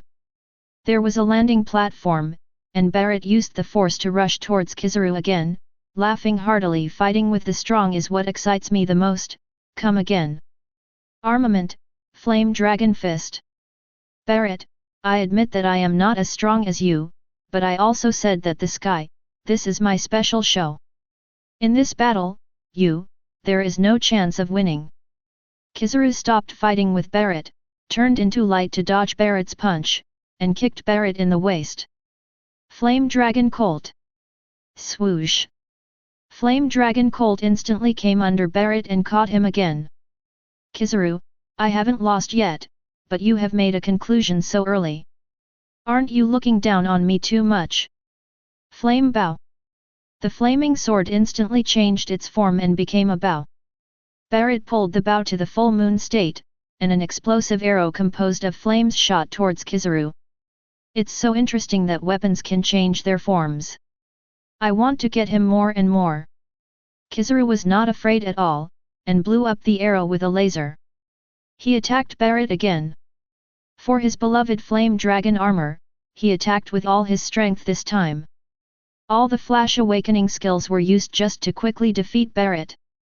The sky was full of light, Barrett covered his eyes, and then he sensed the danger. He couldn't hide. Armament, full power defense. Boom! Kizaru used a ruthless move, and Barrett flew backwards for thousands of meters, spitting out a mouthful of blood into the armor. The armor shattered where it was attacked, revealing Barrett's body. However, the broken part of the armor recovered in less than 3 seconds. Kizaru's eyes lit up, and he thought to himself, interesting, it can actually repair itself, I want it so much. Cough, cough. After 2 violent coughs, Barrett sat on the motorcycle and rode away directly. He was not escaping, but was furious. If air combat was not possible, he would find an island to fight Kizaru to the death. Give up. You can't escape. Kizaru followed behind him, and the laser beam in his hand kept bombarding Barrett. Barrett didn't care and endured it for a while. He would let Kizaru have a good time after finding the island. The two started a tug-of-war. Suddenly, Barrett's eyes lit up. He didn't find the island, but he saw a person he was interested in. An idea popped up in his mind, and he began to adjust the direction from a distance to make himself and the ship in a line. When Kizaru launched another attack, he quickly dodged. The laser attacked the ship at an unreduced speed. Who dares to attack my ship? I am tired of living. Charlotte, Lingling was enjoying dessert, in a happy mood, and her observation haki predicted the danger. She roared, and the hat on her head instantly turned into a big knife. She faced the laser with equal force, and no surprise, Kizaru's laser was blasted away by her. Kizaru, you dare to attack me? Kizaru looked so ugly, he was so focused on Barrett that he didn't notice there was a ship in front of Barrett. It was the ship of the 4 emperors. How unlucky he was! Charlotte, Lingling, I said I didn't see you, do you believe me?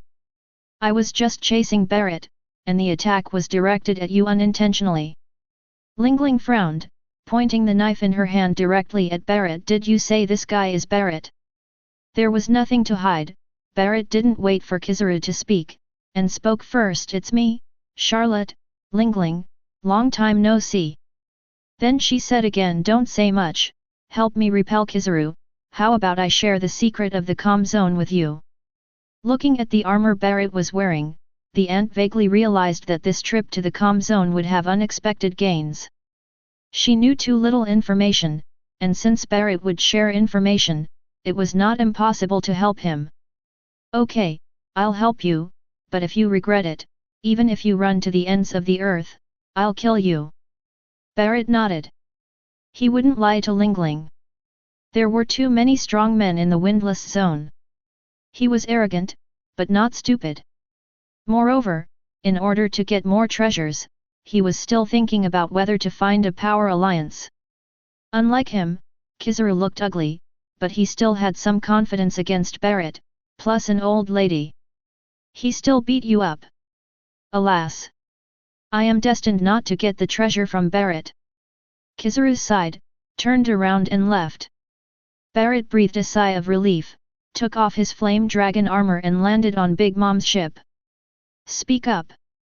Tell me everything you know. Barrett was a man of his word, and told the ant everything he knew. Mom, Mom! It's amazing, it's all mine. Barrett, you can go now. Big Mom waved to Barrett and began to send him off the ship. Barrett did not move. After thinking for a while, he said, "Charlotte, Lingling, there are too many strong men coming in from the windless zone. If you act alone, even you may die. Why don't we join forces and divide the treasures equally? Think about it." Big Mom did not speak immediately after hearing Barrett's words. She sat in her seat, thinking about the gains and losses. She had a source of intelligence and knew that almost all members of the world government were dispatched this time. If she met them, she might really be defeated. With one more helper, she would have a higher chance of winning, but it was unlikely to be an equal share. "Barrett, the alliance is okay, but the distribution is not. You are alone, but I have a whole team. I will change the 50-50 split to 70-30. I will take 70 and you will take 30. If you agree, stay. If you don't agree, get out. Deal." Barrett agreed without even thinking. Damn. Too much.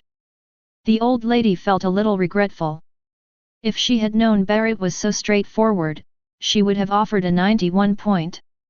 Chapter 123. In the Windless Zone, the island where Luffy is training welcomes a group of uninvited guests today. Rayleigh is confronting them. "Rayleigh, get out of my way and let us search the island. We won't make things difficult for you." Manitou led a warship and accidentally saw several streaks of light in the sky during the voyage. Thinking of the mission in the calm zone, he knew that these streaks of light might be treasures. He followed them all the way and saw that they all landed on the island in front of him, but he didn't expect that there was a strong man from the old times like Rayleigh on the island. If it weren't for the treasure, he didn't want to cause trouble and would have rushed up long ago. Rayleigh held the sword in his right hand, a faint smile appeared on the corner of his mouth, and said, "I don't know what is on the island that makes the Navy so fuss. Can you let me know?" Rayleigh and Luffy have been practicing in seclusion on the island. They know nothing about the turbulent things in the calm zone. He is also a little confused about the arrival of the Navy. "Rayleigh, why do we need to explain to you that this island is not your exclusive territory? What qualifications do you have to stop us? Get out of the way, don't force me to use force." Manitou was a little impatient. There were a lot of strong men brought in by the Windless Band. If time was wasted, a third party would most likely intervene. The more anxious Manitou was, the more Rayleigh felt that there was a problem. He didn't notice that several rays of light fell on the island, otherwise he would know why Manitou was anxious. Hee. "If you don't tell me, I won't let you enter the island easily." Rayleigh narrowed his eyes, slowly raised the sword in his hand, and pointed the tip of the sword at the group of barbarians. "Old thing, you are looking for death." Manitou's face was gloomy. He waved his right hand and roared, "Go, kill this old man, and then enter the island." After that, he squatted slightly, and then with a force, the whole person pounced on Rayleigh like a beast, his whole body shining with dark armed color domineering. The warships he led, and the strong men above the rank of Major General also followed behind him. Rayleigh frowned. He couldn't understand what was on the island that made the Navy do this. However, he didn't have time to think too much. The attack was close in front of him. His figure flashed and dodged Manitou's powerful punch. Then he swung the sword in his hand, and the sword energy was like a rainbow, repelling several major generals and lieutenant generals who followed behind. Then he turned around and kicked Manitou in the waist, kicking Manitou out. Although he is old, he can still fight. This is Rayleigh. He proved with his actions that legends are legends, and old ginger is still spicy. Standing up, Manitou patted the dust on his body. Rayleigh's kick didn't cause him any harm, but it was a bit insulting. "Come again." While Manitou was struggling with Rayleigh, he said to the others, "The Lieutenant General and I will hold Rayleigh back, and all of you will go into the island to search, and retreat immediately after you find them." "Yes." Hundreds of people immediately changed direction and headed towards the island. "You want to get in easily, have you asked me?" Rayleigh fired a sword to stop the navy from entering the island. How could Maniou let him do so? Then you old man want to stop my people, have you asked me? Boom! Maniou moved to the flight path of the sword energy and punched out, and it took several punches to shatter the sword energy. His clothes were also a little torn.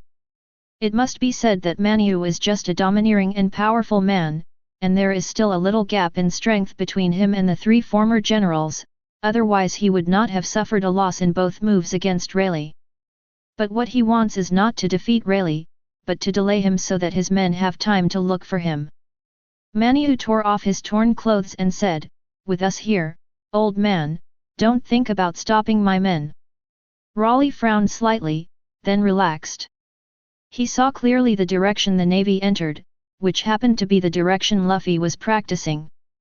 Luffy has already initially controlled his domineering aura, and with many ferocious beasts on the island, the navy will be in trouble. What's going on? Why does Rayleigh seem to not care? Are there other strong people on the island? Seeing that Rayleigh had no intention of chasing, the bulls and others smiled. They felt a bad omen in their hearts. Rayleigh shrugged and pointed the sword at the navy again. "You don't have to guess, just play with me. The situation may change. I will hold Rayleigh back by myself, and the rest of you can go into the island to provide support." After Maniou finished speaking, he opened fire at full power, and for a while he really held Rayleigh back. Several vice-admirals and major generals also knew the seriousness of the situation, and they left the battle in an instant, and quickly marched towards the island. Luffy's combat power is now only that of a vice-admiral. There are hundreds of elite navy soldiers on the island, plus these vice-admirals and major generals. Luffy may not be able to deal with them, and Rayleigh is a little anxious. The sword energy is everywhere, trying to repel Maniou, but Maniou is like psoriasis, always entangled with him, making him unable to separate. Just when he was anxious, a laugh came from the sky, which made him feel relieved. "Ha ha ha! Rayleigh, look, I can fly, this thing is so magical." Luffy flew up and down in the sky, looking so happy. He can fly thanks to the bamboo dragonfly on his head. During the practice, several streams of light fell in front of him, and the bamboo dragonfly was one of them. Luffy looked at it blankly in his hand. He accidentally put the bamboo dragonfly on his head, and he flew into the sky, which made him very excited. When he flew to the coast, he saw Rayleigh fighting, and laughed excitedly. Was he found first? The bull's face turned black, and he said in a low voice, "Straw Hat Boy, hand over the items you got to me. This is not something you can take." "No." Without even thinking about it, Luffy refused in an instant. "Maniou, do you want to use force to take my disciples' belongings?" After a pause, Rayleigh continued, "I won't agree to that." "So what if you don't agree, old man? You have to give it to me whether you want to or not, otherwise today will be the day you die." "Ha ha ha! Sora, you're here, just in time. Let's work together to kill Rayleigh and Straw Hat Luffy." I saw 3 rays of light falling on the island. There was one on Luffy's head, and the other 2 are either on him or on the island. Kill them and we'll look for them together. Seeing the people coming, Maniou was ecstatic. Rayleigh's face turned ugly. He had no advantage over the 2 admirals. "Luffy, hurry up and retreat to the island. Go back to where we are training and wait for me. I will hold them off for you for a while." Luffy is not stupid. After so much experience, he knows that he is still far away from being a great admiral. Staying here will only cause trouble for Rayleigh. Just when he was about to fly back to the island again. Boom! Heavy, his body was so heavy that he fell from the sky to the ground and was pressed to the ground and couldn't get up. "For justice, you can't go." He stepped on the rocks and flew into the island. He pulled out the sword a little. The power of the gravity fruit was activated, and Luffy was pressed to the ground by his power. "Ha ha ha! Good! Good thing you came. General Yuxiao is here too. Rayleigh, you are dead today. Maniou laughed more and more happily. The ending was already decided, and the treasure still belonged to their navy. Chapter 124. Rayleigh's expression became extremely solemn. What was going on? The three admirals of the navy had all entered the calm zone. Has anything changed in the world? Treasures? Could it be that entering the calm zone was all for the so-called treasures? He couldn't help but glance at the bamboo dragonfly above Luffy's head. Was it all for these items? 3 admirals plus several vice-admirals and hundreds of naval elites, let alone fighting, the chances of escape were very slim. If he was alone, he had the confidence to leave, but Luffy was there too, and he couldn't let go of his disciple and escape alone. It seemed that today was dangerous. Rayleigh sighed. I can give you the items Luffy got. Can you let us leave? There was no other way.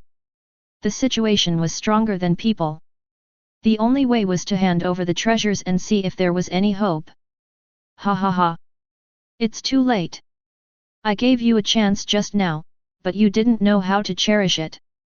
Now that the situation is not favorable to you, you start to save it. Do you think it's possible? The bull is in a strong position and will not let anyone off. The advantage is on his side. If he wants the treasure, Rayleigh and Luffy cannot be let off either. Bull, don't waste time talking to him. If you delay, something bad will happen. Get rid of Rayleigh quickly, take the treasure and retreat. Kong Mao didn't want to waste any more time, and directly launched the phantom beast form and rushed towards Rayleigh. Seeing this, Bull didn't waste any more words, armed himself, and used his speed and strength to the extreme. Yuxiao didn't do anything, suppressed Luffy, and walked slowly to him. Luffy saw Rayleigh being suppressed by the 2 admirals. He was secretly anxious, but he was powerless, and couldn't even stand up. Don't try to touch my disciple, get out of my way. Yuxiao sensed the danger and turned around to use a tiger sword. In this buffer time, Luffy escaped from the control of gravity. Second gear, jet pistol. Hee. Don't waste your time, you are still too weak, you can't be my opponent, hand over the treasure, and then go with me into the city. He smiled calmly, and detected Luffy's attack route with his observation haki, dodged it with a slight shake of his body, and then stabbed Luffy's palm with the sword in his hand, nailing Luffy's hand to the ground. Ah! Luffy! Luffy yelled in pain, and Rayleigh also made a worried sound. Haha! Rayleigh, you are in a fight with the 2 of us, and you still have the mood to care about others. Don't you think we are too much? Armament, Sky Blade Claw Attack. Swish! The Sky Cat took advantage of the gap revealed by Rayleigh in a hurry, and with his domineering aura and weak spatial force, he scratched Rayleigh's chest with one claw. After knocking Rayleigh away, he stopped, stretched the bloody claw to his mouth and licked the blood off it, and then said, "Carelessness is the biggest mistake you made in your defeat. Kung Mao, well done." Maniou roared excitedly. Rayleigh stood up from the handle, wiped the blood on his chest, raised his head, his eyes sparkling. "I never thought that when I'm old, I still have to be lectured by you youngsters. If Roger knew about this, he would definitely laugh at me. I haven't suffered this kind of injury for a long time, and it really feels a bit like when I went out to sea. I am an old man now, and you insist on forcing me to fight to the death. Be careful next time, otherwise, you will die." Boom! As soon as the words fell, endless domineering aura emanated from Rayleigh's body. This old thing! Facing Rayleigh's full strength, the 3 generals present had to admit that they were no match for Rayleigh if they fought alone. "Yuxiao, don't worry about the Straw Hat Boy for now, let's work together to kill Rayleigh. The Lieutenant Admirals can deal with the Straw Hat Boy. Although 3 against 1 is not what I want, but the camps are different and the situation is changing, so this is the only way." Yuxiao abandoned Luffy and joined the battle with Maniou. Even with full firepower, it was extremely difficult for Rayleigh to fight against the 3 admirals. "This can't go on, we have to find a way to retreat." Among the three admirals, Sora is the fastest. If we don't get rid of him, Luffy and I can't get away. Rayleigh was thinking about how to retreat while fighting. Ha ha ha. Rayleigh, you can't be my opponent against the three of us, just surrender obediently, and you can spend the rest of your life in Impel Down. Otherwise, you will die today and no one can save you. Victory is at hand, and Manu couldn't help but persuade again. It's hard to imagine how a muscular man can talk so much.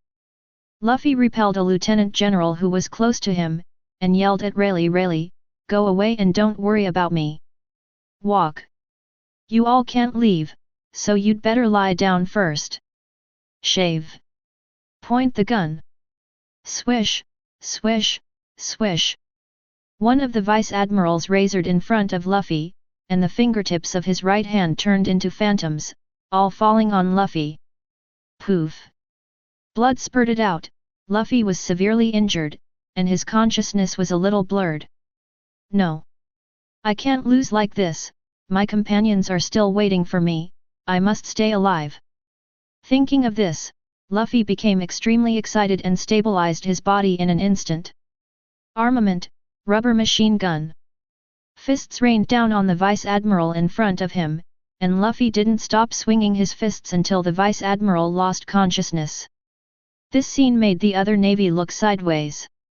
Even with an injured body, he could still exert such fighting power. He was indeed a supernova, and his strength was indeed strong enough. Luffy had no fighting power after this attack, and fell to the ground and could only be slaughtered. Luffy!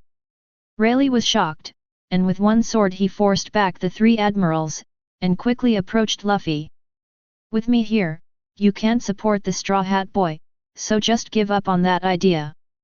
The air cat increased its speed to the fastest, and its sharp claws went straight to Rayleigh's heart. "I've been waiting for you." Rayleigh turned around instantly, avoiding the vital parts, and let the sharp claws of the empty cat pierce his body. Rayleigh did not cry out in pain, but his expression was full of madness. "Be careful, Rayleigh wants you to hit him on purpose, get out of the way." Manu noticed Rayleigh's expression and was shocked. Damn, so cruel, this method of exchanging injuries for injuries is something that this old man Rayleigh has figured out. "It's too late, I'll say this to you again." Rayleigh, with the crazy look on his face, stabbed Kung Mao's heart with the sword in his hand without hesitation. A desperate attack, if it doesn't succeed, it will be a death. It's over. This is what General Kung Mao thought in his heart. He also wanted to escape, but Rayleigh's left hand held him tightly. When he broke free from Rayleigh's hand, his sword had pierced through his body. The sword seemed to be slowed down dozens of times. He could clearly see Rayleigh's sword getting closer and closer to his heart, but he could do nothing about it. Gravity is increasing. Rayleigh paused for a moment, and it was at this moment that Kung Mao's eyes lit up and he tried desperately to move his body away. Whoosh! Ah! Covering his abdomen, Kung Mao kicked Rayleigh away and returned to Manu. "Yuxiao, thank you, I owe you a favor this time." It was Yuxiao's move that gave him a split second to react, otherwise, he would have died today. Yuxiao sheathed his sword and said softly, "We are colleagues, this is how it should be." Chapter 125. While Rayleigh was fighting in a certain sea area in the windless zone, there were also two figures chasing. Doflamingo, hand over the item in your hand.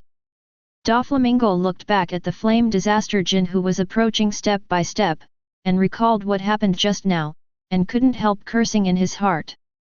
His ship was sailing in the windless area, and not long after entering, he met the beast group led by Jin. After all, they were partners, how could they meet without saying hello? It was this greeting that caused problems. A ray of light flew into his arms without warning, and when he picked it up, he found that it was a Buddha pendant. He didn't care at first, and hung it around his neck casually, and he found something unusual. All aspects of his body were improved, and at the same time, his heart was the place became unusually calm. Instantly he realized that this was a treasure. Romon and the world government marched into the com zone 100% for these magical items. What's even more ridiculous is that if the pendant is upgraded, why make such a big fuss? Doflamingo, wearing the pendant, was radiant with Buddha's light. His arrogant expression in the past was gone, and he became extremely peaceful. Facing Jin's approach, Doflamingo said calmly, "Jin, this pendant flew into my arms by itself, proving that the pendant and I are destined to be together. How can you take away my chance?" Doflamingo was stunned. Was this what I said? When did I speak so gently? This is definitely not something I can say. His family members looked at Doflamingo at this time, and their eyes were even more weird. When did the young master speak in this tone, and he looked so charitable? What the hell is this? Jin also looked at Doflamingo in a very weird way. He has known him for a long time, and he still has some understanding of Doflamingo. He will never be like this now. Focusing on the Buddha-shaped pendant, Jin had some guesses. Doflamingo became like this because he put on the pendant. It must be the effect of the pendant. Thinking that he would change if he snatched it and put it on himself, Jin shuddered in his heart. It's too scary. But he still didn't give up. He snatched it and took it back for brother Kaido to arrange. Doflamingo, stop talking nonsense. What do you mean it's destined to be with you? You are on my ship, and you still say that this pendant is destined to be with you? What are you daydreaming about? You have trade with the beasts, give me the pendant, I won't make it difficult for you, think about it yourself. Doflamingo's expression was calm, but he was roaring in his heart. Wearing the pendant would increase his strength, but this is not what I want. After figuring out everything, Doflamingo quickly reached out and took off the pendant. Hey! It returned to its original shape the moment he took it off. He breathed a sigh of relief. This is who he is. Let kindness feed the dogs. He threw the pendant in his hand to Yin without hesitation. He was not strong enough and would be of no benefit to the beasts. He would not do that for a little kindness. At the same time, he also understood that this trip would be very interesting. If he could get one, he might get the second one. He couldn't stay with Yin any longer.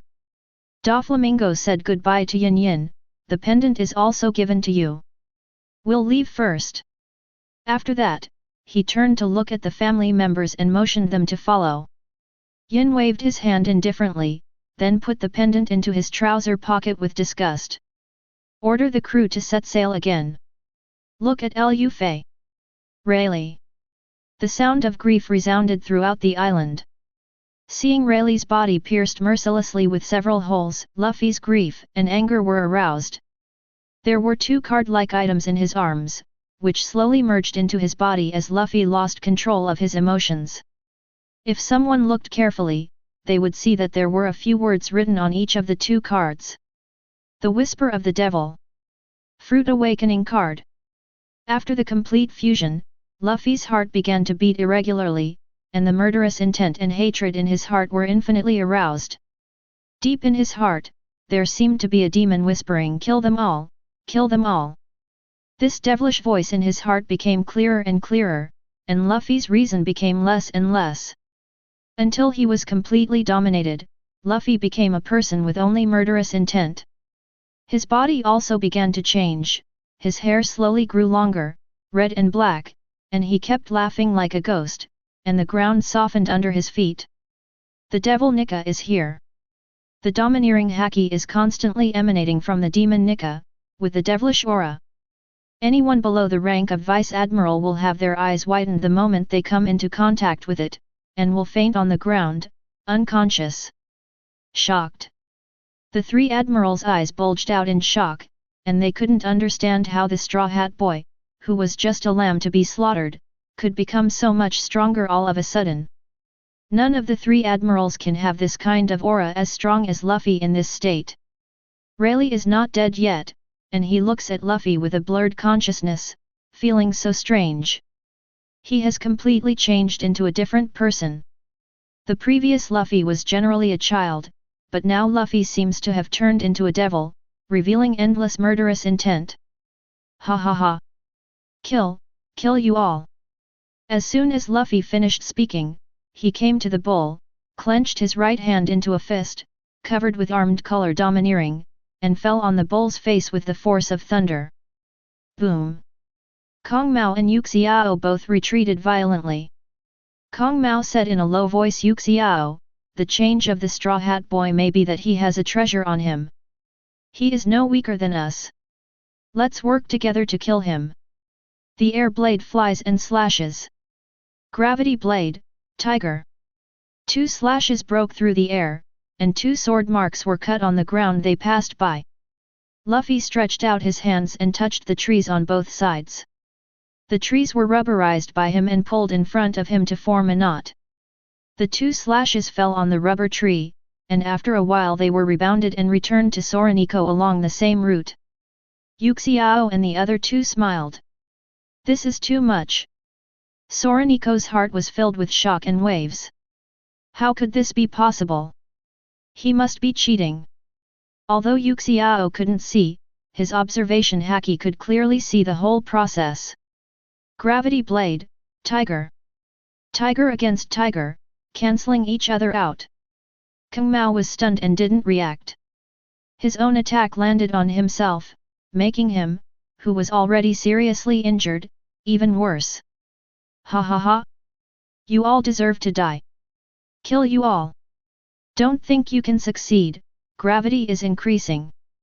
Luffy, who rushed towards the air cat, was crushed to the ground by gravity, but he didn't care and continued to rush forward slowly under the pressure. You're looking for death. The bull finally stood up and punched Luffy through gravity. Ho ho! After the move, Manyu stopped to catch his breath.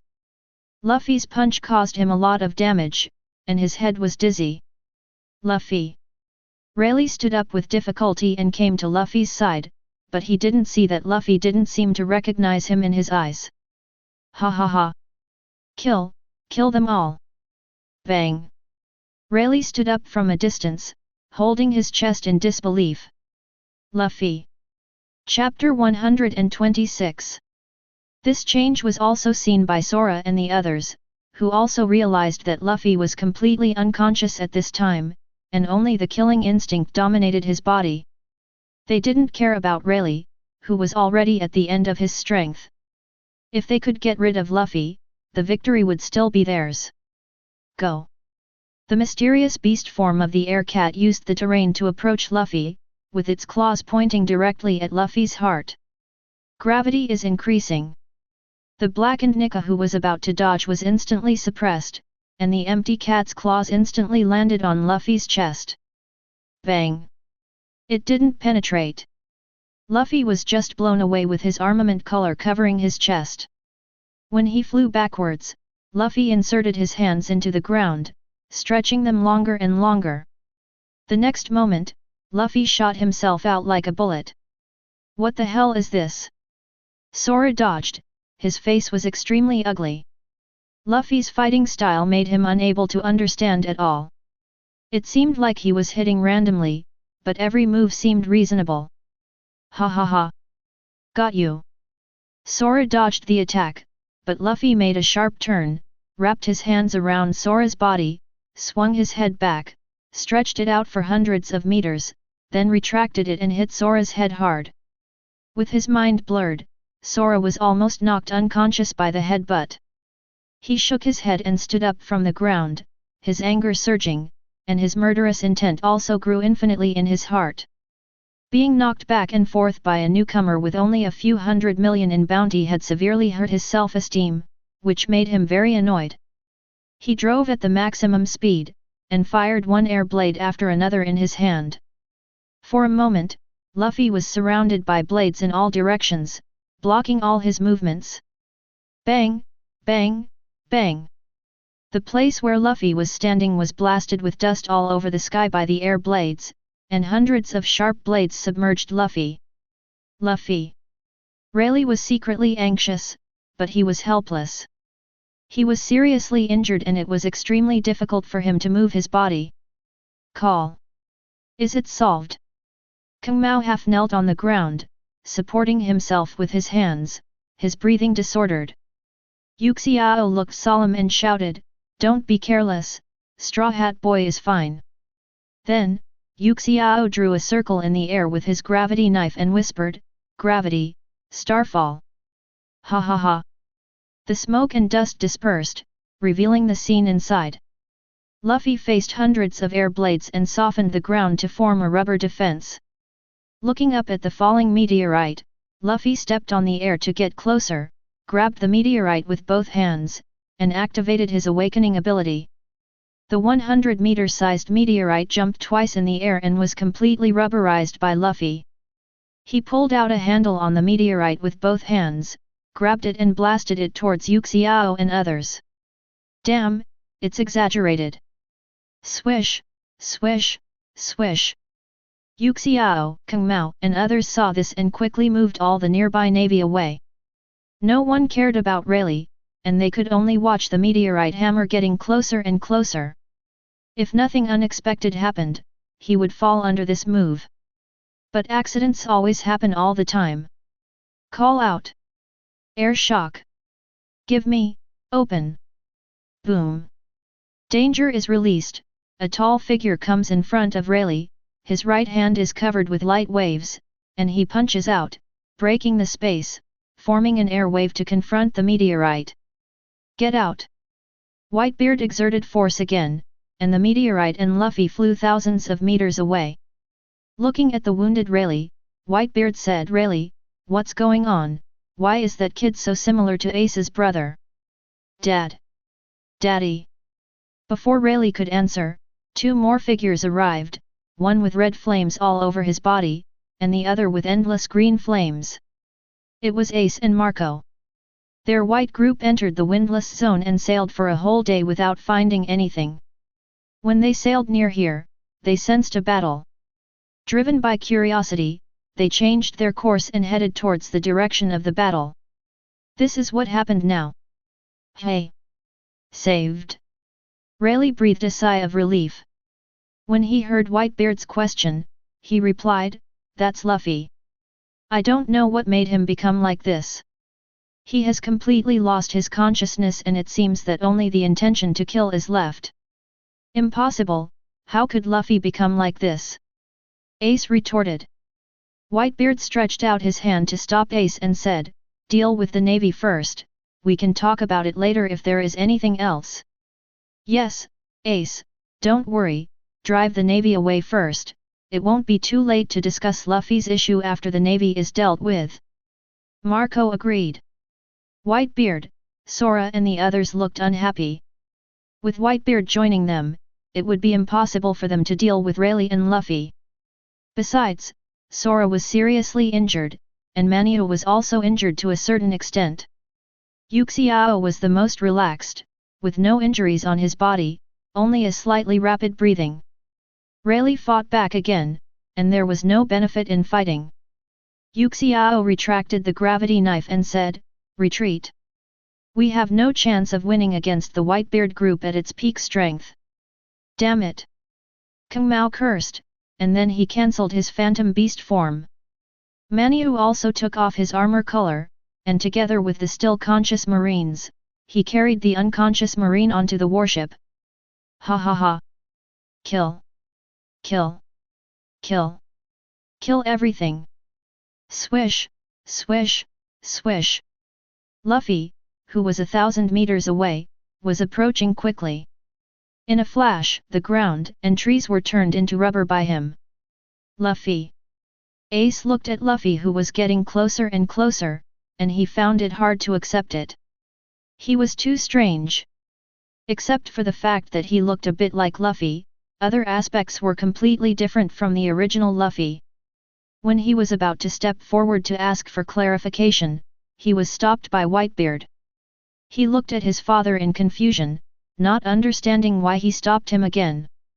Whitebeard felt Luffy's devilish aura, shook his head at Ace, and said, "Ace, feel it carefully, your brother's aura is not much lower than that of the 4 emperors now, it's useless for you to go up, I will subdue him first, and then see if there is any way to make him regain consciousness." Then he said, "Marco, you go back to the ship, take George and the others to guard the island, don't let anyone in. Yes. Marco received the order and immediately returned the same way. Dad, hit me gently, don't kill my brother. Ace said as he stepped back. Whitebeard nodded, jumped up, and punched Luffy who was rushing towards him. Kill. Luffy also punched Whitebeard's fist, and the two fists of different sizes collided with each other. The rubble on the ground dozens of meters below him was directly cleared, forming an empty place. Whitebeard's eyes condensed, and he launched a shock, and Luffy was repelled again. Falling to the ground, without stopping, Luffy and Whitebeard were entangled again. This battle lasted for half an hour. Luffy's body was covered with scars, and Whitebeard also had several fist marks on his body. Ace was stunned watching not far away. When did Luffy become so awesome that he could actually leave wounds on his father? Whitebeard became more and more frightened as he fought, and his younger brother Ace was like an indestructible cockroach. He was knocked down again and again, and stood up again and again. This can't go on. If he keeps fighting, he will be either killed by himself or exhausted to death. Chapter 127. We have to find a way to knock Ace's brother out completely first, but we can't use too much force, this is a problem. Quickly thinking of feasible solutions in his mind, while changing his mind, Whitebeard turned to Ace and yelled, Ace, go back to the ship and ask Vista to bring a sea stone. Ace knew what Whitebeard meant. Sea stone has a natural suppression on devil fruits. Vista is not a fruit ability user, so it is just right for him to bring it. His strength is not weak, so he can't even enter the center of the battlefield. Without saying a word, Ace turned around and left here, running towards the ship at all costs. In a few minutes, Ace ran back to the shore, walked through the crowd, and pulled Vista to the cabin. Ace, what are you doing? Vesta was dragged away by Ace with a bewildered look on his face, like a gust of wind. There is no time to explain. My brother is in danger now. Vista, you are not a capable person. Help me bring the sea stone into the island. Ace said anxiously. Seeing Ace's expression, Vista knew that the situation was extremely dangerous. He did not ask any more questions and followed Ace into the cabin. He took out a pair of handcuffs made of sea stone. The two hurriedly left the ship and quickly headed for the island. Dad, we are back with the sea stone. As soon as he entered the scene, Ace reminded Whitebeard that he had brought the sea stone back. Whitebeard took a look with his peripheral vision and yelled, Vista, I will suppress Brother Ace later, and you will put the sea stone handcuffs on him immediately, do you understand? Got it. After replying, Vista was ready to move forward at any time. Kill, you all will die. Luffy was still out of control, and couldn't tell friend from foe. After 2 moves, Whitebeard took Luffy's punch, and taking advantage of the distance, he pressed Luffy to the ground with his backhand. Vista. Learn. Swoosh. Vista seized the opportunity and came to the two of them, and immediately handcuffed Luffy's hands with sea stone handcuffs. Hey! The sea stone began to work, and the dark Nica form disappeared, returning to Luffy's original appearance. However, it didn't last for 2 seconds before his appearance changed again, and wrinkles appeared on his face. Within 5 seconds, Luffy turned into an old man. Kill, kill, kill you all. Even though he became an old man, Luffy's crazy killing intent did not diminish at all. Dad, what happened to my brother? Why did he become like this? Ace walked up quickly and asked worriedly. Although he had rich experience in his life, Whitebeard couldn't figure out what happened to Luffy. He shook his head helplessly and said, I don't know either. After answering Ace, Whitebeard looked at Rayleigh and said, Rayleigh is the only one who knows the situation. Let's go back to the ship first and ask if there is anything later. After that, Whitebeard carried Luffy in one hand and walked back, while Rayleigh was supported by Marco. Even though he had a lot of confusion in his heart, he had to bear it at this time. Ace hurriedly followed. Back on the ship, after some treatment, Rayleigh was out of danger. Luffy's wound was also bandaged, and his old face returned to youth. But his state has not recovered, and he wants to kill whoever he sees. Rayleigh, what happened to you on the island? Whitebeard sat in the main seat and asked Rayleigh below. Sighing lightly, Rayleigh replied, I still don't understand it. Today, Luffy and I were practicing on the island as usual. I sensed a strong breath entering the island, so I went to investigate. I didn't expect it to be the new Admiral, Bull. As soon as he saw me, he said he wanted to search the island. The island is Luffy's training place. I didn't agree, so the Navy fought with me. Don't, Mr. Rayleigh, don't tell me the process. I want to know how my brother became like this. Ace interrupted Rayleigh's long speech. He only cared about his brother. Rayleigh was not annoyed by being interrupted, knowing that Ace was only concerned about Luffy. Quickly recalling everything that had just happened, he found a key point. Treasure. The Navy entered the island to look for treasures, and it seems that Luffy got them accidentally. I saw one that Luffy could fly when he put it on his head. Maybe he has other treasures on him that made him like this. Ace didn't think much about it, he walked up to Luffy and started searching him, but he didn't find anything else on Luffy. No. There is nothing on Luffy. Rayleigh frowned and shook his head slightly. Then I don't know what's going on. We can only find the answer when Luffy is fully awake. Ace walked back and forth anxiously. Marco stopped him and said, Ace, it's useless to be anxious. Be quiet for a while, let's think of a solution. Yes. Ace, there's no point in worrying. With us here, nothing will happen to your brother. It's really strange. We've seen Ace's brother before, and his personality is completely different from this one. What made him become like this? Captain Marco, you are well informed, do you know what is going on? Marco glared at the man who asked the question unhappily, and thought to himself, my father and Rayleigh don't know, so I don't know a damn thing. Besides, if I knew, I would have told it long ago. When the man who asked the question saw Marco's expression, he knew that he had asked a stupid question, so he laughed twice and stopped talking. Whitebeard slapped the stool and said, Stop arguing, everything in the comm zone is closely related to Romon, and he has too many magical items. Romon should be able to solve Luffy's problem. Only. Whitebeard sighed. Romon had helped the Whitebeard group too much. Previously, Izzo suddenly attacked Kaido, making the relationship between the Whitebeard group and the beasts unclear. Now that Romon was asked to help again, he was a little reluctant to ask for it. Just what? Dad, tell me. Ace was so anxious that he jumped up and down. Nothing, I'll call and ask Romon. Whitebeard decided to make the call. He couldn't bear to see his son so anxious. He took out the den mushi from the boat to contact Romon. He didn't hesitate. Since he had made up his mind, he shouldn't hesitate. Hesitation was not his character. Beep beep beep. Whitebeard, what do you want from me now? After a moment of silence, Whitebeard told Luffy everything he had experienced and his situation from beginning to end. Romon, this is what happened. Do you have any way to help Ace's brother?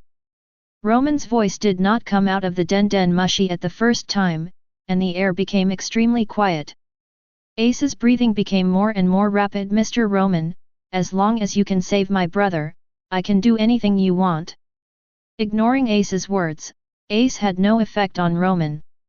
Whitebeard, I helped you before because there was a deal between us, and now you want me to help you again, what else can he give? Whitebeard was silent. What the White group had, Romon had. What the White group didn't have, Romon also had. Asking him what he could give, this question was really hard for him to answer. His own warehouses all belonged to Romon, what else could he give?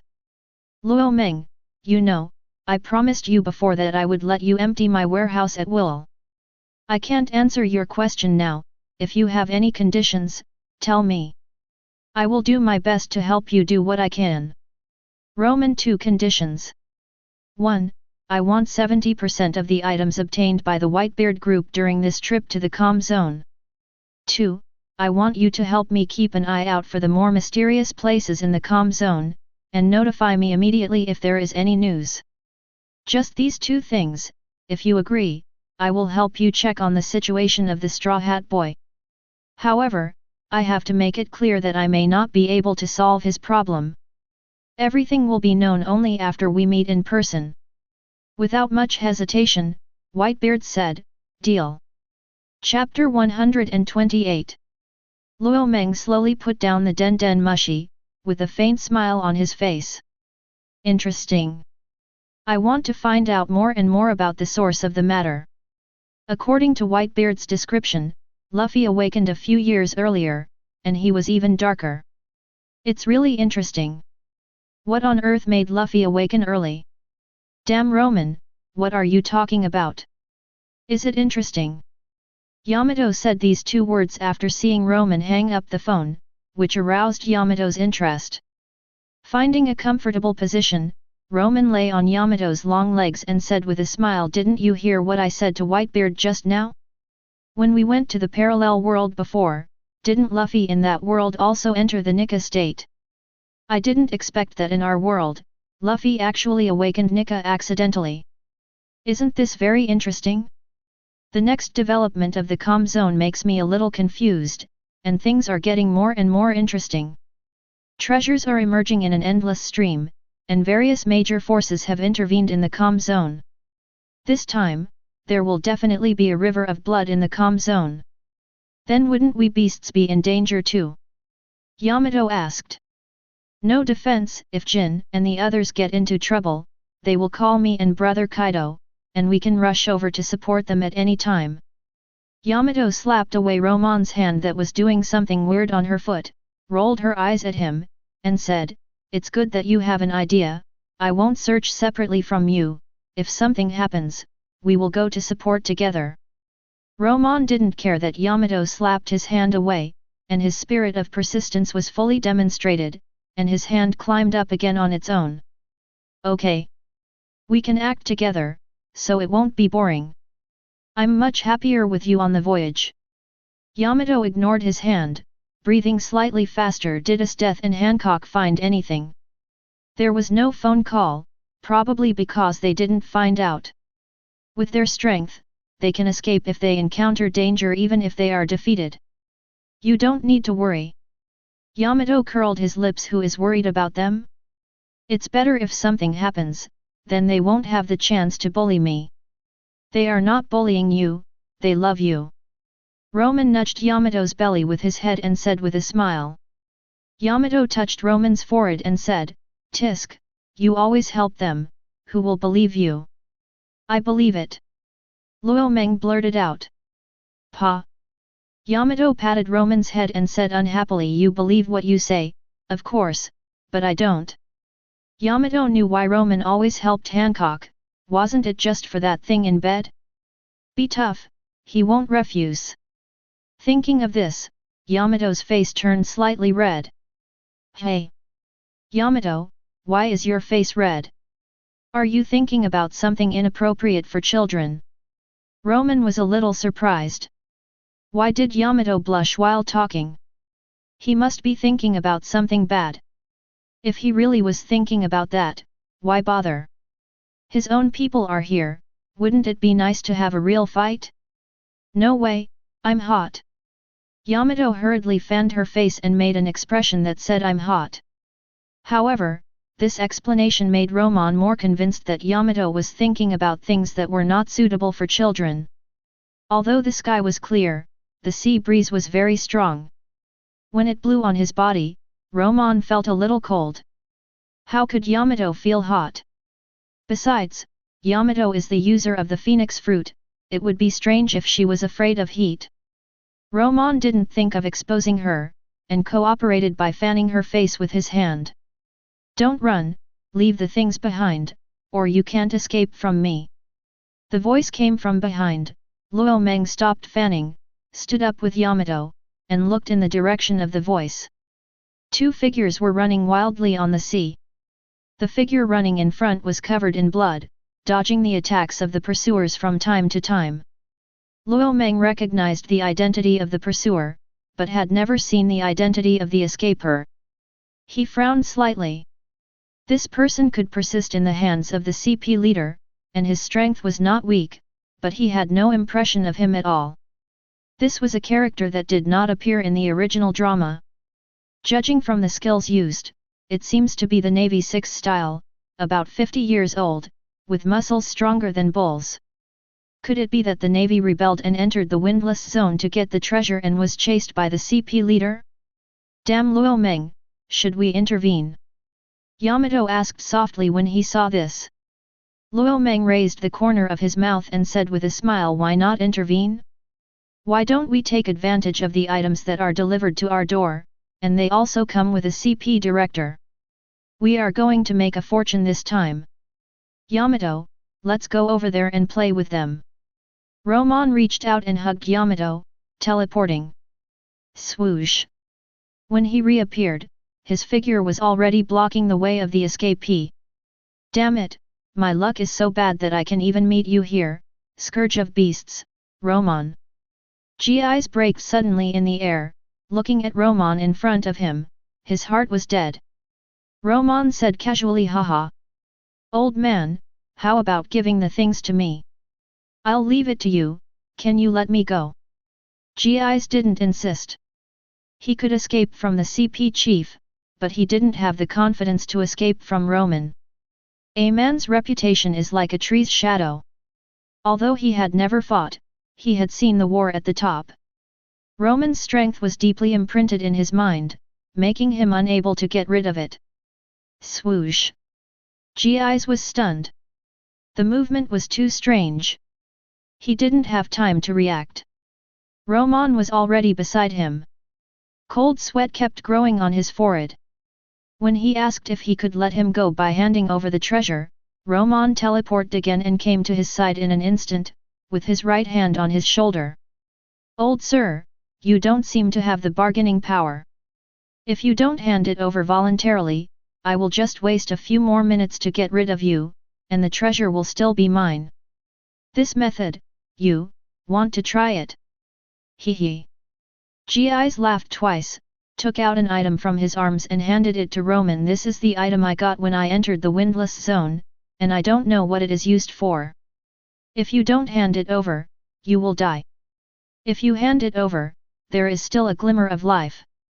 This choice is not difficult.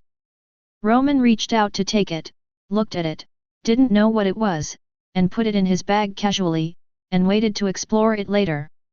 Looking at the CP chief who was trying his best to escape, Romon did not chase him at the first time. As long as he was still in sight, he would not be able to escape from Romon's hands.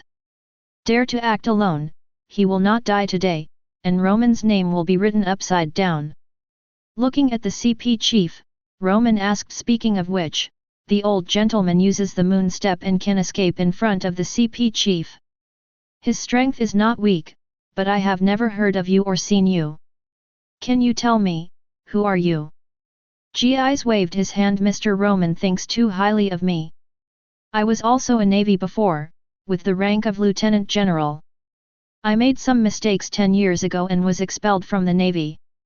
My strength is not that strong, but I have unique insights into skills such as moon step and shave, which allowed me to escape from the hands of CP for a short time. If Mr. Romon hadn't appeared, I might have been caught up. So that's how it is. It's normal for someone who retired from the Navy 10 years ago not to know it himself. Romon no longer pays attention to Gi's. Swoosh! Romon disappeared again. Gi's breathed a sigh of relief. He pushed Moonstep to the maximum. The water in the windless zone was too deep for him to control. He did not think about looking for it again, but went home to retire. Chapter 129. The CP chief paused in the air, and Romon's figure was like an insurmountable ditch blocking his retreat. Luo Meng, I didn't attack you, why are you blocking my way? Wearing a mask, I couldn't see his expression, but I could hear a slight tremor in his voice. We are rivals. It is rare for us to meet you alone. How can we let you go easily? This sea is destined to be your burial place. Romon said with a smile. Sure enough, those who block my retreat are here to kill me.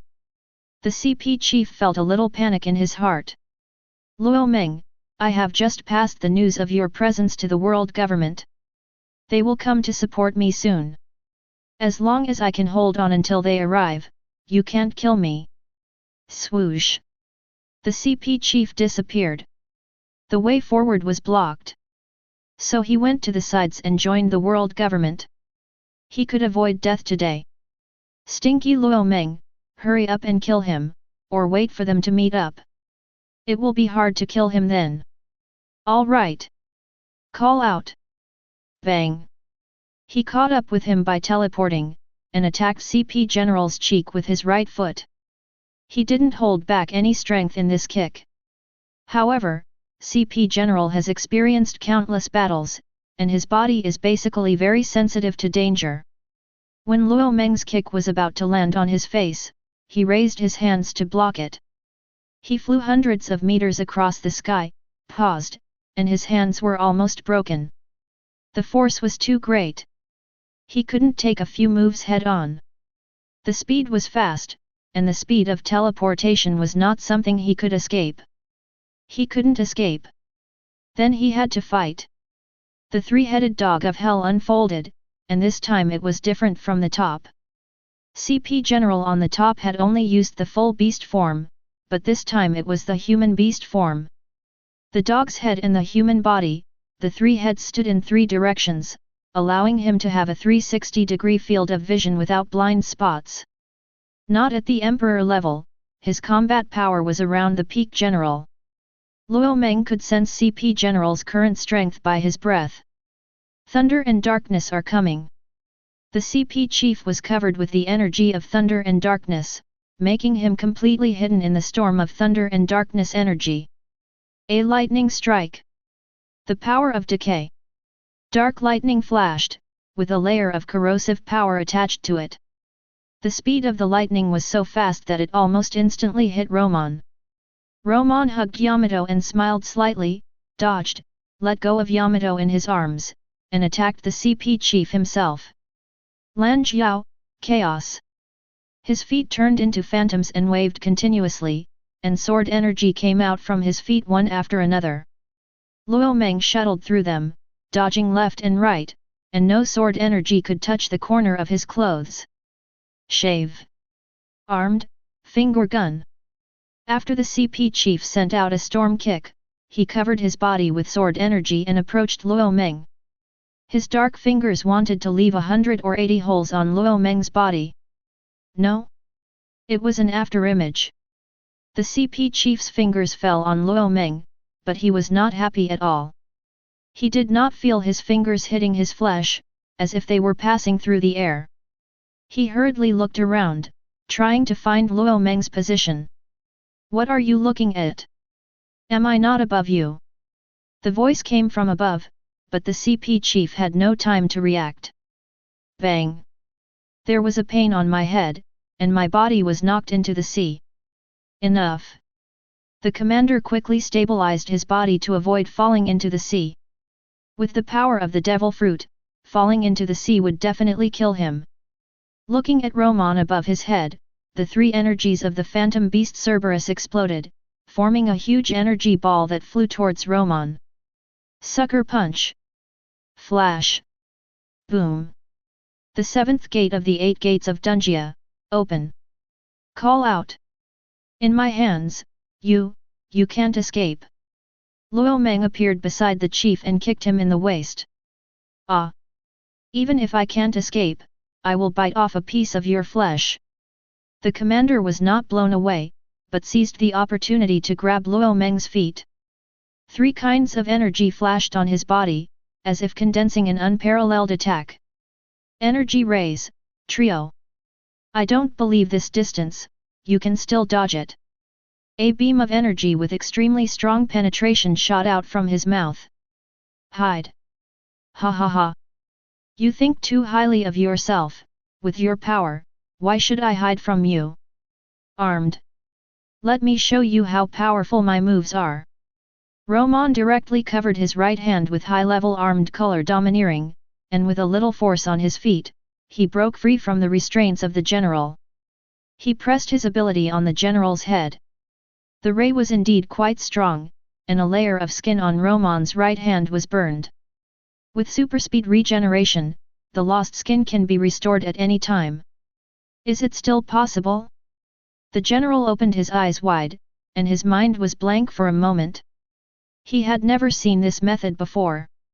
You know, with this move, even if Kaido was hit, he was confident that he could leave a hole in his body, but Romon caught it with one hand and pressed it back. This. Is it that strong? Boom. Without giving him much time to think, Luo Meng pressed his moves and landed on his face. Hey! Black smoke spewed out of his mouth, and his eyes turned white. He reaped what he sowed. He was beaten into this state by his own moves, and he was unwilling to accept it. He would drag Romon down with him even if he died. Thinking of this, the general regained consciousness and laughed wildly. Ha ha ha. You want my life, then I will never let you have it easy, go to hell with me. The general hugged Romon, and the destructive energy in his body rapidly expanded. Romon glanced at him and smiled. Do you want to ignite your own energy and kill me by self-detonation? You're thinking too much. This move of killing 1,000 of your own and injuring 800 of the enemy has a very important premise, which is, you can hold me back and prevent me from leaving the range of your self-destruction. Obviously, you don't have the ability to hold me back. Open it for me. When the seventh gate of the 8 gates of Dungia was opened, Luo Meng's strength was definitely not something the commander could hold. It was undoubtedly a daydream to try to hold Luo Meng back in this way. Go die by yourself. I won't accompany you. Luo Meng broke free and teleported back to Yamato. Is this useless? The general roared. For the last time in the world, I won't accept this. Boom.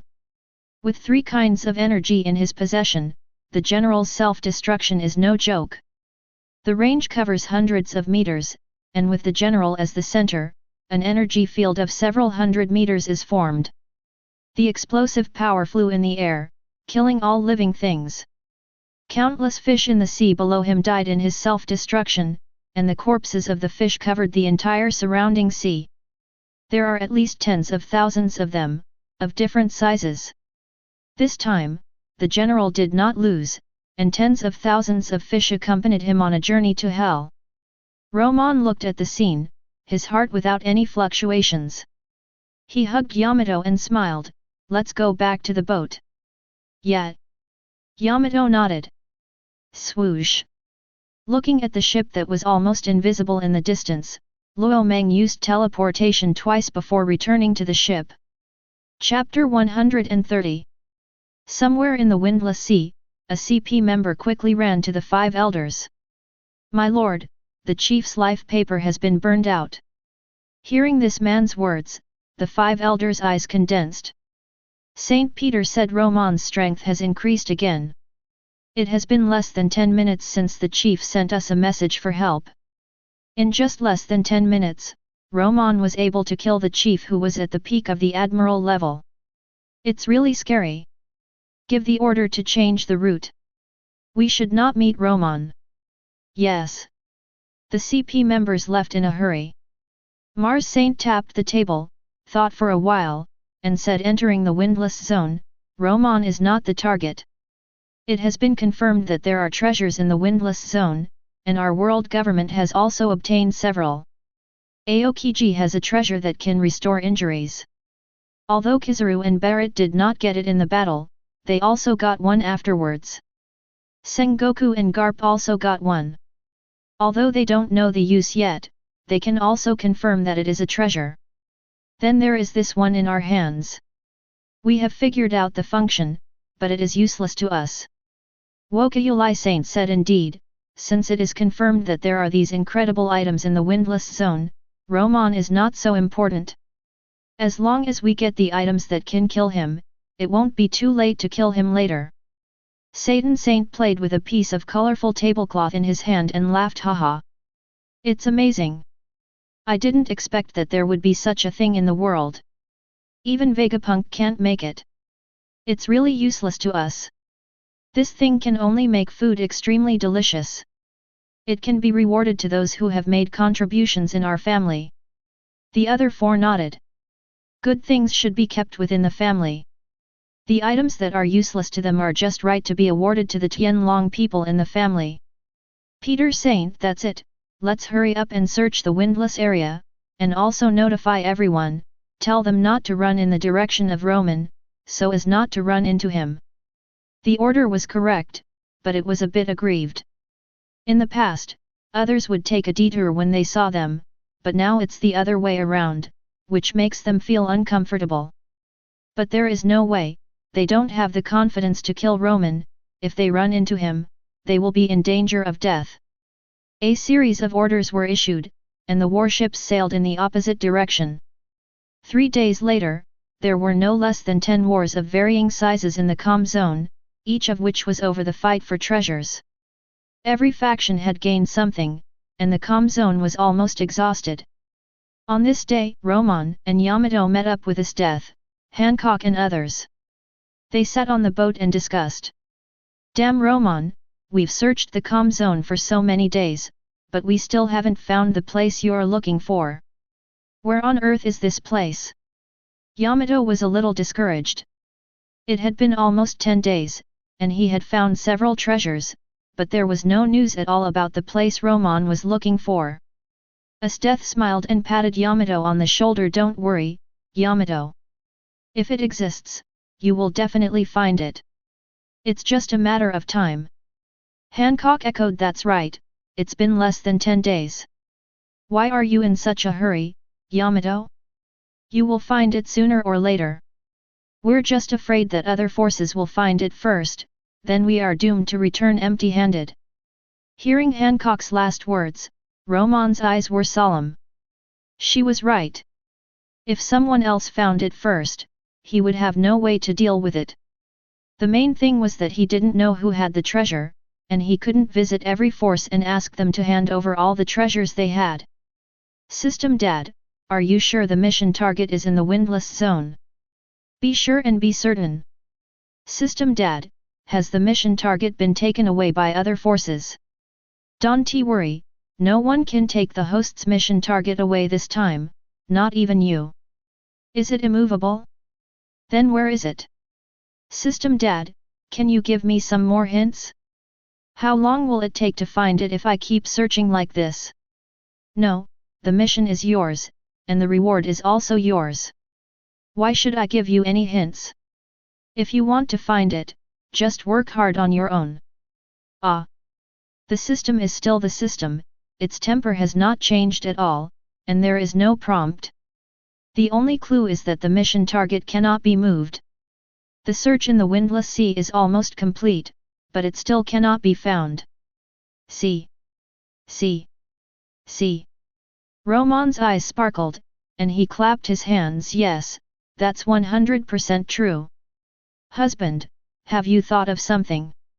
Hancock asked hurriedly after hearing Romon's surprised words. Yamato and Esdeath were also looking at him.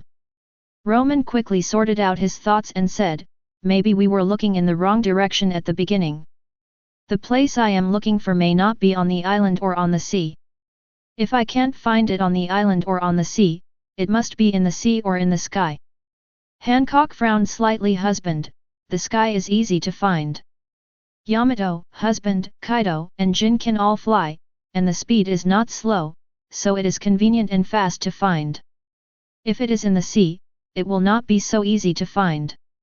The sea in the windless zone is so deep, and there are countless sea kings. It is undoubtedly like looking for a needle in a haystack to find it. Romon also knew that it was not easy to find in the sea, but there was no way. He had to find it. He could not give up the mission and could only pin his hopes on the sky. I hope the mission target is not in the sea. Let's not worry about the sea for now, let's search the sky first. If we can't find it, I'll go to the Fishman Island to borrow some people and have them help us look for it. Hancock, just tell the people from the Kingdom of Women to go back. They are no longer needed in the sky or in the sea. Hancock nodded yes, I will tell them to go back to the Kingdom of Women right away. After Hancock sent the message, Romon and others all flew into the sky. Bad as death, can you please stop following me? Get off quickly and get on Hancock's back. Yamato turned over, trying to throw Esdeath off, but Esdeath held onto her feathers tightly and could not get rid of her no matter how hard she tried. I can't fly, Yamato, you won't suffer any loss if you take me with you, and I can also accompany you to relieve your boredom on the way, isn't this perfect? Yamato stopped speechlessly and said, who wants to accompany me? I feel uncomfortable when you are around, look, you are touching me again. Damn Romon, you better find a flying devil fruit for Esdeath, so that she won't rely on me anymore. Romon stood in the sky and replied I don't have a devil fruit suitable for Esdeath at the moment, let's find it later. Yamato, don't bother with Esdeath. Wait until Esdeath can fly, then you can just sit back on it. You won't be at a loss. Let's go. Among the three of us, I'm the fastest. Yamato has the rabbit charm, so his speed is about the same as mine. Hancock's Suzaku form is also fast. I just told Kaido and Jin that they are already searching in the sky. With the speed of the few of us, we can search the sky above the calm zone in about a day. Action! Swoosh! Romon disappeared, Yamato stopped talking, and carried Esdeath to an altitude of 10,000 meters. Hancock also flew in a different direction. Chapter 131 10,000 meters in the sky, a space crack stood in the sky. There were several ships parked in the sea below, and everyone looked up with a solemn expression. No one took the lead, because if one side took action, it might be met with a ruthless attack from the other side. Admiral Kizaru, are we just going to wait like this? It is obvious that the empty object flew out from high in the sky. If we wait any longer, it may attract others to fight for it. A vice admiral walked up to Kizaru and said solemnly. Kizaru lowered his head and looked at the surrounding pirates, Red Hair, Big Mom, Doflamingo. The two emperors plus one of the 7 warlords of the sea, the lineup is huge, and he is the only one on his side. The news has spread, and other reinforcements are not so fast. The nearest Admiral Yuxiao will take an hour to arrive. Ha ha ha. You guys wait here, I'll go first. Swoosh. A red figure cut through the sky and flew up into the sky. Barret. Kizaru's face was not looking good. Lieutenant General, follow me with the moon step, and the others will wait here. Once they arrive, I will explain the situation to them. Received. Yellow Monkey's body flashed with light and disappeared on the ship. Seeing this, the Vice Admiral unfolded his moon step and flew into the sky on the air. Shanks, no one on our ship can fly, what should we do? It's okay, I'll go up and take a look first, you guys stay here and wait for me. After saying that, Shanks also ascended into the sky. Ha ha ha. I'll go join in the fun too. Doflamingo connected the dynamic layers line by line, his figure rising all the time. Mommy. Prometheus. Yes, Mom. Charlotte, Lingling laughed wildly and landed on the fire cloud. The next second, the fire cloud carried her to the sky. Everyone showed their magical powers, some stepped on the air, some flew, and their goal was to go to the sky. They were sure that the baby was in the air because they saw Liu Guang falling from the sky with their own eyes. Swish, swish, swish. All the people who took off stayed in the air, staring at the space crack in front of them. They looked at each other solemnly, and no one came close. They didn't know what the consequences would be if they got close. What if they were attacked? A few minutes later, Barret couldn't help it and said, "Everyone, waiting is not a solution. Why don't we join forces and go forward to check it out, so that we can share the news and treasures? No one else answered. After a while, several streams of light appeared in the space crack. Mommy, mommy! The treasures are indeed produced here. This place belongs to my big mom pirates. You all should get out of here. The red-haired man tightly grasped the griffin in his hand and said with a smile, Lingling, the sky is an unowned land, how can it be yours? Baby, you want to monopolize it, have you asked us? Swoosh! Red Hair said, chasing after a streak of light. Barrett, Kizaru, and the others also chased after them, one by one blocking a streak of light. Everyone also had an extra item in their hands. With different thoughts, Big Mom knew that she couldn't just let them retreat with one sentence. It was harmless to say a harsh word, but in the end, strength was the key. Chirp! The bird's cry resounded through the sky. They all looked towards the sound and saw a colorful bird about 100 meters long flying close. They were puzzled. What kind of animal was this? Did it also come out of this crack? This was the first time Hancock's full beast form appeared in front of them, so they didn't recognize it. He. It's so lively, you can all go away, this place belongs to Mr. Luo Meng. Hancock transformed into a human beast form and stayed in the air. Hancock was recognized by others. This time it's troublesome. If all the beasts join, none of them can beat them, especially in the air. The air can basically be said to be the specialty of all the beasts, and the high-level combat forces can basically fly. Romon, Yamato, Hancock, Kaido, Jin. As for Jin's weakness, Hancock's form is obviously the same as Kaido, both of them are dual fruit ability users. Their original bodies are not weak, and with the addition of dual fruits, even the admirals may not be able to defeat her. Ha ha ha! If you say it belongs to Romon, then it belongs to Romon. I'm the first one to disagree. The ant said with a wild laugh. Old woman, if you don't agree, I will beat you until you agree. Thunder flashed, and Kaido's figure appeared next to Hancock. Hancock only notified Romon and Yamato, but not Kaido. Kaido was passing by here, and rushed over when he saw the movement. He happened to hear Lingling's words, and couldn't help but retorted. Kaido, you dare to talk to me like this, don't forget who gave you everything. Cut. Old woman, what do you mean by who gave me everything? Isn't it just a devil fruit? Even without the devil fruit you gave me, I can still make a name for myself. Kaido didn't give her any face at all. Stop talking nonsense, let's fight, the winner takes it all. Napoleon. Lingling stretched out her hand, and the hat instantly turned into a sword and fell into her hand. Wei country. Well said, the winner takes it all. I will fight with you. 300 million volts, Wrath of Thunder. The two energies collided in the air, and the storm formed and all the clouds were blown away. Treasures flew out of the cracks one after another, and the others began to fight for them. Kizaru, don't even think about snatching it from me. Flame Dragon burst slash. Chasing the same treasure, Barrett saw that Kizaru was one step ahead of him, and he swung the Flame Dragon saber in his hand continuously. Barrett, if you could beat me in the air, I wouldn't have chased you before, you are destined not to be my opponent. Yasakani no Megatama.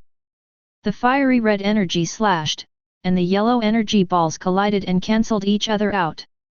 Kizaru stretched out his hand without slowing down, intercepted the treasure, and put it in his pocket.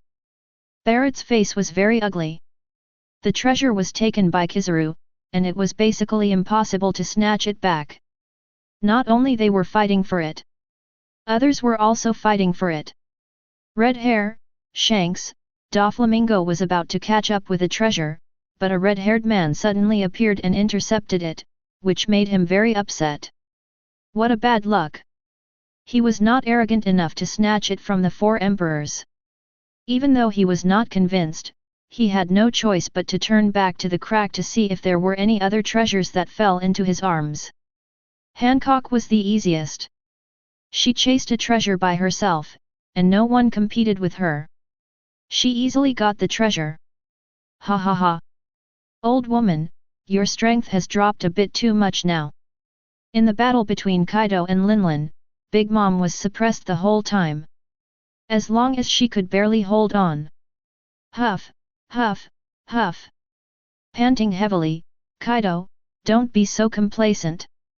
If it weren't for the mythical beast devil fruit that I gave you, could you have done this? If you continue fighting, all the treasures will be divided up by others. Kaido, do you still want to fight? Ha ha ha. Even if they get it, how can they leave my hands? Not to mention that Romon will be here soon. You guys can grab it at will, but it will all belong to my beasts later. Well said, all are ours. Whoosh. Romon appeared beside Hancock with a smile. Chapter 132. Romon. As soon as Romon appeared, everyone stopped fighting and stood in the air looking at Romon. But Romon had no time to care about them. System Dad, this space crack is the mission target. Ding, congratulations to the host for finding the origin of the elemental fruit. The mission is completed and rewards are now issued. 1. The system can help the host transfer this crack to Wano country, or directly repair it. 2. Ability Fusion Card, this card can fuse all the host's panels and only keep one. The combat power of the retained panel will be doubled. Let's not talk about this for now. Tell me how this space crack appeared. Ding, this space crack is another parallel time and space. A system owner was defeated in a battle with Yumu and used self-explosion to die together. The power generated by the explosion blew up a space crack, which just happened to connect to this world. At this point in time, the treasure you are fighting for is the system owner of the parallel time and space who flowed into the space after self-explosion, which is the equipment that the host exploded before crossing. Romon was stunned. Is Yumu so awesome? He can't even beat the system owner. System Daddy, is I'm in the parallel universe dead or not? Dead, it was said that we would die together, of course I'm is dead. Is the system gone too? No, the system separated from the host when Lord Xian self-destructed. These treasures were carried by the host in the parallel world. He had a space bag containing many treasures, which all flowed into the space cracks with the self-destruction. Can people go to that parallel world through the crack? No, the spatial turbulence in the crack can kill people in an instant. There are many treasures in this crack, and some of them have been cut into pieces. Will the space rift continue to expand? No, it will repair itself automatically. In less than half a month, this space crack will disappear. Will there be more treasures coming out of the cracks? Also, have the treasures that were previously spit out been scattered around the world? Yes, there are treasures that will be spit out from the cracks. The host has a lot of treasures, and treasures will be spit out from time to time before the cracks disappear. As for whether there are treasures flying around the world, the answer is yes, and there are quite a few, but few people know the use of them, except for some people who have information about how to use them in their minds as soon as they get them. The flame dragon armor that Barrett got is one of them, and the method of use was imprinted in his mind when he got it. One question and one answer, Romon asked all the questions he wanted to ask. He was also very satisfied with the answer he got. The cracks can also spit out treasures, so he knows how to use the first reward. System Dad, help me transfer this space rift to the ghost island of Wano country. Got it, it's transferring, transfer successful. Swoosh. When Luo Meng looked at the space crack again, it had disappeared. Others also saw it and were extremely confused. How could it suddenly disappear? Luo Meng, is it you who did this? The moment you appear, the crack disappears. Hand it over quickly, or don't blame me for being rude to you. After thinking for a while, they found something wrong. How could the crack disappear as soon as Romon appeared? The two must be related. So what if it is, so what if it isn't? If I can take it away, it means it's mine, and I still want you to hand over the treasure you got. These words made everyone except Luo Mengfang look very unhappy. Too damn arrogant. Everyone says you are very strong, but I don't believe it. Let me see how strong you are. Universe. Yes, Mom. Thunderous. Swish. Before Lingling could use any moves, Luo Meng came to her side and kicked her in the face. Boom. Mom. Prometheus quickly flew under Lingling and caught her. He was still so fast. He was no match for her. The cracks disappeared, and no treasures appeared. If he stayed, even what he got might be taken away by Romon. They were not fools. Kizaru turned into a flash and left first, followed by Barrett, and Red Hair also rushed down.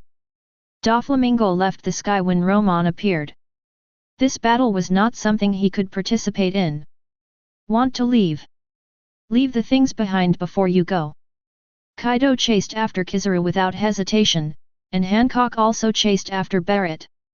No one cared about Big Mom. With one move, she also understood Romon's strength. She stopped talking and ran away on Prometheus. Romon didn't care about him either. Improving his strength was the most important thing. System Dad, is the panel retained by the ability fusion random or is it chosen by me? Ding, the host can choose which panel to keep. This system recommends that the host keep the 8 gates of Dungia and merge all panels into the 8 gates of Dungia to eliminate the side effects of the 8 gates of Dungia's Death Gate. After the fusion, can I defeat IM?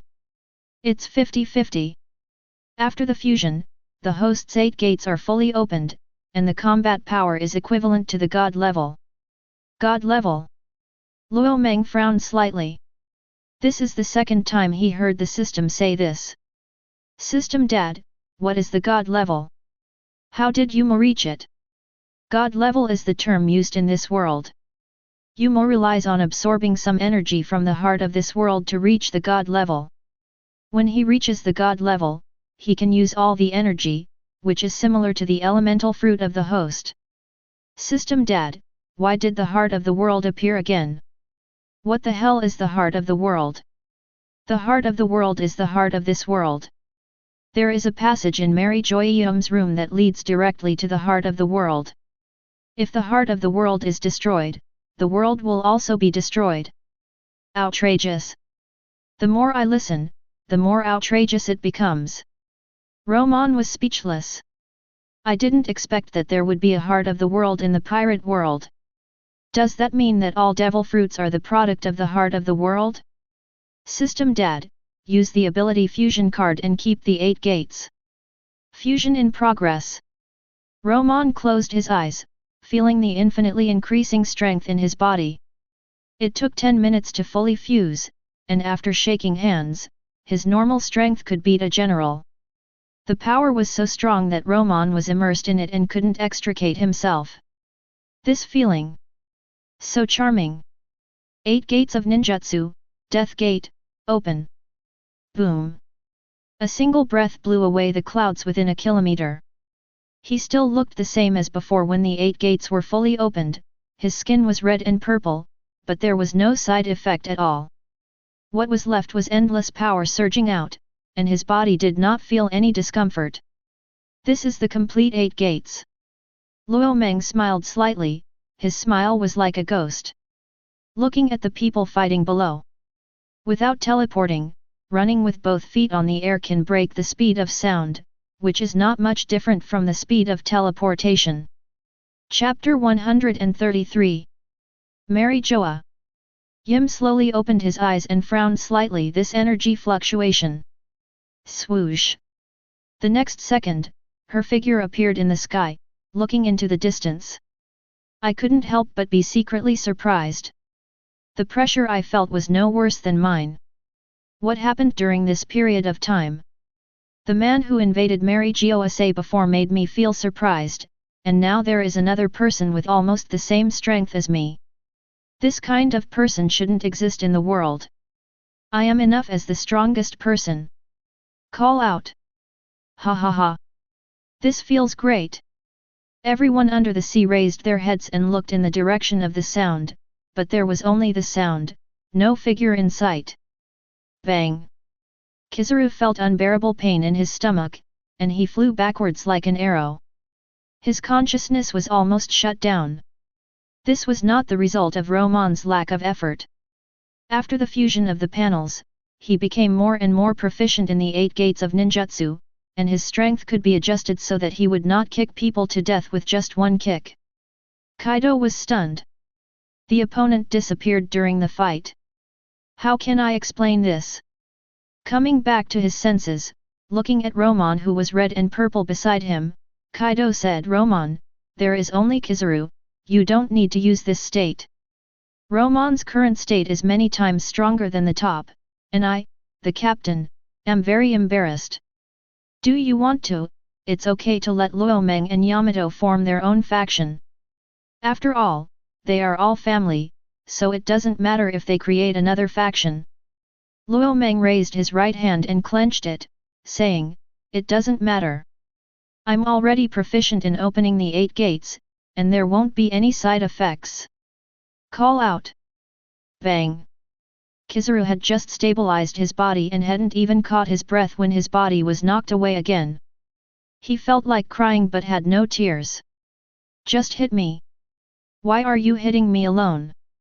I wasn't much of a match for you before. Strong. Too strong. The people on Shanks' ship were stunned. If Romon could kick Kizaru like a ball, then he could definitely kick them like a ball as well. Especially Jesus Bulletin, who had shot Romon before. He wouldn't give up on Kizaru and kick himself instead. Don't think too much, let's go now. Romon's strength is far beyond ours, staying here will only lead to death. Shanks landed on the boat and immediately issued an order to retreat.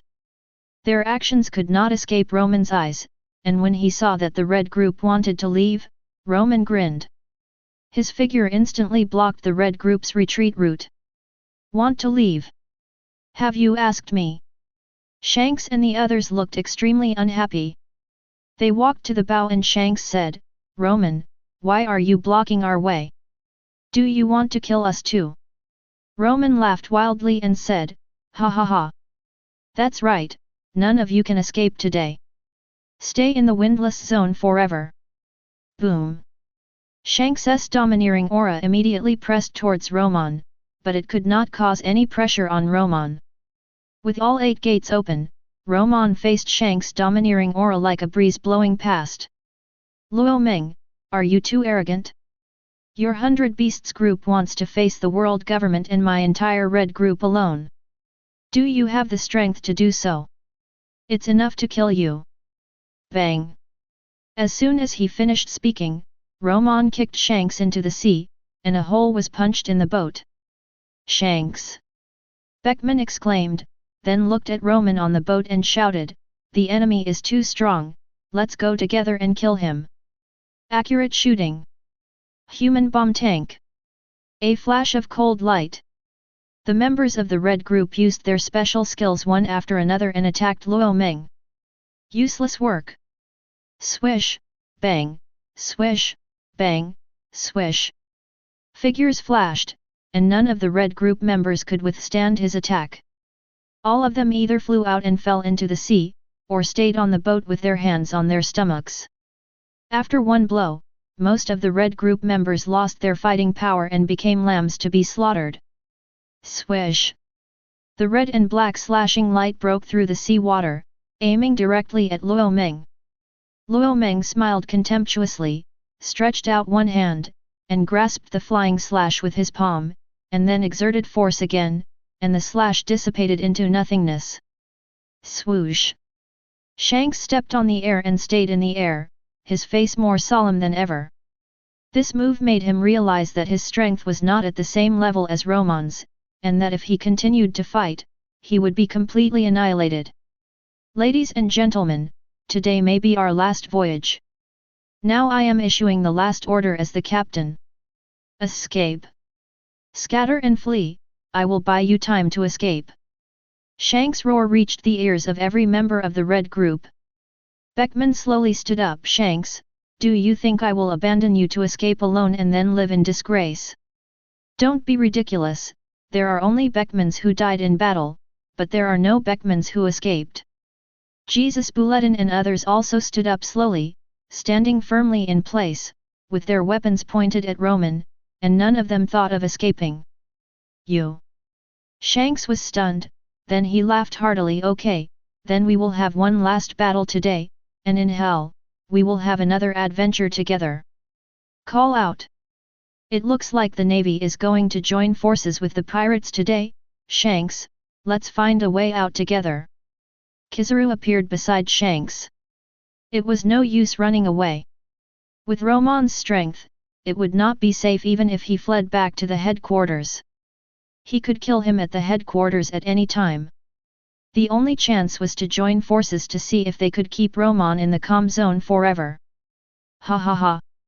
So what if you two join forces? Don't forget that I'm still here. Kaido, flashing with lightning, appeared next to Romon. Today is destined to be a bloodbath, and I can't just sit back and watch. Uxiao fell from the sky and came to Kizaru's side. Time was too tight, so he directly abandoned the warship and used the gravity fruit to control a wooden board to carry him to fly here. As soon as he arrived here, he understood the situation on the scene with his observation haki, and he didn't hesitate, and chose to stand with Kizaru at the first time.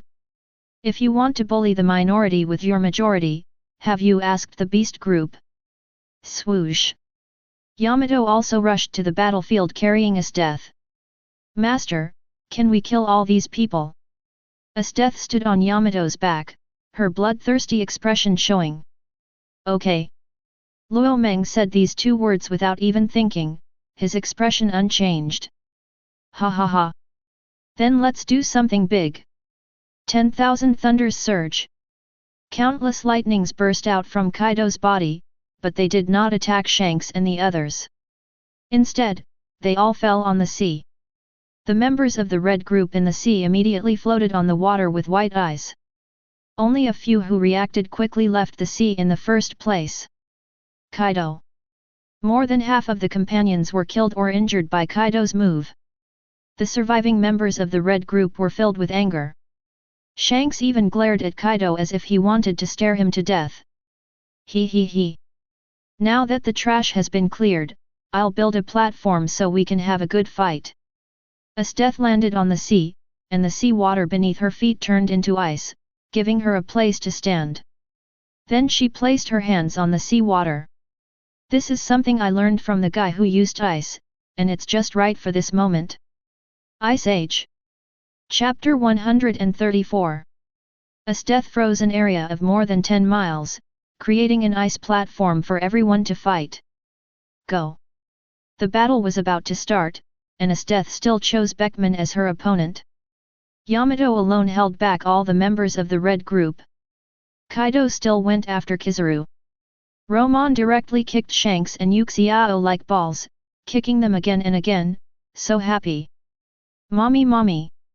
Kaido, if you treat me like that, don't blame me for treating you back. Come on, kill all the beasts.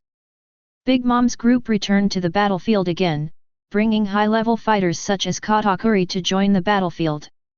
With Big Mom dealing with Kaido, Kizaru attacked Romon when he found an opportunity. As long as Romon is not dead, the situation will not change. Ha ha ha. Old woman, I never thought that you would join forces with the Navy one day. Thunderous Bagua. Blocking Kaido's club with a knife, Big Mom retreated hundreds of meters and laughed wildly. There's nothing I can do. You, Bei Shao, have this kid Romon here. If we don't join forces, I will never get the title of Pirate King. Now I have no choice but to ask you to die. 10,000 thunderbolts. Kaido's body was shining with thunder, and he allowed Big Mom's thunderbolts to fall on him. Old woman, are you getting old and confused? You are using thunder to deal with me. I really don't know what you are thinking. The thunder fell on Kaido, but did not cause any harm to him. Instead, it made Kaido feel very comfortable. If thunder doesn't work, then what about this trick? Fire from the sky. You are the only one who can play with fire, but I can't. Thunderous breath. Kaido opened his mouth wide, and a mouthful of flaming saliva met Big Mom's flame ray. In less than 2 seconds, he blasted away Big Mom's flame ray, and flew towards Big Mom again with the same power. Wagyu. Big Mom used another move to disperse Kaido's heat. The difference between the two was clear. Big Mom is no match for Kaido at all. Yamato, I'm here to help you. A dark figure fell from the sky and kicked one of the red group's bodies away. Jin saw the fighting from a distance and flew forward to find out that it was Kaido and his men who were fighting. Seeing Yamato being surrounded by many people, he immediately increased his speed to the fastest, and the scene of him entering the battlefield appeared. Uncle Jin, you are here too. Yamato stopped and said with a smile. Fight the enemy first, and we'll talk later. After saying that, Jin rushed towards Jesus. The long-range combatants must be dealt with first, otherwise they will be harassed all the time. Don't even think about disturbing Jesus Bulletin, your opponent is me. A member of the red team who was holding a chicken leg as a weapon saw Jin's intention and immediately stepped forward to block Jin. Jin looked at him calmly. Wu Fang, it's the same if I deal with you first. Then let's fight. I'll drag you down with me even if it means death. The two men fought together, and the ice surface broke in their fight. Romon. Shanks stood up with a bruised face, while Kizaru and Yuxiao were also covered in wounds. Too strong. All three of them had emperor-level combat power, but they were unable to touch even a corner of Romon's clothes, and were suppressed the whole time. Kizaru was even more frustrated. He didn't know why, as soon as he used the light element to attack, Romon could wipe out more than half of the power of his light element attack with just a raise of his hand. The remaining power couldn't even break a few ice cubes when it fell on the ice. After looking at each other, the three of them cooperated to attack Romon again. Their strengths were not at the same level. As long as he wanted, he could kill the three of them in one move, but it was meaningless to kill the sky and the earth, so Romon didn't use much strength. Playing with them until now. Now that he had enough fun, Romon no longer held back. Go to hell. Call out. Bang. He kicked Shanks into the ice. This time Shanks did not appear again. He was buried in the ice and his life or death was unknown. Call out. Bang. Romon's figure appeared in front of Kizaru, with his fist pointed at his face. However, this time he failed to do so, and his fist was blocked by a light curtain. Romon frowned and jumped away, looking up into the air. Ha ha ha. You old thing is here too. He didn't rush to attack, but greeted first. Kizaru breathed a sigh of relief, thinking that it was all over just now. He recognized who saved him, and he had met him before in Mary Joa. He was able to hold Romon down before, but he didn't know if he could do it this time. It's you. I'm very interested. I wonder how you managed to improve your strength to this level in such a short time. Can you tell me the answer? Yim asked with a chuckle while wearing a mask. Cut. Guess it yourself. Romon joked. According to the system evaluation, his strength has been equal to that of Yumu, and Romon is no longer afraid to face her head-on. He. It doesn't matter if you don't say anything. If I catch you, you will talk. Then, Yim waved his hand and said, I have blocked the space within a radius of 10 miles. Your teleportation will no longer work. You escaped once before, but it won't happen again this time. Yim thought that Romon escaped by teleporting the moment he repelled him. How could he think that Romon had the ability to distinguish parallel worlds? Blocking teleportation is not blocking action. Romon's emotions did not fluctuate. With the current strength, it is basically impossible for Yim to keep him. Why should I run away this time? Do you think I am still the same me who let you slaughter me before? Let me take off your mask and see what you really look like. Call out. Yekai. As soon as he attacked, it was a powerful move. Luo Meng did not hold back any strength against Yumu. Yumu frowned slightly. She had received this move before, but it was much more powerful. If she was not careful, she would be seriously injured. She was no longer careless. She mobilized the energy between heaven and earth with all her strength, condensed it on her right hand, and punched out. Boom!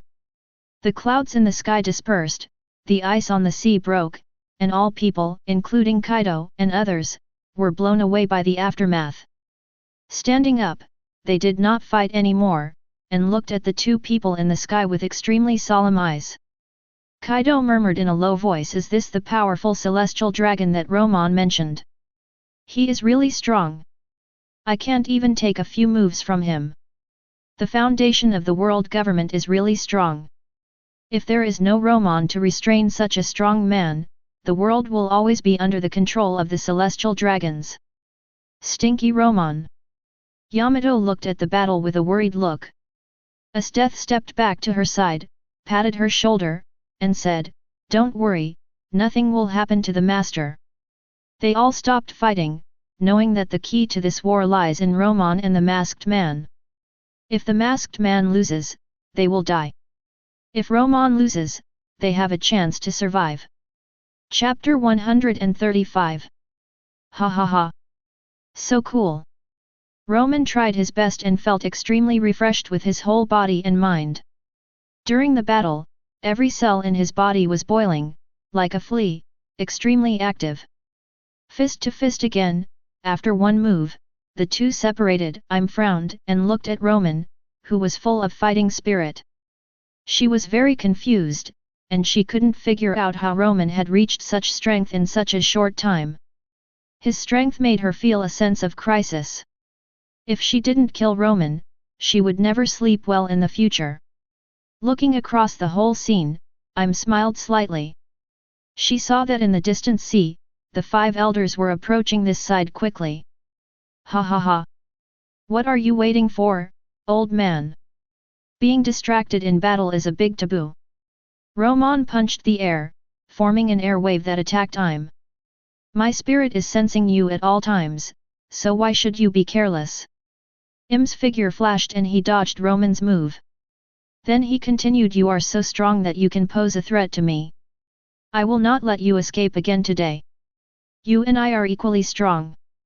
You said you won't let me escape, so does that mean I can't escape?" Ha ha ha. Romon, the master said you can't escape, then you can't escape. While they were talking, the 5 elders and Sengoku and others came from the sky and came to Kizaru and others. When Saint Wokayuli heard what Romon said, he arrogantly said that Romon would definitely not escape. You 5 take the others to kill all of Romon's companions, and I will take care of Romon. Yes, sir. After issuing the order, looked at Romon and chuckled, "Can you still deal with this situation? The enemy is numerous and we are few. There are too many strong people in the world government. Even if Kaido and others have dual fruit abilities, defeat is only a matter of time. It will be difficult to fight. Damn it! I didn't expect the 5 elders and Sengoku to arrive so soon. We can't fight anymore, we have to find a way to get out of the battle. Yamato, Kaido, don't fight too long, find a chance to leave the battlefield." Romon's voice was accurately heard by Yamato and others. Want to leave? The world government and others also heard what Romon said, and began to kill Kaido and others with all their strength. For a while, Kaido and others were beaten back again and again. You can't get away today, so just accept your death. It's enough for me to rule the world alone. As if the situation was settled, Yumu spoke calmly. Luo Meng glanced at the sky inadvertently, revealing an evil smile. I think we can leave today. Your era of dominance is over, and my era is coming. Chirp. Flame domain. Hancock and Suzaku form finally rushed back, flapping her wings, and endless flames separated the combatants. Yamato saw the opportunity, jumped into the air, and instantly turned into a phoenix. Jin also turned into a full beast and flew to Yamato's side. Ha ha ha! I'm leaving, but I'll give you a gift before I go. Kaido stood in the air in human form. Endless thunder flashed on his body, and when it reached a certain level, Kaido roared. Awakening skill, Thunder Dragon form, world-destroying thunder domain. Endless thunder erupted from Kaido's body, forming 1,000-meter thunder domain field, which enveloped the 5 elder stars and others. Im's eyes condensed slightly, and when he was about to intervene. How could Romon do as she wished? Old thing, you should play with me. Don't even think about the battle over there.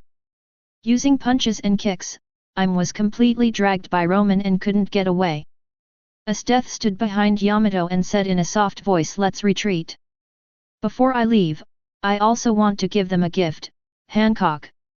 He. Yamato, I will play a trick with you. The 2 huge bird shadows rose again, their mouths opened wide, and destructive fire energy condensed. Flame Ray. The same move, the strength is basically the same, the air is burned by these 2 rays to create a vacuum zone. The people of the world government were already dealing with Kaido's big move, and now there are 2 more moves that are not weaker than Kaido's. They can't decide for a while. They can only watch the flames fall in their center. Boom! Go! After one move, Yamato and the others did not want to fight anymore, and several figures flew away from the battlefield. Look, I told you that you can't keep my people. It was Romon's turn to speak in a relaxed tone. Yim looked at the explosion site with an unpleasant expression and cursed directly. What a waste, a bunch of people can't even keep a few people. Then her eyes slowly moved to Romon, with the cold murderous intent flashing in her eyes, and she said, what if they escape? As long as I can kill you here, all of them combined, I only need to move my fingers to easily wipe them all out. Her voice was low and cold, as if it came from the abyss of hell, which made people shudder. When Romon heard Yim's words, the corners of his mouth slightly raised, revealing a disdainful smile. If you could kill me, I would have died long ago. Would I still be here to listen to your harsh words? His voice was as calm as water, but the confidence contained in it was like a towering mountain, indestructible. Yim's face became more and more gloomy, and he stared at Romon with anger flashing in his eyes. She didn't expect Romon to despise her so much, and a nameless fire surged in her heart. See if I can keep you here. Accompanied by Im's roar, he waved his arms, and countless brilliant and dazzling lights emerged from his body. These lights intertwined and quickly condensed into 5 giant dragons of different colors, each of which exuded a heart-pounding breath. The 5 dragons rushed towards Romon with their fangs and claws. Their bodies were huge, and the flames and frost spewing from their mouths were enough to destroy anything that dared to block their progress. Facing such a powerful offensive, Romon did not have the slightest intention of retreating. He clenched his hands and looked at the 5 elemental dragons of different colors with a firm look in his eyes. His hands turned into phantoms, and waves of air shot out from his hands. If 1 punch doesn't work, then 2 punches, and if 2 punches don't work, then 3 punches, until they are broken up. He didn't think of fighting with the elemental fruit. Not long after eating it, Kizaru's light element couldn't be wiped out, let alone the god of Im. Sir, we are here to help you. The people of the world government finally walked out of the thunder zone and explosion. Kaido and his men had already escaped, so they could only focus on Romon. They also understood that Romon was the key figure. Once he died, the beasts would pose no threat to the world government. Court death. Daytime tiger. It was so fast that the people of the world government didn't have time to react. The huge energy tiger was already in front of them. The residual power alone frightened them so much that they almost died on the spot. Boom!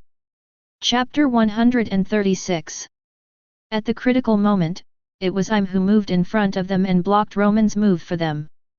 They escaped. Peter Saint walked behind Im, bent over, and said, "Sir, what should we do now?" "Encircle and kill." The sentence was short, just 2 words, but it contained endless murderous intent. "Yes." Swish! Im and Romon started a close combat again. The people of the world government surrounded Romon and threw long-range attacks at him without any cost. They didn't dare to play close combat, because Romon could kick them to death with 1 kick. They were not stupid, and the difference in strength could still be seen.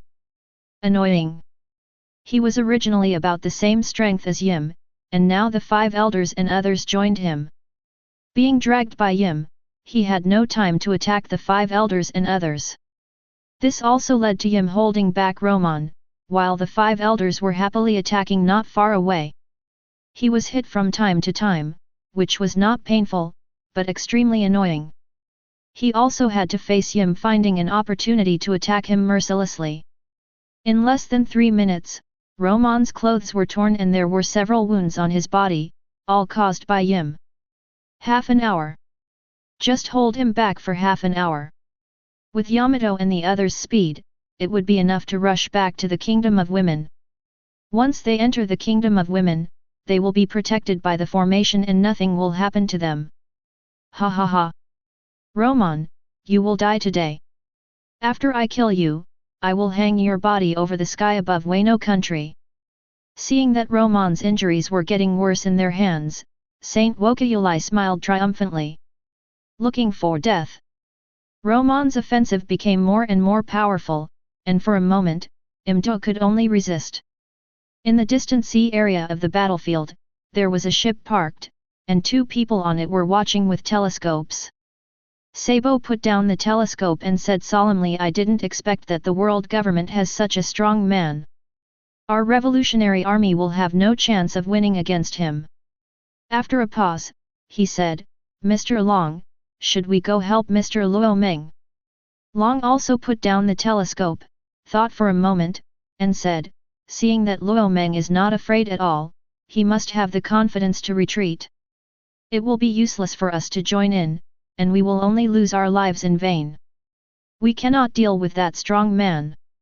After Romon retreats, we will go to Wano country to discuss whether we can join forces to deal with the world government. With that masked warrior here, our revolutionary army has no chance of winning. As long as Romon joins, our chances of winning will be 50-50. After saying that, regardless of Sabo, Long looked at the battlefield with a telescope, and after a few minutes, he said, "Let's go. We are not far away. When Romon escapes, he will most likely find us. It will be dangerous to watch any further." Sabo took the order and quickly walked to the helmsman and ordered him to steer the boat out of the windless zone. Who? After holding on for more than 20 minutes, Luo Meng already had more than 10 scars of varying sizes on his body. His breath became very chaotic. "We can retreat now. Yamato and the others should have returned to the Kingdom of Women. It will be very dangerous to continue fighting. We may even lose our lives." Ha ha ha. Did you enjoy the fight? Remember this time, wash your neck and wait for me to come and pick it up. I won't play with you now. Remember, there is also the territory of Wano country in the windless zone. Every time your people get close, I will go to Marijoa. As soon as Romon finished speaking, his body passed through the space and went to the parallel world. Im was stunned. She had no idea how Romon escaped. He disappeared with a whoosh. The space had been blocked by himself, and Romon could not have used teleportation. If it wasn't teleportation, then what the hell was it? Things were beyond her expectations. Thinking that Romon might become even stronger in a while, her face became extremely ugly. Grown-ups! Boom! You are useless, useless people! Yim took out his anger on Mashung who had spoken, and punched him until he vomited blood. Not daring to complain at all, Mashung stood up and stood respectfully aside. "Do you know where those who escaped just now will go?" Peter walked forward carefully and replied, "Sir, this is a windless area, closest to the kingdom of women, they may have returned to the kingdom of women. As for the kingdom of women and the kingdom of Wano, both islands are protected by a shield. Our people cannot enter or break through. Wano? Didn't I use the King of Heaven to wipe out the kingdom of Wano from the world before I fell asleep? Could it be that the so-called shield can even block the King of Heaven's attack? You guys go back, I'll go see if this shield is really as strong as you said. Swoosh! Yim disappeared. The 5 elders looked unhappy. They would definitely face punishment if they returned to Marijoa. But they had no choice. They were slaves. After instructing Zhangguo and the others to return to the headquarters, the 5 elders also returned to Marijoa. Zhangguo, what do you think about this matter? Kapu asked standing next to Zhangguo. Alas! Zhangguo sighed and replied, this matter is no longer within the control of our navy. Let the 5 elders and that masked strong man deal with it. Let's go back to the headquarters first and report the situation here to Akainu and see what he says. I have a feeling that the world will change drastically. If Romon can defeat that strong man, the world will most likely become Romon's. Oh my! That's troublesome. Romon controls the world, and our navy has been against him. Can he let us go? Kizaru asked. After a series of battles, Kizaru was the most seriously injured on the navy's side. After hearing what Kizaru said, Sengoku was silent. After a few days, he said, whether Romon wins or the masked man wins, the navy will not have an easy time. Let nature take its course. Yes. No matter who controls the world, the navy will not have a good result. Let's go back first. Now there's no point in thinking so much. Kapu and the others nodded, returned to the warship, and headed for the headquarters. Renhe, don't worry, Romon can go to a parallel world, nothing will happen to him, let's go back to the island first. 3 minutes have passed since Yamato and the others returned to the kingdom of women. Yamato has been looking in the direction of the battle with a worried look on her face. Esteth hugged her shoulders and comforted her. Yamato also knew that Romon could escape to a parallel world, but she still couldn't help but worry. Call out! You are really here? Kaido looked at him in the sky with a serious expression. It's you. Where is Romon? What did you do to Romon? Yamato asked quickly when he saw him coming. You should worry about yourselves first. Yumu didn't want to waste time talking.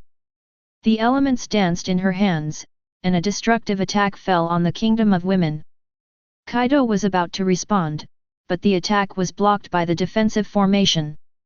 Jin stepped forward and said, the young master said that the kingdom of women also has a formation left by Romon. Brother Kaido, don't worry, she can't break it. Chapter 137. In a parallel universe, Romon's figure instantly appeared in the sky. Who are you? How did you get to the Navy headquarters? How did you appear? Tell the truth quickly. Romon ignored the person who spoke, and took out a senzu bean from the system space and ate it. The injury recovered instantly. After taking a breath, Romon looked at the person who spoke. Sengoku? Still a young version of Sengoku, and young Garp and others. They were obviously gathering a team, ready to go and kill someone. Seeing Romon suddenly appear, they were on guard, and everyone's expression was unusually solemn. Not speaking. Then I will arrest you first and lock you up in the city. I will not let you keep silent then. This time it was Gang Gukong who spoke. He quickly approached Luomeng and punched him in the face. Tisk. Luomeng looked down on him and turned around to kick him. Gang Gukong flew back faster than when he came, and hit the ground, creating a 10-meter-long crater. This was because Luomeng only used a little force, otherwise, he would have been gone with a strong kick. Alert! Be on guard! The assembled navy was in chaos. They didn't expect that their marshal couldn't even take a single blow from this man. Superior! Capture him and interrogate him. Zhang Guo and others showed their skills and attacked Luo Meng. Now that there was no Yi Mu to hold him back, the navy was not enough for him to fight. He kicked each of them and knocked them to the ground. In the parallel world, even if he killed them, it would be useless to him, so Luo Meng did not think about killing them. When he was about to leave, the system's voice sounded, making him change his mind. Ding! The task is now released. Please follow the host to participate in the Battle of God Valley. As a spectator, the host can participate or not.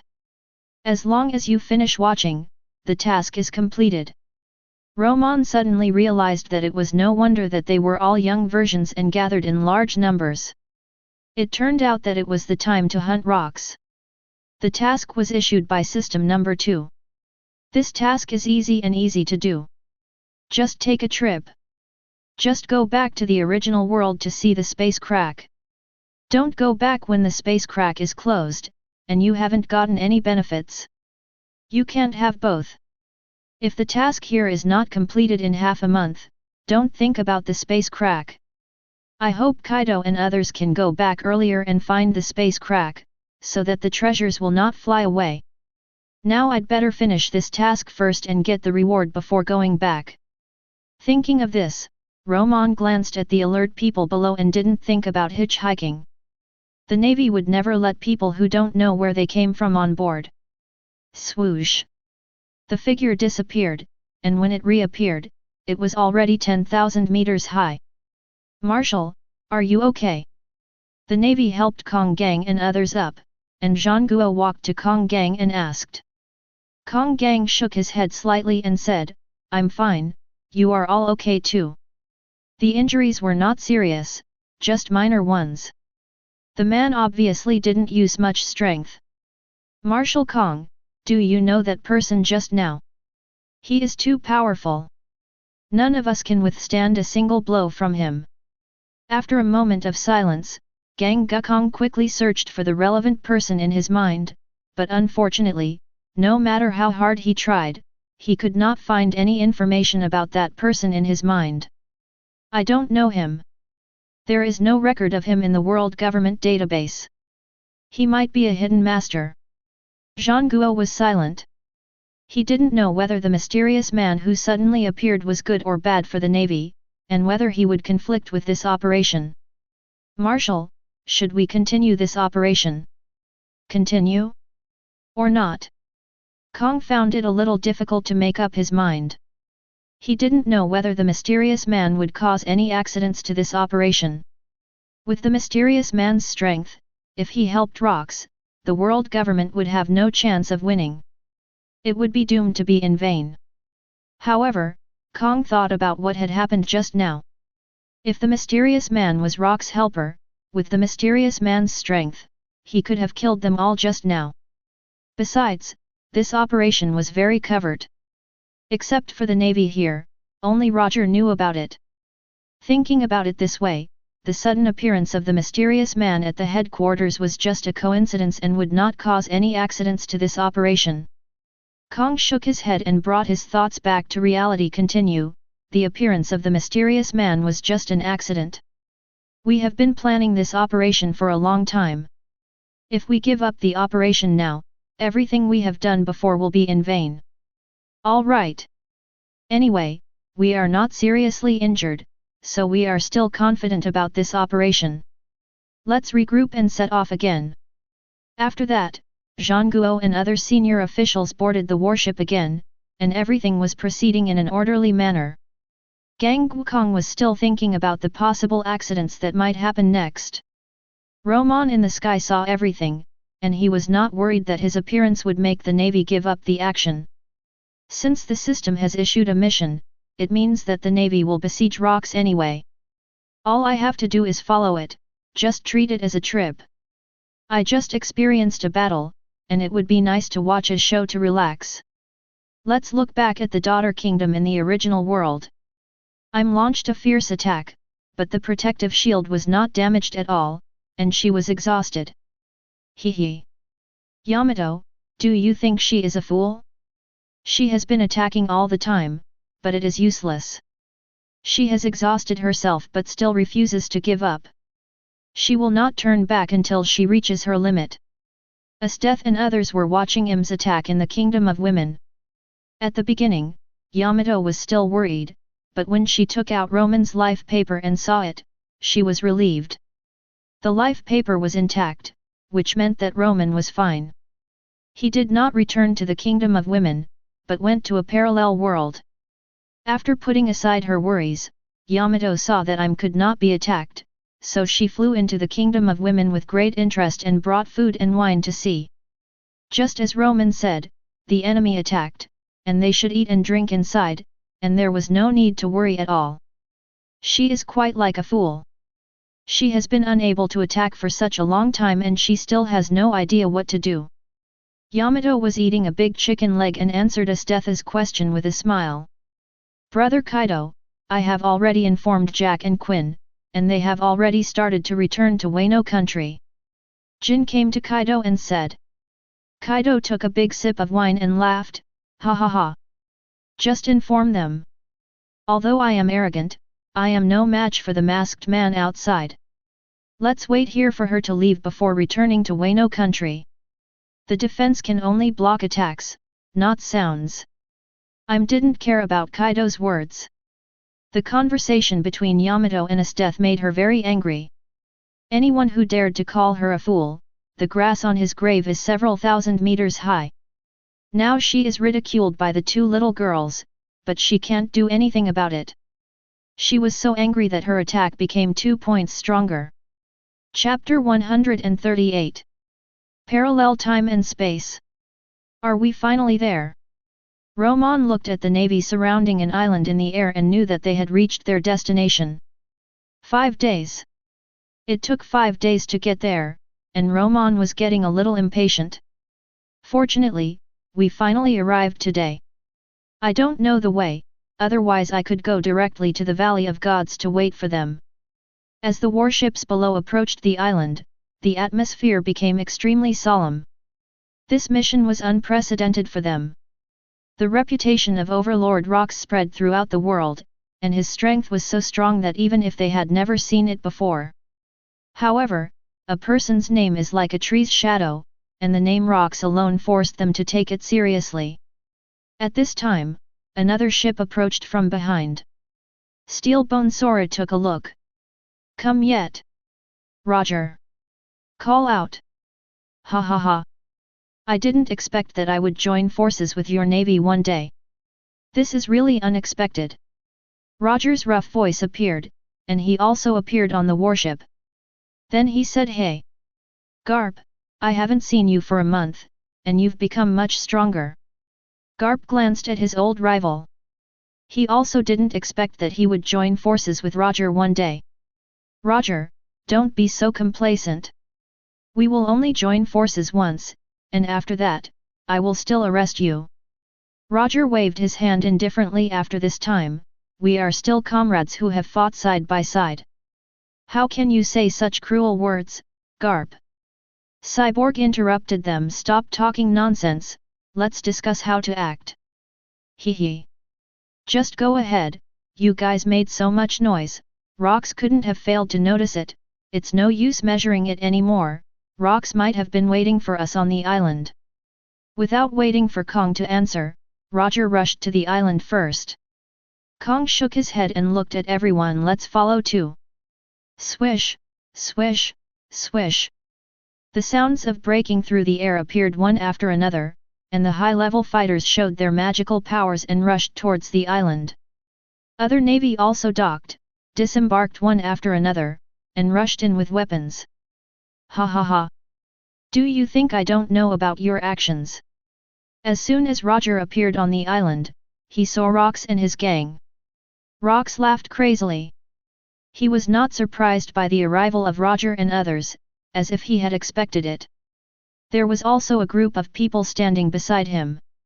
They had different expressions, and there was an unknown meaning in their eyes when they looked at Rox. The young version of Kaido, Linlin, Whitebeard, and others. They are all arrogant people, and they have different thoughts.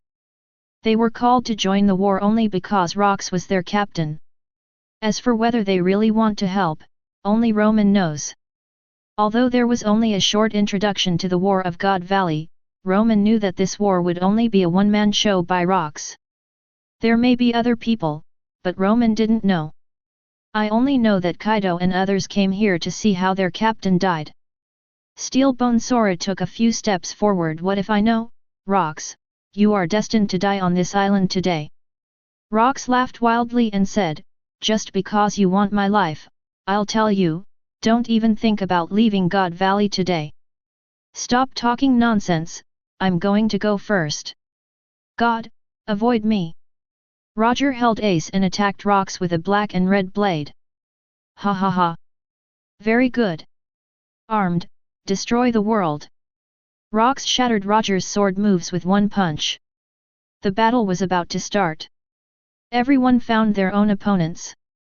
But only a few people were fighting hard, and Kaido and his men were just paddling. The most intense fight was Rox, who fought against Steelbone, Kong, Garp, and Roger alone. 1 against 3, he did not lose. Ha ha ha. Fighting like this is fun. Let me see how you kill me. Wind and thunder are coming. Dark acupoints. Boom. The 3 natural energies converged into one, making Rox look like a god. The destructive energy annihilated everything around him into ashes. Gang Wukong and others looked extremely solemn. Although it was not the first time they had fought, Rox always shocked people.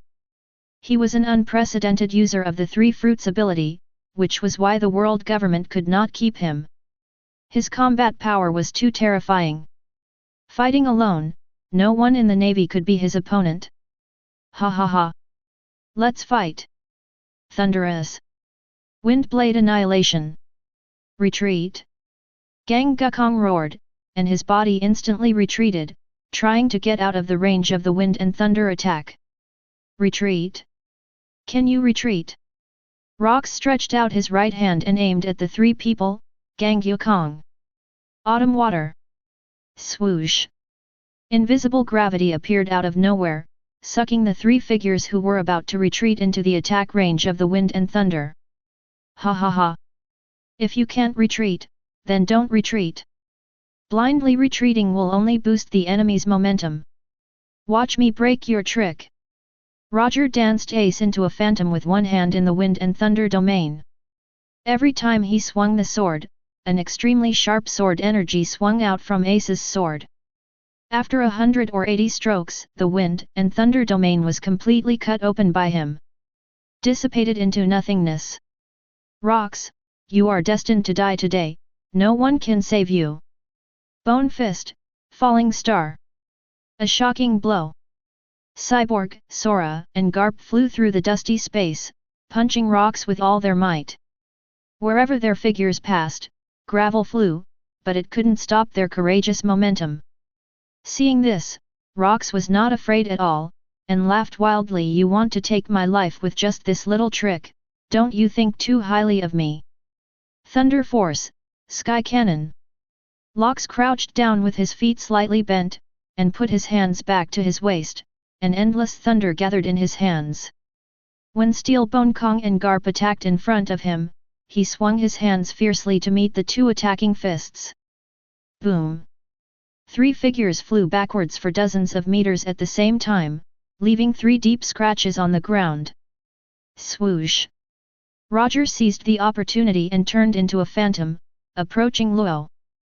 Ace pointed straight ahead. Ace went through Rox's head without any surprise, but Roger was not happy at all. Ace did not feel like he had stabbed anything solid. Ha ha ha. It's useless. My observation Haki has already sensed your attack. The place where Rox's head was pierced was shining with lightning. Elementalization. He predicted the landing point of the attack and partially elementalized in advance, thus avoiding Roger's fatal sword. Thunder, 500 million volts, discharge. Lightning flowed along Ace's blade towards Roger. Swoosh! Without any time to react, Roger was electrocuted, and his hair stood up. But he was fine, and he pulled out Ace in an instant and retreated to Garp and the others. Romon in the sky was very happy to see it. Rox is indeed a dominant figure, with much stronger strength than Garp and others. He has 3 fruits in one body, which surprised Romon. Ordinary people can only eat 1, but he ate 3, and he didn't explode and die. Maybe it's the same physique as Blackbeard. He didn't think too much, just complete the mission and leave. It doesn't matter how the world develops. Chapter 139. Ha ha ha. Come again. Rox became more and more courageous as the battle went on. Facing the 3 powerful forces, he was not afraid at all. He used the 3 elements of wind, thunder, and darkness to perfection. With thunder and lightning, strong winds, and the dark realm, the elemental attributes launched a fierce attack on Garp and the other 2. However, Garp and the other 2 were not vegetarians either.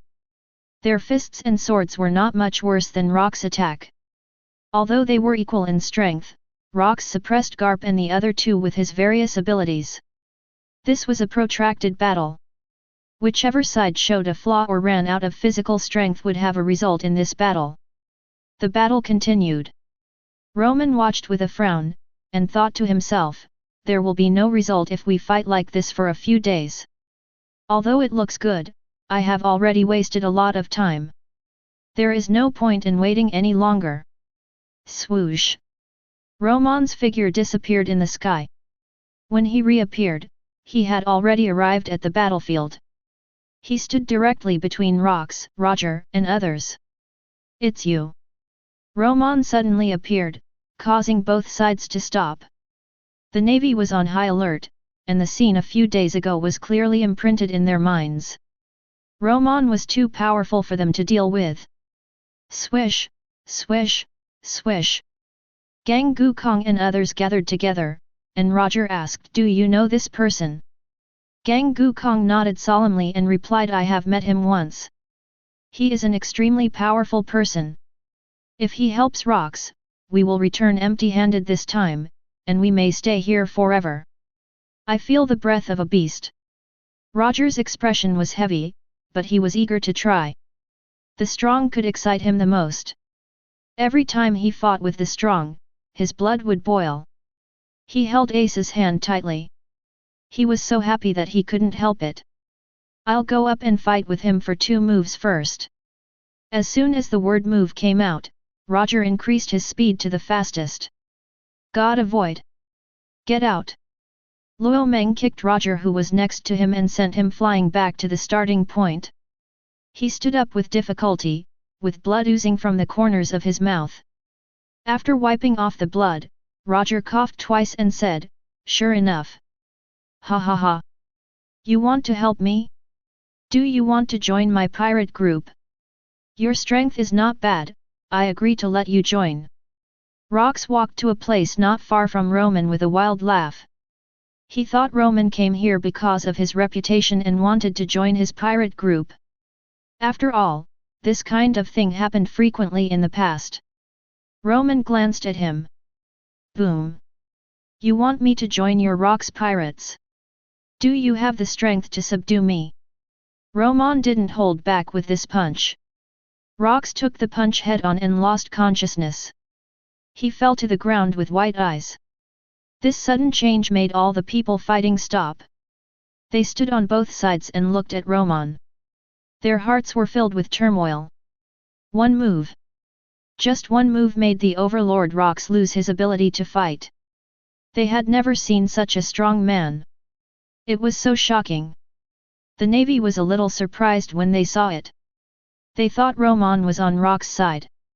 Unexpectedly, he punched Rox in return. Steel Bone Kong breathed a sigh of relief, took a few steps forward, and said, "Sir, since you are not a member of the Rox Pirates, can you hand Rox over to us? The Navy will definitely give you a satisfactory reward. Since he is not a member of the Rox Pirates, there is still a chance to fight for it." Not only the reward, Steel Bone Kong is still thinking about whether he can get Romon into the Navy. With him, the day of sweeping away all the pirates is just around the corner. He. You must be dreaming if you want me to join the Navy. Careful. As soon as Garp finished speaking, Kong followed Rock's footsteps and fell to the ground unconscious. Then, Romon transformed into Shura and wandered around the battlefield. No one could match him. The sound of flesh being hit continued to echo in the air. Every time Romon appeared, there would be a person falling to the ground and unable to get up. Oh shit! Impossible! Isn't this kind of ability from Naruto? How could he appear in the world of pirates? Did he go to the wrong set? Or is he the same as me? At the edge of the battlefield, a little girl's mentality collapsed. Not only did she travel to the dangerous world of pirates, but a big boss also broke in. What should she do as a newbie? She wanted to stay in the Rocks Pirates for a while, and then explode the world after her strength increased. She didn't expect such a change to happen. She quickly walked to Whitebeard and said, "Captain, let's go. That man has gone crazy with killing, if we don't leave now we will all be in trouble." Whitebeard frowned and looked at him, thought for a moment, and said retreat. Bang! Just as she was about to retreat, she felt a pain in her body and fell to the ground with her eyes white. The people around her were horrified and thought to themselves, "It's over. I'm done before I even blow up the sky." She had already seen Luo Meng's hand raised, and her eyes were on her. In a hurry, she saw her small body yelling, "The King of Heaven and the Tiger of Earth!" Luo Meng's expression changed slightly, and his fist stopped suddenly in front of the little girl, and the wind from his fist almost knocked her out. Jade Emperor stewing Queen Mother. Hearing this, the little brat immediately opened his eyes, staring wide, and said in disbelief, "Boss, you too?" Luo Meng looked at her meaningfully, but did not answer immediately, and his body wandered around the battlefield again. After 10 minutes, there were only 3 people left standing on the battlefield, namely Luo Meng himself, the little boy, and Kaido. Number 2, in this case, the mission is complete. Perhaps the system did not expect Luo Meng to do this, and it was silent for a moment before speaking. Ding! Congratulations to the host for completing the task, rewards are now issued. 1. A contract card. This card allows the host to contract a person or beast. The contract is successful, the other party's life and death are in the host's mind, and can also be brought back to the original world. 2. A Zanpakut. Initial state, what ability can be awakened, ominous. When Luo Meng heard the first reward, her eyes involuntarily fell on the little brat. She got goosebumps all over her body. Swoosh! Romon's figure appeared beside her. Before she could react, he grabbed her collar and disappeared in the battlefield. Kaido was confused. What happened? I was ready to be beaten. I didn't expect that this strong man ignored him. Did he not see him or underestimate him? Looking at the people who had lost their fighting consciousness on the battlefield, Kaido didn't know what to do. Should he finish them off? Or just leave them alone? After thinking for a moment, Kaido walked into the battlefield and searched all the high-level fighters. He carried one of them and returned to Rock's treasury to search all the treasures. He went to search the warship again, and did not let Roger's pirate group go. Finally, he woke up the man he was carrying, drove a warship and ran away. A wave of fat. Chapter 140. On an island in a parallel world, 2 figures, one big and one small, stood on the shore, staring at each other. "Big brother, how did you come into this world?" The little girl's eyes sparkled. Hee hee. Luo Meng's eyes suddenly changed their meaning, and she couldn't help but take 2 steps back. At this time, Luo Meng was like a weird uncle, which made her think of 2 words. Pervert. She hugged her chest and hurriedly stepped back. "We are all fellow villagers, you won't do anything to me." "No way. Don't touch me, I know a lot." Luo Meng smiled and said, "What can you do? Tell me, if it's useful, I won't touch you, otherwise." I can, she was stunned. As a girl in the 21st century, and a stay-at-home girl, she knew how to do it, but it was useless in this world. Finally, she closed her eyes and said, "I will cry." Snapped. "It turns out you are a crying monster. I can't let you go. I'm going to chop you to death with my sword." Ah! She was so scared that her eyes were filled with tears. "We are all from the same hometown, how can you be so cruel? Didn't the 9 years of compulsory education teach you to respect the elderly and love the young? Could you have the heart to do that to such a lovely little girl like me?" "Pa!" Luo Meng slapped her on the head again. "Who are you pretending to be?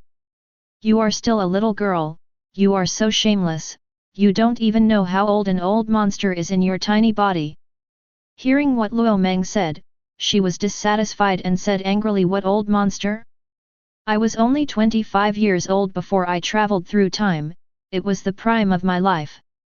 Luo Meng glanced at her and found it a little funny.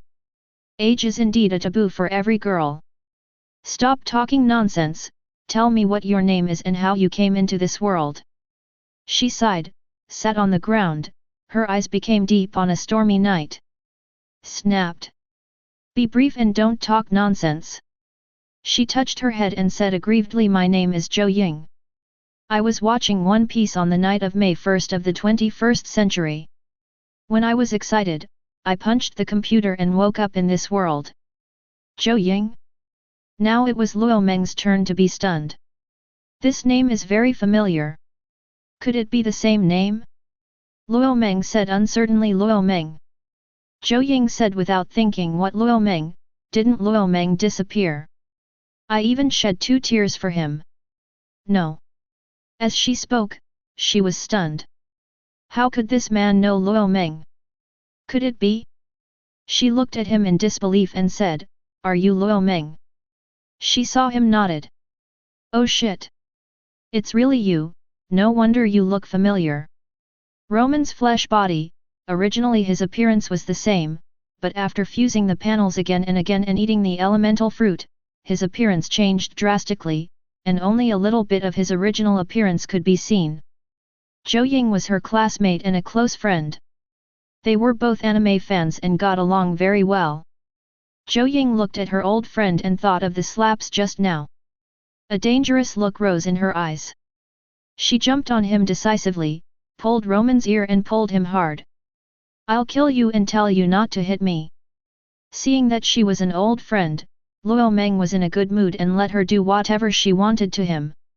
When she was tired, he gently put her on the ground. "Okay, didn't I know who you were just now?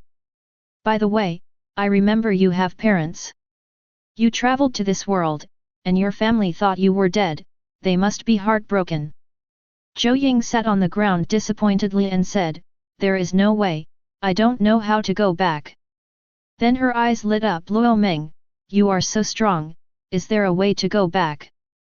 "I'm sorry, I don't have a solution for now, maybe in the future." "Is that so?" Zhou Ying stopped talking. Luo Meng said, "Zhou Ying, what are your plans next? This world is not safe.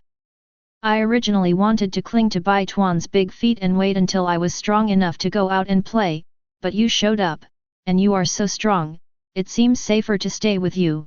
You won't ignore my old friend, right?" Luo Meng didn't think of ignoring him, and briefly told her about his situation. Zhou Ying was stunned again.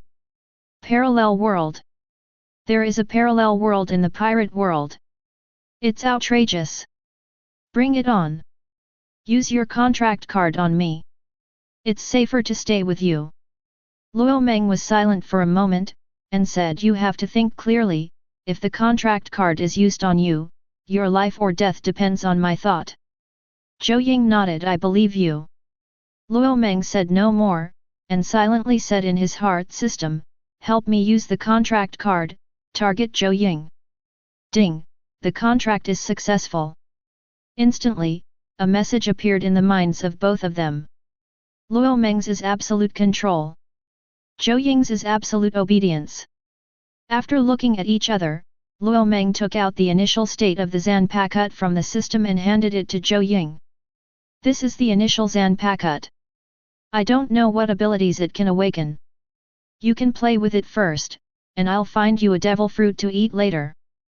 Zhou Ying's eyes lit up, and she grabbed it and played with it with both hands. "This is a good thing.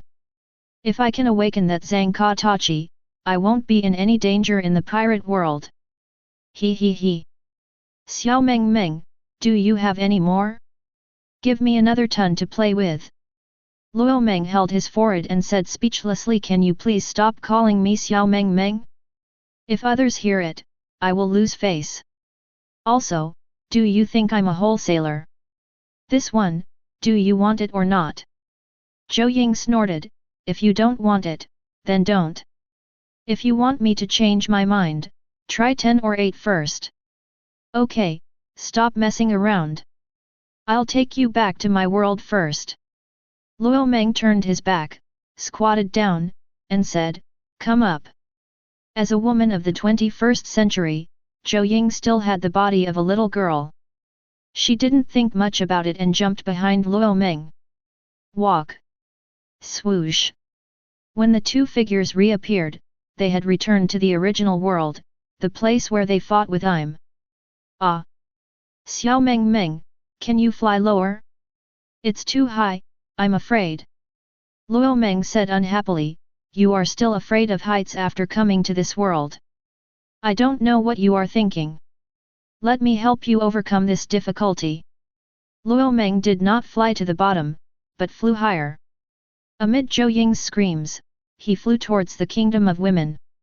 The flow of air almost made Zhou Ying unable to open her eyes. She held Luo Meng tightly, fearing that she would fall down accidentally. Seeing her like this, Luo Meng became more interested and increased his speed again. Zhou Ying was scared and her stomach churned and she almost vomited. It was Luo Meng who saw that she wanted to vomit, so he slowed down to avoid getting dirty. He stopped teasing her and flew slowly towards the kingdom of women. Chapter 141. The Land of Daughters. 3 beautiful figures paced back and forth in the hall, feeling a little anxious. Where on earth did the stinky Romon go? It's been a few days and he hasn't come back yet. I'm really anxious. I'll make him look bad when I see him again. Ha ha ha. Yamato, who do you want to be in trouble for? Luo Meng appeared behind Yamato with Zhou Ying on his back. In an instant, 3 eyes turned to him, and Yamato circled Luo Meng with his right hand. "Damn Romon, you finally came back. We thought you were dead." Although he said that, Yamato still had concern in his eyes. Hancock and Esteth also hurried to Romon and hugged him tightly. Zhou Ying felt a breath difficulty and raised her head with difficulty. "You are going to suffocate me to death." She didn't say anything, and Hancock and the other 2 didn't notice her. It was only when she spoke that she attracted their attention. Yamato said stupidly, "Smelly Romon, why don't you go out for a while? Your daughter is so big now." "Pa." Luo Meng slapped Yamato on the butt and said unhappily, "What are you talking about? Her name is Zhou Ying, she is from my hometown, I just happened to meet her and brought her with me." Yamato touched her butt and said with sudden enlightenment, "So she is from my hometown, I thought she was our daughter. But, this name is so strange." Zhou Ying jumped off Luo Meng's back and circled around Hancock and the other 2. "The living Empress. The living Yamato. And there is also a queen in the world of Kill My Sister." After circling a few times, she walked back to Luo Meng and said, "Luo Meng, you can do it. They all have harems in the pirate world, are there any others besides these 3? When they arrived at the kingdom of women, Zhou Ying no longer called him Xiao Meng Meng, because she still had to give him face. Luo Meng pushed her head aside. "Go play in the mud, this is adult business, kids shouldn't get involved." Then he looked at Hancock and the other 2 and asked, "Did anything happen here after I left?" "There are a few things. Yumo has been to the kingdom of women, but there is a formation there, so she can't attack. In addition, everything in the windless zone was reported. The 4 emperors Shanks was dead, and his members came to the kingdom of women to seek revenge the day before yesterday, and were all killed by Kaido and us. Bai Tuan and Rayleigh also came to look for you yesterday.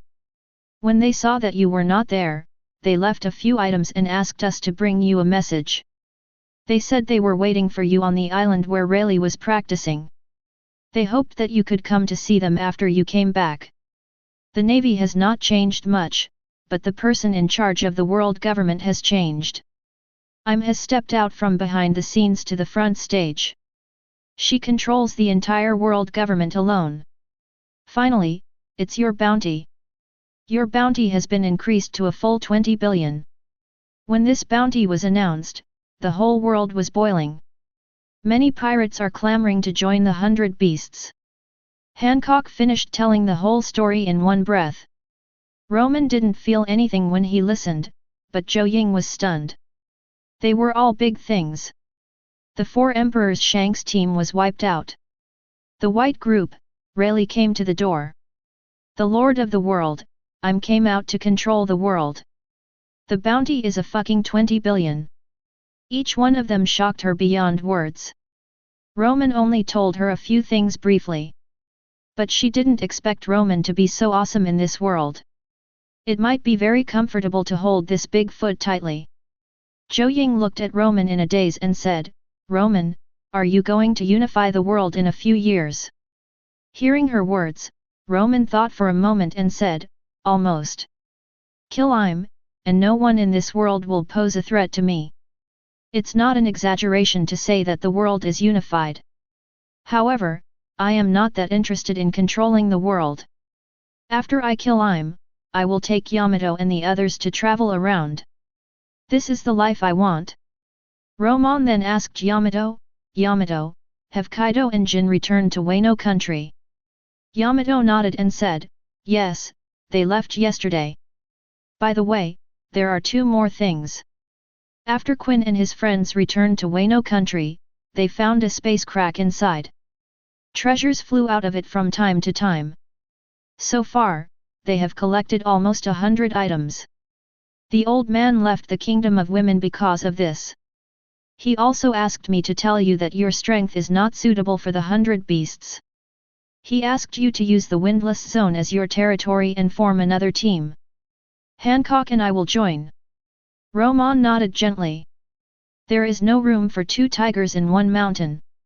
Kaido also has to save face. Romon can kill him in seconds. He hasn't sat in the position of captain for long. It is really not appropriate for Romon to stay in the 100 Beasts. Okay, then we will form another team. I will go find some team members in a few days. Just a few of us are still too few. Hancock said, "You decide on this matter. We support you unconditionally. Is there anything else besides these? If not, go to the white group and then go back to Wano country to see what treasures are there. When you form a team, treasures are indispensable. That's all." Hancock said. Esteth walked up slowly, hugged Romon and said, "There's one more important thing." Romon looked a little confused, but when he saw Esteth's misty eyes, he knew what it was. He walked in with Esteth in his arms. "Hancock, take care of that little brat, and then come find me." "Okay, husband." Hancock replied with a blushing face. Then he grabbed Zhou Ying's collar and walked out quickly. "Ah! Luo Meng, you bastard, you forget your friends for the sake of beauty, you have no moral principles." Zhou Ying was so angry that her hands and feet were dancing, but Hancock didn't care. He carried her outside, handed her to the guards, and walked back again. When passing by Yamato, he didn't care about Yamato's resistance and pulled her in. This time Yamato didn't resist much. She struggled a little, and when she saw that she couldn't break free, she let Hancock pull her away. This was destined to be a big battle. Luo Meng was not at a disadvantage when fighting against 3 people alone, and he defeated them miserably. He walked out of the room refreshed the next day. When he came to the hall, he saw Zhou Ying, who was angry. When Zhou Ying saw Luo Meng coming out, she said angrily, "How was it? Did you have a good time last night?" Luo Meng walked to the table and poured a glass of water, then replied, "What do you know, you little brat, you haven't developed fully yet, why do you care so much?" Then, Luo Meng put his face close to her and whispered, "You didn't like me silently in your previous life. Are you jealous?" Zhou Ying's face turned slightly red, as if Luo Meng had told her the truth. She was at a loss as to how to respond. Luo Meng was a little surprised, wondering if he had hit the nail on the head. Looking at the body that was only 1 meter tall, Luo Meng shuddered. Starting from 3 years, start with 5 periods. He quickly turned his face away. "Zhou Ying, I treat you as a brother, but you want to be my woman.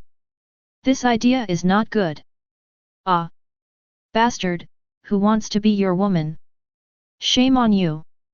Zhou Ying said angrily. Chapter 142. Okay, if you say it's not true, then it's not true. Seeing her frustrated look, Luo Meng comforted her casually. "I'm going out for a while. Will you stay in the country of women or go out with me?" Luo Meng asked. Zhou Ying didn't care to blush. In the world of pirates, she was unfamiliar with the place. She finally met an old friend from her previous life. How could she let him leave her alone in the country of women? From their conversation yesterday, she knew that Luo Meng was going to find the white group and go back to Wano country. She liked the show One Piece and she would certainly not stay if she could go out for a walk. She hurriedly said, "I'll go with you." Luo Meng squatted down, patted his back, and said with a smile, "Then come on up." The first time is unfamiliar. Zhou Ying jumped onto Luo Meng's back neatly, with her little head raised high. "Let's go." Luo Meng carried him outside and immediately soared into the sky. On the island where Rayleigh and Luffy are training, Ace is taking care of Luffy. Luffy is still the same, with a crazy expression, shouting to kill anyone he sees. Ace looks at his brother worriedly. He hasn't eaten for a few days. If he continues like this, he will die sooner or later. Where is Romon? Why hasn't he come back yet? Tap, tap. Whitebeard walked behind Ace, sighed, patted his shoulder and said, "Ace, don't worry too much, your brother will be fine. I believe Romon will be here soon." There was another person next to Whitebeard. Rayleigh walked out from Whitebeard's side, was silent for a moment, and said, "Even if Romon comes, will he save Luffy? You have to know how important red hair is to Luffy." Whitebeard, Ace, and others knew this, but they had no way to solve it. After rescuing Luffy, they would solve it with Luffy. Among pirates, life and death are determined by fate, and wealth is in the hands of God. If you embark on this path, death is only a matter of time. The windless zone is the end of Red Hair's life, but Luffy's life may not be. As for Luffy, if he wants to attack Romon after he wakes up, Whitebeard will not stand idly by. Although he cannot kill Luffy, he believes that he can still suppress him. Ha ha ha. Rayleigh, you underestimate me. Since it is a matter of answer, I will not regret it. After Straw Hat Boy wakes up, if he wants to help Red Hair get revenge, just come on, but I will not hold back. The two islands were not far apart. Romon carried Zhou Ying on his back and arrived in 2 or 3 steps. He just happened to hear Rayleigh's words. Romon and Zhou Ying came to Whitebeard's side, and Romon continued, "Rayleigh, I remember Shanks was also your former crew member. You don't have any hatred towards me." Rayleigh also said directly, "Yes, but it's useless. Your story has been reported in the newspapers. Not to mention me, even the Bai Tuan will not be your opponent now. And they can't attack you either, because the world government is taken over by IM, and you are the only one who has the power to deal with her." Romon looked at Rayleigh in surprise. "From your tone, you knew about IM's existence before." Rayleigh walked to a broken log and sat down, his face heavy as he replied, "You all know that Roger and I have been to the final island. Originally, this matter could not be told, but IM has appeared, so it doesn't matter if we tell it. On the final island, there is no so-called wealth at all. The whole island is a giant battlefield, which can be learned from the ruins. The final island used to be a country, and it was the most powerful country 800 years ago. Roger and I found some information in it. After analysis, we learned that this country was destroyed by the celestial dragons. In order to preserve the identity of the celestial dragons as the creator, the celestial dragons erased all the information and people about that country. I'm is also in the information, and is the leader. She is an old monster who has lived for hundreds of years. Romon and Zhou were not surprised. Although it was not mentioned much in the original drama, one-sided information can be obtained from the analysis of powerful netizens. Whitebeard and Ace were a little surprised. They didn't expect there was such a history. Although a little surprised, Whitebeard didn't care. His family was his goal. Other things were irrelevant to him. Ace didn't care. He quickly walked in front of Romon, bent over and said, "Mr. Romon, please save my brother." "Okay, I'll do what I promised." Romon walked around Ace and came to Luffy. "Kill, kill, kill." He frowned and looked at Luffy. He had no idea how Luffy became like this. It was the opposite. He was too murderous. "System Dad, are you still sleeping?" The host wants to ask how to solve Luffy's situation. "Yes, do you have any solution?" During the battle for the Calm Zone, Jin got a treasure, a Buddha pendant. If Luffy wears the pendant, he can eliminate his murderous nature, but he cannot take it off. Once he takes it off, he will be dominated by the murderous nature again. Is it in Jin's hands? We have to go back to Wano country again. Turning around, in Ace's expectant eyes, Romon said, "There is a way, but I have to go back to Wano country first. The item to save Luffy is not with me." Ace and others' eyes lit up. It's good to be able to save him. "Mr. Romon, let me take my brother and go to Wano country with you," Ace said impatiently. "You can't keep up with my speed, so I'll go back to Wano country first. You guys get on the boat and bring Luffy to Wano country. I'm waiting for you in Wano country." "Okay, thank you Mr. Romon." Ace thanked him and led Lu Fei to the shore.